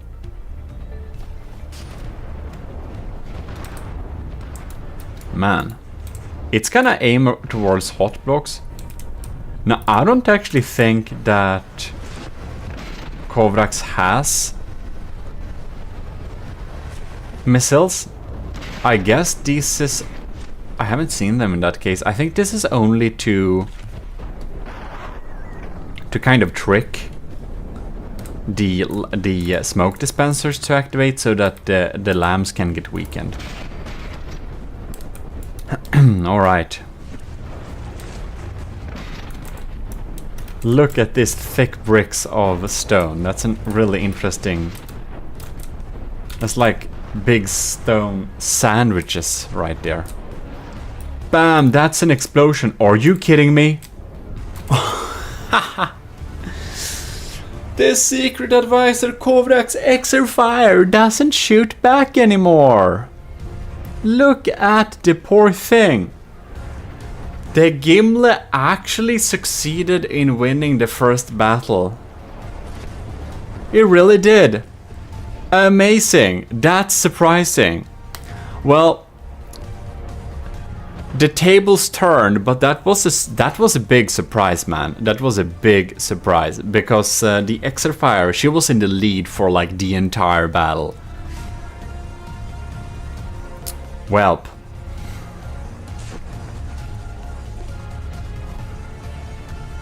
Yeah, it doesn't shoot back. Well, it's a victory for the Gimle. We're moving on to the next round. The second battle is online. So we're gonna see what happens here. Gimle is desperately trying to turn. I wanna see this from the Gimle's perspective. Ooh, was that some stuff exploding? Was that Gimle's crams exploding there? Bam! Look at that barrage, man. Oh, lords, that ain't too good. Oh. Wow. We're having lag spikes like never seen before. Rest of Gimle scans come around. I just wanna see if the AI... It took a scratching. It took a scratching. Oh, that looked like another one. This... no? Okay. Never mind. We're gonna chill on top of here. So the Gimle is down to 92%, and the Exerfire is at 97. So we're doing a lot better, ain't we? Yes, we are. I'm gonna check out what... Whoa! Big... What are these guys doing? They're actually we're like in degraded mode, I suppose. So I'm not 100% what these guys are doing, but I suppose they're shooting down at incoming crams or something. And these discs in the middle, like, what are they for?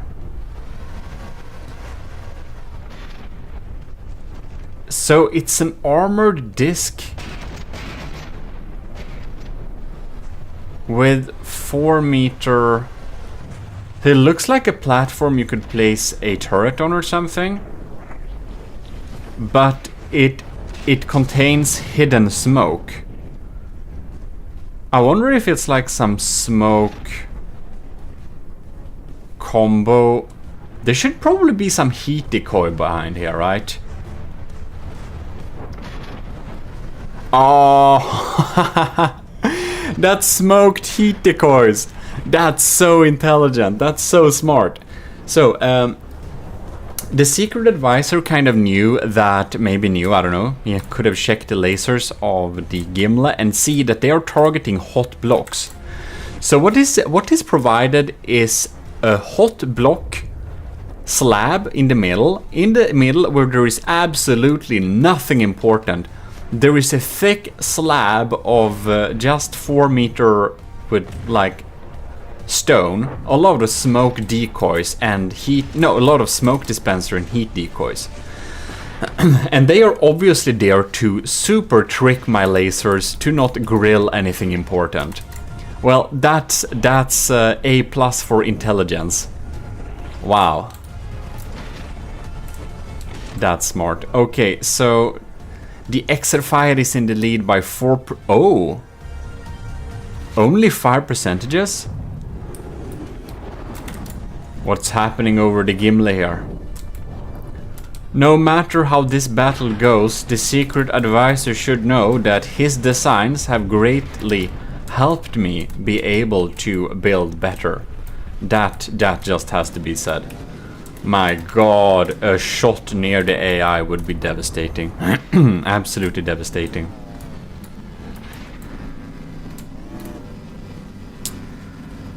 Gimle is at 76%. Exerfire is at 84.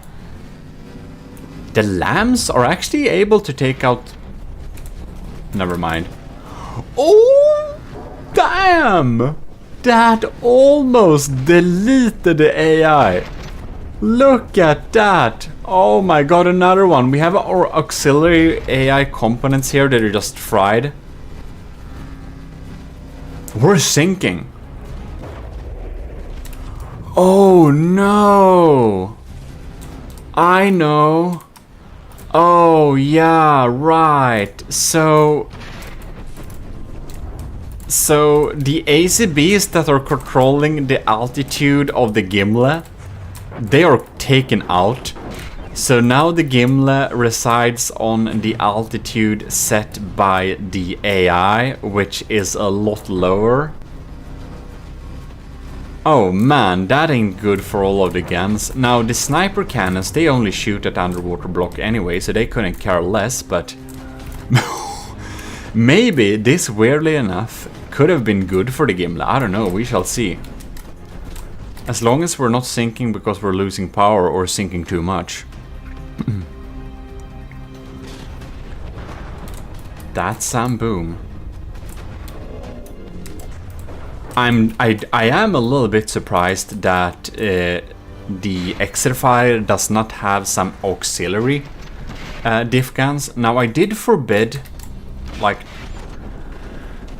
bringing like 200 diff guns on a turret to the battle to win. Like I did ban that because if you have diff guns in the numbers of like several hundred ones, it will lag so much when they fire that it's like impossible to have battles. So I did ban that. Otherwise, I do think Korvax would have been bringing some of those scary diff guns. But diff guns are obviously not banned completely. So I am a little bit surprised that Korvax does not have diff guns for auxiliary damage dealing. Like the Gimle has, I think it is 2-3 diff guns or something that actually deals damage. And that can help giving that can like help giving some early advantage, because you can have Hesh and stuff and the heat on diff guns, and those rods can be able to kill enemy turrets. So if you have a couple of those in the start, bam, that's a good hit. It can help you have an advantage in the battle.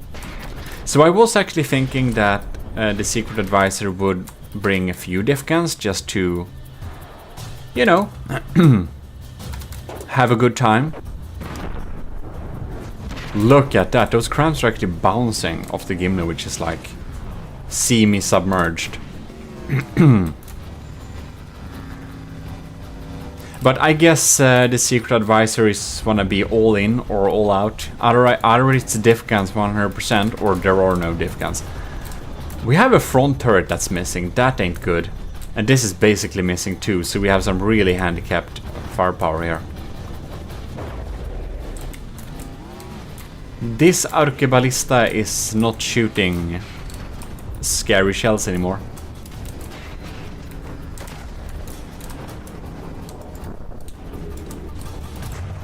Yeah. Ooh, scary stuff. 66 versus 73 percentages.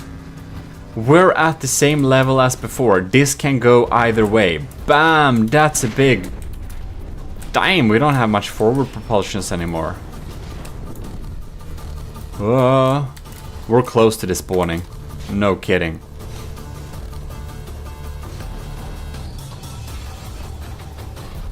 Bam! That's a big one. Cram ports. So, the weak point of the Exerfire seems to be the cram cannons. Boom. It seems that the heat decoy is now grilled away, so now it starts to shoot at other stuff. It would be lovely if those lasers started to target, I don't know, turrets instead, not just empty space. 63 percentages. We're still having a good amount of cram cannons here on the Exerfire still firing, so it's a little bit scary, right? Right now it looks like the Exerfire will win this. It really does. Trying to be optimistic, but man. Lucky! Man. That our ACB block controlling the altitude of the Gimle got taken out might be the luckiest thing that has happened, because you know what this will do? This will make it so that our engine power is like not prioritized to keep our altitude, which means that our laser will be a lot stronger than it should be at this stage of the battle, because obviously like almost half our blocks are missing now. 38% of our blocks are already gone, basically. Probably more. Probably 50% of our blocks are already gone. It's just that not all health is equal when it comes to blocks. I'm happy that our defenses are able to take out some of those cram shots, but man, not all of them. Did you see that underwater? I think we have underwater diff rods. That's funny.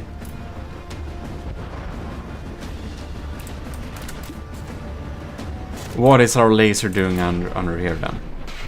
The Exerfire has reached the funny number of 69. Well, what does it mean? Bam. Our cramps are still hitting hard. This one doesn't have no barrels, no. It's firing blanks then. So the weak point really is its turrets. This one is online 100%. Maybe not 100, but a lot of percentages. This one too. This one too.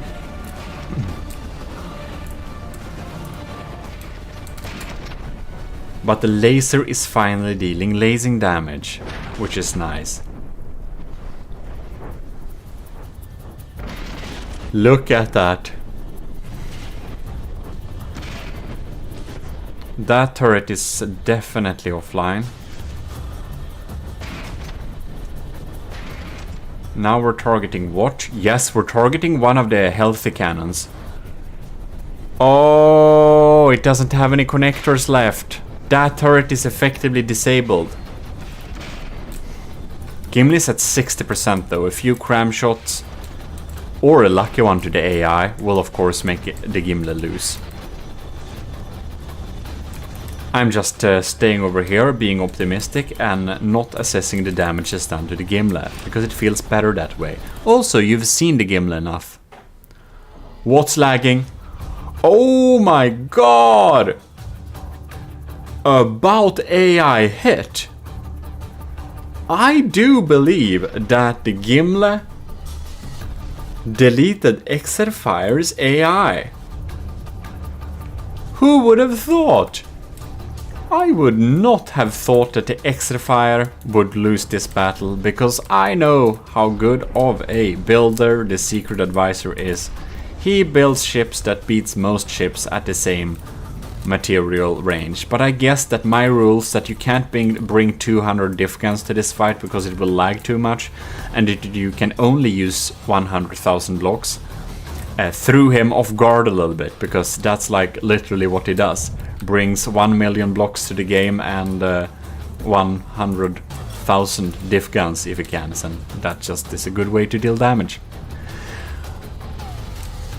Well, that was really unexpected. The Gimle looked like it was losing both battles, but it won in the end. And I will ascribe some of those wins to pure luck, because man, it looked like it would go the other way. But this is best of 3, and this is our results. So, good game. The Secret Advisor, Kovrax, the Exerfire, beautiful build. That was a strong one. I do think it would beat all the enemies that the Gimle has already beaten, without a doubt, probably. It looks very strong. It is very strong. It brought down the Gimle to almost despawning. And I don't know if it was luck, or I don't know if Gimle just has a slight edge, but that was close. We're here for another Gimle battle, as you might have suspected by now. This is a beautiful little build. It's, what is it? Old DPS Old Jack. And this is from formerly known Dead Pirate Lenny. And he's not the dead and he's not the pirate anymore, it's just Lenny.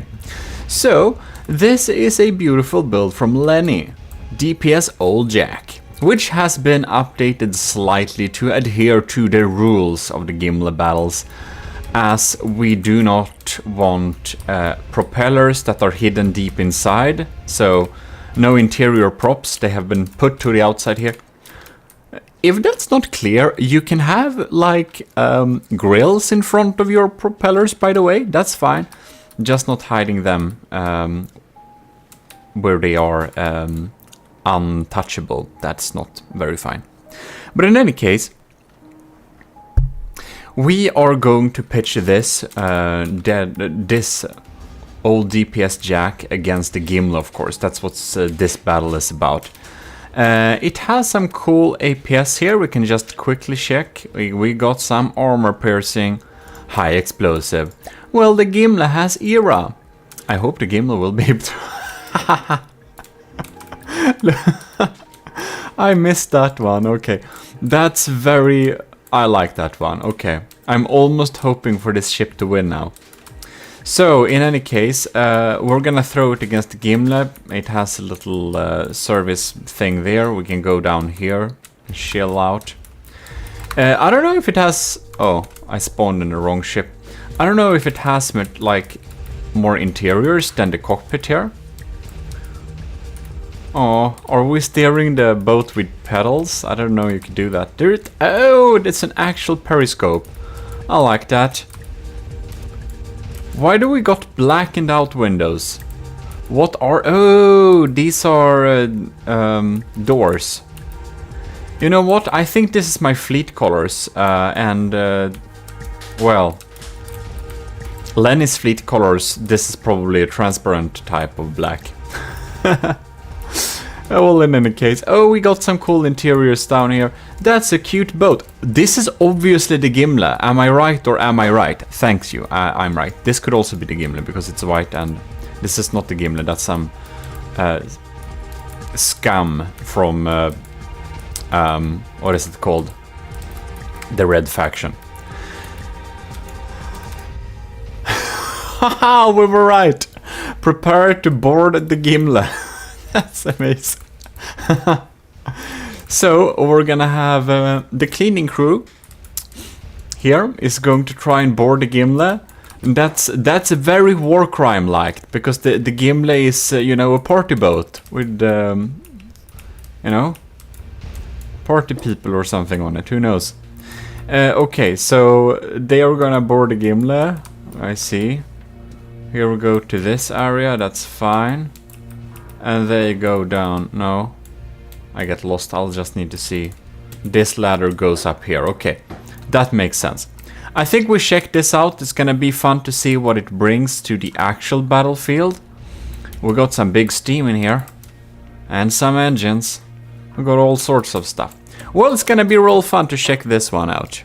There we go, let us start the battle. Oh my god, the crams are popping in from the Gimle here. Old Jack, she's getting grilled by this laser here.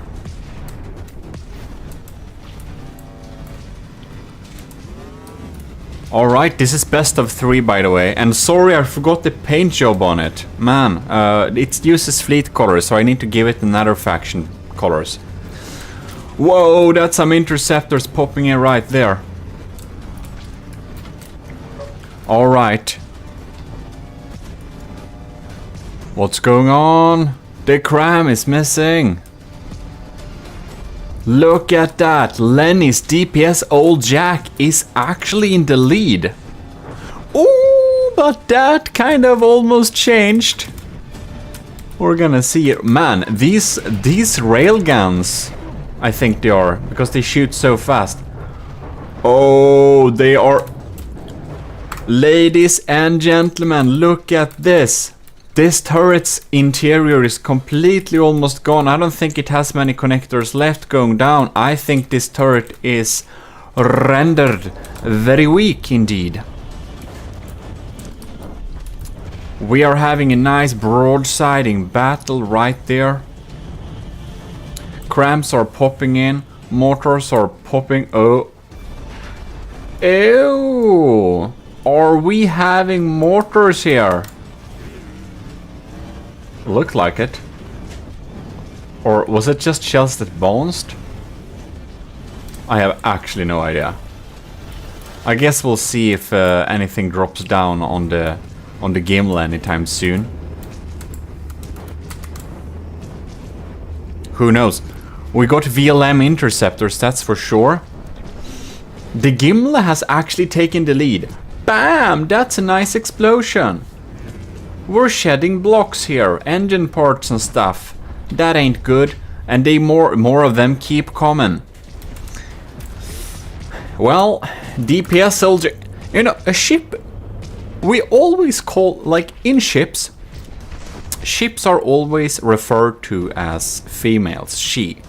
But in this case, the ship, Lenny's ship, is called Old Jack. What does that mean? That we have to, because of the name, do we need to change the gender of the ship now? How does it work? Does anyone know? Anyway, she's getting some real damage inside here because these crams are no joke. So it seems that the Old Jack took the lead at the start of the battle, but man, how many shells do we bounce here? We got some pretty strong angled shields here. They seem to be having a pretty good angle there. I don't think it wastes any materials on lambs. But the Old Jax is just down to 82 and the Gimle is at 91. I do suspect that the Gimle will indeed win this battle very much now. Because it seems that the guns from Old Jack ain't shooting that hard anymore, do they? Man, I have such a list on things I want to fix on the Gimle.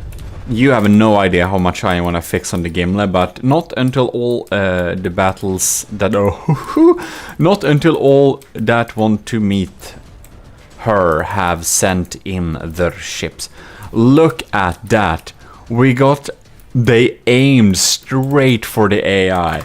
That's scary, man. That's so scary. That could have been a win. Well, if the Old Jack shot the Gimle right at the AI for a few seconds more, I do believe this battle would have been quite over. So one thing I would like to fix on the Gimle is, of course, she needs an AI armor overhaul. And possibly even that the AI moves location. That's like one big thing. Anyways.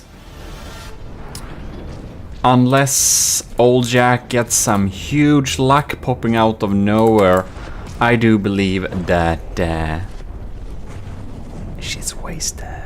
Look at that. Yeah, it kind of still fires. But yeah, only kinda. Now that turret went. That means it ain't got no weapons, do we? I mean, this technically counts as a weapon. So, yeah. First round, we can conclude, goes to the Gimle as the Old Jack. Well, it has one gun left there, so we'll see if anything changes. Nothing changed, and Old Jack is down under this spawning. So, next round. The Old Jack is a white flyer today. Flayer, I mean. So let's see if the blood red washed deck would help the Old Jack to beat the Gimle. So, Jack's taking the lead. Gimle is down. No, not really. That was the thing last time. You okay? So now basically, so these railguns, they're really fast. The Old Jack's railguns really get to the Gimle and deal some early damage, and then we'll have to wait for the barrage of real crams showing in. I don't know where VSAD sits on my keyboard apparently. Anyways, many of those crams actually miss. That's like the bad thing with crams. I understand that a lot of people do want to go with APS just to be sure where that their shells will hit. Now you could see the mortars actually bounced off the side there of the Old Jack. She's got some good shields. And the Gimle got that too. How are we faring over here? Both are at 95%. So it is quite even actually. The lambs are really busy shooting at those APSs. Now one thing I do wanna say is that Lenny's Old Jack is only 2 million. So the Gimle has 200,000 materials advantage in this fight too. So that ain't 1,000 million% fair, if I can say so myself. That's a nice hit though. So yeah, there is that. Man, that you don't explode. How? I don't know if my pack is actually providing the firepower for its like cost, but it feels like it is doing that. Here we got a nice laser too. I wonder if that's a strong laser. We're gonna see where it focuses. Because it ain't got no lamps. The old Jack ain't got no lamps. So it seems that it's a damaged laser, all of it probably. Now it may have gone down, I don't know, because the old Jack is down to 83%. Alright. Oh, we're getting out of... what are we doing? It got lamps. I just didn't note... I should have seen that. I don't know. This gray color is just... I don't know. I just miss it, apparently. Obviously. So that's a bad angle. I don't think the old Jack is gonna get any advantage from keeping in this value. No, indeed not. And here we got a pretty good. You can see I have calculated these cramps to kind of explode in the middle, and they kind of do.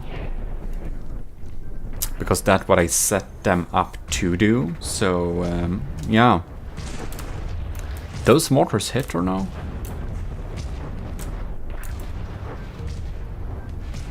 Well, the old Jack's down to 75%. Bam, more cram explosions. 73. One thing we do want to check out, that's like these railguns are still firing. While not that often. Wonder if I can like climb my own shells to get here. Yes, I could. Alright. Oh man. Look at that engine compartment. It seems that they almost shot at the engine. No, not the engine. That they almost shot at the AI behind the engines again. Lucky for me, they didn't. Old Jack is down to 60%. You know, I think we can be pretty sure that the Gimle absolutely outclasses the old Jack. It really does. Now, the old Jack got some lucky shots early on, and if it just kept its fire at that spot for a little longer, it would have AI deaded the Gimle 100%. But it didn't. Now, I don't know, this battle is over, of course. The Lenny does not win this. I'm sorry, Lenny, but good submission. It's looking very cool, but not quite there to win. However, I'm just curious. Now, this battle was a pretty quick one, so we got some more time. And I'm thinking like this. What happens if we pitch the Gimle versus 2 old Jacks? Now I gave them another faction's color scheme. So let's go here.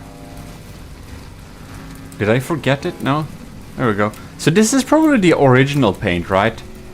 And this is the Onyx watch. Alright. So maybe I spawned them a tiny little bit too close, because it seems that...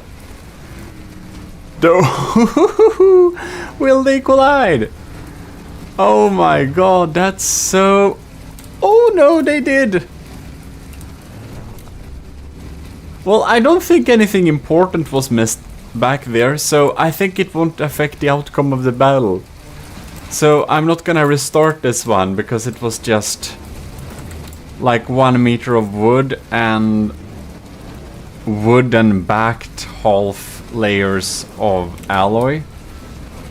Alright. Should not affect. But anyways, this is just for fun anyways. The Gimle has already won, of course. We just wanna check out if the Gimle can beat 2 Lennys just because the battles were so fast. We are into degraded mood, so this is of course a little bit bigger battles than I normally can do. You will notice that fragments don't spawn anymore. Gimle is at 91%, so it's about as damaged as it was at the end of the last battle, so that's pretty interesting. I do think the lambs are working like very hard right now. Oh, hoo-hoo, no, look at that. This cram is officially killed. It's completely down. We're getting holy moly, this, look at this laser go. Oh my god, this is a good laser. Do remember that I'm only smoked from one side. If you wanna beat the Gimle, get on its other side and it's gonna be easy. Whoo!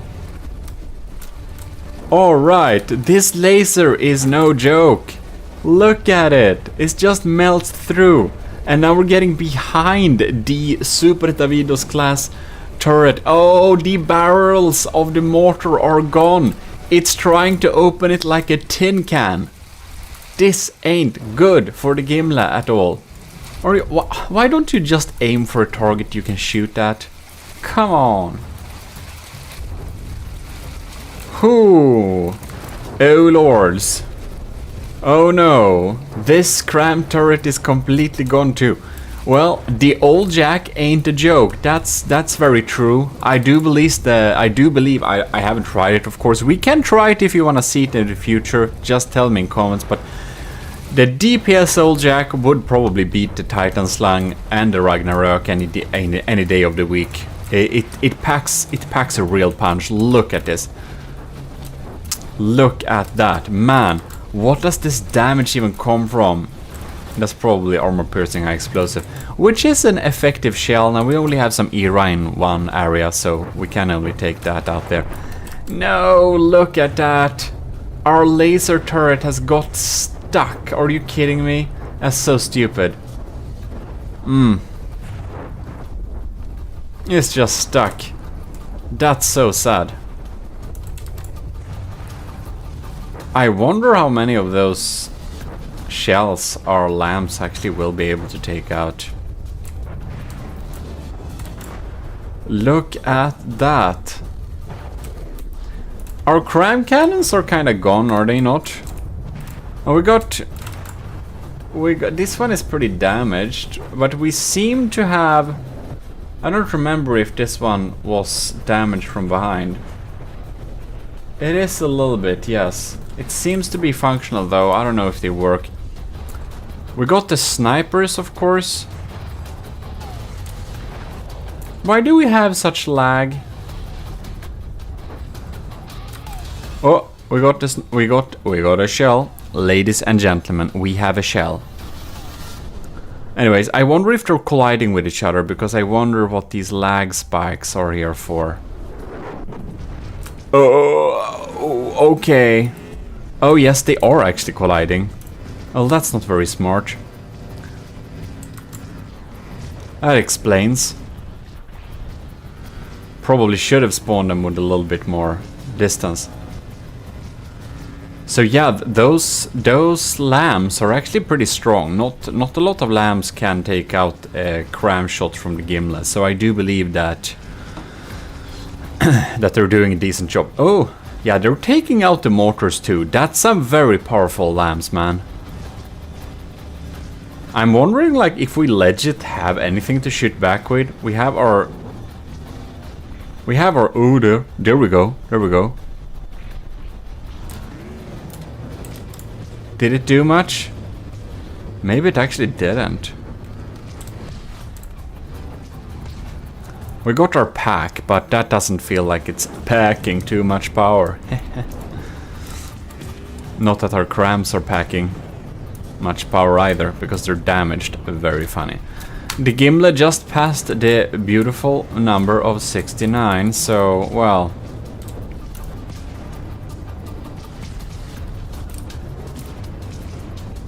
Well...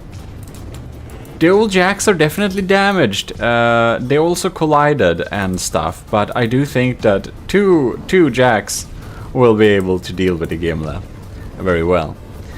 But don't fear. Do of course remember that 2 old jacks cost 4 million and the Gimle is only 2.2. So we're in a big disadvantage, of course. Yeah. So that said, it's not very surprising. The DPS old jack, it's a very good ship. And as of the best of 3, that's something, of course, the Gimle already won, because it was 1v1 that I promised for this battle. This is just a little lag fest afterwards for fun. But hopefully, it feels good for Lenny that 2 old jacks can beat the Gimle, because that's not the case with all of large ships. Because the Gimle counter, like you've seen, the Gimle can take out 2 Titan slangs. And they can even take out 1 Titan slang plus 1 Ragnarök. So Ragnarök, I can pronounce it, so I don't know why I'm pronouncing it wrong. But in any case, are you kidding me? I'm sorry, Lenny. I jinxed you. I'm sorry. I'm sorry. I jinxed you. Okay, so the DPS old jack has a potential to take out the Gimle if it teams up with 2 of them, but it didn't this time because they're sinking. I'm sorry, Lenny, I jinxed you. Anyways, huge thanks for checking in to this little video. I do hope you've enjoyed it, and if you did, you should definitely leave a like. And of course, stay tuned. Huge thanks to the commissioned officers in the army of Gmodism. Now, I did this battle some time ago, so I'll read the numbers when I did this recording, and this might be changed. So this is like outdated materials. This is like outdated names, because I don't know, I probably maybe got some new patrons, and some of the commissioned officers may have dropped off. I don't know. So I'm going to say from the past, huge thanks to Admiral Super Dave, Captain of Y, Lieutenants Asteria, C2, Cravey, Powered Talaras, and Vincent Veritas, and of course all our cadets. So I wanted to feature this beautiful build from Archangler. We've seen the Brimstone Rain, which we were very surprisingly able to... Well, go and watch that video, by the way, but it's a very cool build that is able to single-handedly take out the Ragnarök with a big material disadvantage. I don't know if this can beat the Ragnarök, but I think one of them probably can that, but I'm not sure about that. They are 1 million cheaper than the Gimles and the Ragnaröks. It's 1.2, 58 million. So, that said, 2 of these will put the Gimle at 300k material disadvantage. They of course have, I don't know, they have 50,000 blocks together, and the Gimle has like 85,000. So it has, this has, I guess Gimle has a block count advantage, if one cares much about that. Lots of wood on this thing, and this is the asymmetry. They're called the asymmetry. So like the Gimle, it has loads of armor on one side and not loads of armors at the other side. It also has what are these called? Ring shields, rail guns, and all cool stuff like that. So we're gonna start off with 2 of them and see if 2 of them defeats the Gimle easily. Well, then we can try and see if the Gimle can defeat 1 of them. But we're going to start with trying to see if the Gimle can defeat 2 of them. Even though the Gimle is at a material disadvantage, who knows? I do know that the asymmetry is a pretty good, decent build that is quite the strong battler. So it will be very interesting to see how it handles. Look at that, it's coming in here. Glad we do have those shields though. It's really firing like bursts. I wonder if it's trying to take out whatever we're shooting at it that's incoming too. So the asymmetries are one-siders too. So is the Gimle. Ew, we're having a lot of missiles popping down here. So that's gonna be a problem. Yeah, they're probably dealing a lot of damage. We're having, of course... Oh yes, yeah, that's some dangerous... Thumpers? Is it thumpers? Yeah, these are scary missiles, that's for sure. This is, of course, an unofficial battle, of course, like many of them. I want to just test some cool designs I found in the workshop, and of course 2.2 million is very specific and very big, so we have to improvise a little bit. And I did find this asymmetry when I looked at the Brimstone Rain from Archangeler, and I was very impressed with the look of the asymmetry. I think it said some cool things about it being pretty effective and stuff, so I was looking forward to see how it would deal with the Gimle. Because isn't this design very cool though? I think the asymmetry looks super cool. Alright. The team asymmetries as at 96% and the Gimle is at 97. Mortars! Ooh, they missed so hard. Well, never mind then. I wonder what's happening with the crams of the Gimle. Do we have problems with them? This barrel is very sad.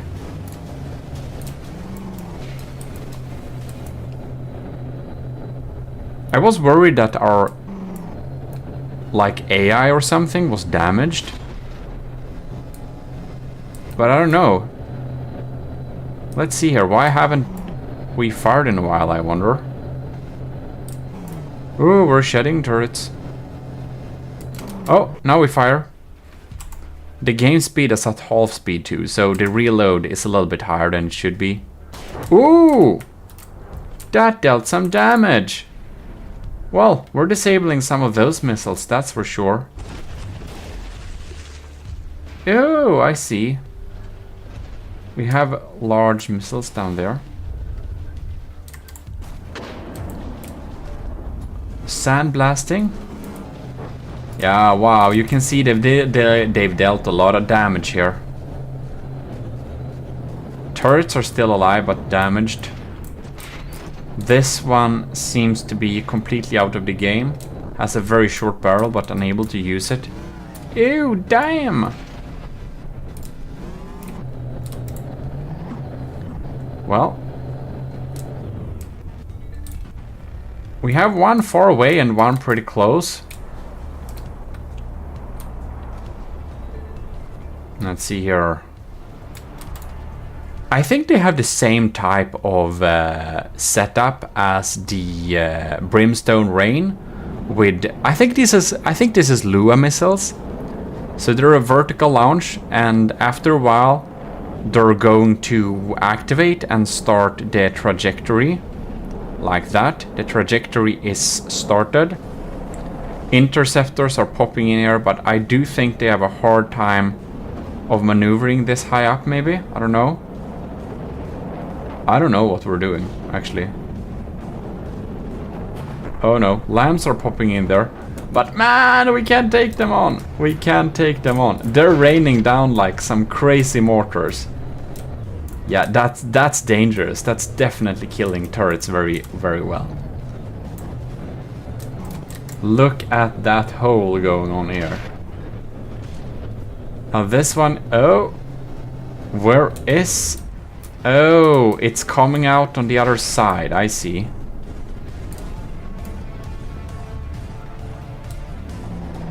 See if we get a ability to shoot. Acta non verba, as they say. But I'm only speaking now because the maneuvers is only on the AIs. Bam! Seems like a decent hit. But now one of the Asymmetries Revision 10 by Archangel is at the weak side of the Gimle. An advantage with having 2 damage dealing components, 2 damage dealers. Yeah, so having 2 ships is by everyone, I think, seen as more beneficial than having 1 large ship, especially when the smaller ships has a material advantage. So we'll see how this goes. Gimle is at 91%, but we have an enemy on the weak side here. That ain't too good.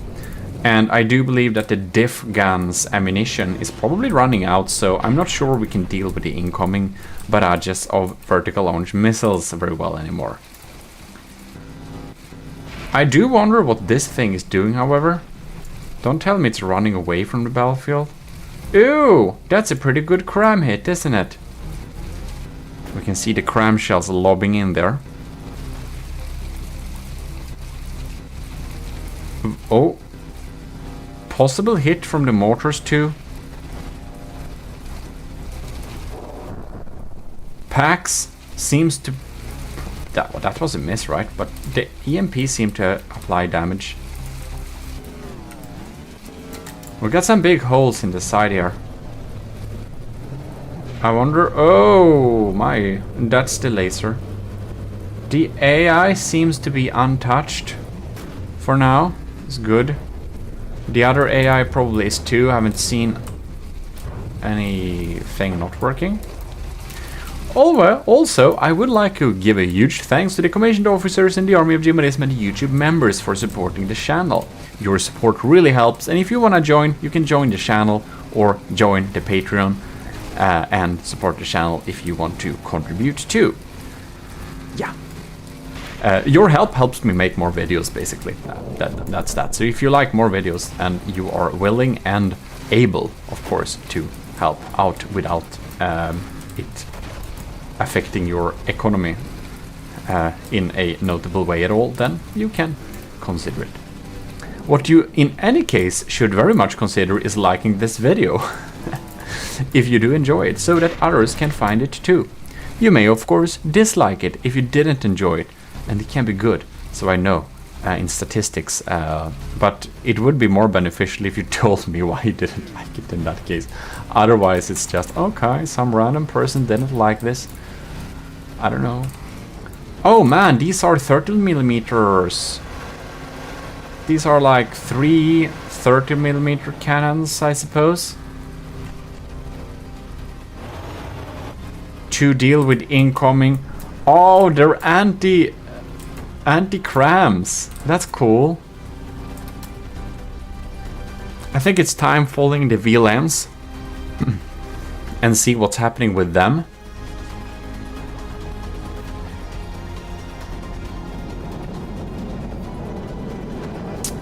Aren't they gonna activate soon?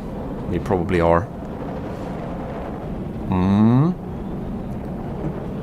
And there we go. It's getting activated.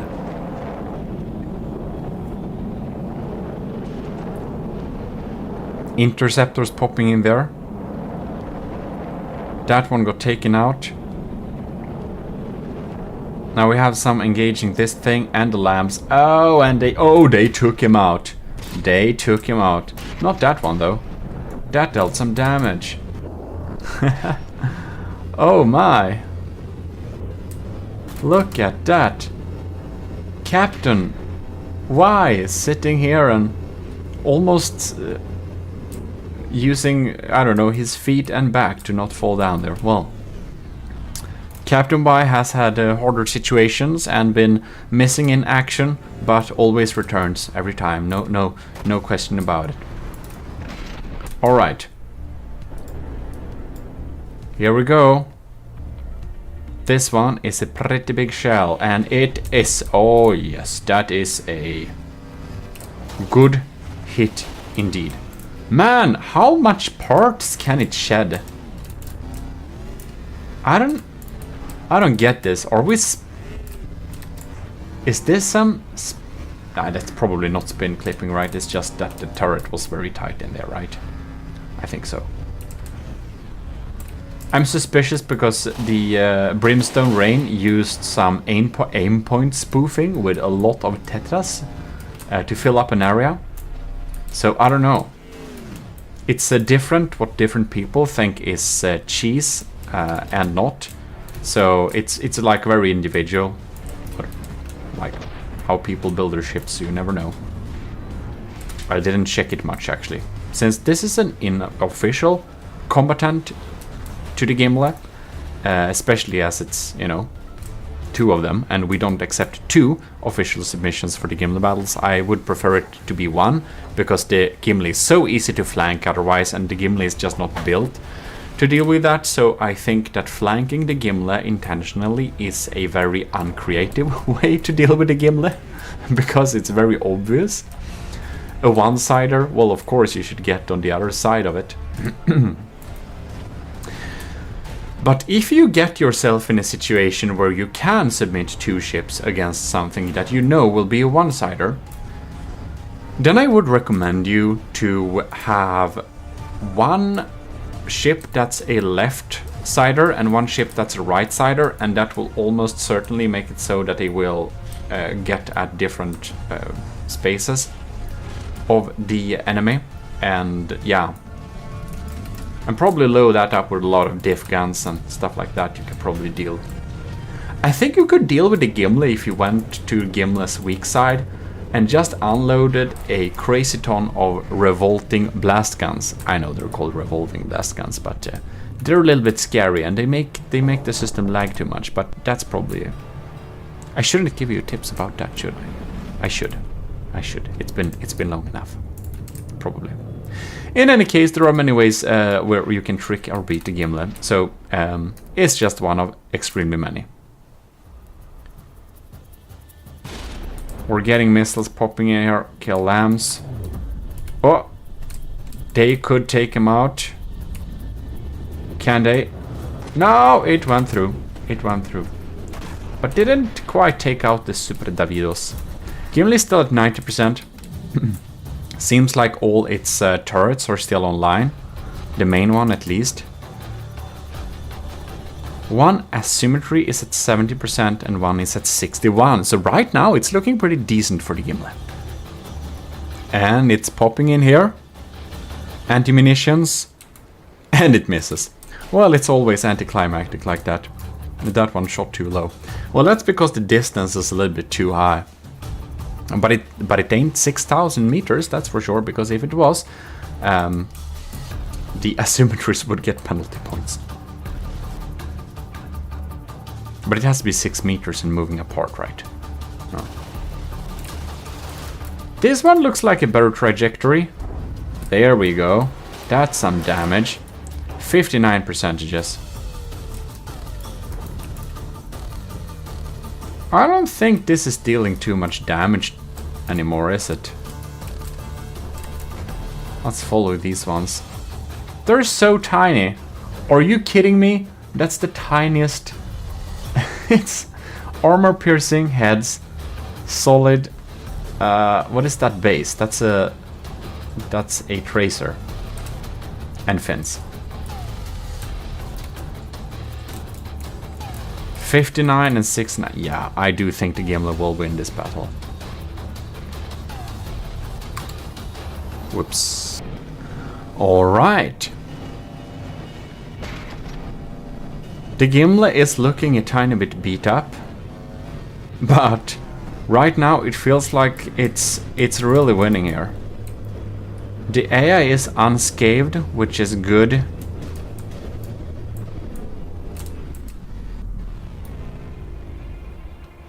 I haven't seen it taking much damage at all in a while.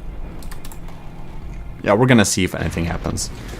Yeah, well, the asymmetries are kinda down to, what is it, almost 55%, and they haven't been dealing damage in a while, and it's been going pretty in this direction. So, since we're doing best of 3, I think we're gonna restart and take this battle again and see if we get any other results, or if it's the same this one too. I'm hoping for the same, of course. There we go! So here we are, inside one of the windows. Perhaps it can be a little bit terrifying, I don't know. But I think we should chill and just have a nice dinner here. You know? What can we do? Lazen is lazen. The burst guns are bursting. Our crams are cramming. And the sound effects don't really work, but whatever. The pack is breaking the sound barrier, but that's normal. The asymmetries are actually a little bit in material advantage this time, so that's interesting. We're getting pretty close here, aren't we? Have they fired the VLMs yet? Oh, speaking about the ogres, as we said.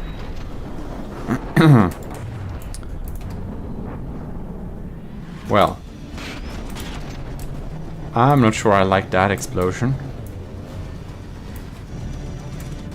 Gimle is a little bit damaged. Alright.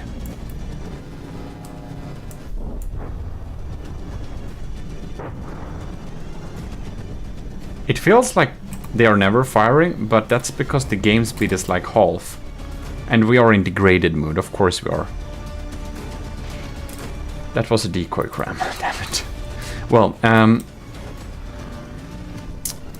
I feel that there is a good reason why we have the rules for the official Gimle submissions, and that's definitely to reduce lag.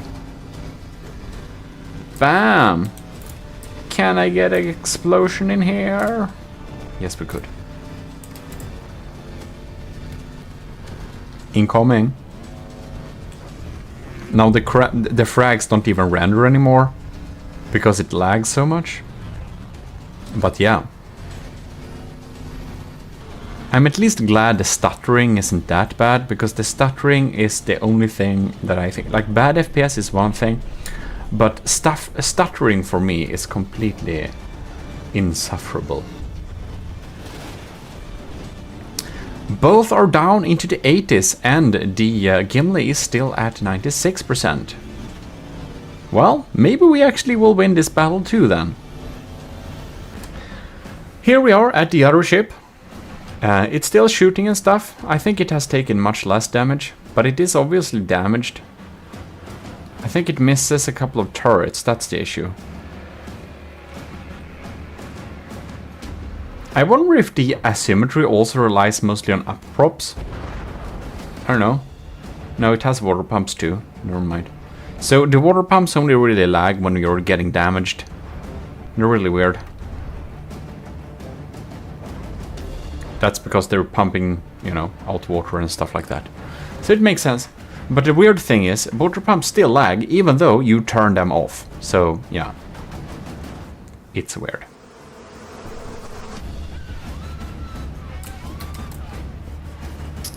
See these tracers popping in here. Are all our guns still active? Well, we're gonna follow these ones. This is gonna be a hit, isn't it? Oh, middle of the turret! That is a very good hit.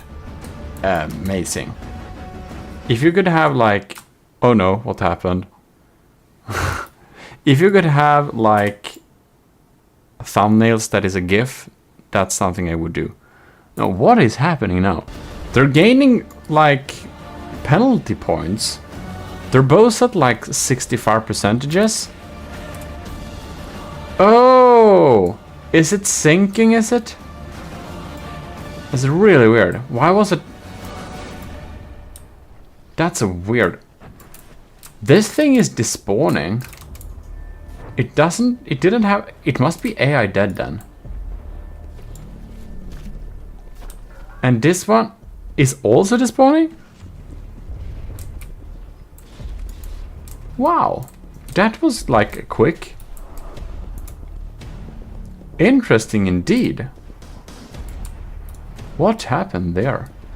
Well, the battle was going in that direction, but I wonder how we could have EMP'd, sniped them both in such a short period of time. They're under the... or did they get A? I don't know.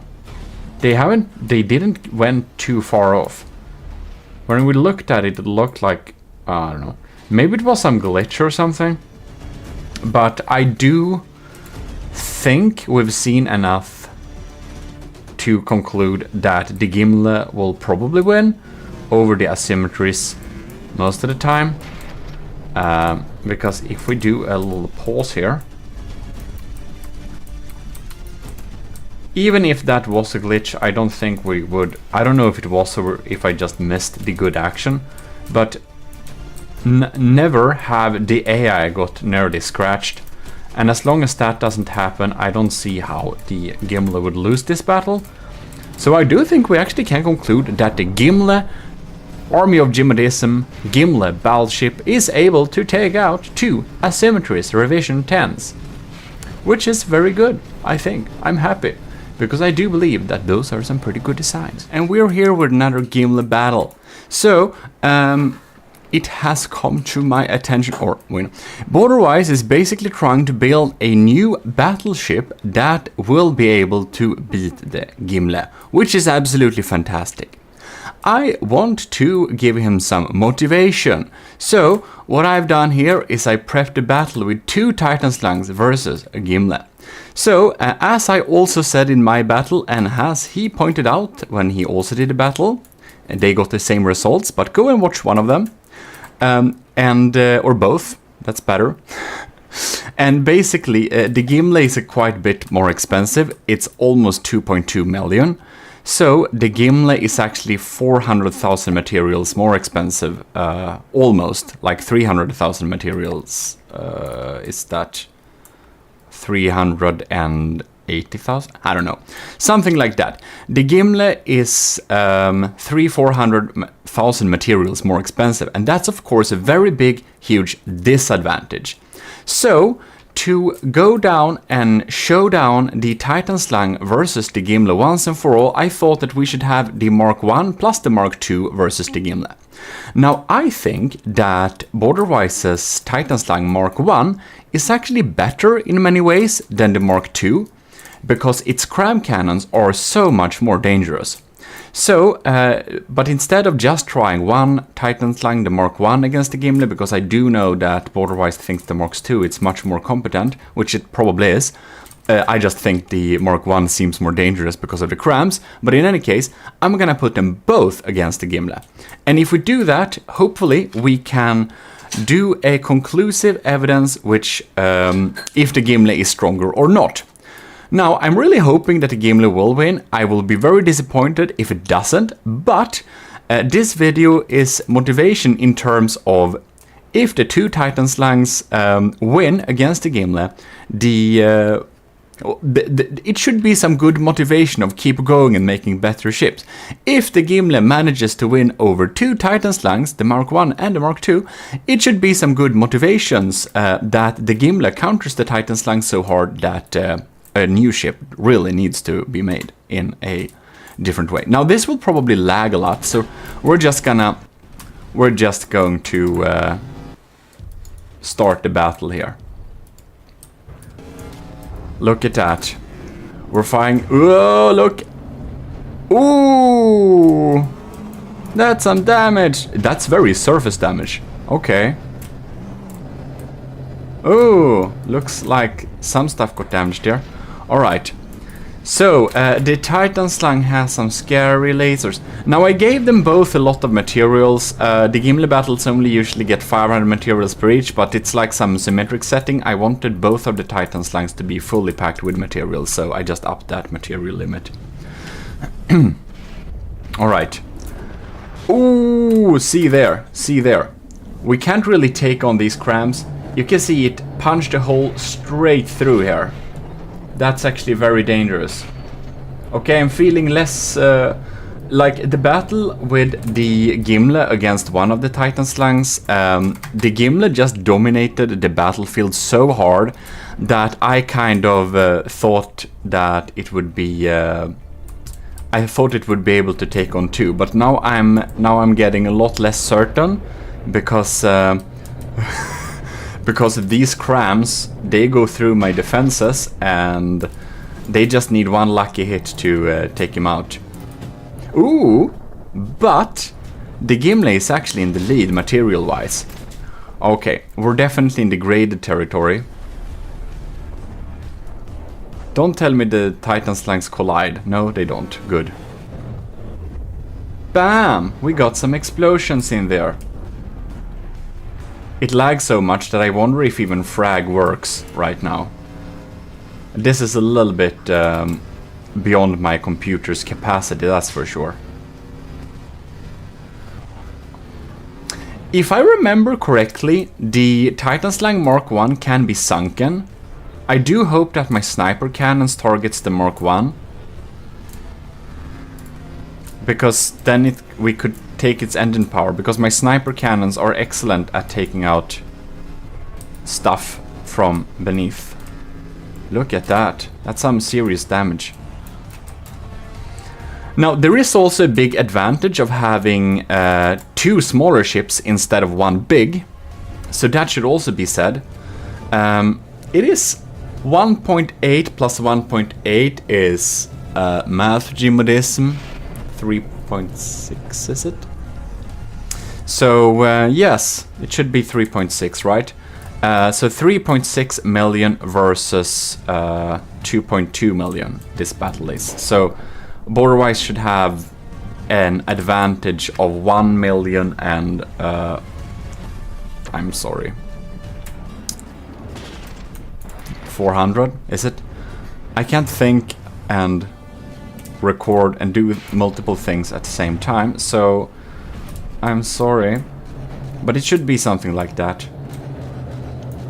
The Gimle is down to 95%. Ooh, it's getting pretty damaged here. It really is. Those, ooh no, look at those lasers. They're really burning on this turret. That's a little bit scary. I think I have smoke somewhere in the close vicinity maybe, but who knows. Seems that my crams are targeting different ships, which is probably good. I didn't remember exactly how I set up my AIs, of course. I didn't expect to pitch the Gimle against several other ships. Ooh, that was a scary cram, right?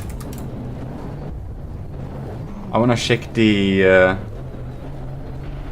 AI here. The AI isn't even completely submerged. Look at that, though. Ooh, hoo, hoo. Here we had a close call. Of course, there are multiple AI computers in here. But you can see the outer rubber shell has been scratched, which isn't very good. Okay.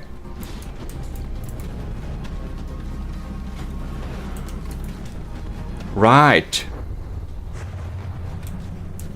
That is really something here. Lags a lot. Oh, looks like... Oh, this is my damage diff rod. Looks like the Mark 1 has indeed. I think Borderwise is probably very right about the Mark 2 being much superior, because it's staying floaty and battling still. The Mark 1 is kinda sinking, which is really bad. I think that if Borderwise took the Mark 1's cram cannons and put them on the Mark 2, I think, I may be wrong, but I think it may be a more efficient ship, because I do believe that the Mark II has hollow point frag crams, and they are just a little bit countered by my armor, because it's a thin outer shell and it just covers the damage. Looks like my underwater flak diff rods civs are doing some work too. Bam. Ooh. We're getting big holes here. A lot of empty space, but this is scary, like... No more damage towards the AI compartment. I do realize that I probably should have armored my AI compartment a little bit better, but it hasn't been a problem yet, or it has actually been a problem one time, but we didn't lose because of it. It was just only the laser and fast fire guns AI that got taken out that time. So it hasn't been a problem yet, so, but you know, if it becomes a problem, I probably need to make a Mark II Gimle or an updated, just an updated little hotfix maybe is enough. The Gimle is down to 89%. That's actually... I don't think it's ever been this low before.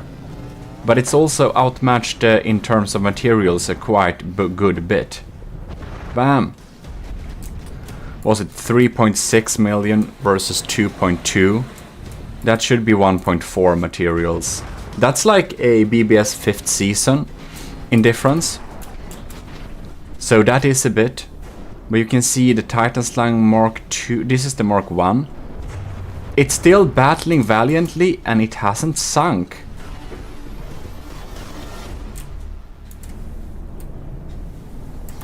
Ooh, it's just spamming shells.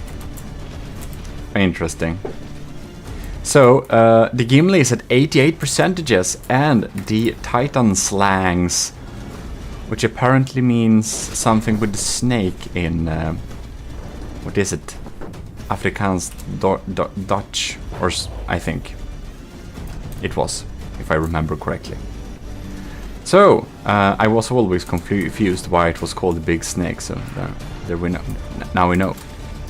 Right. Oh, it's looking really sad down here. 86%. It's trying to keep up engine power, but it's really hard. It seems to be lasing still. I don't know what happens with the cram cannons here. Do they fire still? We are in heavy degraded mode with heavy lag, so that's a little bit sad. They're trying desperately to take out those cram shells, but I think they start to leak through now. It's just a bit outmatched like that. Are we tilting? No, it was just the perspective. Well, the Titan Slangs are pretty tough, but looks like the Mark I is indeed actually sinking. I see. Well, that's something.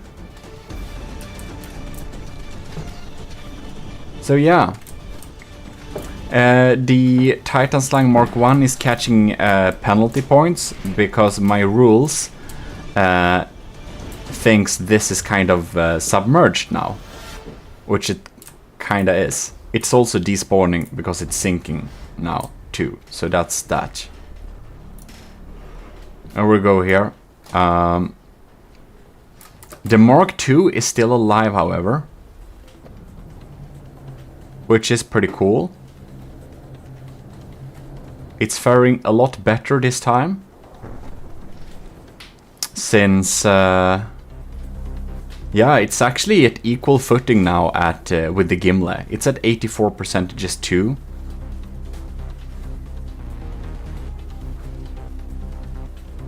Alright.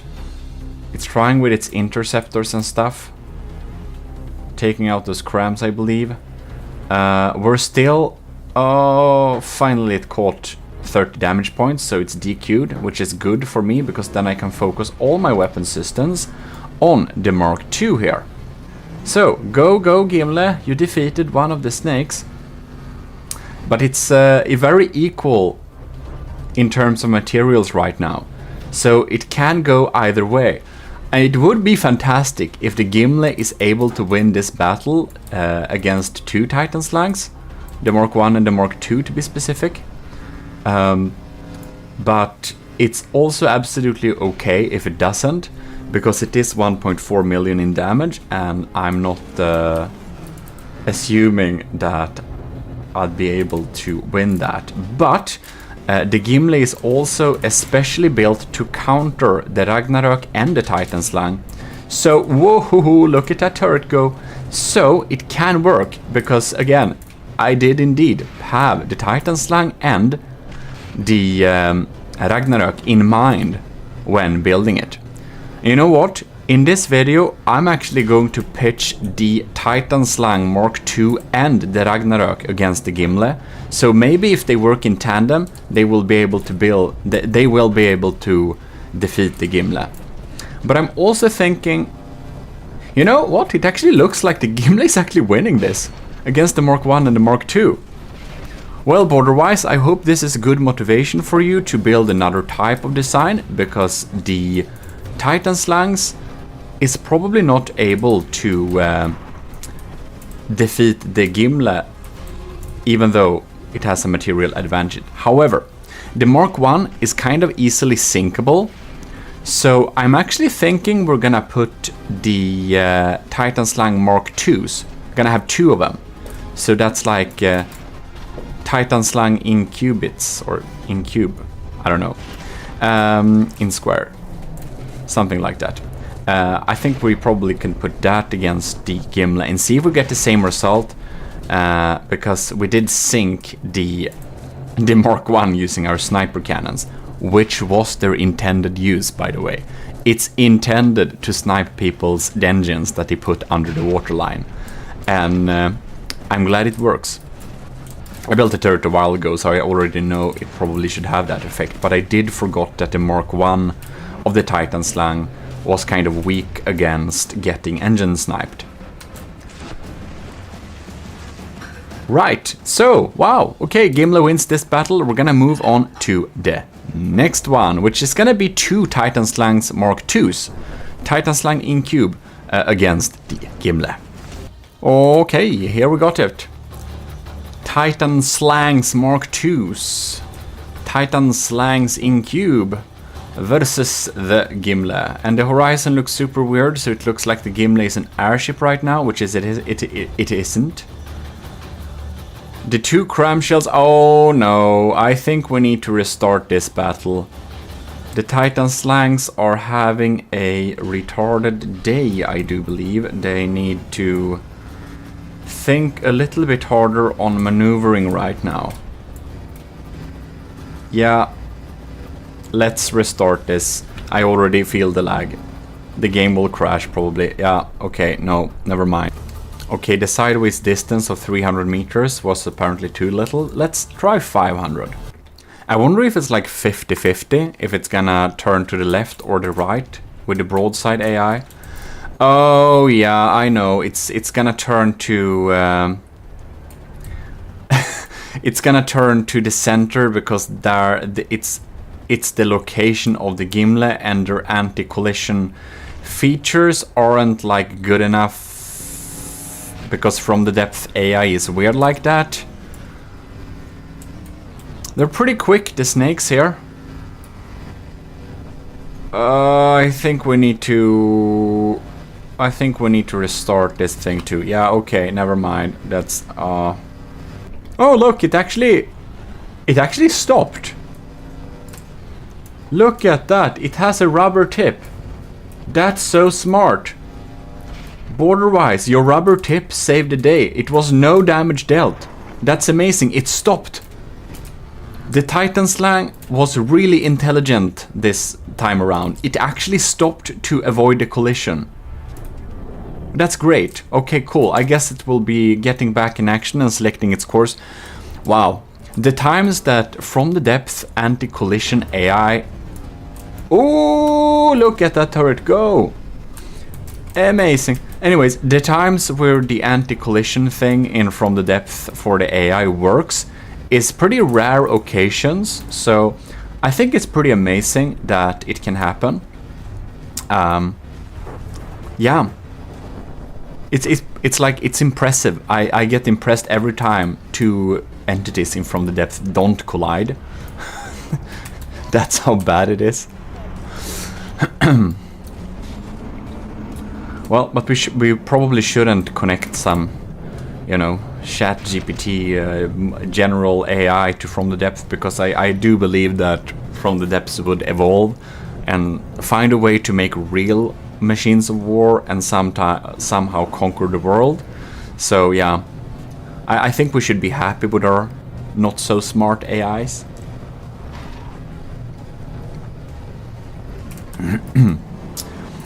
The Gimle is down to 96%, but oh my god, the Titan Slangs Mark IIs are down to 89. That is kind of interesting. So it seems that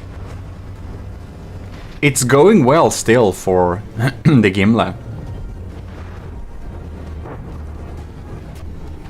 It's going well still. Very interesting indeed.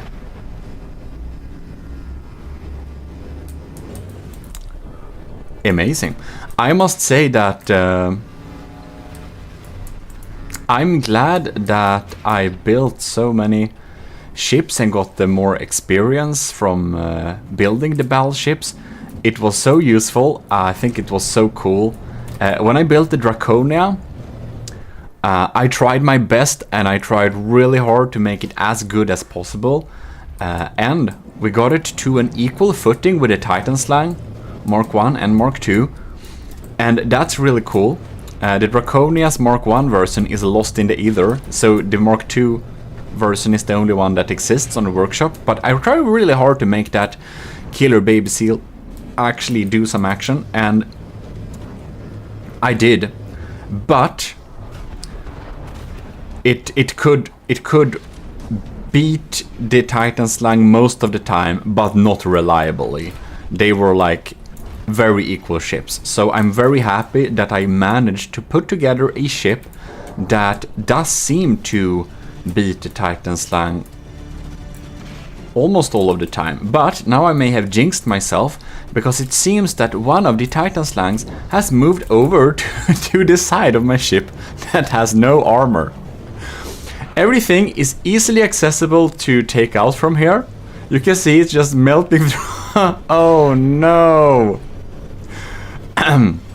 Okay, I think we're very jinxed. I shouldn't have spoken out this early in the battle. It looks like the the Titan Slang is trying to cut open Gimle like some type of what is it? Like tin can? You can see it cutting off laser equipment here. I don't have smoke in this direction, by the way. I only have smoke on the right side.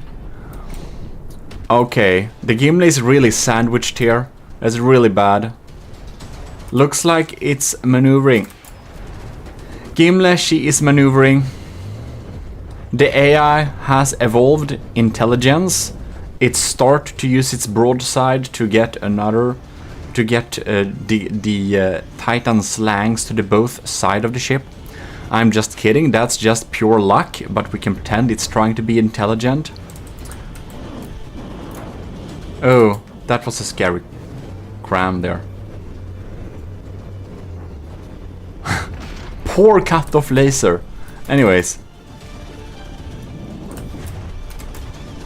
Gonna see if this one hits.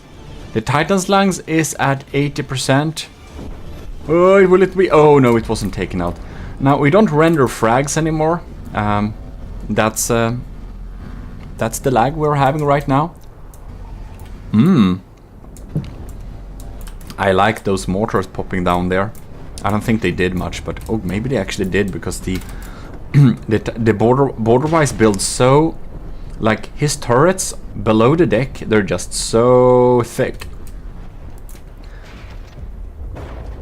Bam. Gimle is at 93% and the Titan Slang's collective health is at 79.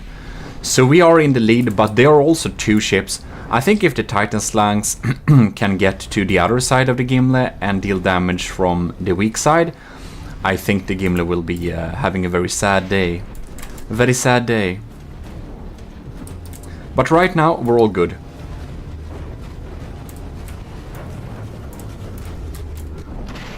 No, I didn't want to lock on to that.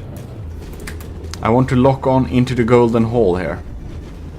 Because I thought it would be kind of funny to watch the battle from a window. Except maybe not. No. Here we go. Well, we're grilling through some holes here.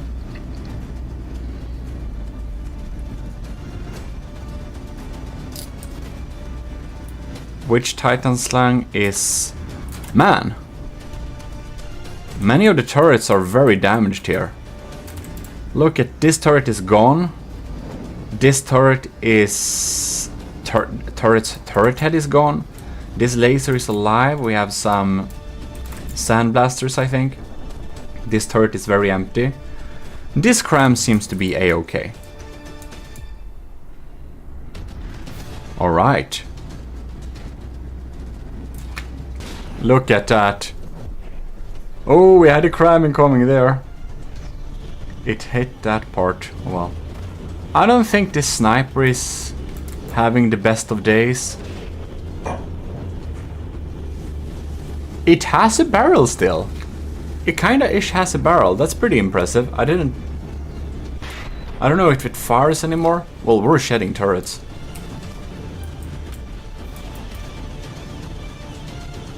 Interesting. It feels like these turrets are targeting the wrong target, man. It's just because I don't want them to waste space. If we ever have an opportunity where it will meet some kind of drone, I don't want big main guns to start shooting at the close little tiny thing, because that's just a distraction that we can't hit. I better shoot on the biggest thing. This Titan slang isn't looking very happy either. Look at those turrets. Ooh, I do believe that Borderwise could have had some more decoys. Oh, I know what HAB stands for now, by the way. It's heavily armored battleship, or heavy armored battleship, or highly armed battleship. I think it was heavily armored battleship. In any case, I do believe that the Titan slang, she could have had a few more heat decoys in the superstructure, because I do believe that the turret caps are hollowed out like this because I'm aiming at hot blocks, and the hot blocks equals shields if there are no heat decoys. And that can be said for the Gimle too. It should also have some more heat decoys. It only has a few very exposed ones. What is it? This is one of them, right? It's alive somehow. Well, that's something. Oh no. Oh no. It has happened again. Well, I'm hoping for it to not target the AI compartment. We're getting a bit grilled here on the side. The Titan slangs are looking pretty sad, however, in general. They're at like 60s. They're in the 60s. So, it does actually look like the Gimle is able to beat 2 Titan slangs Mox 2-2. Wow, that's a turret going away. So, I'm very happy about that. I hope Borderwise isn't too sad about it, but instead see it as a encouraging motivation to build a battleship that can counter the Gimle instead, because I think that would be really cool to see. I have some ideas on how to counter the Gimle, and I know some of you in the Discord community, I know you are actively trying and building and testing different methods of taking out the Gimle in the best way possible. Now, of course, I won't share any of them. They will be popping up when they will be popping up in the battles, when the battles are being conducted. But there are ways to counter Gimle. But I think you have to be a little bit creative. And I know some of you have been a little bit creative. Lieutenant Powered by Greed. That also reminds me, huge thanks to all of the commissioned officers in the army of Gmodism. Of course, all the cadets. and most notably Admiral Super Dave, Captain Y, Commander Jacob, and our Lieutenants Asteria, C2, Cravey, Parbagree, Tyler Russ, and Vincent Veritas. I hope my paper isn't outdated. I will check that soon. In any case, if you missed your name on the list there, I will update it promptly. It's the paper on my screen. I have like 1, 2, 3, 4, 5. I have 6 post-its on my display with things I need to remember, because despite doing all this digital content, I'm not a digital planner person. I'm all about paperback. Look at that, what the hell? Is it I that fired those? What's going on here?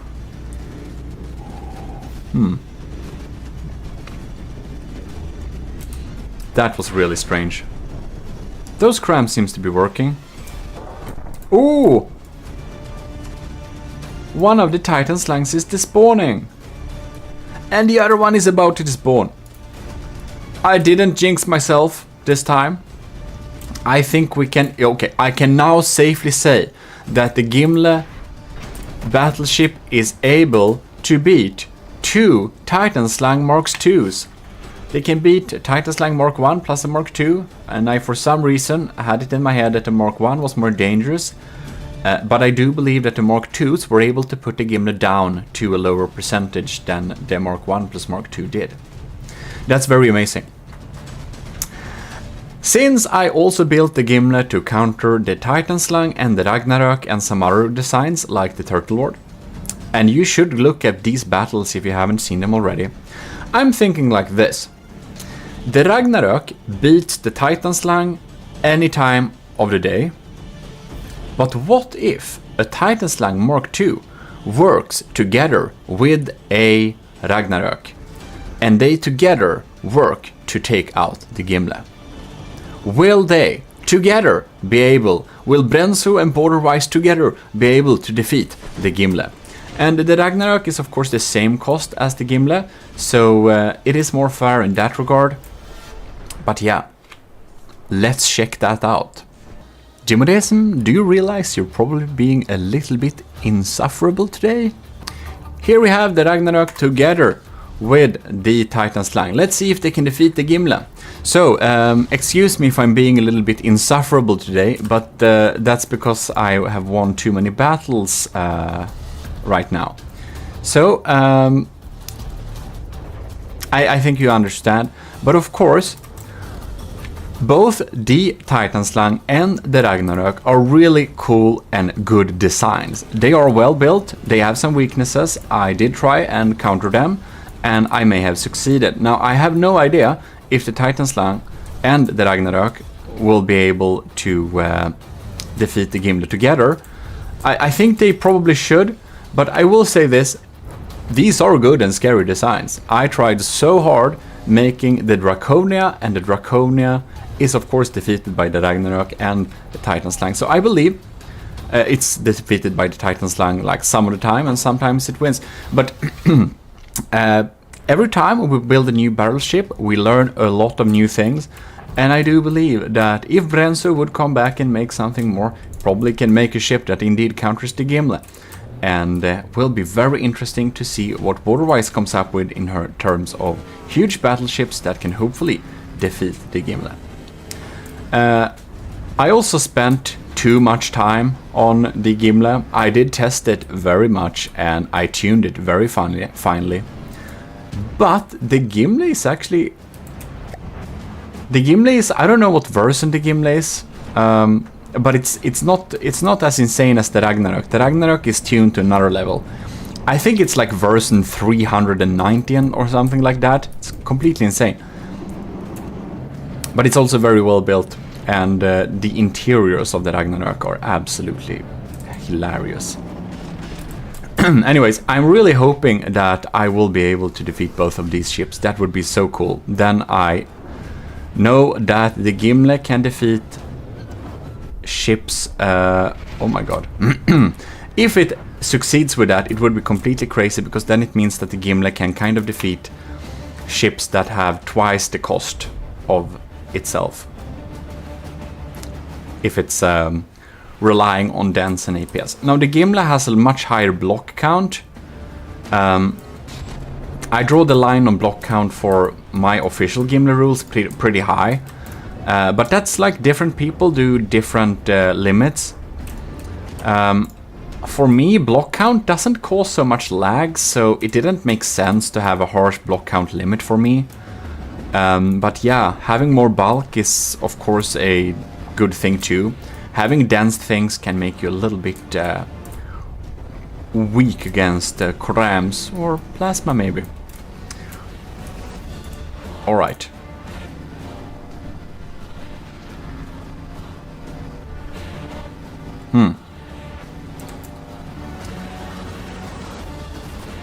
Titan Slangs and Ragnarök is down to 93. Gimle is at 95. Well, I do kinda still suspect that there is a very large chance that I will not be able to win this battle. Uh-oh. Just surface scratches, right? The AI isn't compromised, is it? Doesn't seem to be. Alright.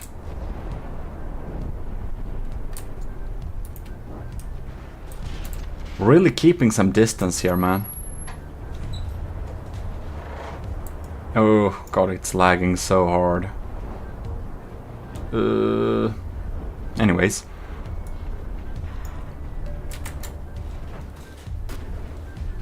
Look at that. It's looking pretty healthy, this thing. I do believe that... I wonder if the Ragnarök... No, the Titan Slang has actually taken most of the damage. That's not good. Because I do... because the Ragnarök does win over the Titan Slang any time of the day. I do... Yeah, that's a little bit scary. That we have focused on the Titan Slang, because it's obviously a less scarier target. The Gimle is down to 91%. Its lambs are cleaning up my auxiliary cram shots. Wonder if these are the scary cram shots. Or that's only the... these are probably real ones, yeah? They're not, they're doom shells, but they completely missed. I think our detection is kind of damaged, to be honest. Not good. Our packs have punched some holes here. This thing is at 95%, which makes me a little bit scared. Coming in some cram shells. No, they're missed. They're missing. Well, darn it. More cram shells are popping in here. Ooh! We got one hit. That's something. Something is better than nothing. Oh no. Let's see here.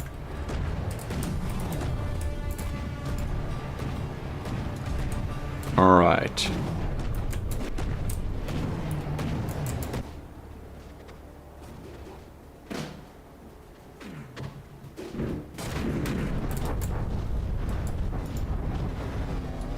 How are we doing down here, I wonder?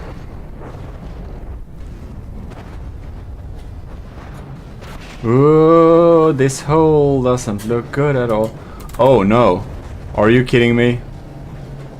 Holy moly. Okay, we gotta pause this game here. Oh my god, look at that. Ooh, our AI.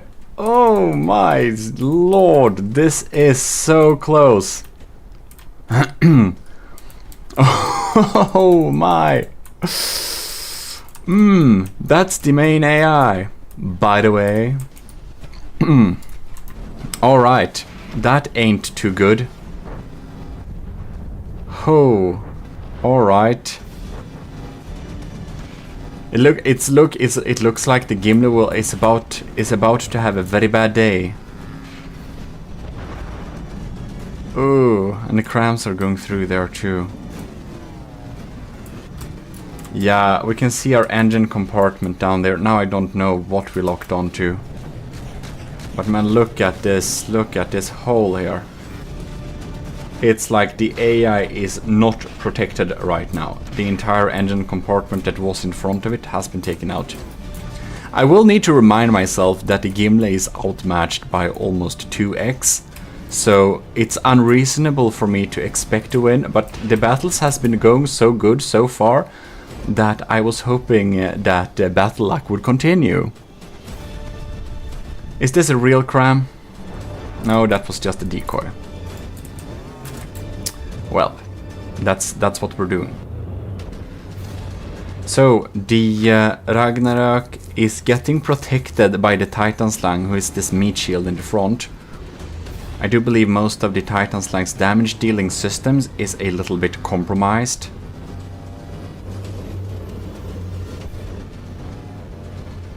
Oh yes. But it would be good if we could delete the Titan Slang here so that we can focus all of the damage to one target instead. The Ragnarok is at 92% still. That's worrying. Is this a real cram? I hope it is, and I hope it hits.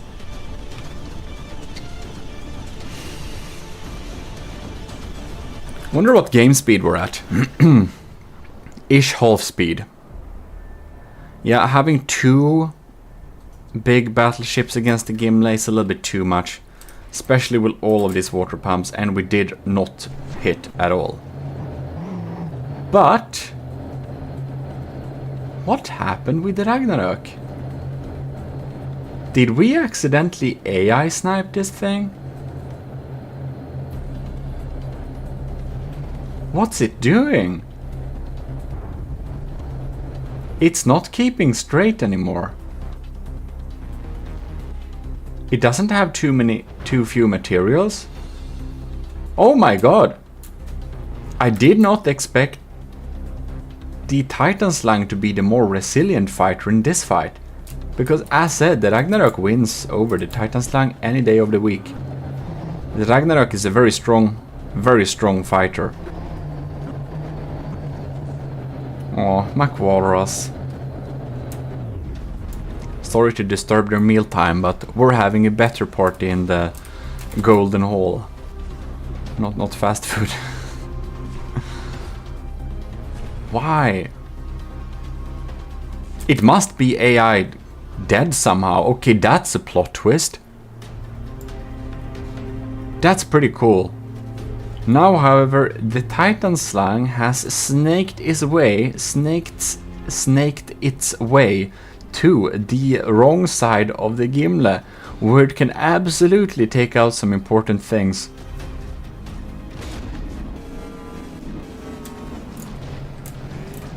The crams have realigned. That's good.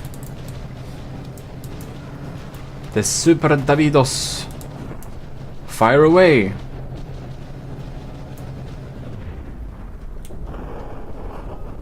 Bam. No.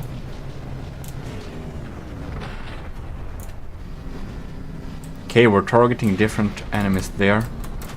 I wanna follow these guys here. Thank you. Oh my god, we missed so hard. I was thinking we're about to lose 100%, and then the Ragnarok does stop shooting. Some important thing. Either, like, it must be the AI. Maybe our snipers accidentally sniped some important thing.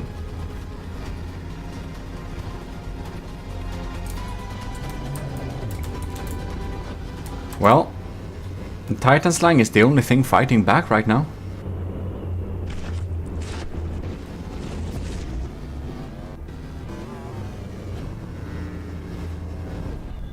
we're having serious targeting issues though.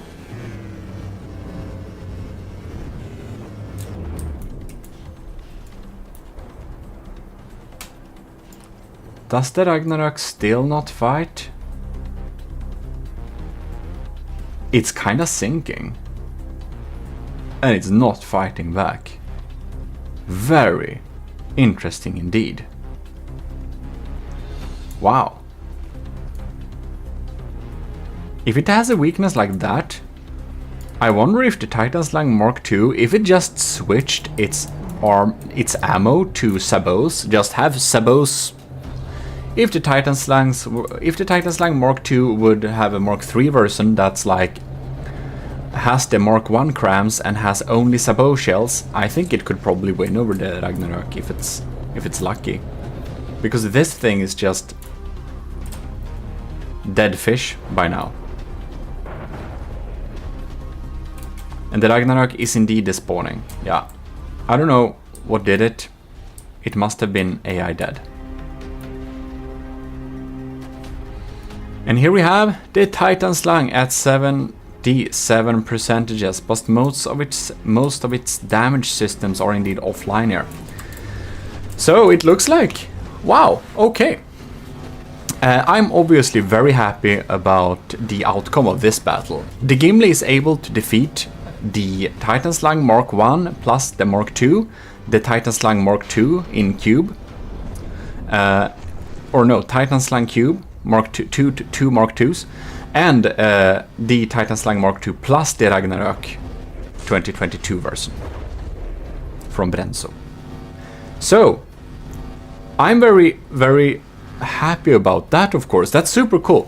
Maybe it was just luck. This battle has been a little bit too laggy for me to want to redo it, but any of you with a better computer than me can of course do it. But it's amazing. And I will again stress on that I hope this is a type of motivation, not just like something else, because I would love to see ships that can just defeat the Gimle so easily, because that would make me be able to learn so much more on how to make an even better battleship. But until the Gimle gets its ass handed to itself, I guess I will not learn a lot. Because it's by losing you learn. So I guess that's that. Like, we can of course watch the end battle of this, but since the Titan Slang basically only has one laser left and the laser is more busy with taking out crams, I'm pretty sure we all know how this will end. But I will say thanks a lot for watching. I hope you enjoyed it, and yeah, I hope border-wise, if you're watching this, that you don't feel sad, but instead feel very motivated. So, with that said, I'll see you next time. This is your host Gmodism with the most glorious victory so far, because we were of course very. How much outmatched was we now? I wonder. Let me take my Texas Instruments here. So 1.8 plus 2.2. I should be able to do this in my head. So 4 million. And the Gimle is 2.2. So we are outmatched by 1.8, more than 1.8 million. So close to 2 million. We're basically outmatched by, we are of course outmatched by an extra Titan Slang basically. So that's pretty cool. Now, I think that would lag a little bit too much. Maybe I should try the Gimle against 2 Ragnaroks. If you want to see that, post that in the comments and I will probably record it for you sometime. I don't know how that will go, but I hope that the Gimle would win that too. In any case, first out we have Blitz Bunny with the Argente Gris. I think it's, I don't know what that means. It's probably something with grey, right? And it looks pretty cool, even though I do think it looks rather shit in the Army of Gmodism colors, because the barrels looks like logs. So we have like hollowed out logs or barrels. Yeah, it's painted with fleet colors, so that's just how it is. In any case, we're gonna take a little quick check at this little ship. This is the parade version, and we're gonna check the other version with its, like if it abides by the rules and stuff like that. So there we have some light controls and stuff like that, just like the Gimle. Ooh, Citadel Command. Well, maybe we should walk out. This is pretty cool though, we have the steam rods. It's like on a real steamship, by the way. I did actually do a video where we check a real oil-powered steamboat, which is pretty nice. We just, you know, check it out, walk around on it, and it's a beautiful structure. So you should check that video out. Oh my god. That person is shocked. And what's happening here? So we have a clinic. We have some pretty funny interiors here. Oh look, bureaucracy. Isn't that quite nice? Yeah, that's actually some pretty fun, thought out interiors. Yeah. Interesting way to defend yourself against some fragments and stuff. Oh, that's a lot. Oh, you're spending this much on protecting ammunition? And here we got some batteries. Okay, alright. Anyways, very interesting indeed. We have lots of stuff there. Let's do some. Let's just do a little cut out here. Let's see if I can get my menu or whatever. Back front. So if I'm a little bit like out of the loop, you know why, but I'm slowly getting back to the recording loop here. So here we can see a cross section of the armor, right?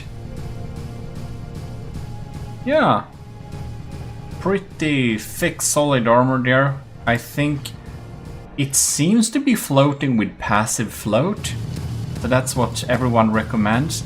I did a little video, by the way, on how to make like battleships that are winning designs, looking through some of our winners over the Gimle and just giving some general tips on how to design ships that can actually win against it. If you're thinking about building something to beat the Gimle, there you have it.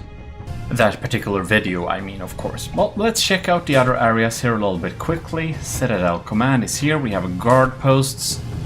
Here we can walk and get crushed by some engine parts. Oh, and here we go to the star turret. Well, that's very nice.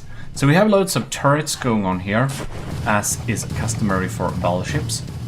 And then we can walk up. I guess this is just accessing the areas, which is pretty cool. I like that. We got some different cool interiors with some plates and stuff going on here. Port access walkway. So you have a little walkway through here. This is like made properly walkable, which is pretty nice, I think. We have loads of interiors here. We even have a little storeroom. Food storage star. That's pretty cool. I bet there are many Easter eggs inside of here that I probably just miss and not see. Pretty well thought out interior work here. I like that. So there we have it. Blitz Bunnies RNS Argente Gris. I'll spawn in the battle version with the lights off and stuff. Just to check that out a little bit quickly, that it abides by the rules and stuff. It's looking alright. Won't find any forbidden blocks on here, what I could see. So we're going with crams on this thing, which is gonna be interesting. The Gimle uses crams too. They better have good health, which they kinda don't. So we'll see if the Gimle just shoots them down or if they're gonna be getting through anyways. We got a few diff guns in the side here, which we definitely should check the intakes. Diff ammo, what's this? Flak, armor piercing flak timed fuse. Why is there an armor piercing head? It's gonna be quicker or something? Diff ammo, gunpowder, timed fuse. I guess these are damaged then, because that wouldn't be the best setup for anti-munition flags. Anyways, we have loads of different guns here. Gonna be fun to see them in action. We got some damage-dealing missiles there. I'm pretty confident the Gimle will be able to take out those. And yes, that's great. So one little note here, I did have to change the Gimle's turrets a little bit. I had to remove some blocks for my version because after an update, the turret rotations for my sniper turrets on the Gimle were kind of ruined, and that has been fixed. And here we have it. So that has been changed here. I don't remember if I changed anything else. Like, nothing major has changed. Did I mixture with the distance for the... I don't think... I did add a few blocks. I'm trying to remember what it was. I think I tried to add... Somebody told that you can use, like, armor ducts as armor. That's great against kinetic shots, since they have high health. So I added metal and wooden ducts in front of the AI to be able to pick up some... you know that time when the steampunk turtle almost killed us?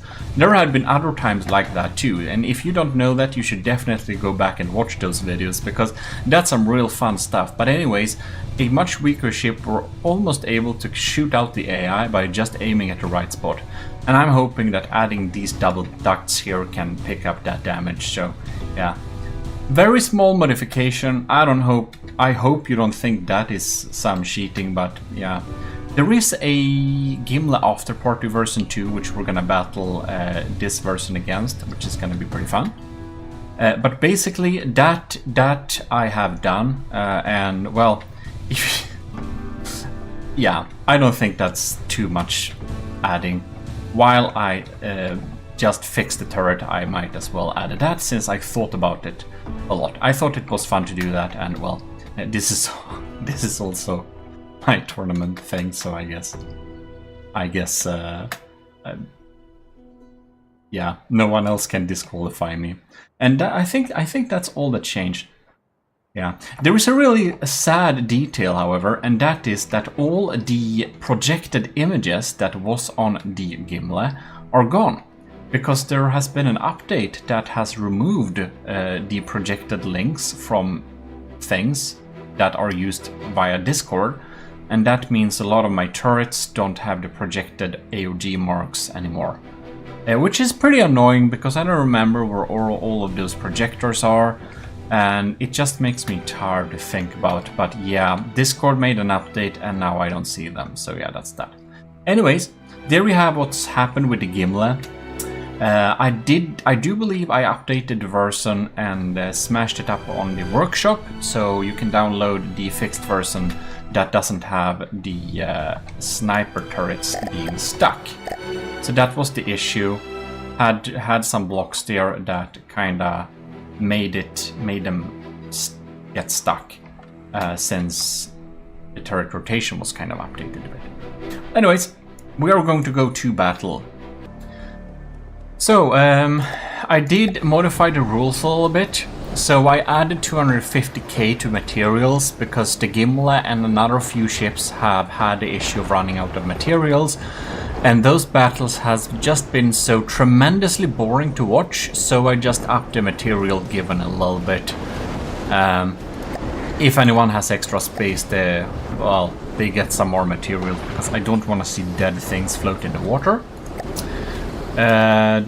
Yeah, the new Gimle version is put in there, and I added some random contrasty colors for the opponent. And there you could see a few of the upcoming battlers too. In any case, let us go and start this battle. It's gonna be best of 3 as always. Alright, so let's start the battle. This is also the first video I am recording on my new system. So my new laptop, if you hear it scream in the background, oh, they are going through. This poor thing ain't got the power to stop them. Oh lord, that's too funny. No, now we have pink rods instead. Anyways, So my new system is of course better than my old desktop PC. My laptop is better. Yes, it was expensive, but I have double the RAM, so I have 32 gigs of RAM now, which is a lot. Yeah, so hopefully this will improve the FPS a little bit. Let's check that out, by the way. The game speed is not even half, which I consider to be pretty good for a battle like this. Gimle in all its splendor. Gimle is slightly in the lead here. It's gonna be best of 3 if I didn't mention that. Oh, look, we have decoys going on there. Well, they are cleaned up, but they are stealing away some important things.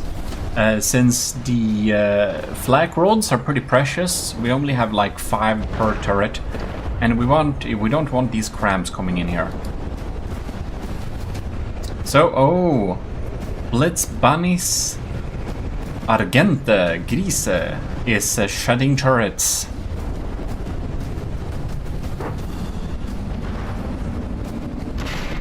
Feels like our game speed dropped a little bit, right? No, it's still ish at 0.6. Ew! We are punching holes in the turret here.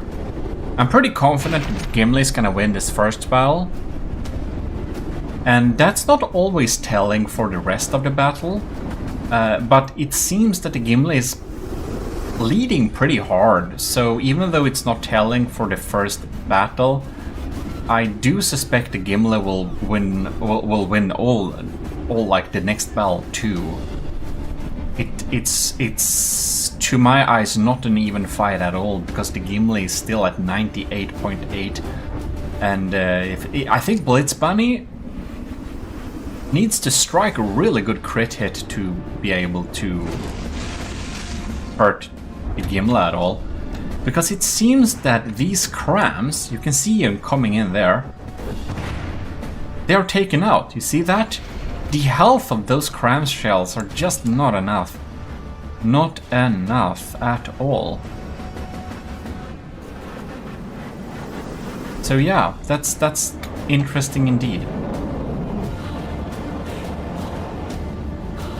I'm actually thinking that from the challenges from the losers bracket, it would be fun to have like maybe a little short single elimination turret tournament with the losers, and just make the winner of that get back into the winners bracket, so we don't have like second elimination, but kind of like a second chance for the most valiant fighter. Because I know some of those wins where the Gimle won were pretty damn close. Like the Exit Fire from Secret Advisor and Drakenslang Mark II. So the Drakenslang Mark 1.5 from Borderwise is actually in the winners bracket, but the Mark II, which was supposed to be better, actually lost against the Gimle. And now I have a new system, and some people say that different systems kind of affect the results too a little bit between the battles, so it would be pretty fun to see a rematch of the best loser against the Gimle and see if it's like any different results on a new system. Also, there is a big part of luck here involved, because it's, well, best of 3, and yeah, it's not best of 10, but that takes so much time. I think most of you wouldn't be interested in watching that long videos. Anyways, again, the Gris definitely lost this first battle. Nothing else is going to happen here. It doesn't shoot back. We're going on to the next iteration. Battle, not iteration, next fight. Next round is the word I'm looking for. Alright, here we go, next round. They're loaded in and all. I'm gonna stick here a little bit with the Gimle and see if these shots are indeed even getting through. Whoa. Oh, they did some slight damage, but not even a fraction of a percentage. So yeah, the Gimle's defenses were able to take him out indeed. And here we can see, oh, well, it can take out some small crams, but they are also there to distract, indeed. So they're doing their job. It seems that Gris... This turret has gotten stuck, and that's nothing to do with the update. It's just that the turning limitations has not been set up. So I definitely do that if I were the ship owner here. Set up the movement angles for the turrets here so that it won't get stuck in a manner like this.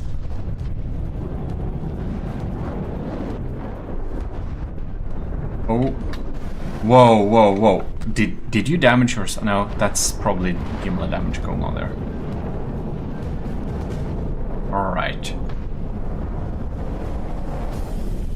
The Gimle... No, I misread. The Gimle is 99.2%. Let's see if these... whoa, no. Let's see if these cram shots go through. They are not getting through. Yeah, that's just too little health. Too little health.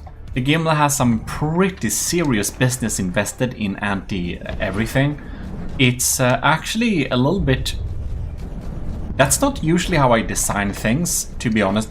The Gimle has far too much of its budget spent on defensive countermeasures. You can see, oh, that cram actually got through. It wasn't dealt with the lambs. The lambs are leeching from the laser's main system, so it's a pretty heavy-hitting system. Argent is doing a little bit better job this time. It's at 90% while the Gimle is at 99%, so it's not looking like too good for it, but yeah. Just checking in there, we can see that the lambs are trying to... Ooh, you see that cram shell actually got through. And you can see the value of having projector shields, because like every third shot or whatever are like bounced off.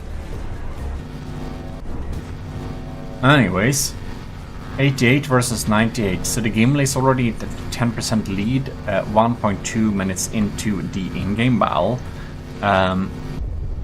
Game speed is at like 0.7, that's better than it was in my previous system, so I'm pretty happy with that. It seems though that some of those cram cannons may be set up with a timed fuse. So they kind of explode near the Gimle, but not inside it, which is not the best. And let's see here. Oh, got some shots flying in, and now we have a little thing too, which I've been thinking about. Some people run the third battle, even though one ship has already won 2, just to see if it was like any different results possible or going on there. Do you think we should start doing that even if one ship wins 2 battles, running the third one anyways, just to see if it's a unanimous win or if it is a win by a slighter margin, or how to say that in a better way? Do post in the comments what you think, if you think we should run all 3 battles or just do normal best of 3 running 2 of them. That would be helpful if you wrote down there. Do note, however, that means that each video will be like at least 5 minutes longer, if you think they're too long already. Yeah. In any case, it looks like the Argente is gonna lose this one too. Yeah, which is great for the Gimle. I should be exalted, but I always like the close battles where you don't know which one is going to win. Now I'm so sure that the Gimle will win. All those missiles in all their glory are just snapped out of the sky. The Gimle is just zapping them out with those lasers, and the rest of the lasers is just melting through here. It's a powerful laser. Bam.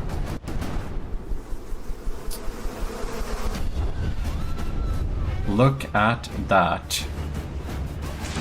Ooh, I think no. I thought almost the AI got fried. It didn't. But it's not exactly in a good place right now. Look at that. Bam.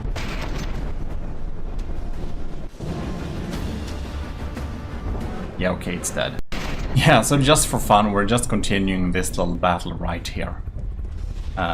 In any case, this is the third battle. Indeed, the Blitz Bunny Blitz Bunnies, Argente Gris already lost 2 battles, which means it's a win for the Gimle class battleship. Very nice indeed. So next time we're gonna have the next challenger, and you will see which it will be. Unless you're commissioned officers, you can check in the hashtag AOG officers board, and you'll see the little list. I posted it just a little bit upwards there. If you wanna see what I think will be the order, at least it's not totally decided. But anyways, a very nice design. The Argente Gris has some great interiors and a very, a little bit of a megalodon-shaped ship with some very fun interior parts there. So pretty cool, I think. This is an unofficial battle with an absolute masterpiece, as you can already tell. This is Modeng's Battleship 8. Named simply, but